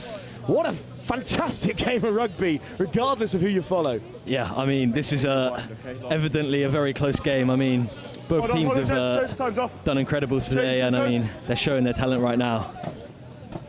Substitute to be made. On comes Campbell Bibby, the New Zealander, at fullback. Okay, time on, let's up. And Tommy Rope leaves the fray. Another under-17 from Northampton Saints. A plethora of them in this St Joseph's College side. The future is very bright. For now, though, it's a Hampton scrum. Sets! St Joseph's College get the shove on.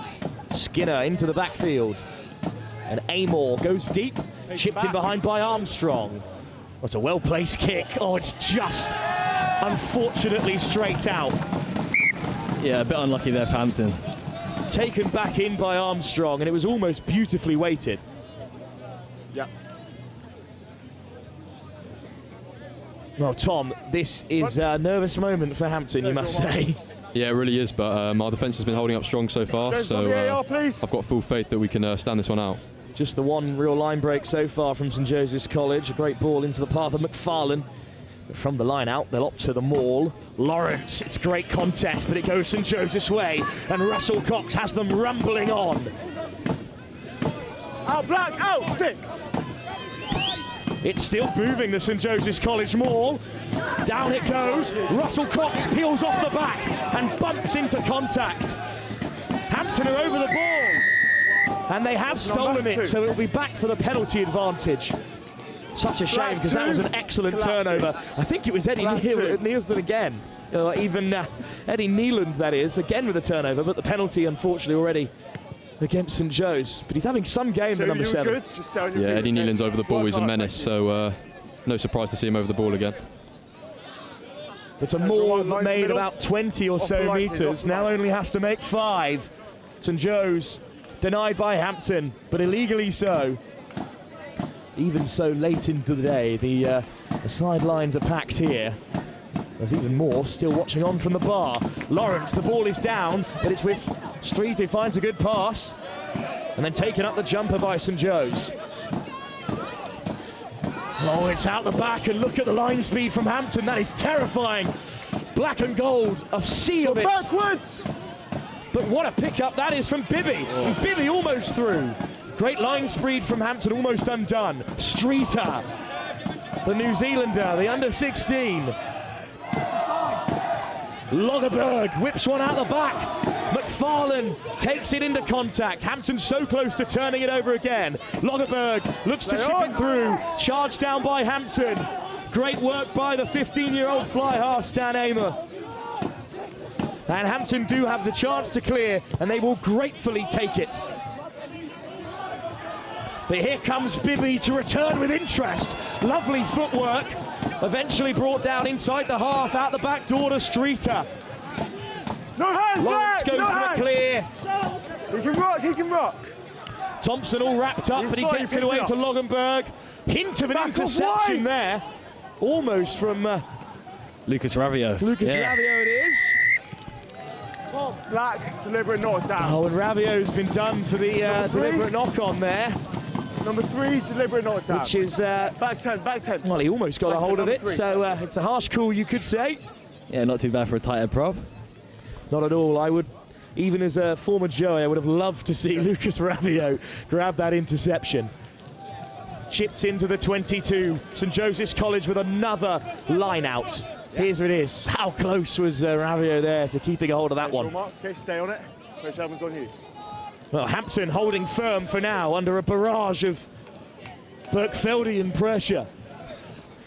Another line out for St Joe's. Taken cleanly by Jassies, and the maul is over the 22. It's at the back with Rufus Russell-Cox again.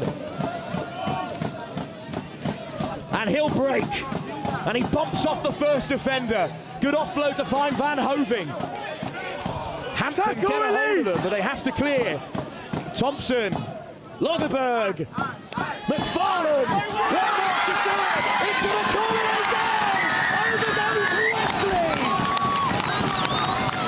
Finn Wesley sends the sideline into raptures.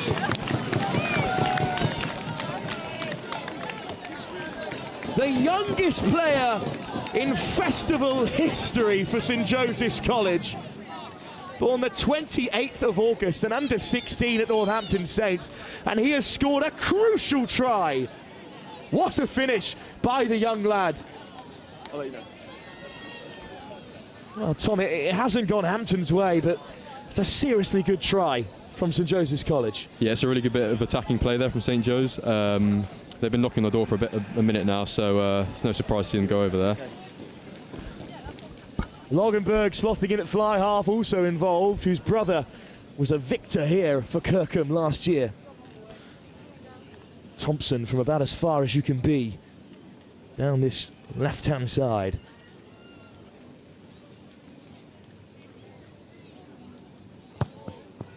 It's a clean strike, but it just drifts to the right of the uplight. But on the stroke of half-time, St Joseph's College have broken the deadlock. Have another look at this score.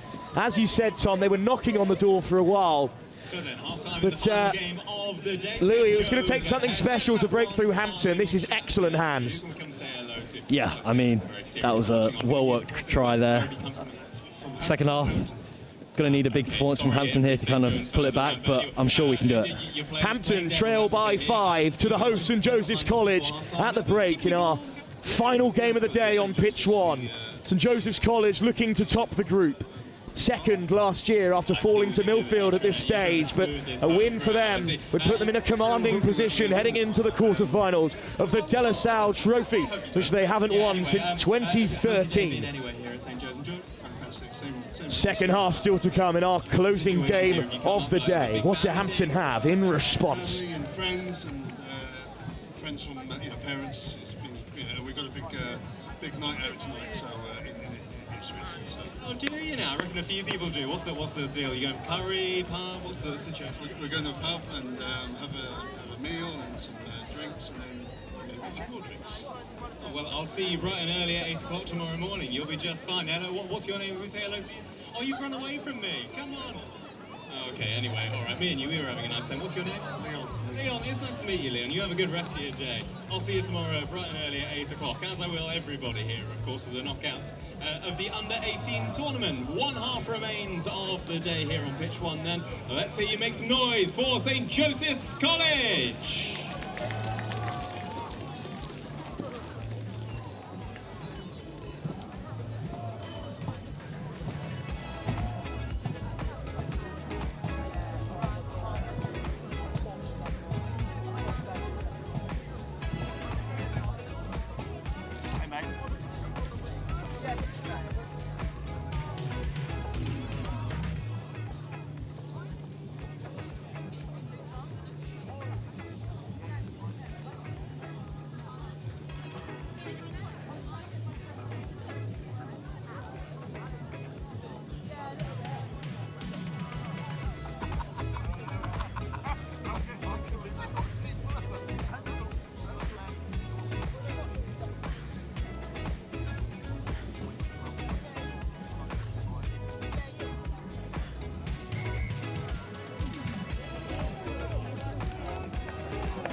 it's Hampton's turn to get things started. The 15-year-old fly half, Stan Amor, to get things going for the away side in this fixture.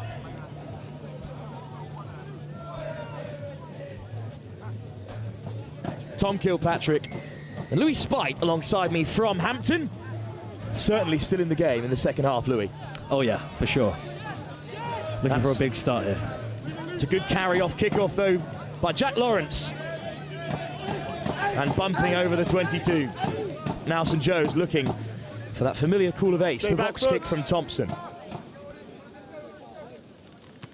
Thompson under pressure. Hangs it high up to halfway. Warner looking to apply the pressure underneath it. And it's been knocked on the take. Then by White. Wow, Ted Warner went flying in there to apply the pressure. But in this, under this kind of environment, under this kind of pressure, I mean, Louis, that would have been a seriously difficult catch to take. Yeah, I mean, high balls are always unpredictable, difficult to take. Sometimes you get them, sometimes you don't. Crouch! Scrum for St Joe's on halfway, just shy of the 15-metre down the left-hand side. Playing from left to right, of course, in this second half, in that familiar white and red.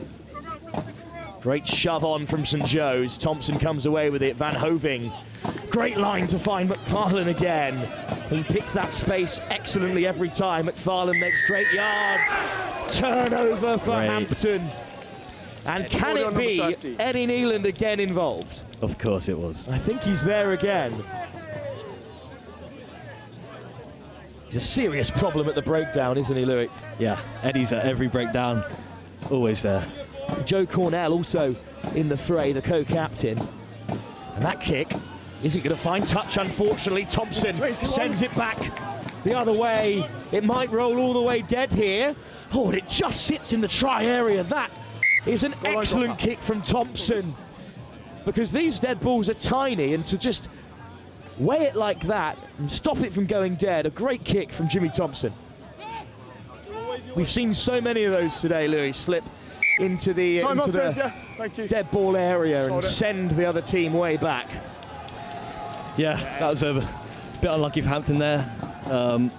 Admittedly, our kick probably should have got to touch there, but yeah.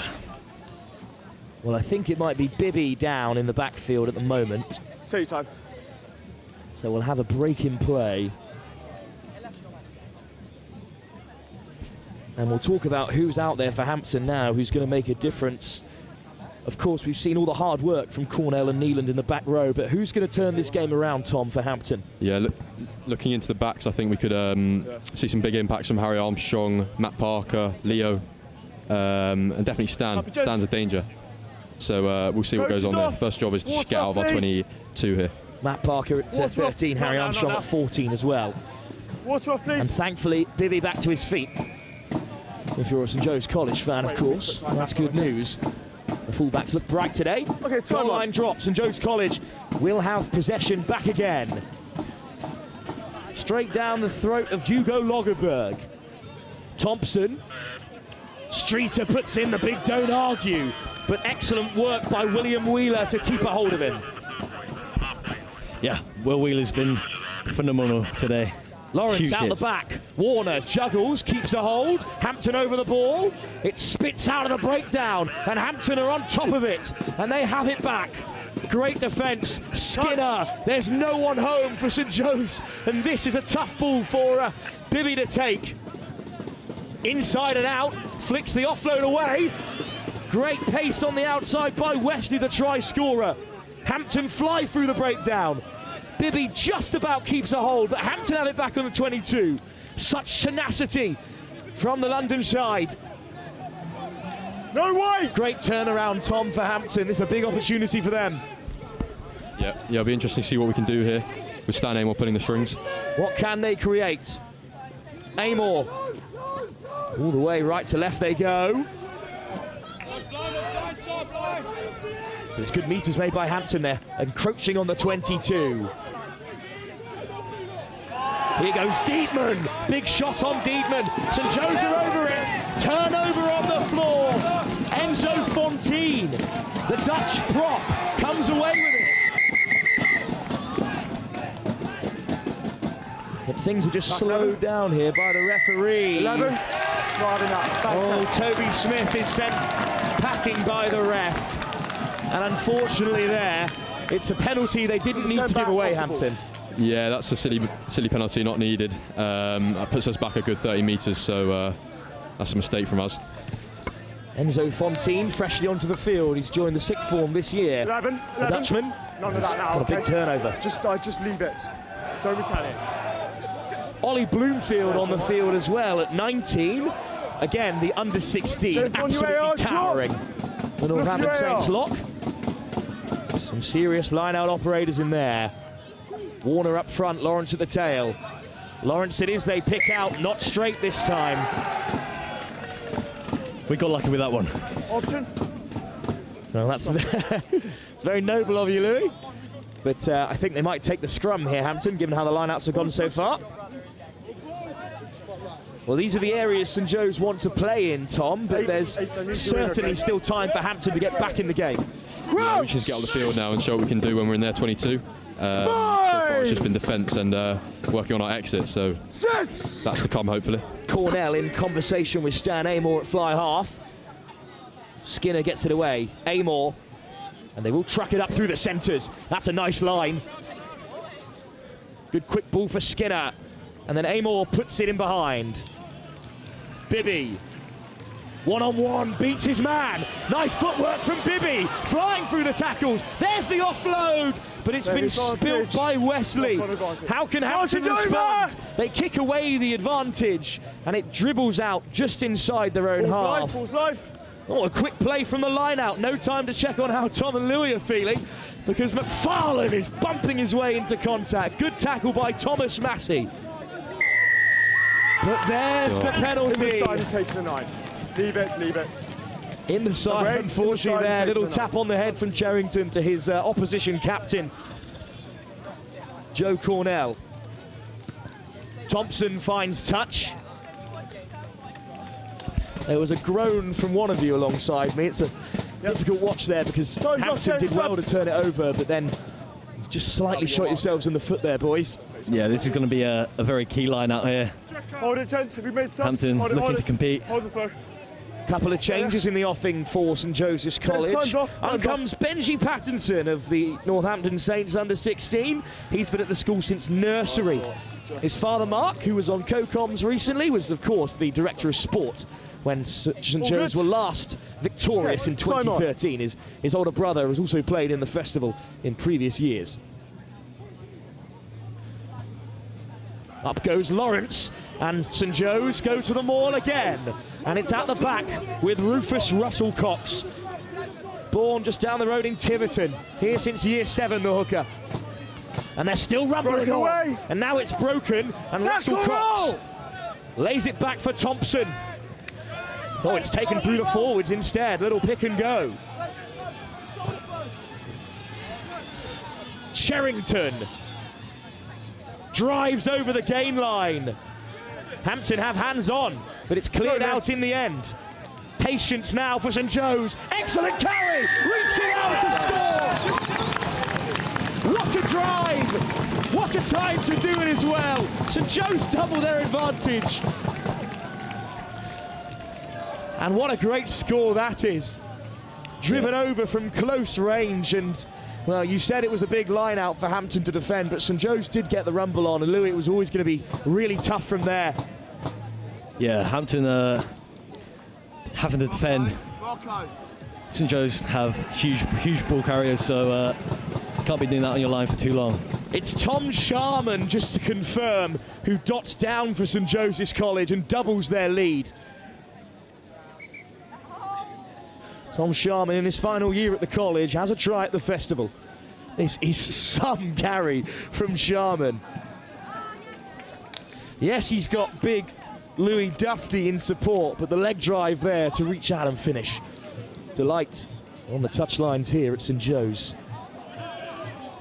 Wide from the conversion, unfortunately. So Hampton are still in the game. Only 2 scores behind, Tom.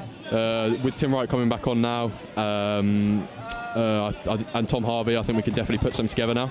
Tim Wright at fly half onto the field, hangs it up. Excellent takeoff, kickoff from Big Ollie Bloomfield. And what a carry that is. But stopped at the gain line excellently well by Hampton.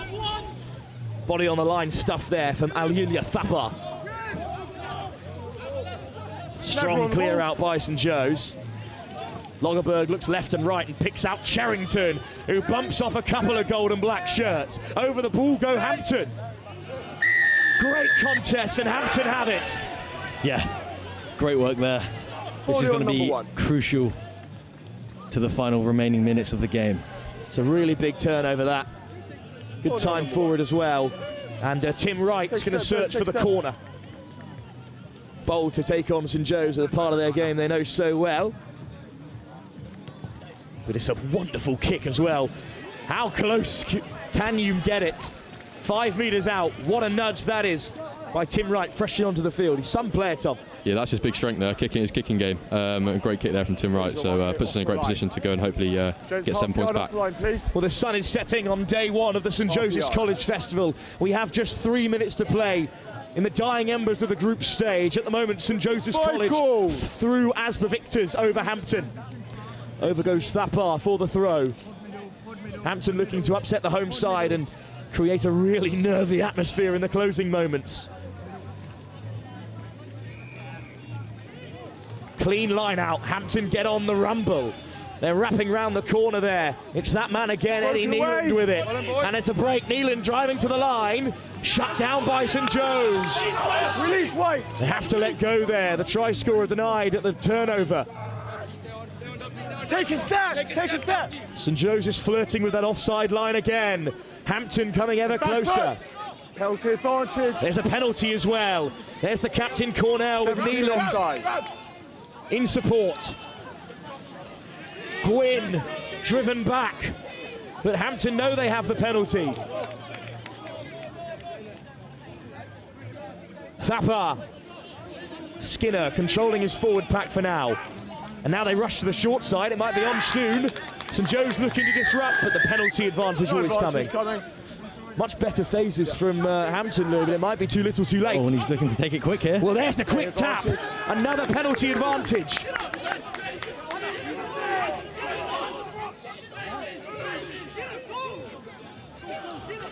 Turned away at the door. Line. Now to Skinner. Lovely line. Brilliant try. Even sent the camera crew the wrong way. Great pick out by Tim Wright, I believe it is, who's gone over for Hampton. Great ball from Skinner as well. He's had a great game at 9, and with the closing stages of this fixture, it's all to play for. Yeah, now we're back in it, so great play there from Will Skinner, good tempo, and then good direct stuff from Tim Wright. With a penalty advantage, Skinner looked to give the long pass, but instead the change of angle undid St Joe's there. Here it is again. Great work from Skinner. I knew the forwards could have probably rucked over, but with penalty advantage, why not pick out your fresh fly half, who now has the chance to close the gap even further. It's a great kick, and an unpopular one here on Belstead Road. There's a flurry of applause on the far side from the Hampton faithful. And we do have a serious game on our hands with, I think that was still 2 minutes on the clock from the referee, Louis. Yeah, this is going to be a nail-biting finish here. Yeah, no, I got a minute as well. It will go down to tries scored, which Hampton are ahead, I believe. St Joseph's College with 2 in this game, but your game against Blundell's, I think, tips the scales.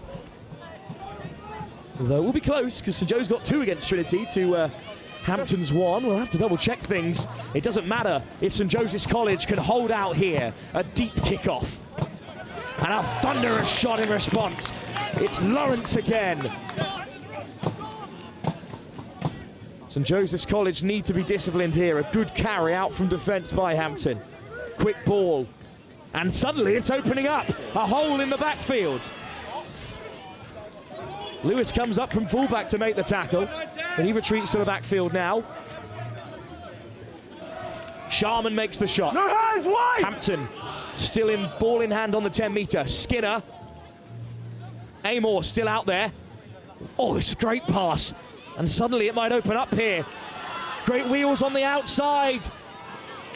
Sarvan England, I think it is. He makes the all-important tackle.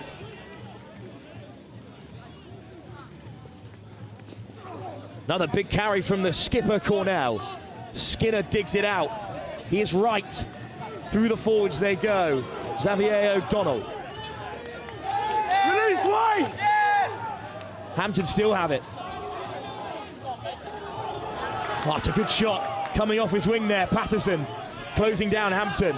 It's a real tussle at the breakdown, but Skinner gets it away. Gwynn, great carry over the gain line. Skinner again. Another carry from O'Donnell, but he's driven back to halfway. St Joe's standing firm for now. Good carry from Adam there. Flicked over the top, and now there's a race to the corner. Instead, it's cutting back against the grain. He's off his feet, release! St Joe's almost stealing it, but told to leave it. Skinner still in control. Another carry from Conahan. What a defensive set by St Joe's. Put down, but a penalty advantage. McFarlane off to the races, but Hampton's blushes are spared because of an offside call. Offside. And obviously, the conversation is to be had, but post is the option, because a draw would, I believe, send Hampton through top.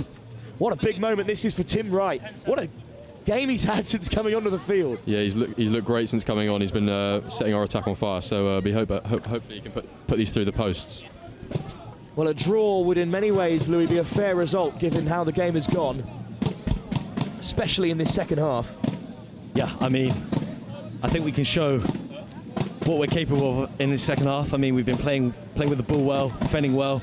But it's Tim Wright with the opportunity to sneak first placed and steal it from under the host. Wright with the strike. Oh, and it's an excellent kick.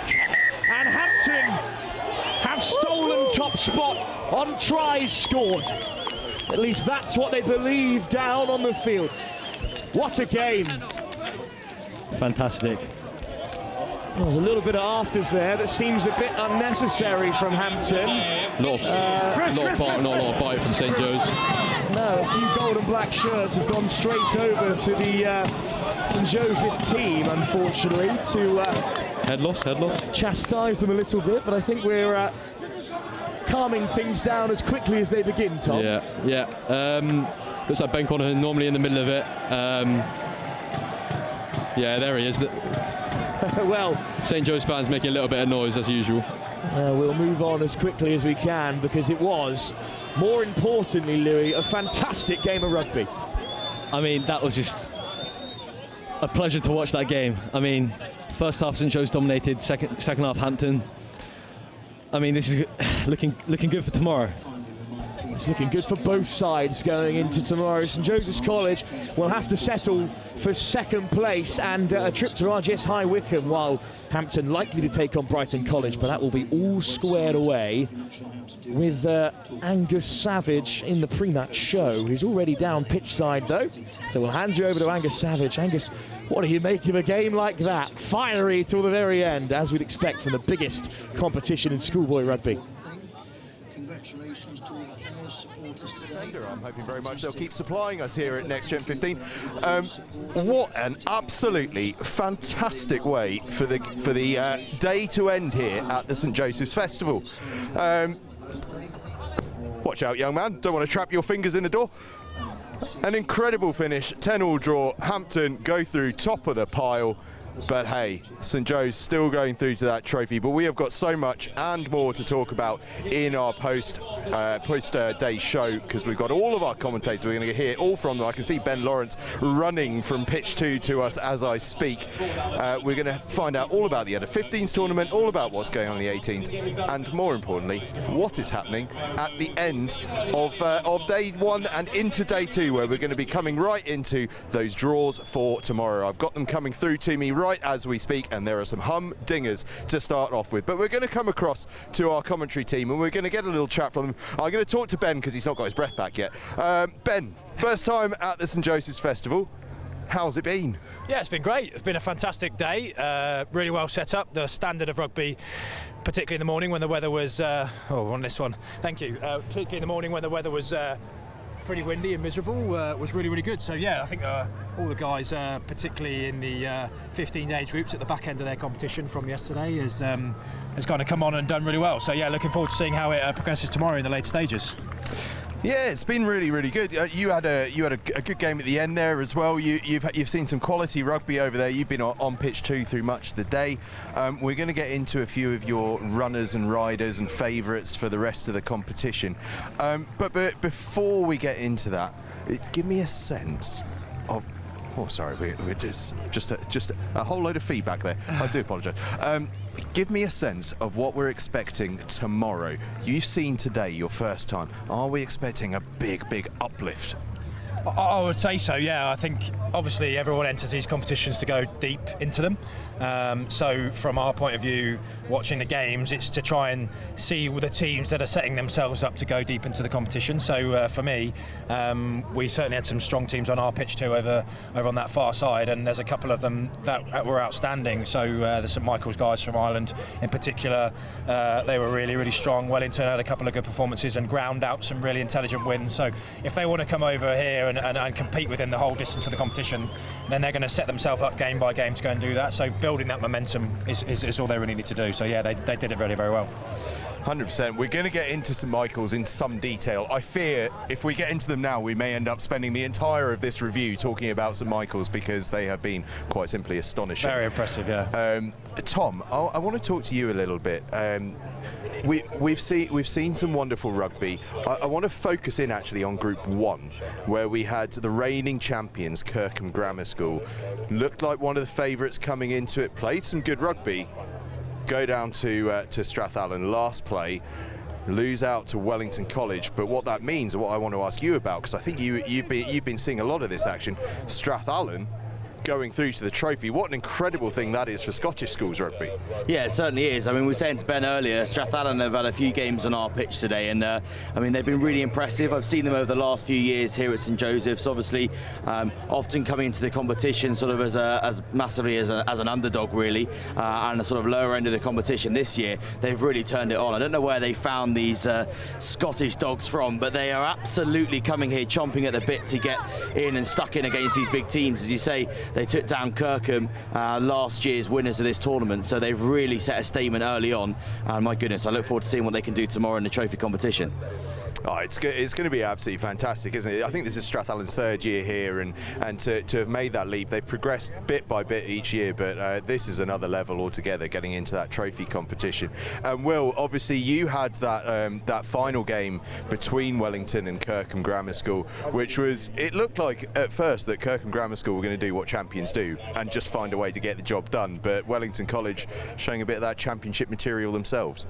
Indeed. I mean, two former champions coming up against each other, and it was certainly a tough ask. I think that Strathallan loss really hurt Kirkham. I mean, I was on commentary for both games, and I think it really took the wind out of their sails. And in a competition like this, where it comes down to 2 or 3 points pretty much every game, you need to be an all-time high in terms of confidence. And Kirkham weren't really there. They were a bit complacent in the second half, which is not usually how we see them play. They usually are very good at grinding out results like that. And Wellington, credit to them, had nothing to play for. They were already through. They were happy, and they did the job and took a solid win out of Kirkham, and they'll go into great running heading into tomorrow's competition. They certainly will. It was quite extraordinary, really. I mean, the parallels with last year as well, where Wellington College and Kirkham Grammar School were in the same pool, and obviously Wellington losing out to Kirkham and indeed a couple of others in that pool. I know Wellington were gutted about how that went last year, although they did make the best of it. You end up in the bowl, you go and win it. That's a pretty good rally, isn't it? But I know they were determined. We spoke to Oscar Thomas right at the start of the day, and he was talking about how they wanted to do that. But does that just show us? I mean, Tom, you'll be able to tell us about this. The way that you see some of these teams operate, Wellington with that determination there, it means an awful lot to them, not just to do well, but to show the best of themselves. Yeah, definitely. Look, this is one of the tournaments where they all come together and they all have the opportunity in the 15-a-side game to really tear one out of each other, to be honest. And they've all trying to want to get that sort of big scalp. They all want to take the other teams on, whether it's the smaller teams who want to try to scout those bigger sides. But it's definitely something that all of these teams are going to be coming here to trying to get a big opportunity. We've got a boombox going past, so got slightly distracted there. Dragged in, but yeah. Well, I've just dragged in one of the QEGS Wakefield lads, because actually what we were going to move on to next was in fact Pool 3. You guys have had such a fantastic season. You gave such a good account of yourselves today. Really challenging pool. Obviously, you know, the unbeaten Brighton College were in, unbeaten RGS High Wycombe were in there, former champions Brighton College. You guys gave a great account of yourselves. Finished up third, targeting winning that bowl competition. I think it's an easy win, to be honest. It's ours to lose. I think we can beat any team on the way. That is my favourite thing that anyone has said on the live stream all day. I've got all these superstar commentators alongside me. None of them's delivered a line like that. That's absolutely brilliant. I think I can even tell you who you're going to be playing in that first game. You've got Trinity first up in the bowl in that quarter-final. Former cup finalists, of course, but you guys are the 97 champs. What do we reckon? The boys at 97 are back. And, you know, listen, Trinity are a good side. We're a good side. It's going to be a tight game, but the boys are going to come out on top. Sounds like QEGS Wakefield have got some serious confidence. Thanks so much for joining us, lads.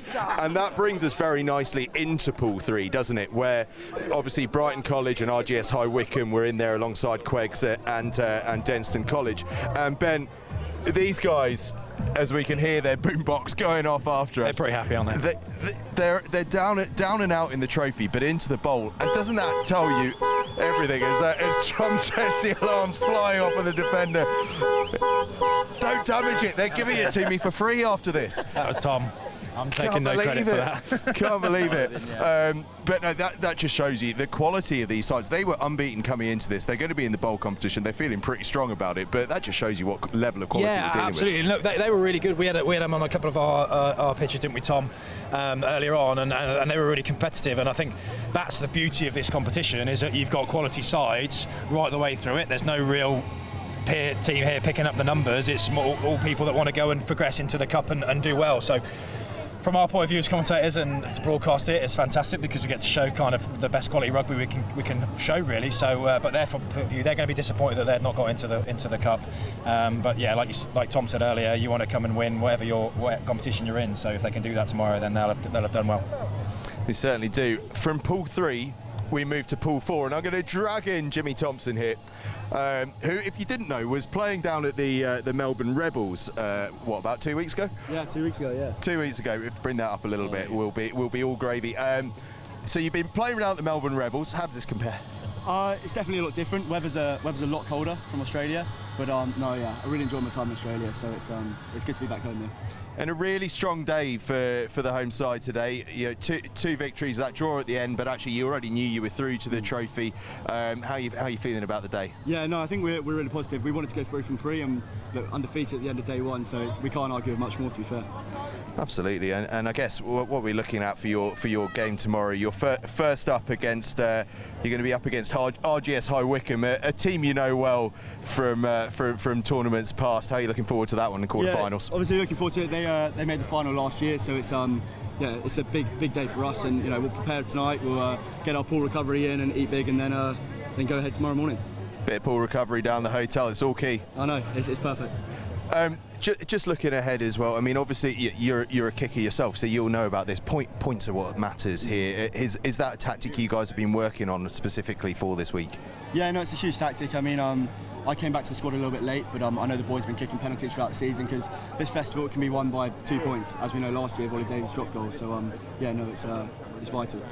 It certainly is. It certainly is. And listen, mate, hopes and dreams for tomorrow. I mean, you want to go all the way. Feel like it's on. Yeah, 100%. I mean, crowd's amazing. Everyone's buzzing. So yeah, it's perfect. It's what we want. Fantastic. Listen, cheers, Jimmy. Best of luck tomorrow, and we will catch you very soon. Little three-fingered handshake there. Oh, Wilf Kemsley's joined us. Wilf, well, you're the perfect man to talk us through the game we were just talking about with Jimmy there. That draw with Hampton at the end. A pretty spectacular finish to the opening day's play. A spectacular draw. And a pretty fair result as well, to be fair. I know St Joe's perhaps had a few more opportunities in that second half, which they could have put to bed, but they didn't. At the first half ending 0-0 in such a crucial game, I mean, it's huge. It was a massive game of rugby. It was 4 massive games of rugby, back to back to back to back, nothing but group deciders. And I mean, that's the kind of content that you love, and that's why this tournament is such an advert for schoolboy rugby. The passion on show, not just from the players, but from the supporters as well. Hampton were delighted with that result, as they should be, because they played really well. They weathered a storm with that St Joseph's College support. That's always how it's been for 38 years, so glad to see the tradition is kept alive and that the supporters are still as passionate as they always have been. And Hampton, good value for the result, and they should be really happy with themselves going into day 2. They certainly should, and I've been holding off for as long as I can. We've had a little look at Group 1, we've had a little look at Group 3, we've had a little look at Group 4, and just to remind you who's gone through to the trophy in those, in Group 1 it is Wellington College and Strathallan. In Group 3 it's RGS High Wycombe and Brighton College. In Group 4 it's Hampton and St Joseph's College. But I think the stars of the day so far, and we'll get into the under-15s later, but we'll focus in on the under-18s here, have been St Michael's College. Irish schools rugby is a bit of a phenomenon at the moment. St Michael's have pretty much gone and demonstrated exactly why today, haven't they? It's very rare you see a side like Millfield put to the sword in that fashion. Millfield conceded tries that Millfield score against everyone else. And I think everyone who watches enough schoolboy rugby knows exactly what I mean. St Michael's was so clinical, so physical. I think, in a way, the physicality of the game didn't come across because usually you have one side making big dominant shots and the other side making big dominant carries. In that game, you had a big dominant carry meeting a big dominant shot and nothing happening. They're just staying on the gain line. But I have to tell you, the raw energy from the sideline was palpable. The physicality was huge, and I will be really surprised if anyone can match at least the physicality that St Michael's have brought in without even having necessarily the size advantage over oppositions. That's not what I'm saying here. They're not just a bunch of lumps. They are really talented players. It's conditioning, isn't it? It's that ability to find energy, to find power, not through being bigger, but just through being so well conditioned, so well drilled, so deep in their understanding of what to do as well. The way they're structured is just something else. It's beyond what we're used to at a schoolboy level here, I think. Tom, it's not just St Michael's and Millfield in that group though, is it? You've got Berkhamsted in there as well and Seaford College. Both of them go through to the bowl, but actually I think anyone would say that after coming through against those two sides in the pool in Millfield and St Michael's, you want to look out for Berkhamsted and Seaford in that bowl competition.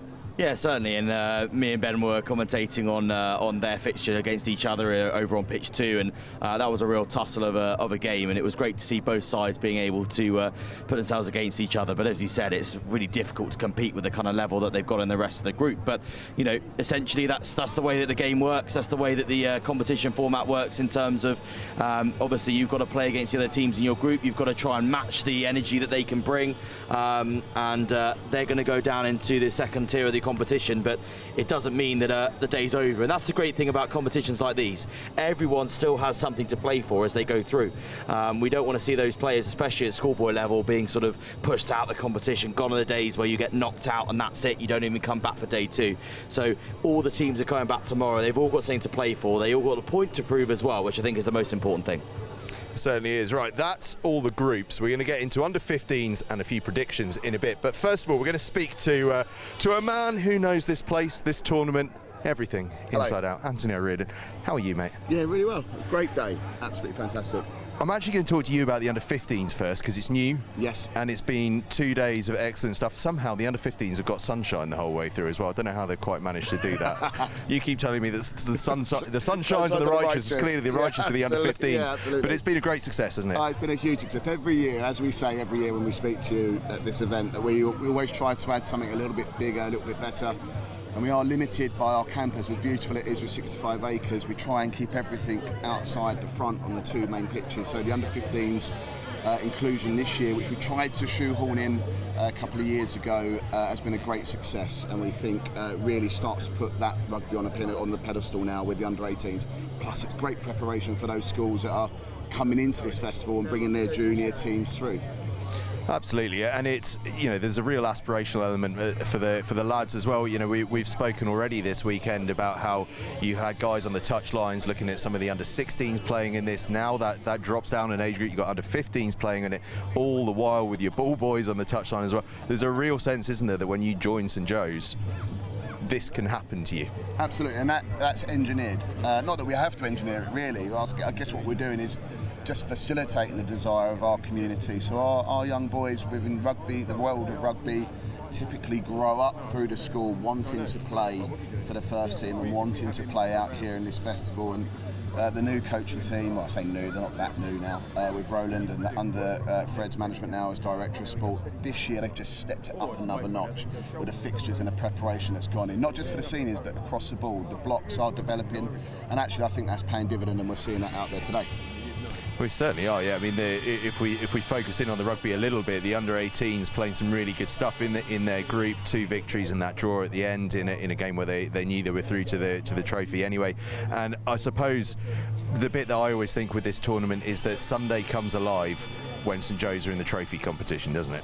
It is. I've been on both sides of that coin, being in the trophy and not being in the trophy competition as Director of Rugby and Director of Sport, and it is a different atmosphere. So tomorrow, as long as the weather holds up, proves to be what I think will be an amazing day of rugby. And I just want to say thank you to all of the sponsors, with NSX as our headline, Fleximize that have come on board, Savills, True 7 Group providing all of the power to the site for us to be able to facilitate the 3-day event, which requires a lot of infrastructure. Without those guys, and there's so many more, John Fowler's, Aquabridge, that support, without them we can't facilitate this. We can't have you guys here, we can't enjoy this 3 days. So my heartfelt thank you to them. And there's a couple of seats left in VIP, so if you want them, you've got to walk on site tomorrow and book it. Absolutely, it's lovely in there, by the way. I do highly recommend it. I've sneaked in myself. I don't have the correct wristband, but some of these guys are all right to us here at NextGen15. Listen, Ant, so much pleasure talking to you. We've got to get through some predictions for the day coming tomorrow. Will, you come in here, because before we do predictions, we're going to talk a little bit of under-15s. Mm-hmm. You were on comms for that final. We're allowed to settle into a bit of a St Michael's loving now. Yeah. The genie's out the bottle. Yeah. Wow. Yeah. I've said it a fair few times to people around the grounds. Obviously, not many people saw Friday, so not many people saw just how much of a show that St Michael's were able to put on at under-15s level in the group stages. They of course backed it up today, but I've never seen an under-15s team like that play with such maturity. Play with shape. Their physicality was above and beyond, and honestly you could have subbed out half that team for the under-18s lot in various games today and you wouldn't have been able to tell. Like that is the sort of levels that we're looking at, and they did really well. Only conceded 3 points all the way up until the final, and then credit to NSB, to be honest. NSB were brilliant. They were really, really good. I think Finn Shields, their fly half, got player of the tournament, and well deserved, because he did really, really well. He kind of coached NSB through a really, really difficult game, and they just came up a bit short. But the introduction of this under-15s tournament as a whole is really interesting, and I hope over the next couple of years we'll see a lot more under-15s and seniors teams combined, because that would be really interesting to see, because you'd be able to get a little bit of insight into what the next few years for these senior teams will be like. Yeah, and there was that real sense of camaraderie, wasn't there? You could sense it with the St Michael's boys having their older lads on the touchline watching them. It was awesome. I mean, we especially on the first few days. I mean, I know we had Blundell's created a nice tunnel for their under-15s, there's things like that. It's just brilliant to see, because these under-15s will look up to the senior boys so much, and to have some recognition from them and have their time in the light so early on in their sort of rugby careers is really great for the sport. Yeah, the under-15s has just been fantastic to watch. Okay, under-18s, day 2 tomorrow, the big day. I'm going to just run through quickly what day 2 actually looks like. It all kicks off at 9 o'clock tomorrow morning. We're going to be live from about 8:45 doing some preview bits and bobs. We kick off with the bowl competition quarterfinals. Those quarterfinals will be in the bowl. It's going to be Kirkham Grammar School against Seaford College. It is going to be Hurstpierpient College against Berkhamsted. It's going to be Denstone College against Blundell, and it's going to be QEGS Wakefield against Trinity. That is the bowl competition. Quickly on the bowl, anyone you fancy? Kirkham have a point to prove. They will absolutely be eyeing up this competition, kind of ironically in a similar vein to what happened with Wellington last year, in that sort of when you're knocked out of that trophy competition, whether it be on day 1 or day 2, that sort of hunger and bite to get some silverware at the end of everything, and at the end of the day, a trophy's a trophy, and if they can lift something in Sunday tea time, then they'll be happy. They certainly will be. It's going to be actually a really high-level bowl tournament. You read through that list of names, and they are some serious rugby sides. So that's the bowl. That's actually a 9 o'clock start, as I say. 8:45 will be live, and then half an hour later, it is into those trophy quarter-finals. And wow, Wellington College against Millfield. That's a quarter-final. Wow. Yeah. We've also got Strathallan against St Michael's College. I love that as a fixture. That's a little Scotland v Ireland fixture. We've then got RGS High Wycombe against St Joseph's College. That will need no introduction. That's going to be spectacular. And Brighton College against Hampton, which is a real fixture that harks over sort of memories of sort of 2015 to 2018, 19. It's got that kind of feel to it. Yeah, a lot of famous Premiership faces came out of both of those rugby sides, so you could probably pick a nice combined 15. We might have a think about that later on over a curry, maybe, Angus. Maybe that's our conversation. I have a feeling we might be able to pull something like that together. I mean, that's the sort of nerdy thing that you and I would do anyway. Potentially. I'm going to bring in the other guys in a minute, but what I'm going to do first from you on that trophy competition, you know what it's going to be. Who do you fancy? If I weren't to go for St Michael's, I think I'd be a little silly, and I'm a little silly. I think that Millfield are going to find themselves on a funny side of the draw, and might make some inroads. And look, you know what? St Joe's is a funny competition, and I'm gonna try and be that edgy guy that doesn't pick the favourites, and I'm going to say that Millfield know how to win this competition, and they may very well do it again tomorrow. I've always said you're very edgy, Will, so that fits the mould perfectly. We're going to bring Ben in then just to have a little think about what he's got to say.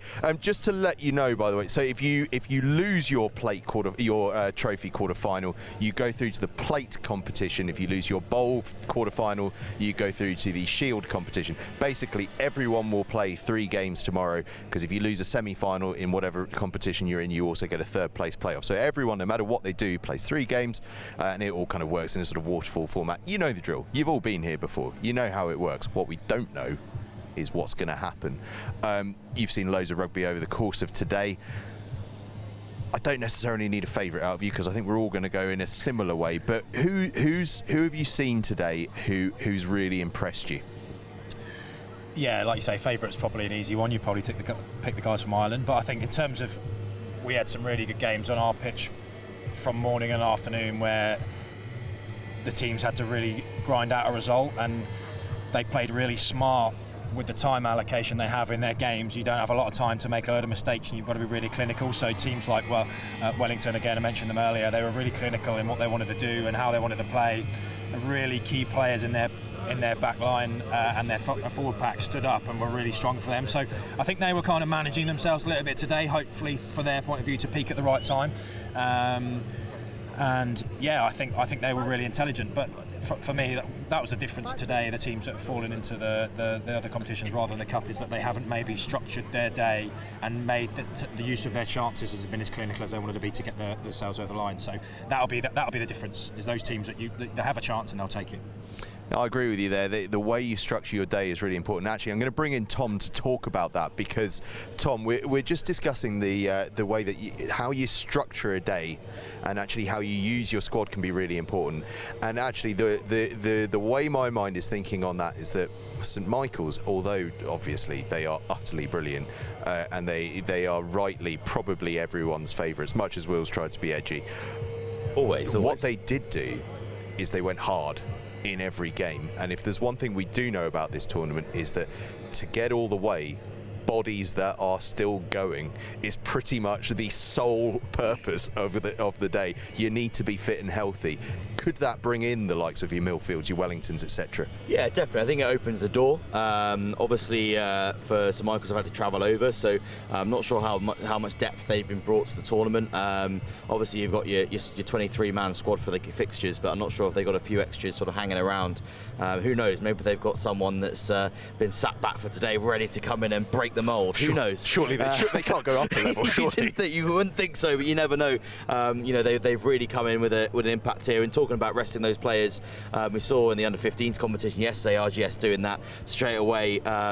You know, we've had Finn, the 10 from RGS, was scored 3 tries in about 3 minutes, and then they went, yeah, come and have a rest because we've got this sorted. So some teams have really tried to use that. Obviously, it didn't quite work out for RGS in the end. For NSB in the end, yeah. NSB in the end, but it's something that definitely plays a part in this sort of competition with the 2 long days. Obviously curbed by the light a little bit, but it's you think 24 minutes of rugby isn't that long. When you've got 3 of those fixtures within a day and you have that rest period in between, that's where your little niggles come through. And especially if you're going hard like St Michael's have, it's going to make it really difficult. I think the aftercare is going to be really important tonight. Make sure all the players are looked after, not carrying any injuries, and it'll be interesting to see what they bring forward tomorrow. And do you know what the other interesting thing that pops into my head is? We have sat here or stood here time and time again and thought this competition's a done deal. So-and-so's been the standout on day one. I don't think once have I said that, and it's actually happened. It always, always, always goes weird on day 2. When the music stops, you never know who's going to be there. You only need to look at today, don't you? Kirkham Grammar School, reigning champions, you know, an unbeaten team coming into this. They go down to Strathallan, not a team we were expecting them to go down to. Incredible result for Strathallan, but it just shows you 24 minutes of rugby, anything can happen. And of course tomorrow, it's only 20 minutes, 10 minutes each way. We really are playing right on the edge, because it's one score and anything can happen. We've lost our one-legged friend, Wilf Kemsley.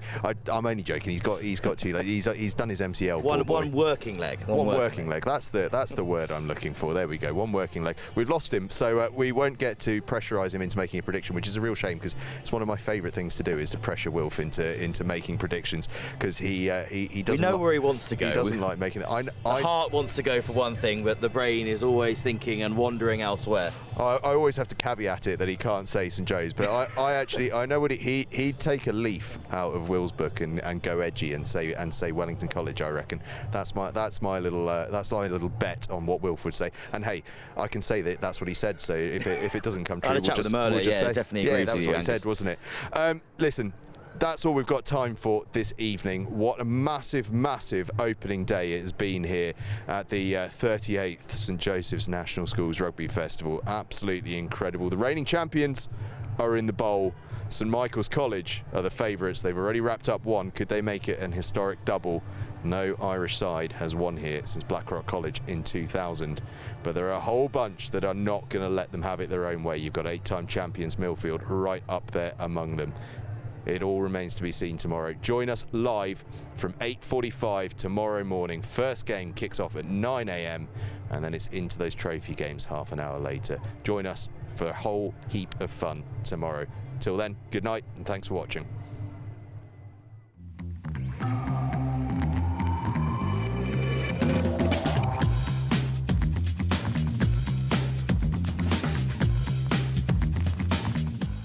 John Fowler's Solicitors, local for 100 years. Running a business is like a rugby game. Fast-paced, competitive, and every decision counts. Whether you're looking to expand, invest, or manage your cash flow, at Fleximize, we understand the challenges and we're here to support your next move. Our flexible business loans offer top-ups, repayment holidays, and no early settlement fees, helping your business stay on track even when the game changes. With loans from £5,000 to £500,000, Fleximize gives you the flexibility you need to grow.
The right kit changes everything. With the right kit, you're ready for anything. United, connected, unstoppable. Whatever your sport, we are your sporting partner. Creating your kit your way.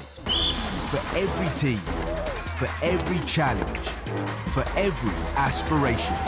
Feel seen, feel ready, feel part of the team. Kit on, game on.